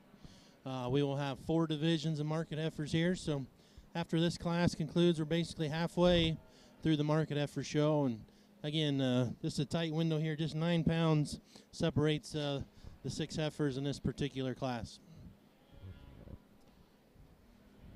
You can see we're getting in them heavier, stouter heifers, just a little more base width, a little more substance to them.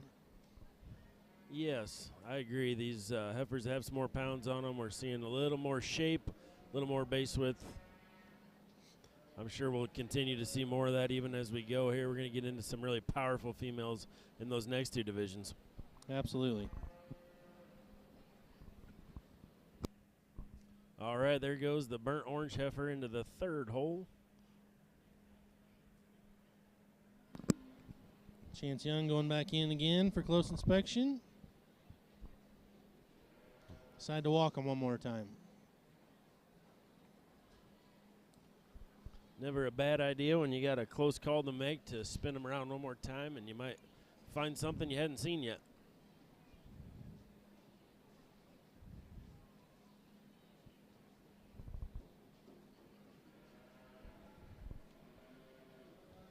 That's been a long day, and I know a lot of these guys down here in the ring are getting tired and getting worn out. But again, kudos to the ring help. I know on both sides of the ring got some young kids helping out here and keeping things moving and just being good ring help, and sure appreciate that.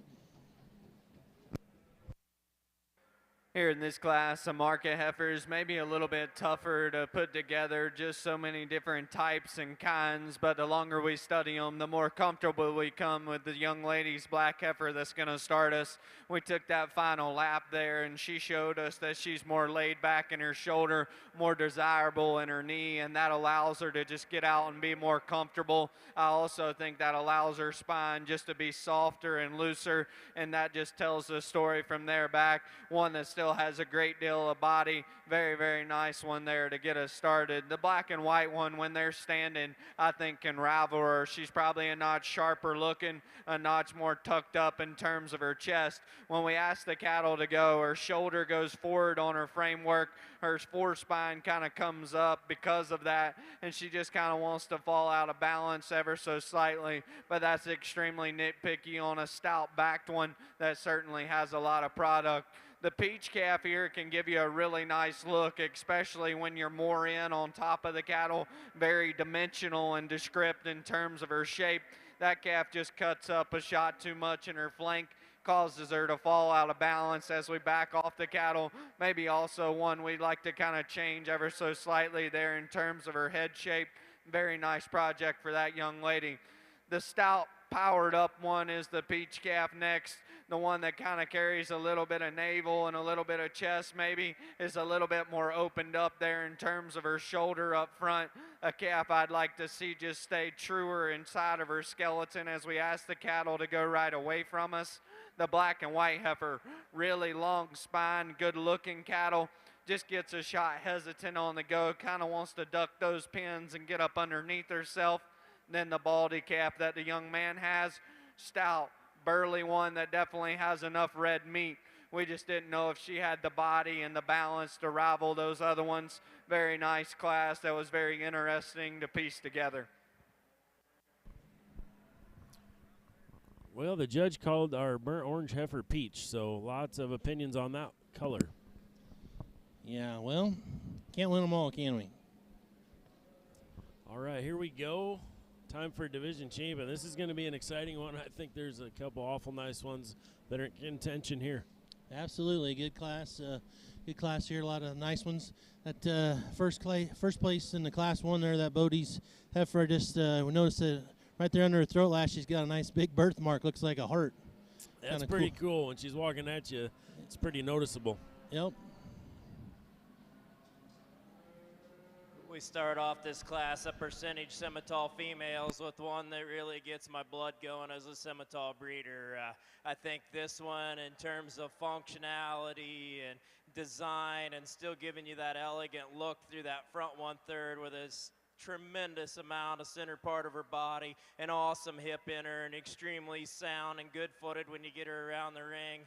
That one's really good in my mind. I think that one wins this class really easily. Young lady's doing an awesome job with that one. The one here in the second hole, I think in terms of overall size, is a little more sensible than the one behind her. I think she follows the type and kind of our class winner in terms of size and maturity, but yet still does that in a very high quality package. Just needs to be a little neater and cleaner through that front 1/3 to compete with that heifer in front of her. The next one coming out has a lot of good things about her. Just gets out there in her overall size for both Matt and I. We'd like to see that one just toned down in her size and her maturity pattern for this stage in the game. The next heifer coming out, the young man's got a nice heifer there, just a little up in that tail head. You'd like to set that one down to get her to compete any higher. The next one coming out, here's one that gets a little steep and straighter in that front 1/3, a little more restricted off those rear two. The next three just need to balance up and be a little better in their overall quality.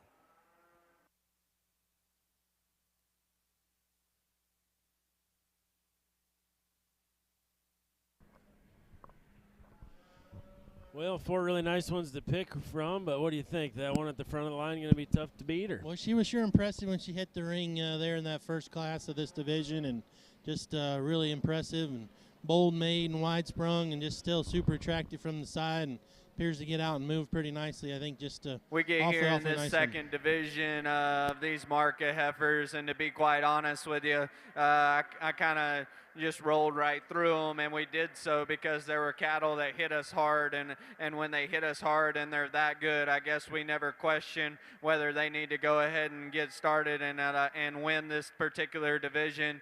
We get back out here. There's one that I guess she separates herself and does so because when she has that much muscle, that much mass, and she's built that correct in terms of her structural integrity, it's just absolutely undeniable. The closer decision becomes for reserve, and between the two that we were deciding upon, in our opinion, the one that's going to end up being reserved probably has a shot more muscle. We'll go show you the two that are going to go ahead and represent this division later on in the day. Let's give these exhibitors a big round of applause.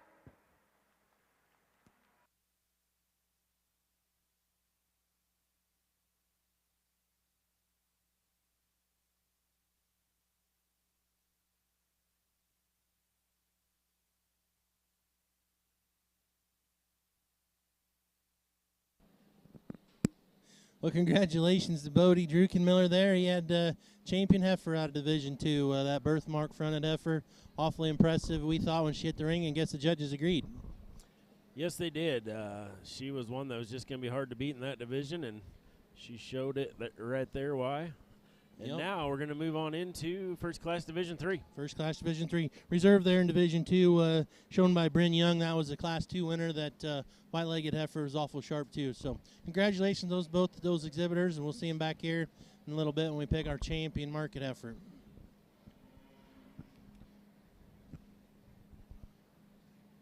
Lowell Teet's got them lined up, waiting for the thumbs up. Getting a little blood sugar pump here from the judges, getting a little energy snack, looks like maybe. Going to get started on Division 3 here real quick like.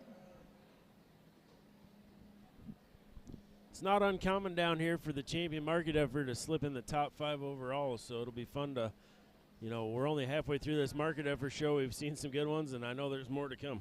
Absolutely, absolutely.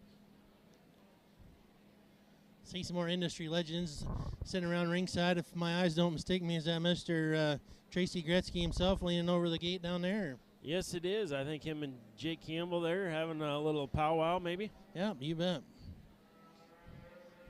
Glad to see that the weather's nice for him to come back up here from Texas and not going to freeze him out, make him feel right at home. That's right. I'm sure he enjoys the warmth of the southern climate for sure. I think he likes that. I don't think he likes the snakes, from what I hear. Oh, they got snakes down there, Yeah, huh? the old rattlesnakes in Texas are not his favorite.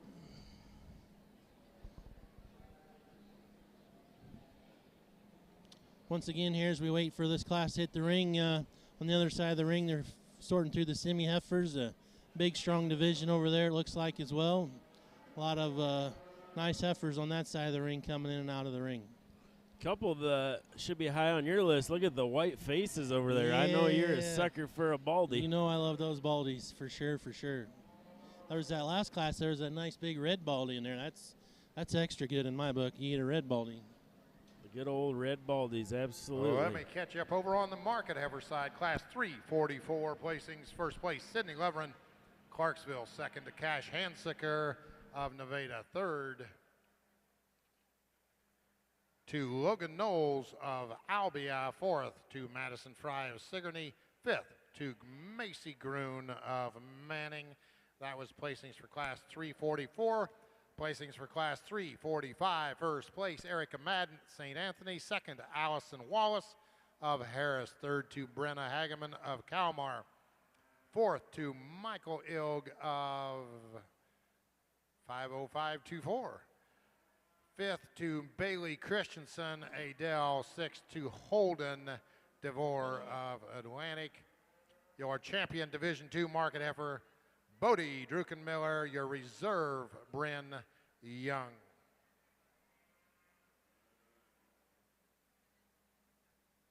Now coming in, first class Division III market heifers.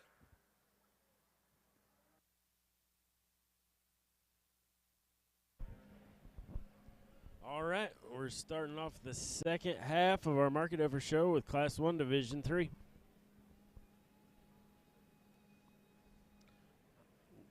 Only one colored heifer through the gate so far. Mostly going to be black here.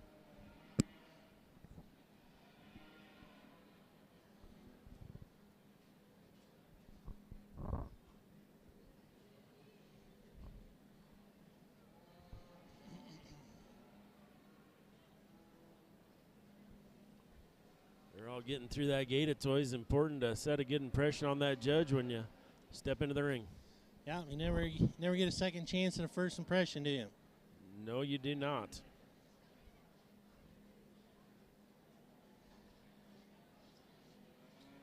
Well, once again, as these two judges work through the heifers here in this first class of Division III, just like to take a chance to thank again some of our sponsors. Sunglow Feed, they just do a tremendous job sponsoring a lot of stuff and giving some free feed away.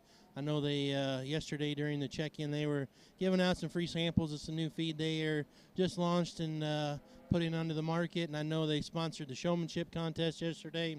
Just always willing and able to give back, as you said earlier, and help support the youth here at the Iowa Junior Beef Breeds Association. Yeah, and that's a great way to promote a new product. If get it in people's hands, let them try it. And we all know in this industry, word of mouth is the best form of advertising. So if something's working, word spreads quick. You betcha. Also, sure like to thank Sullivan Supply.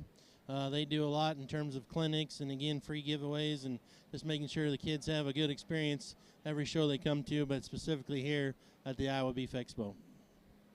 Very nice class of females here. The one that wins for us and just does so in terms of structural integrity and the way that she hooks up in the top side of her shoulder blades, the way that angle of that point of that shoulder lays in, and she's just softer and truer into her knee, and yet she's got some power and some performance to her. She's got a big bone, a big nice round foot underneath her. Very, very nice in that regard. We might like to change her though and tidy her up behind her shoulder. She wants to get a little easy right there. Very nice profiled heifer that comes here in second. Really like the hind leg design that she has, like her hip shape, like the look that she has. Boy, when she gets that head cocked up there, young lady does a great job showing her. But for Dan and I, we'd like to lay her into the point of her shoulder and just relax her there in her knees. She wants to get a little bowed and a little straight there for us compared to our class winner. Now that's getting pretty picky on two very nice females. The heifer that comes here in third, just a nice fit for us. One that's very attractive through her front 1/3, got some cow power to her and some broodiness, shape, and dimension. Maybe wants to get a little bit easy there in her hip-loin junction, gets a little pulled apart there in the front side of her shoulder. The heifer that comes next is not acting like the nicest show cow out here, but we really appreciate her for her broodiness and her brood cow advantage. Very sound, very functional. Just like to give her a little bit more show ring pizzazz. Heifer that comes next, very stout and burly in her type and kind, just gets a little plainer through her front 1/3, twists out just a little bit up front. Two heifers that round out the class, high quality females. They just need more time on feed to run with the ones that are ahead of them.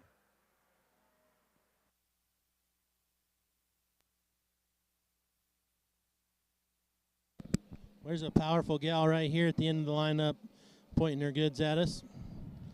Yeah, she looks good. That one's got some power and base width. She walks nice and wide, sets them down pretty soft. Yep, big-bodied stout one there for that young man. Mike. Once again, thanks to everybody that's giving their time here today and helping things go good. The ring helped, the guys out back lining cattle up. And as we were just talking, even the way they have the ring set up this year with that nice alleyway down the middle, and we're excusing cattle out of the ring, they're not getting bound up, and parents aren't standing there waiting to attack them with the rope hauler before you get to the door. So good job of flow and just the way things are set up here this year. Let's catch you up over on the heifer side. Percentage Simmental Heifer Show. First class 182. Single entry Bell Nedelicki of Fairfax. Second class 183. 2 entries. First place Lucas Brathauer of DeWitt.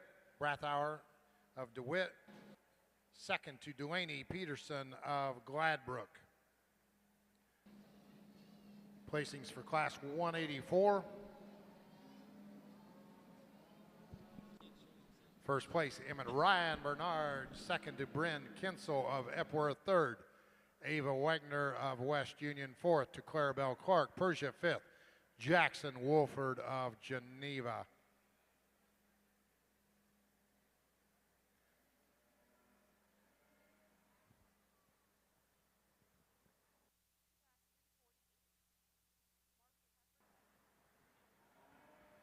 Young lady here in this class is going to get us started, and I guess she does so rather handily with you know, between the both of us. You know, a calf that just honestly represents quality in a class that's kind of hard to piece together in terms of different types and kinds. She's the one that represents and checks the most positive boxes. She's stout, she's burly, she's good looking, and she's sound enough. Definitely one that we never wavered from. The young lady in 2 is probably a shot longer and more extended. She's probably even a shot better right there in terms of her shoulder design, in terms of how that's laid into her.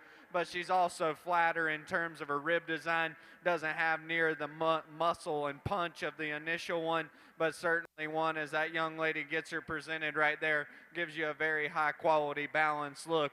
The calf in 3 is one that I think is interesting to study. She's super stout in terms of her hip, in terms of her muscle expression. That's a calf for me that's got to be better at the ground. Her foot shape up front's a little weird. Her kind of toe shape in the back's also weird, and I think that's what's causing her to maybe hit the ground a shot awkward. Just doesn't want to plant and drive off of that rear leg. But like I said, power and muscle gives her the advantage over the calf in 4. The calf in 4 of the initial ones is awesome. She probably looks the most breeding oriented as all of them. Love her body shape and her look up front. She was the frailest one of the ones that were left out there. And then you start studying right behind her shoulder. She needs more natural, just muscle and true dimension. She was still the better balanced, better structured option of the remaining cattle. The cream-colored calf here that comes next, big-backed and stout-ended, just a heifer that doesn't get out and go good enough. The black and white calf that comes next is big-footed, definitely one that you can tell the young man's done his work at home, out here acting good, and the young man can get her stuck. Just a calf that's rounder out of her hip, more uncoordinated in terms of her hock, but she still had more bone and power than the female that we round out with. The heifer that the young lady has is very nice looking, just not enough of her. And then we also got to reconstruct her in terms of her rear wheels and how she gets out and goes. Back over here in this Sim Solution ring, this young man brings on out here that Matt and I feel just in terms of overall quality and balance comes to the top of this class. She's a heifer that gives you a nice look from the side, laid back in that shoulder the way she needs to be and relaxed in that knee when you set her out and get her around the ring. That's a sound made one that's got a nice look to her. Just comes to the top of this class pretty easily for us. The heifer here in second, the young lady's done a nice job with that one. That one's just very complete, very well balanced. Not the biggest thing, maybe just a little rounder in that shoulder than what our first place heifer is, but a heifer that's got a lot of good to her, really functional, going to make a nice female on down the road. The big baldy heifer coming out next, the big stout powerful one, just a little off in those rear two. When you set her into motion, you'd make a little better chested there when you get her looking at the side. The next two coming out just need to balance up a little better to get any higher today. All right, we got some catching up to do over on the heifer side. Class 185 percentage Simmental females. First place, Jaylee Zyka of Adele. Second to Everett Ryan of Bernard. Third to Kennedy Christ of Tipton. Fourth to Clayton Yoder of Reading. Fifth to Lily Curry of Mount Ayr. Sixth to Ethan Graber of Mount Pleasant. Seventh to Macy Stoner of Mount Vernon. Eighth to Sophie Dorsey of Wyota. And ninth to Caleb Whitaker of Ames. That was your placings for class 185. 186. First place, Chesney Steenhook Maxwell. Second to Austin Foss of St. Ansgar. Third to Olivia Sweeney of Vinton. Fourth to Drew Bjork of Adele. Fifth to Colby Bailey of Creston. Sixth to Kaya Byers of Runnels. Seventh to Jonathan Delaney of Fairfield. And eighth to Mason Clarahan of Harper.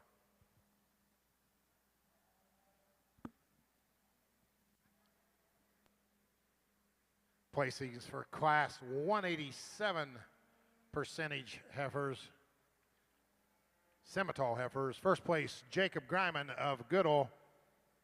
Second place, Kinley Holmes of Ainsworth. Third to Bristol Gertis of West Point. Fourth to Taylor Larson of Armstrong. Fifth to Harry McClure of Dallas Center. Sixth to Britland Nickel of Clearfield. And seventh to Shara Coda of Harper's Ferry.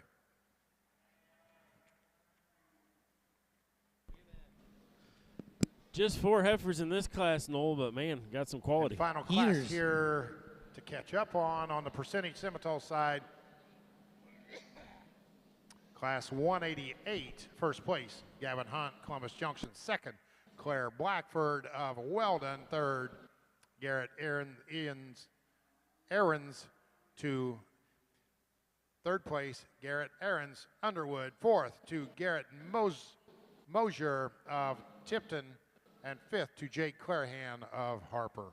That takes us right up to class 189 currently in the ring.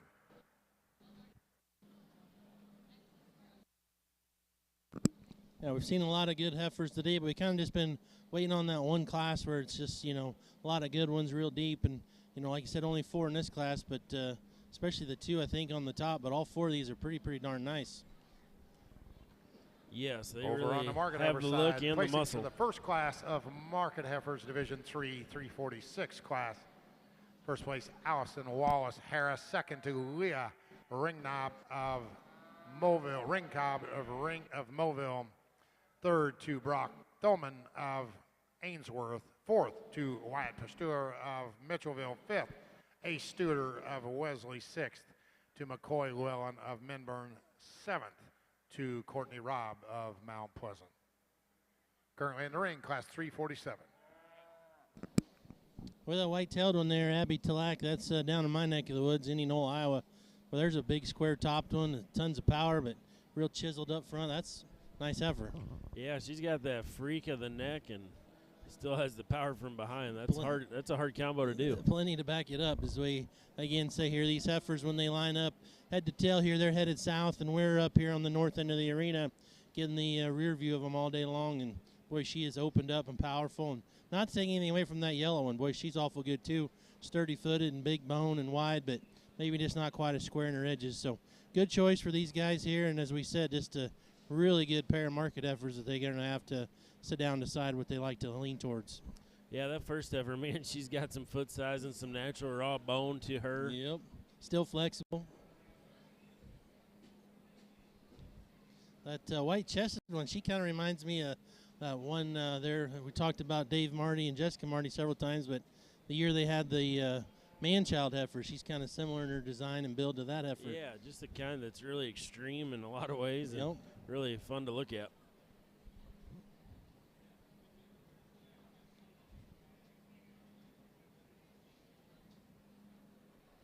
Well, you can tell they like them both. They're going to have a little conversation here out in the middle of the ring.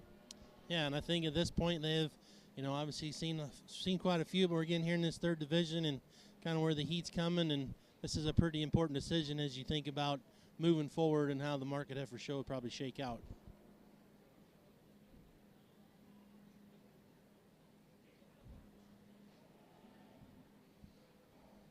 Boy, a really nice pair of females here on this top end. Looking at the hand gestures there from Chance Young, looks like maybe he's got some concerns about that colored heifer in terms of her movement. She's still very elegant through that front 1/3, and to have that much hip and top and lower quarter in her, she's still nice shouldered with the width of chest that she has and with the base that she has. Very, very high quality female. Female that comes in seconds, no slouch in her own right. Boy, I like this female from the profile. She's very, very youthful looking in her head. Gorgeous about that. Love the way her front end comes out, top side of her shoulder. Bold sprung, very stout, thick-ended female. Just gives up too much bone work compared to the heifer that's ahead of her. But close pair, like that female a lot. Heifer that comes next is one that very attractive off the profile. Just gets too narrow in her chest cavity and too steep and straight from her shoulder to her knee or pastern as it hits the ground. Female that comes next, same kind of thing. Just need more of her in her lower body cavity, blow her apart in her chest width and her skeletal design. Two females that round out the class. They have some body and some power to them. Just need to be better moving off of either end of their skeletal design.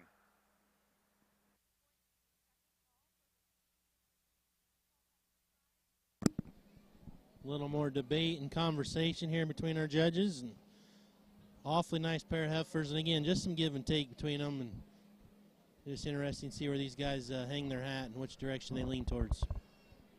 Meanwhile, on the heifer side, we noticed the Sullivan family having another success over there. I'd say they're going to be busy tomorrow putting all those heifers together for that final drive. Absolutely.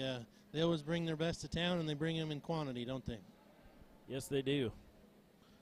Yeah, definitely a close decision back here on the market heifer side for these two. There's a lot of discussion going, like you mentioned. We're about to find out what they decided.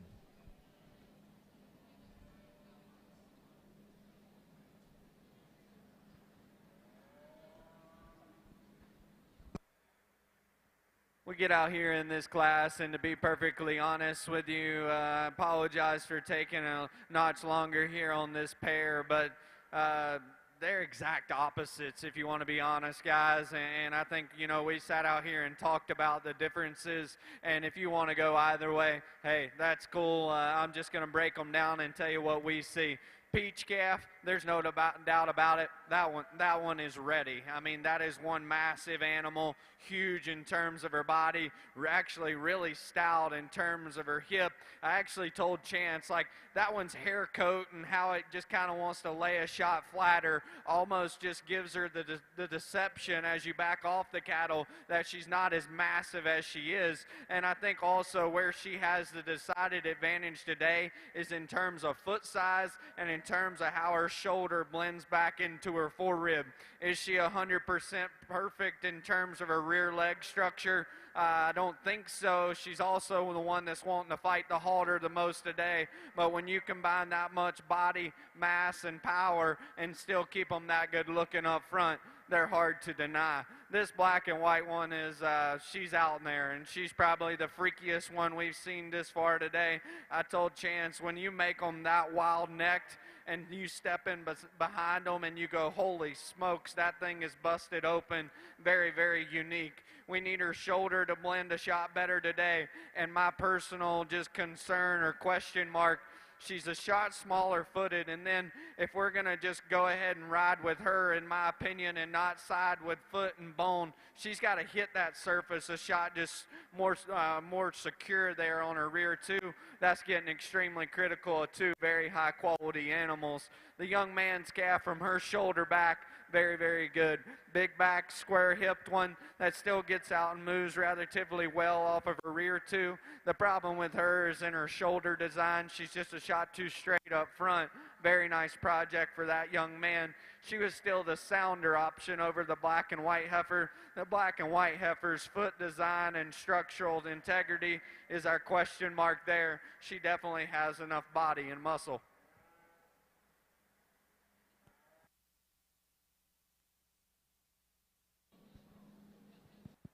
Over here in the Sim Solution ring, the water just keeps getting deeper and deeper, and I'll tell you what, this one really gets you excited when you watch her walk through the ring there and make her first lap in here. I mean, that's one that in terms of structure, I think is impeccable. Overall design and quality is second to none. I think that heifer's got some shape and some power, definitely good at the ground with 4 awesome feet under her. I think that's one that when you sit there and you look at her when she cocks off like that, just gives you a killer look. That one's really, really good to start off this class with. This baldy female coming out next, young man's got, that's a nice heifer. Just run into a buzzsaw here in this class. That's a heifer that's got some look to her. She's got some size and some dimension, some rib shape. She's sound enough. Got a little bit more brisket sticking out on her at this stage of the game for me, but that's a real high quality heifer here in the second hole. Young man coming out in the third hole, real complete, real sound, real functional kind of female. Not the biggest, not the stoutest, but one that'll go home and make a nice cow for that young man on down the road. The next 2 heifers coming out, nice heifers in their own right, just need to balance up a little better to get them any higher. Thank you.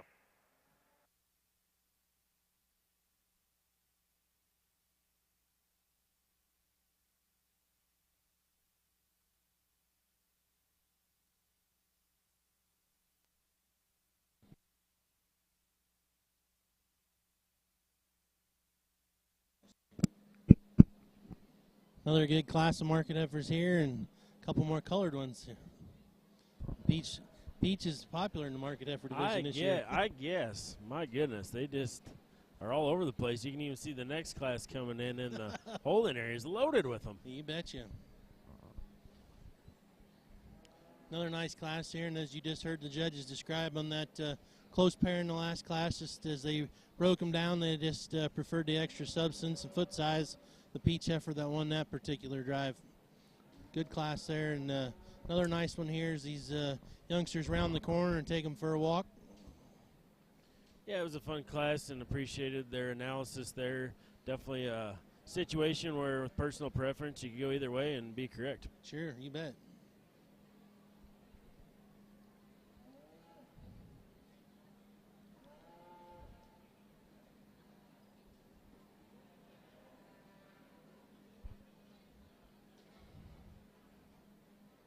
Young man in the purple shirt here's got one that's square and boxy and pretty steery looking. Yeah, true market effort there for sure.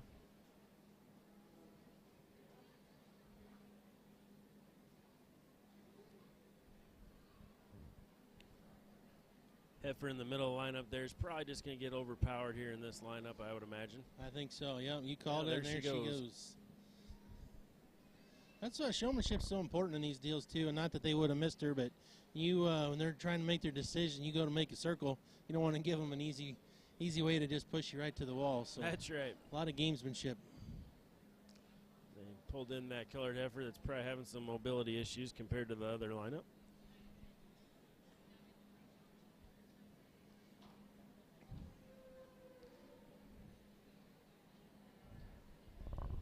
We talked about it earlier, you know, most people would say in a market heifer class we can maybe give up a little bit of structure compared to a breeding heifer where it's ultra important, but still we're judging these cattle on overall quality, so we want them to be as sound as possible. Absolutely, especially when we get to this level, and you know it's not the county fair here. When you get this many good ones piled up in a class, and you know the little things turn into big things, and so when structure integrity, especially this stage of the game, early on, you know, getting ready to show these cattle throughout the spring and into next summer, pretty important to keep them sound on their feet and legs.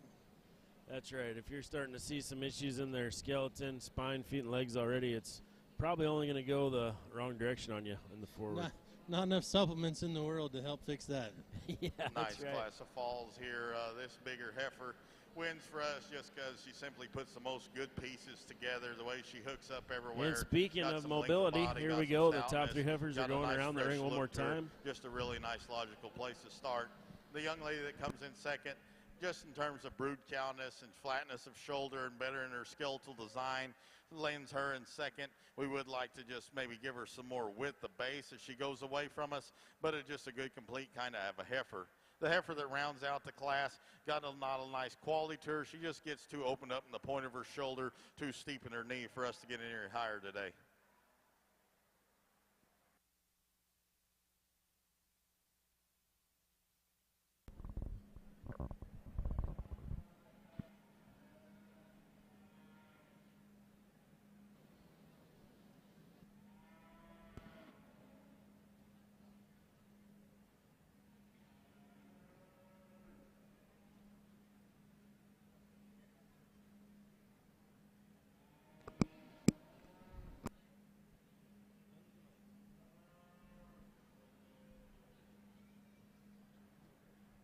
All right, he's going to leave them in order, and we're going to hear some comments. Very interesting class here, and I'm not sure there's one that just reached out and says, hey, I got to win. But, you know, the longer we break the cattle down, quite honestly, the young man's up front is the one that we come more and more comfortable with in terms of that heifer's body, her just natural shape and dimension that she has. Is her shoulder perfect? No. Is her structure perfect? No. But quite honestly, is neither of the two right behind her. And when you couple the fact that she's probably the one that's the freshest in terms of just how much shape she has right out the backside of her blade, how much turn she has down through her lower quarter and stifle, and couple that with the fact that she's one of the sounder two within this class, I think the young man needs to get the nod. The black calf, when they're standing, quite honestly, I think she can win, and I think she can win rather handily, and I think that you know, that's hard to deny, that kind of look and that kind of muscle. But the problem is the longer we're out here, the more concerned I come with her spine and her hind leg. That look right there, how she kind of wants to lock that hock forward and really just kind of pound it into the dirt, kind of causes some question marks for me. Still love that one when he's got her parked. Very high quality one there to go into. The one with the splash here in third, that young lady is kind of fighting her. The calf's not wanting to cooperate the best. But honestly, when she does get her stopped and that calf does throw her head up, very high quality type of a look. A calf that's definitely not devoid of muscle or product or anything like that. But as we compare it to the two that precede her, probably a shot flatter right behind her shoulder, probably a heifer that's just a little bit more uncoordinated there in terms of her hock. The peach-colored calf that comes here in 4, bottom line, that one's plenty stout enough. Just a heifer that's shifted too far forward in her shoulder. That causes her forespine to get a shot tighter on her, throw her out of balance as we ask the cattle to go. The black heifer is the one that we struggled the most to get to balance up from the side. Probably a shot harder right there in her body. Just need her to proportion more correctly as we back off of them. Very nice class there. Intriguing and interesting way to put it together. Really nice September female here in this Sim Solution ring. This young man's brought one out here really, really fresh in her overall kind. That's a heifer that's nice and flat in her shoulder design. You love the sleekness to her neck, the extension that she has. You love this heifer in terms of her spine when she gets out here and goes on the move. Sets down nice and level on that tail head, one that's really good at the ground. Gets out and goes really good. That young man does an awesome job getting that one stuck. Well, as you said, Ryan, more colored heifers coming, and here they are. Class 4 here of Division 3, and again, just 4 heifers, but 4 high-quality ones that all have a pretty nice look to them. Yeah, it looks like it's going to be a great way to round out this division with 4 really nice ones to choose from, and like you said, the color just keeps rolling in the ring, and we like it. You betcha. A little old school here, this heifer closest to us on the north side of the ring. Pretty sharp front one. Paper says that's an MAB. Don't see a whole lot of them anymore. Wow, you sure don't. He was one of the hottest bulls in America for a short period of time, and yeah, it's a rare sighting. A little throwback. That's a bull that was raised up in my neck of the woods. You betcha.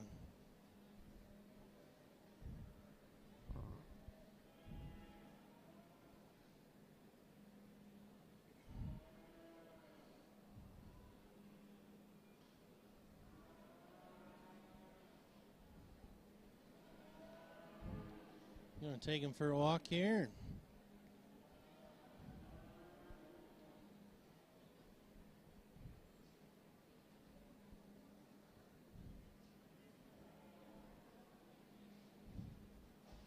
All right, this time those heifers are walking right towards me and Noel, and man, they are wide-fronted and stout all the way through. Opened up, bold.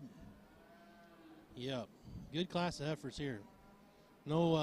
No real easy place to start or finish in this class. Going to take the guys a little bit to sort through these, I'd say. Definitely. They are going to have their work cut out for them. No easy decisions.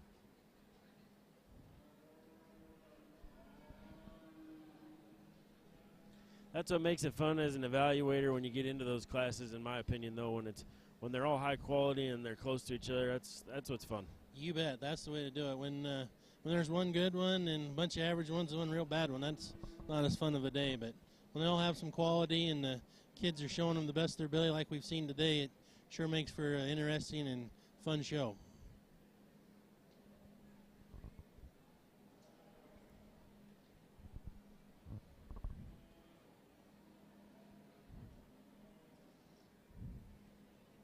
And the judges are conversing out in the middle of the ring, smiling a little bit. They've definitely been enjoying themselves, and yeah, I've sure enjoyed watching them evaluate myself. Yeah, a lot of interaction between those two, and I think as Will's alluded to on the mic, I think they've seen things pretty close a lot of times and come to decisions fairly easily.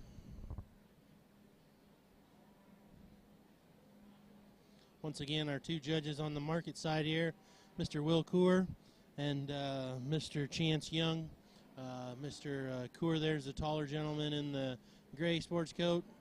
Chance Young from Springfield, Tennessee, there in the brown jacket. Going on the far side now, kind of checking off the offside of these cattle, working their way in and out behind them. Again, just a really tough class here, so taking the extra time to make sure they see what they need to see and feel comfortable in what they're going to do. And looky over there on the green heifer side, more baldy females. Market heifer side, placings for class 347. First place, Lila Spencer Logan.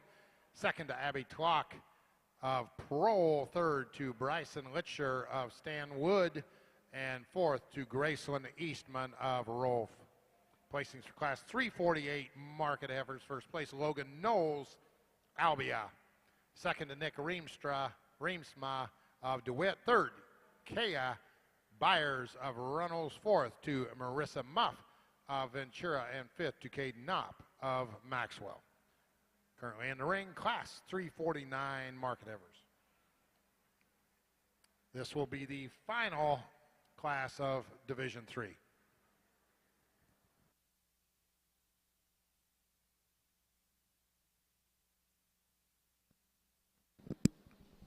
A lot of pointing and discussing going on here between our two judges.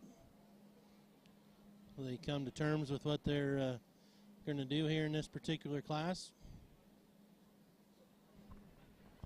Yep, making quite a few motions with their hands and arms there. I can only imagine what they're discussing. The percentage Simmental heifer side, placings for class 189. First place, Sarah Sullivan Dunlap. Second to Addison Brugman of Lake Park. Third to Addison Hokeson of Corning. Fourth to Anna Anderson of Mount Pleasant. Fifth to Taya Allison Alter of Mount Pleasant. And sixth to Emma Miller of Goodall. Once again, from our viewpoint, you just see things a little differently, and A Placings yellow for heifer that's class circling there, boy, 190 she's for awful Cindy powerful. Simmental's first place. Huge-ended, Sarah wide Sullivan, structure. Dunlap. Second Yeah, to that one James kind Gruber of jumped out as me of as well. Sully. Just kind of Third that to combination Blake of the Larson power of and the Armstrong. foot Fourth size, and she's to still Briar soft enough Fisher on the of move. Villisca. Fifth to Casdy Meyer of West Union. And she's Pete's. If you're like Placings these for Pete's heifers class last couple 191. classes. First place, Haley Dodge. Terrell. Second to Taylor Larson. Armstrong. Third to Garrett Werzer of Wacoma. In the final class of percentage heifers, single entry, Tanner Curtin of Oxford. Judges Dan Harker and Matt Copeland will now be selecting your champion percentage Simmental heifer. That Pete's heifer we just talked about, I think that's Jake Knutson. That's up there in your part of the world. Those guys have shown some pretty good market heifers over the years. Yes, they've been extremely competitive the last few years, and I was just out at the Sioux Empire show recently and watched them do very well with their heifers there, and she was one of them that did well. She was in the top 5. I remember that. Yep. I believe that's from our old buddy, Mr. Baxter himself. That's a Brad Smith heifer, I think, if I'm not mistaken. Oh, yeah, another shout-out to Bradley Smith, one of the sponsors here, Smith Well, folks, Cattle inside, Company. let's give these percentage Simmental exhibitors a great round of applause. What an outstanding lineup of females. Hey, I'm here to tell you, if this doesn't get your blood pumping, and we still got more to go tomorrow and today yet still, but if this doesn't make you like showing females, then you probably don't need to show females, because what a lineup out here, folks. And there's so many different types and kinds, from our young ones down to our senior yearling, that are good cattle, just good cattle. And when you get to evaluate good cattle like Dan and I have out here, boy, it makes it a lot of fun. And there's so many avenues that, depending on what your breeding program is, you folks ringside are going to gravitate to those. And that's great, because that's what makes this industry and so fun to do. Lots of different options out here, and a lot of ways that if you slap 2 of them, you're right. And you may not agree with what we're fixing to do, but man, you kids out here, what an awesome lineup of females. Keep doing what you're doing. Keep your head up high, because this is a great lineup out here. There's one, a really good friend of mine. He's like my second dad, Gary Buckholtz, always said, if you're going to run the race, you better bring a thoroughbred. And there's a thoroughbred out here. And then it gets really, really close for reserve, in our opinion. Again, congratulations to all you young people. Dan and I will show you our 2 favorites.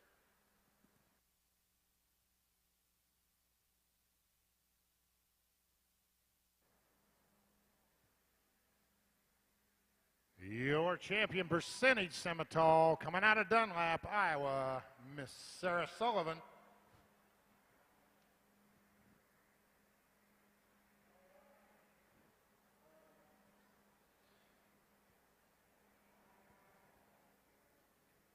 Are they going to just go pick, or are they waiting to talk? Or?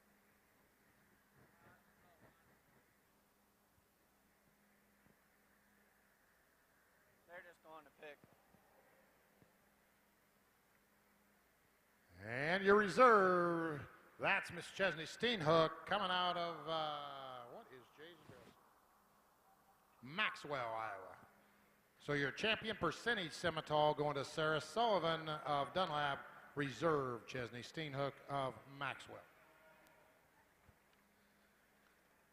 Get out here within this particular market heifer drive, and to be quite honest with you, we took a little extra time and just talked through those cattle, and you know, not quite sure there's a right answer. I'll describe why what we did, and hopefully you can follow along.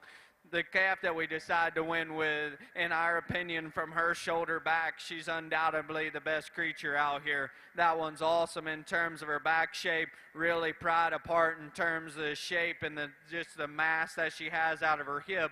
But she does that in an incredible hip and hind leg design, so comfortable in terms of that rear leg.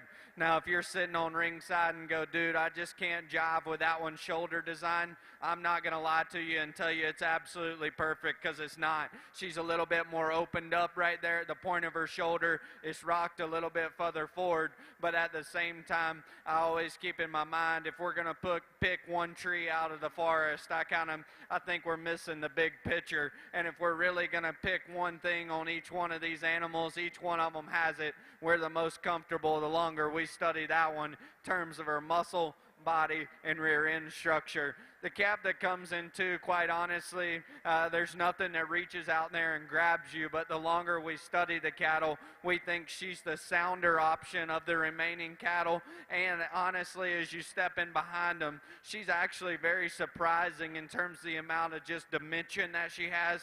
That calf's extremely well balanced. Is she just tricked out, haired up, wild looking one? No, she's not, but the longer you study the cattle, the more comfortable I come in her foot quality, her structure, and just her genuineness in terms of her shape.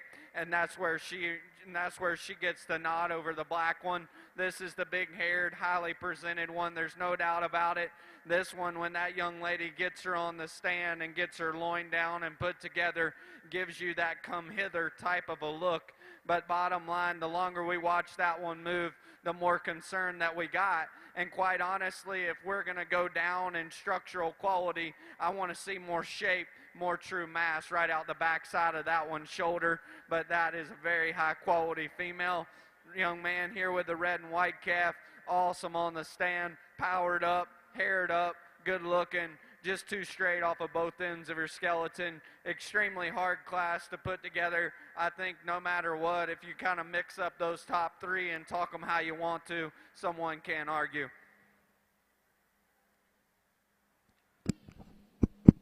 Well, as Mr. Will Coor just for the said, last class before Division Champion, Division 3 Champion, which is going to be selected right now, but this was placings for Class 349. First place, Jake Knutson, Esterville. Second to Elizabeth Shable, Storm Lake. Third, Keaton Krauskopf of Ridgeway. And fourth to Drew Tuttle of Winterset. That was placings for the final class of Division 3. Now we'll be selecting your champion for that division. well, Ryan Habiger, are you a betting man? You know I am. Well, what's the odds that a peach heifer might win this division? Well, let's see here. So you got at least a 75% chance, right? How many heifers are in this class?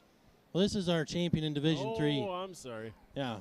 3 of the 4 class winners are peach heifers here as we watch them around the corner and line up. Let me see him go around the curl here before I make my bet.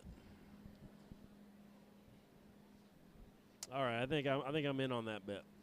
I think you're right. Pretty safe bet. But then again, I thought maybe the Eagles was a safe bet in the Super Bowl. So. Oh, man. I hope you didn't put too much on them. Didn't put anything on them. I was too busy selling sheep. I didn't even get to watch the second half of the Super Bowl this year. Old Patrick, he sure looked like a different man that second half. In case you're wondering, 4 classes left on this side, this division and the last division, and then champion, and 4 classes, 10 classes on the breeding cattle side.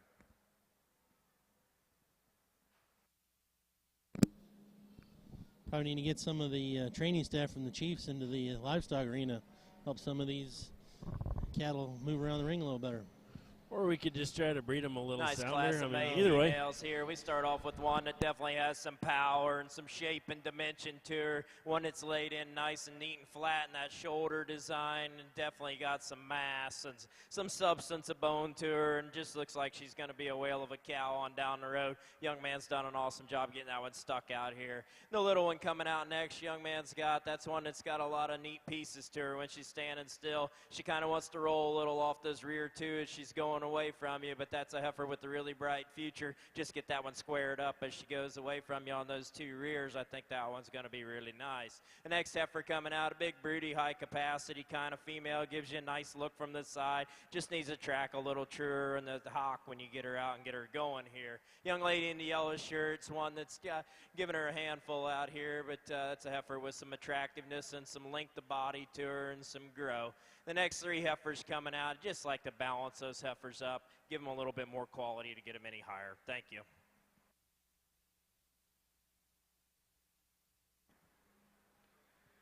get back out here in this division, and it's definitely been a division full of quality with some depth on down the line in all those classes. Quite honestly, we get back out here, and me and Chance settled very quickly on the two that we're gonna go ahead and use.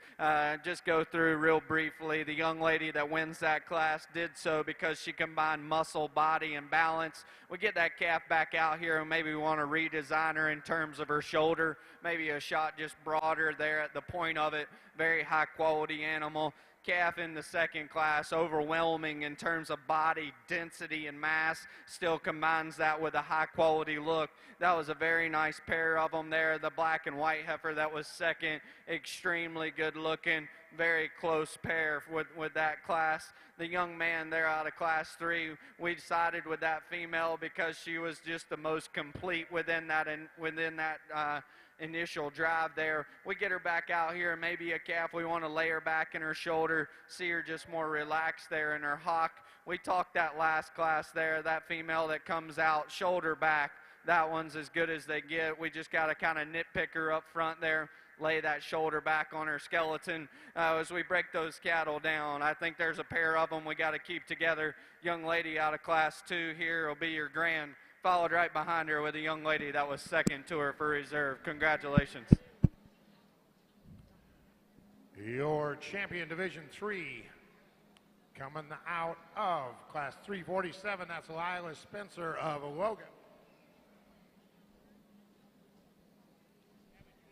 Well, congratulations to our class 347 and exhibitors. Champion coming out of the same class 347, Abby Tlock of Prole. Once again, your Division 3 champion market heifer and reserve, both coming out of class 347. Lila Spencer, Logan, Abby Tlock, Prole.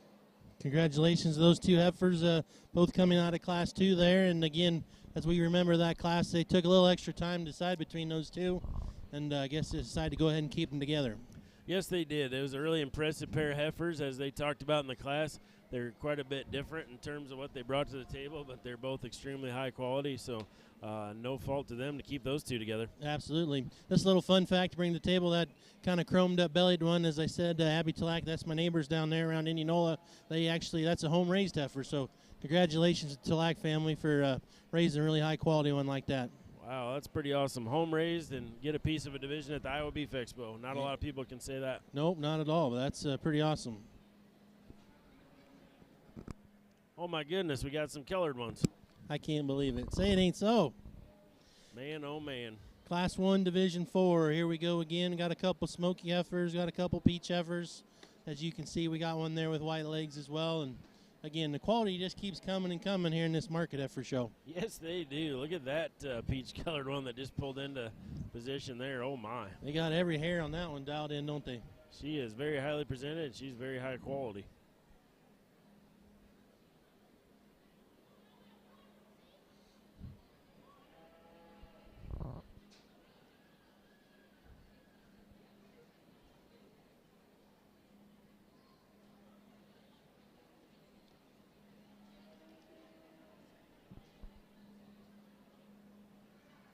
So class 1 Division 4 heifers entering the ring right now.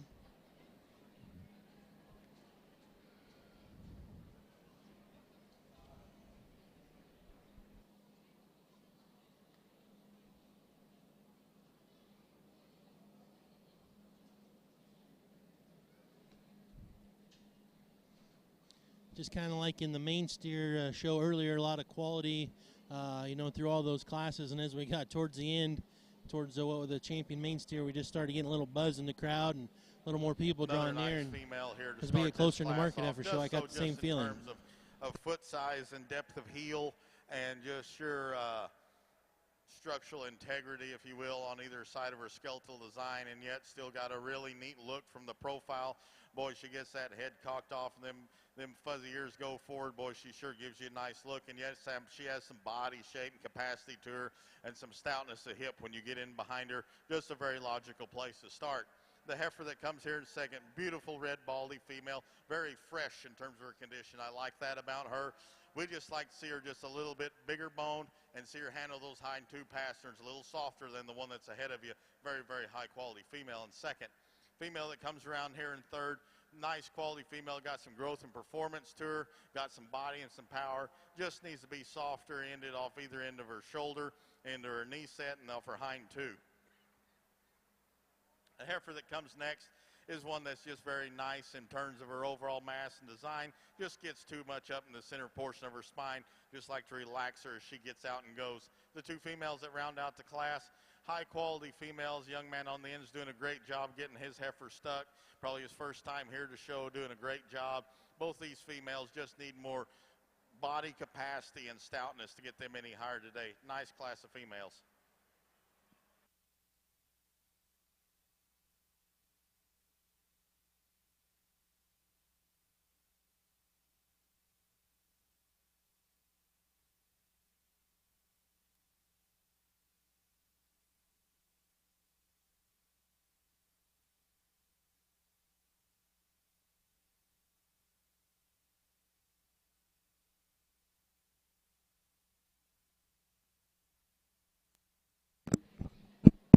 Well, we keep saying that, but again, a good class of heifers here, and a lot of quality, and going to be a tough choice when we get down to these top 2 or 3 in this class.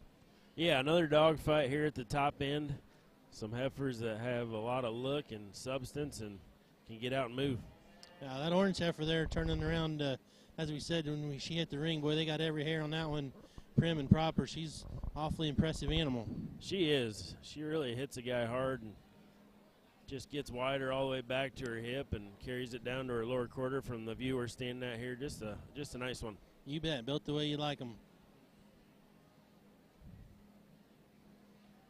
Judges doing a good job again, not giving up and staying right in there.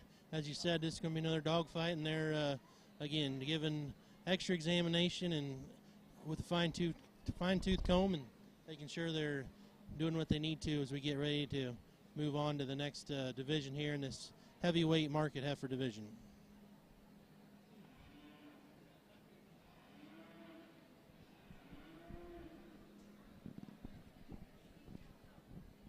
Well, the rear view of that orange one's just awfully impressive, isn't it? It really is. She's really impressive from every angle that we've been able to watch her go at so far. I think she'll be tough to get around.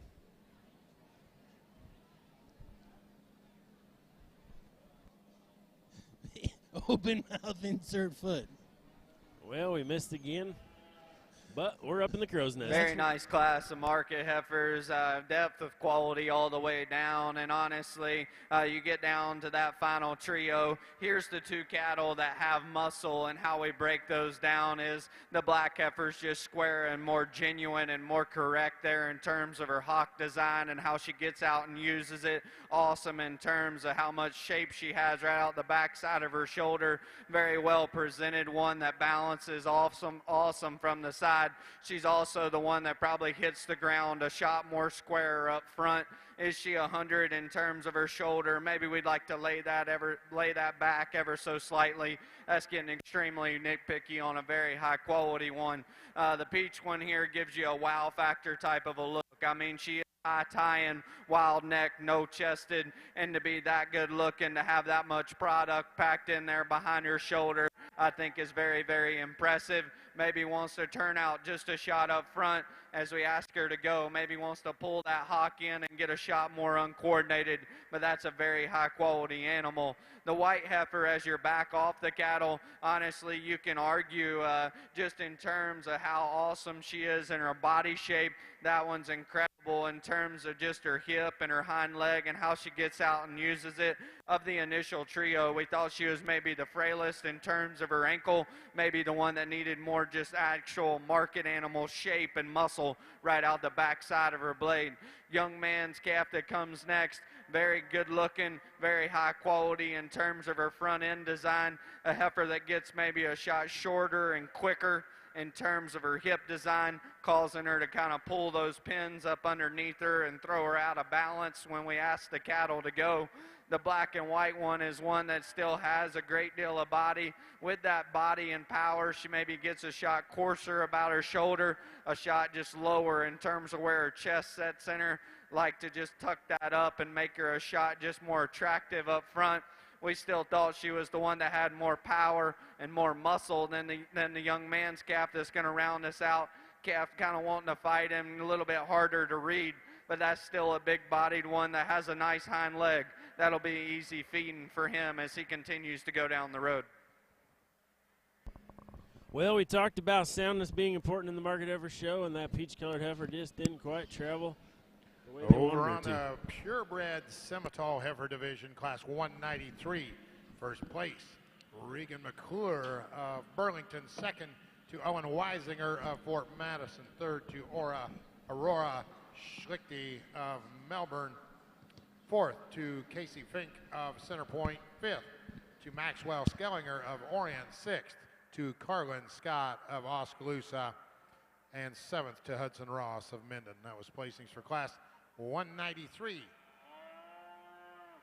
Class of Semitol females. This young lady with the baldy out here, she's got a really nice heifer just wearing her out. She doesn't want to be out here showing it's that time of day, but that's a heifer. When she does get her stop, gives you a nice look from the side. She's good and level in her spine, good in her hip design. That's a heifer that's sound and functional in her overall type and kind. Just a logical class winner for Matt and I. The next heifer coming out, the young man has really fancy through that front 1/3. She's a heifer that needs to relax in that spine when you set her into motion. She wants to roll up there in the center part of her body. She needs to drop a little bit there in that flank to complete with the one in front of her, but just a nice heifer there in the second hole. The next heifer coming out, just a really complete, sensible sized one that's got a lot of nice things to her, just not quite all the extra bells and whistles of the ones in front of her. Young man's doing an awesome job out here showing with that next one. It's a very enjoyable for Matt and I to watch a little boy come out here and do a good job like that, and he just gets better the longer he's out here, doing an awesome job with the one that's just really functional and sensible in her size. The next one coming out is one that you'd like to drop in her flank. You'd like to make that heifer travel away from you a little better with more authority off those rear two, kind of the same way with this heifer leading up the class here at the end. Placings for class 194 purebred Semitol heifers. First place, Joshua Derbyshire of Morningside. Second to Brock Henderson of Wyota. Third to Alex Verplug of Pella. Fourth to Olivia Prunty of Runnels. And fifth to Gracie Marcellus of West Bend. Sixth to Weston Moeller of Wellsburg. That was placings for class 194.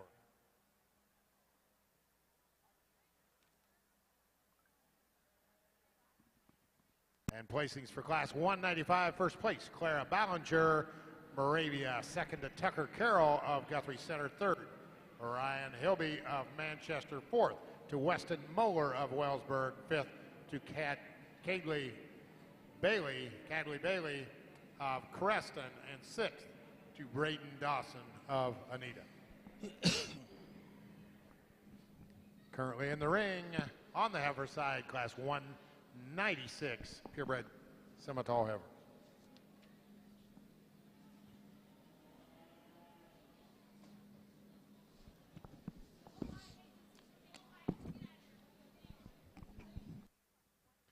And over on the steer side, market heifer side, first class Division 4 market heifers. First place, Macy Groon Manning. Second, Nick Reemsma of DeWitt. Third to Sidney Levering of Clarksville. Fourth to Harry McClure of Dallas Center. Fifth to Addison Hook of Grundy Center. And sixth to Wyatt Rosenmeyer of Wesley. Currently in the ring, class 351 market heifers. Young man here in the blue that's going to get us started, and honestly does so rather handily in our opinion. Calf has a quality look, quality design, and gets out here and is the stoutest one that offers the most structural integrity. That one gets the nod and does so rather quickly. The young man's calf here in 2 is really nice in terms of how stout she is in her features, awesome in terms of her feet and how just massive she is in her muscle shape. a calf that maybe just opens up a shot in terms of her shoulder design, a calf that maybe just reads a shot just more conventional and more tubular right there through the center part of her rib, but she was still the stoutest, soundest option of the remaining cattle. The white heifer comes next and does so just because when the young man has her parked, she's the best balanced of the remaining three. She's the heifer that just kind of gets a little bit more hook-legged, maybe just doesn't want to plant down with more authority there from behind, just see her more comfortable in how that hind leg hits the dirt. The young lady's calf that comes next, we sided with her over the one that's going to round us out just in terms of her body shape and just in terms of giving us that easy feeding type of a look. But with that, she comes in a shot plainer package, the young lady's calf that rounds us out. Long neck, good looking. We just deemed her maybe a shot harder doing, maybe want to just blend those pieces together a bit better, but definitely a nice class with a very good one to get us started. Well, Class 2 in Division 4 in the Market Heifer show is in the books now. Judges didn't waste any time there, got right to it. Pretty straightforward class. We grabbed a hold of them and got them placed. Class 3 entering the ring right now. 351. First place, Andrew Arkema of Sully. Second to Will Bergfeld of Bernard. Third, Jake Wales of Wyota. Fourth to Reagan Burmeister of Raleigh. And fifth to Haley Steffener of Sperry. Currently entering the second to last class of market heifers for the day.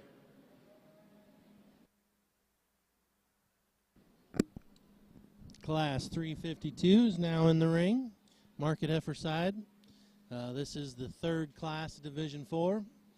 Getting to the short rows here now. After this class, there's one more final class of heavyweight market heifers, and then we'll be selecting our champion in Division 4. And then after that, the 4 division champion reserves will come back and be selected for the champion market heifer overall. As we said, there's been a tremendously high quality market heifer division here, and again, another good class with a lot of good quality. Just 4 head, but 4 really nice ones. Compliments to these exhibitors for bringing out such a good group.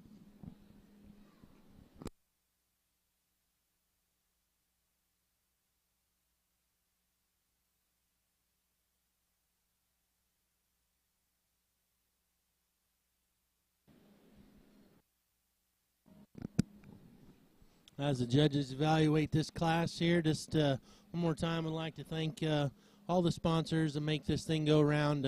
Couldn't have such a well-organized, well-ran event without the sponsors that make the monetary donations and give us the ability to make things work in such a smooth fashion. That being said, too, all the people that donate their time and are here, as we said, down working the ring, doing the stuff back in the office, getting the programs, guys out back lining up the cattle and keeping the wheels turning and keeping the things moving smoothly and efficiently.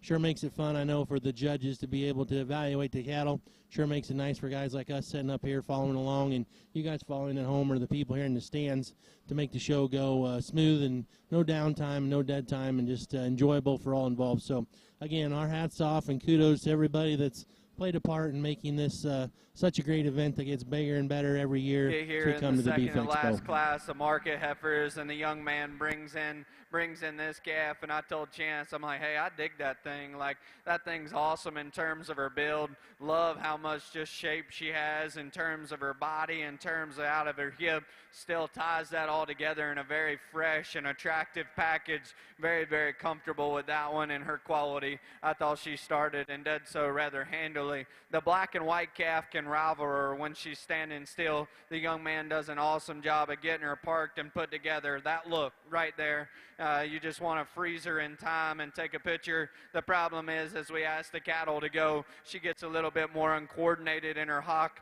maybe shoved a little bit further forward there in her shoulder, but that one has the mass and the quality that we've been looking for. Young lady here that comes in third, she got the nod to go ahead over the one that ends us, just in terms of power and muscle down her top line and out of her hip. A calf that's probably just a bit more conventional in terms of her look, maybe a shot just harder right there in terms of her body. The Baldy heifer is one that is very, very wild looking up front. Just a heifer that we struggled with the most in terms of her structure. Just got to have her more agile off of both ends of her skeleton.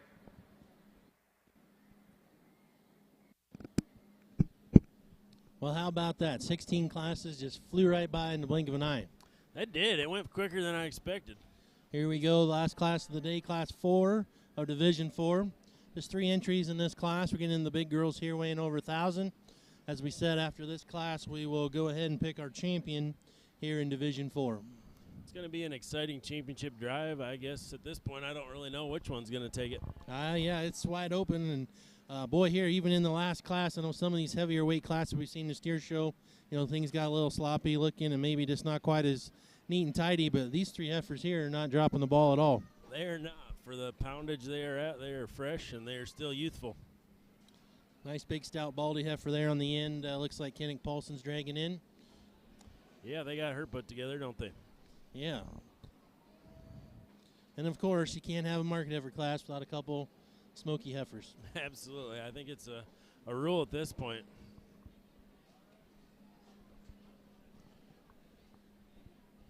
If you have an all-black market heifer, you are in the minority at this expo.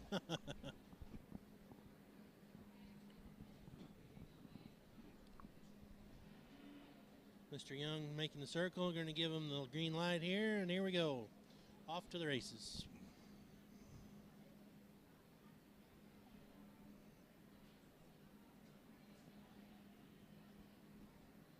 Semi-show still going strong over there on the east side of the arena. Looks like those 2 judges are in a hot debate too about looks like a nice strong class of looks like high percentage semi-heifers. Yeah, there's a couple sharp looking ones over there, man.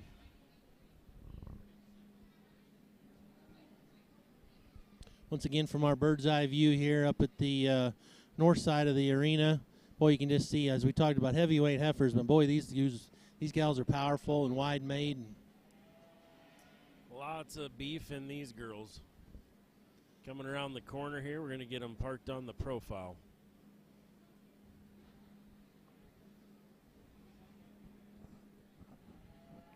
Hammered right through those last 2 classes. They're pretty straightforward and pretty placeable. Again, maybe just taking an extra second here on these. Nice close class. Good quality to round out our market heifer show.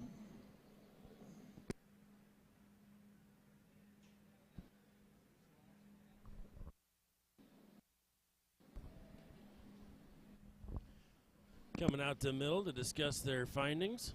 Little quick combo.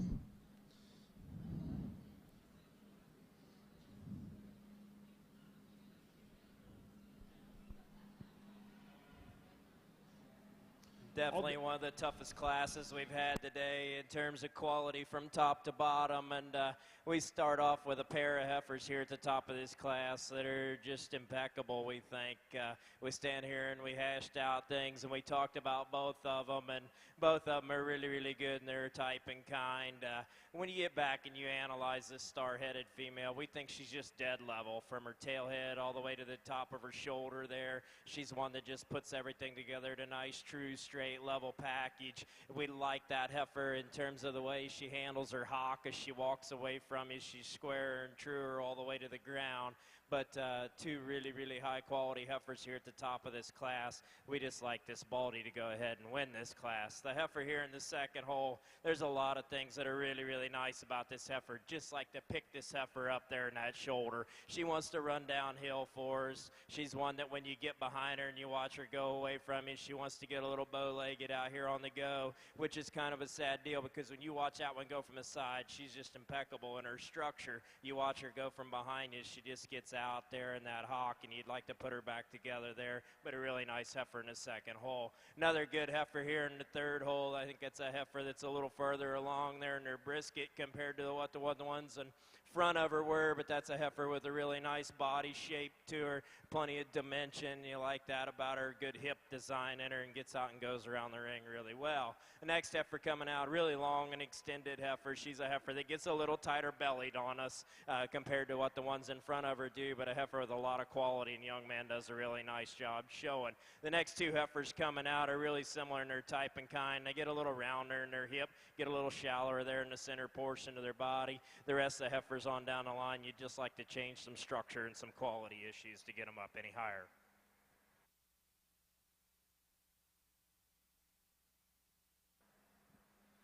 Last class, the market heifers, very nice trio of animals, and all three have their differences. The brockle-headed white-switched heifer is the one that gets the nod and does so just in terms of her body, her balance, and then she just gives you an overwhelming look in terms of the density that she has. A heifer that just is super ready in terms of her condition, but still fresh about her front end. Really like that one, and the things that she brings to the table. Is she 100 on her build?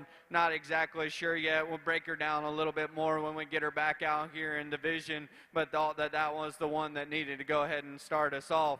The calf in too, honestly, she definitely gives you a shot plainer look about the shape of her head, the shape of her neck, and down through her chest.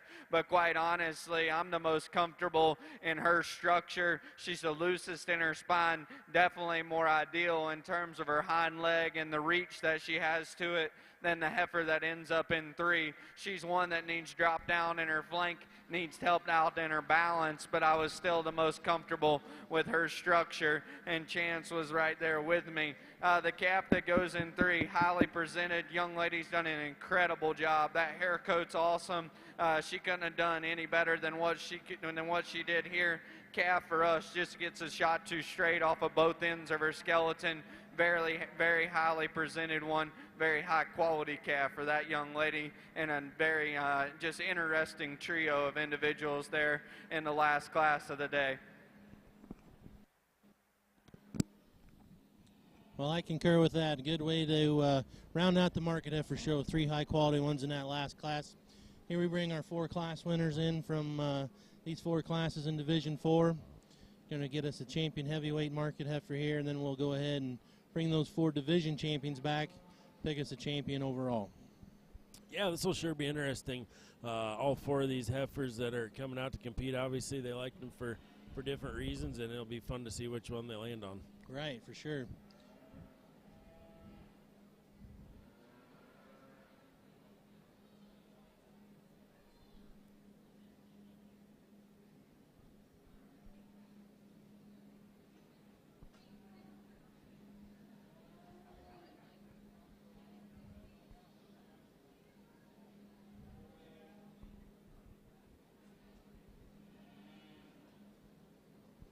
Again, as we said a little bit ago, like in the main steer show, just kind of a crowd starting to gather up here. You can see the fences are starting to get a little tight, and everybody's starting to lean in and stack up and get to the edge of the ring and see who's going to get it done in the market heifer show. Yep, they're crowding up in there really tight on both sides, the breeding heifer side and the market steer side, market beef side.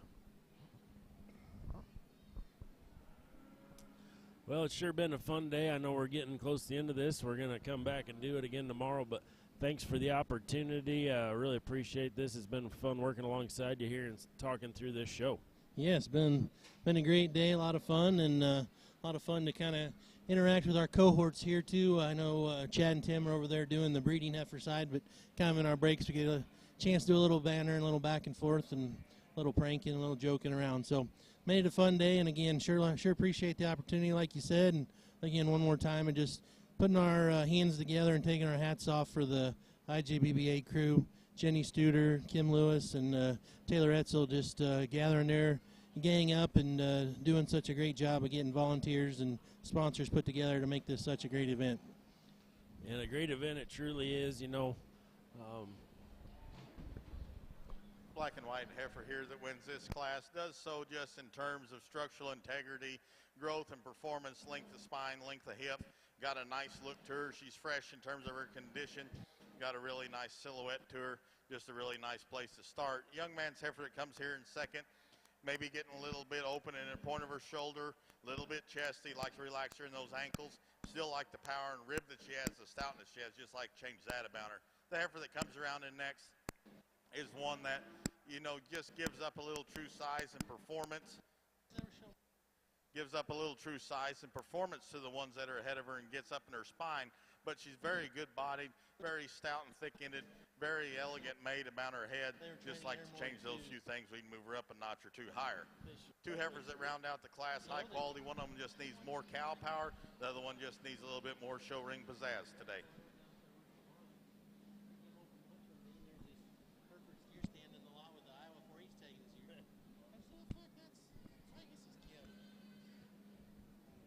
They bought it. Beat a bunch of them some bitches that are crossbreeds.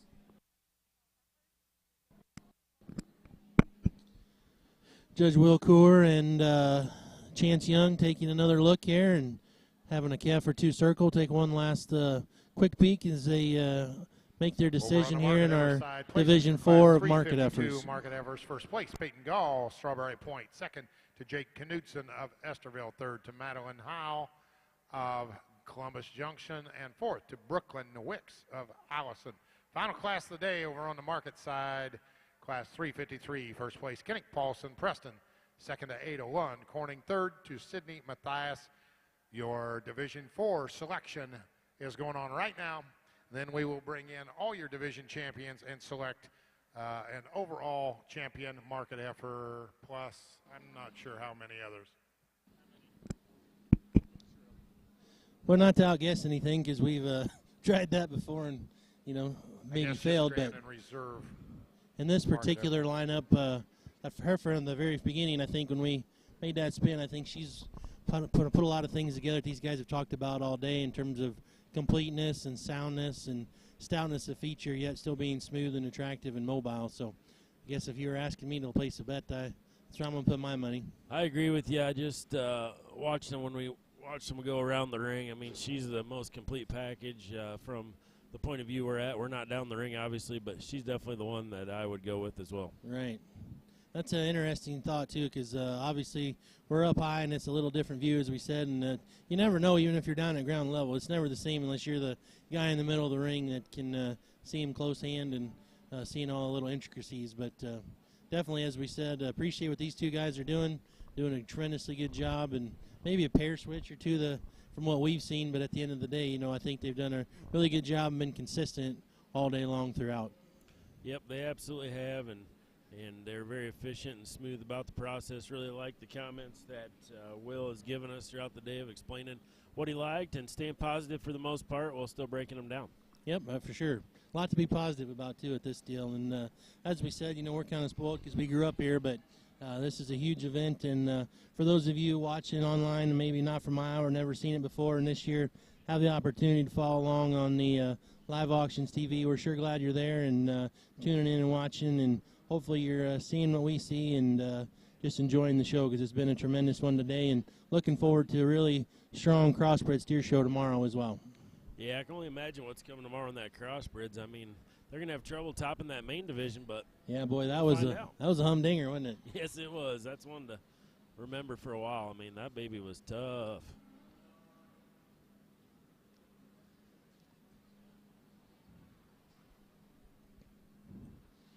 Again, taking a little time here and just doing some discussing, make sure they're both on the same page and liking what they see.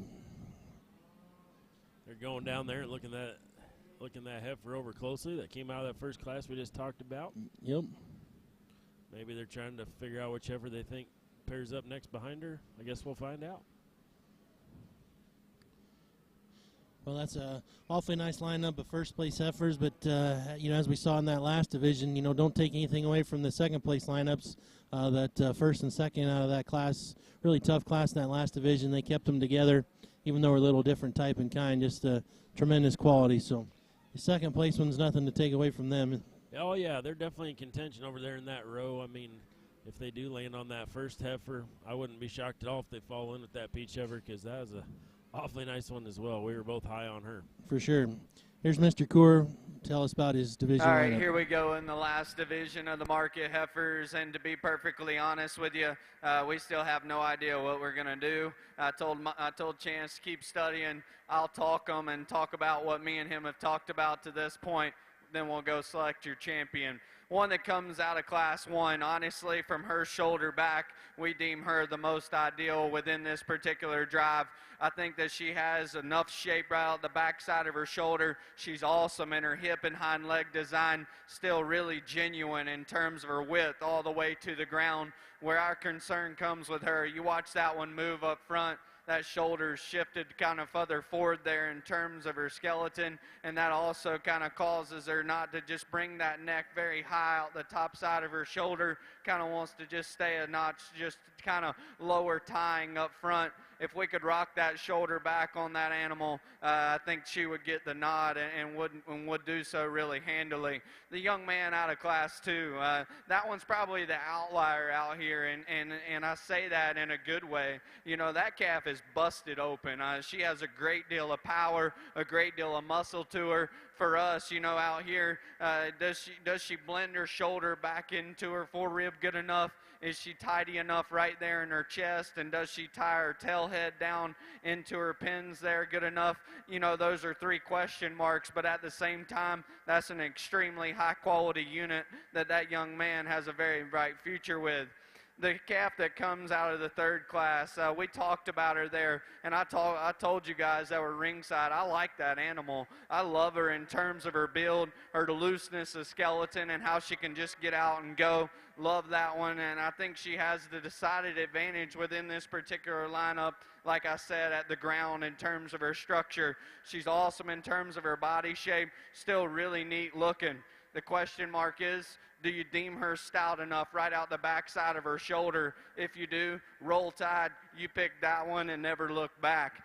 The black and white calf that comes out of the 4th class, as they're standing here, she probably needs to win, and there's no denying it. I mean, that one is absolutely maxed out, wolfed up, ready to come to town and ready to get slapped. Our issue with her is we get her on the go. Is she good enough in her build? Is she good enough in terms of her shoulder, her hock, and how she gets out and travels? You have to ask yourself, you going to roll with that one today and say, hey, she's the massive one, or are you going to kind of predict them a shot down the road and really question her in terms of her structure? That's getting extremely nitpicky of them, though. Just kind of wanted to hop on the mic, tell you where we're at, and tell you what we see in them. We'll discuss it one more time. Go get you a champion. Awesome lineup. Let's give these young people a big round of applause.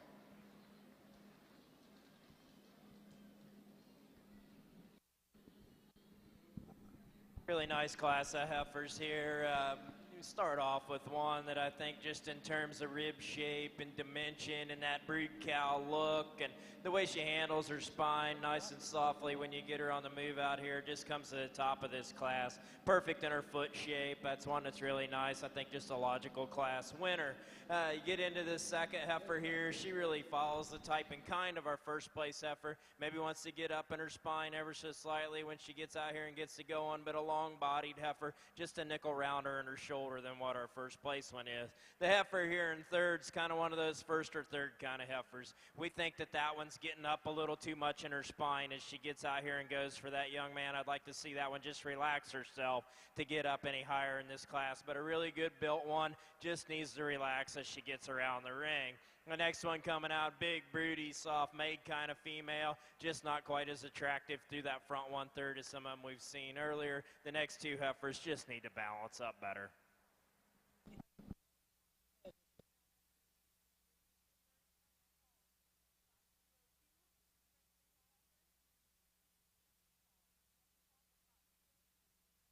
Your Division 4 champion market heifer coming out of Class 352, Peyton Gall, Strawberry Point. Reserve coming out of the final class, Kenny Paulson of Preston. Well, no, like you said, sometimes you see things differently from up top than you do down in the ring. Absolutely, you're right there, and nothing to take away from that because holy buckets, those were all good. Like the judges said there in that lineup, could have went several different ways, and they weren't even 100% in their mind until right at the end. Right, definitely. Ada Lund and Sydney Mathias. definitely a situation where there's not a runaway winner necessarily, so they went the way they decided to go. Right. Here we go for all the marbles in the market heifer show. We're going to have our division champions come back to the ring. Out of Division 1, there's our winner circling there, the young man in the blue shirt and the vest. Class 2 there, right behind him, Bodie Druckenmiller. And then here coming next is the Spencer girl with that peach-colored heifer. And then out of our last division here was Peyton Gall with the smoky heifer. So really nice lineup of market heifers as we expected it would be. Yes, for sure. Very high-quality lineup. But once again, just like we talked before, there is some variety out in the ring. There is some difference in type and kind. So it's going to be interesting to see where they land on this one. Yep, absolutely.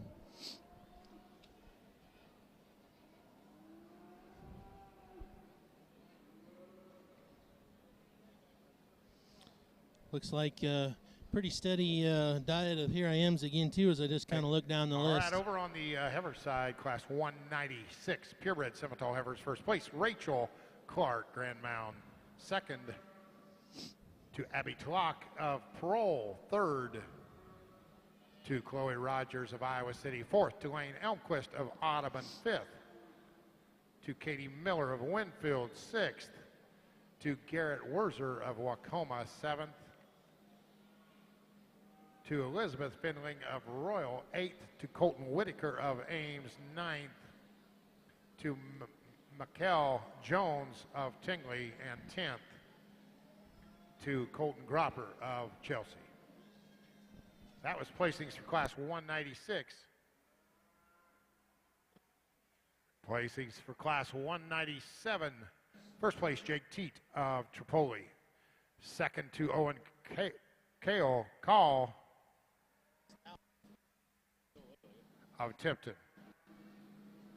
Third to Paisley Johnston of Rhodes. Fourth to Elizabeth Blackford of Weldon. Fifth to Sydney Lyman of Geneva. That was placings 197 purebred Simmental heifers, and placings for 198. First place, Austin Foss of St. Ansgar.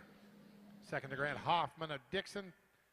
Third to Tyson Lilligard of Bondurant. Fourth to Wyatt Pasteur of Mitchellville. Fifth, Braden Dawson of Anita. And sixth to Luella Reese of Waller. That brings us up to the current class in the ring, class 199, purebred Simmentals. Well, we're huddled up again here and doing a little debating as we bring our first and second place, or I guess I should say champion reserves out of our 4 divisions here. And as I said, again, steady diet of Here I Am's class. Division 1, Division 2, and Division 4. Here I Am's the Spencer girl there with the peach calf circling now. That's In God We Trust, they say. So good lineup again, and again, a lot of consistency throughout, but still some minor differences that they can talk about and debate back and forth and find the one they really like. Yes, some give and take out there in the ring, but at the end of the day, a lot of quality, and especially on both sides. You look down that second place or reserve line, man, there's some nice ones there. It wouldn't surprise me at all if they keep a pair of these together. Sure, yep. But I know Division 3, those two came out of that same class, and they had a hard time, as you said, in class with those. And as you can see, the judge looking there at Division 2, Bodie Druckenmiller, boy, that one, from the second she hit the ring, pretty captivating and got their attention right off the bat. And as we talked about, sometimes the first impression, is a lasting one as well. So very true, yeah. When that heifer hit the ring, she just really hit him hard, and we'll find out if it sticks with him all the way through here or not. Maybe a choice there between Division 2 and 3. Could be. As we say that, they'll probably pick Division 4. Well, correct. We have not always hit what they were going for, but and they did like that heifer quite a little. I know, and it was a tough choice there, as they just talked about there in their 4th division, but ultimately landed on that smoky heifer. Been an absolutely phenomenal market heifer show here on this side of the ring, and just blown away in the depth of quality throughout this whole entire deal. We get these champions in these divisions back out here, and honestly, I brought the trailer to load some Valborns and take them back to Ohio. I'd love to load all 4 of these or all 8 of these and go back home and you know, start breeding on them. They definitely get your gears turning in terms of, you know, what they're going to raise and what they're going to go on to do. You know, if you guys do decide to breed them, you know, or if you know, decide to kind of go, you know, and stay the market heifer route. And, you know, that's the hard thing, in my opinion, is when you got a, you know, a female of this quality that look like these out there do, that, you know, you guys got to make that decision. And I think that's what makes it interesting. With that being said, me and Chance are very comfortable with the 2 cattle that we've you know, decided to land on. We're the most comfortable in terms of their structure, in terms of their balance, and just overall quality. There was one that hit us very hard when she hit the ring. Another one that, you know, just follows her suit in terms of her type and kind and her build. Let's give these market heifers a big round of applause. We'll go out and show you the 2 that we like the best.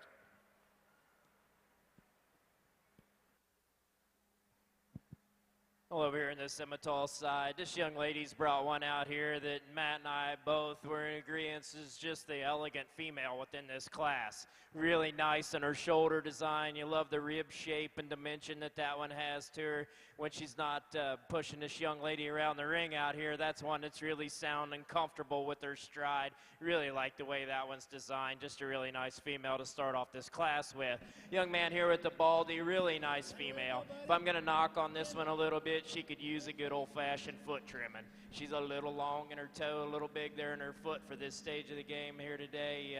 But that's a heifer that's got a lot of nice parts and pieces to her. She just needs to be flipped over on a table and get her feet trimmed, and I think that one will be right in there for the long haul come summer. Next heifer coming out here, we like this one's overall design and type and kind. Just a little far along in the lower portion of her body right now in terms of condition. I'd like to tone that one down a little bit and push her back there in that brisket she's got a little far out there on you.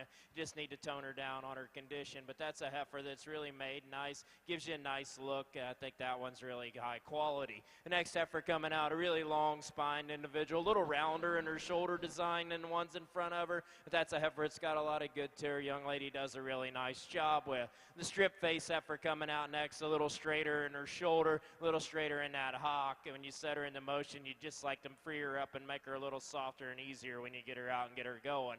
The next heifer coming at us here is one that's just a little far out there in terms of her condition through the lower third of her body. You'd like to trim that heifer up. We got one coming out in the next hole, really nice feminine through that front 1/3. Gets a little short strided off of both ends. The next female's coming out, just need to balance up and have a little more quality to them.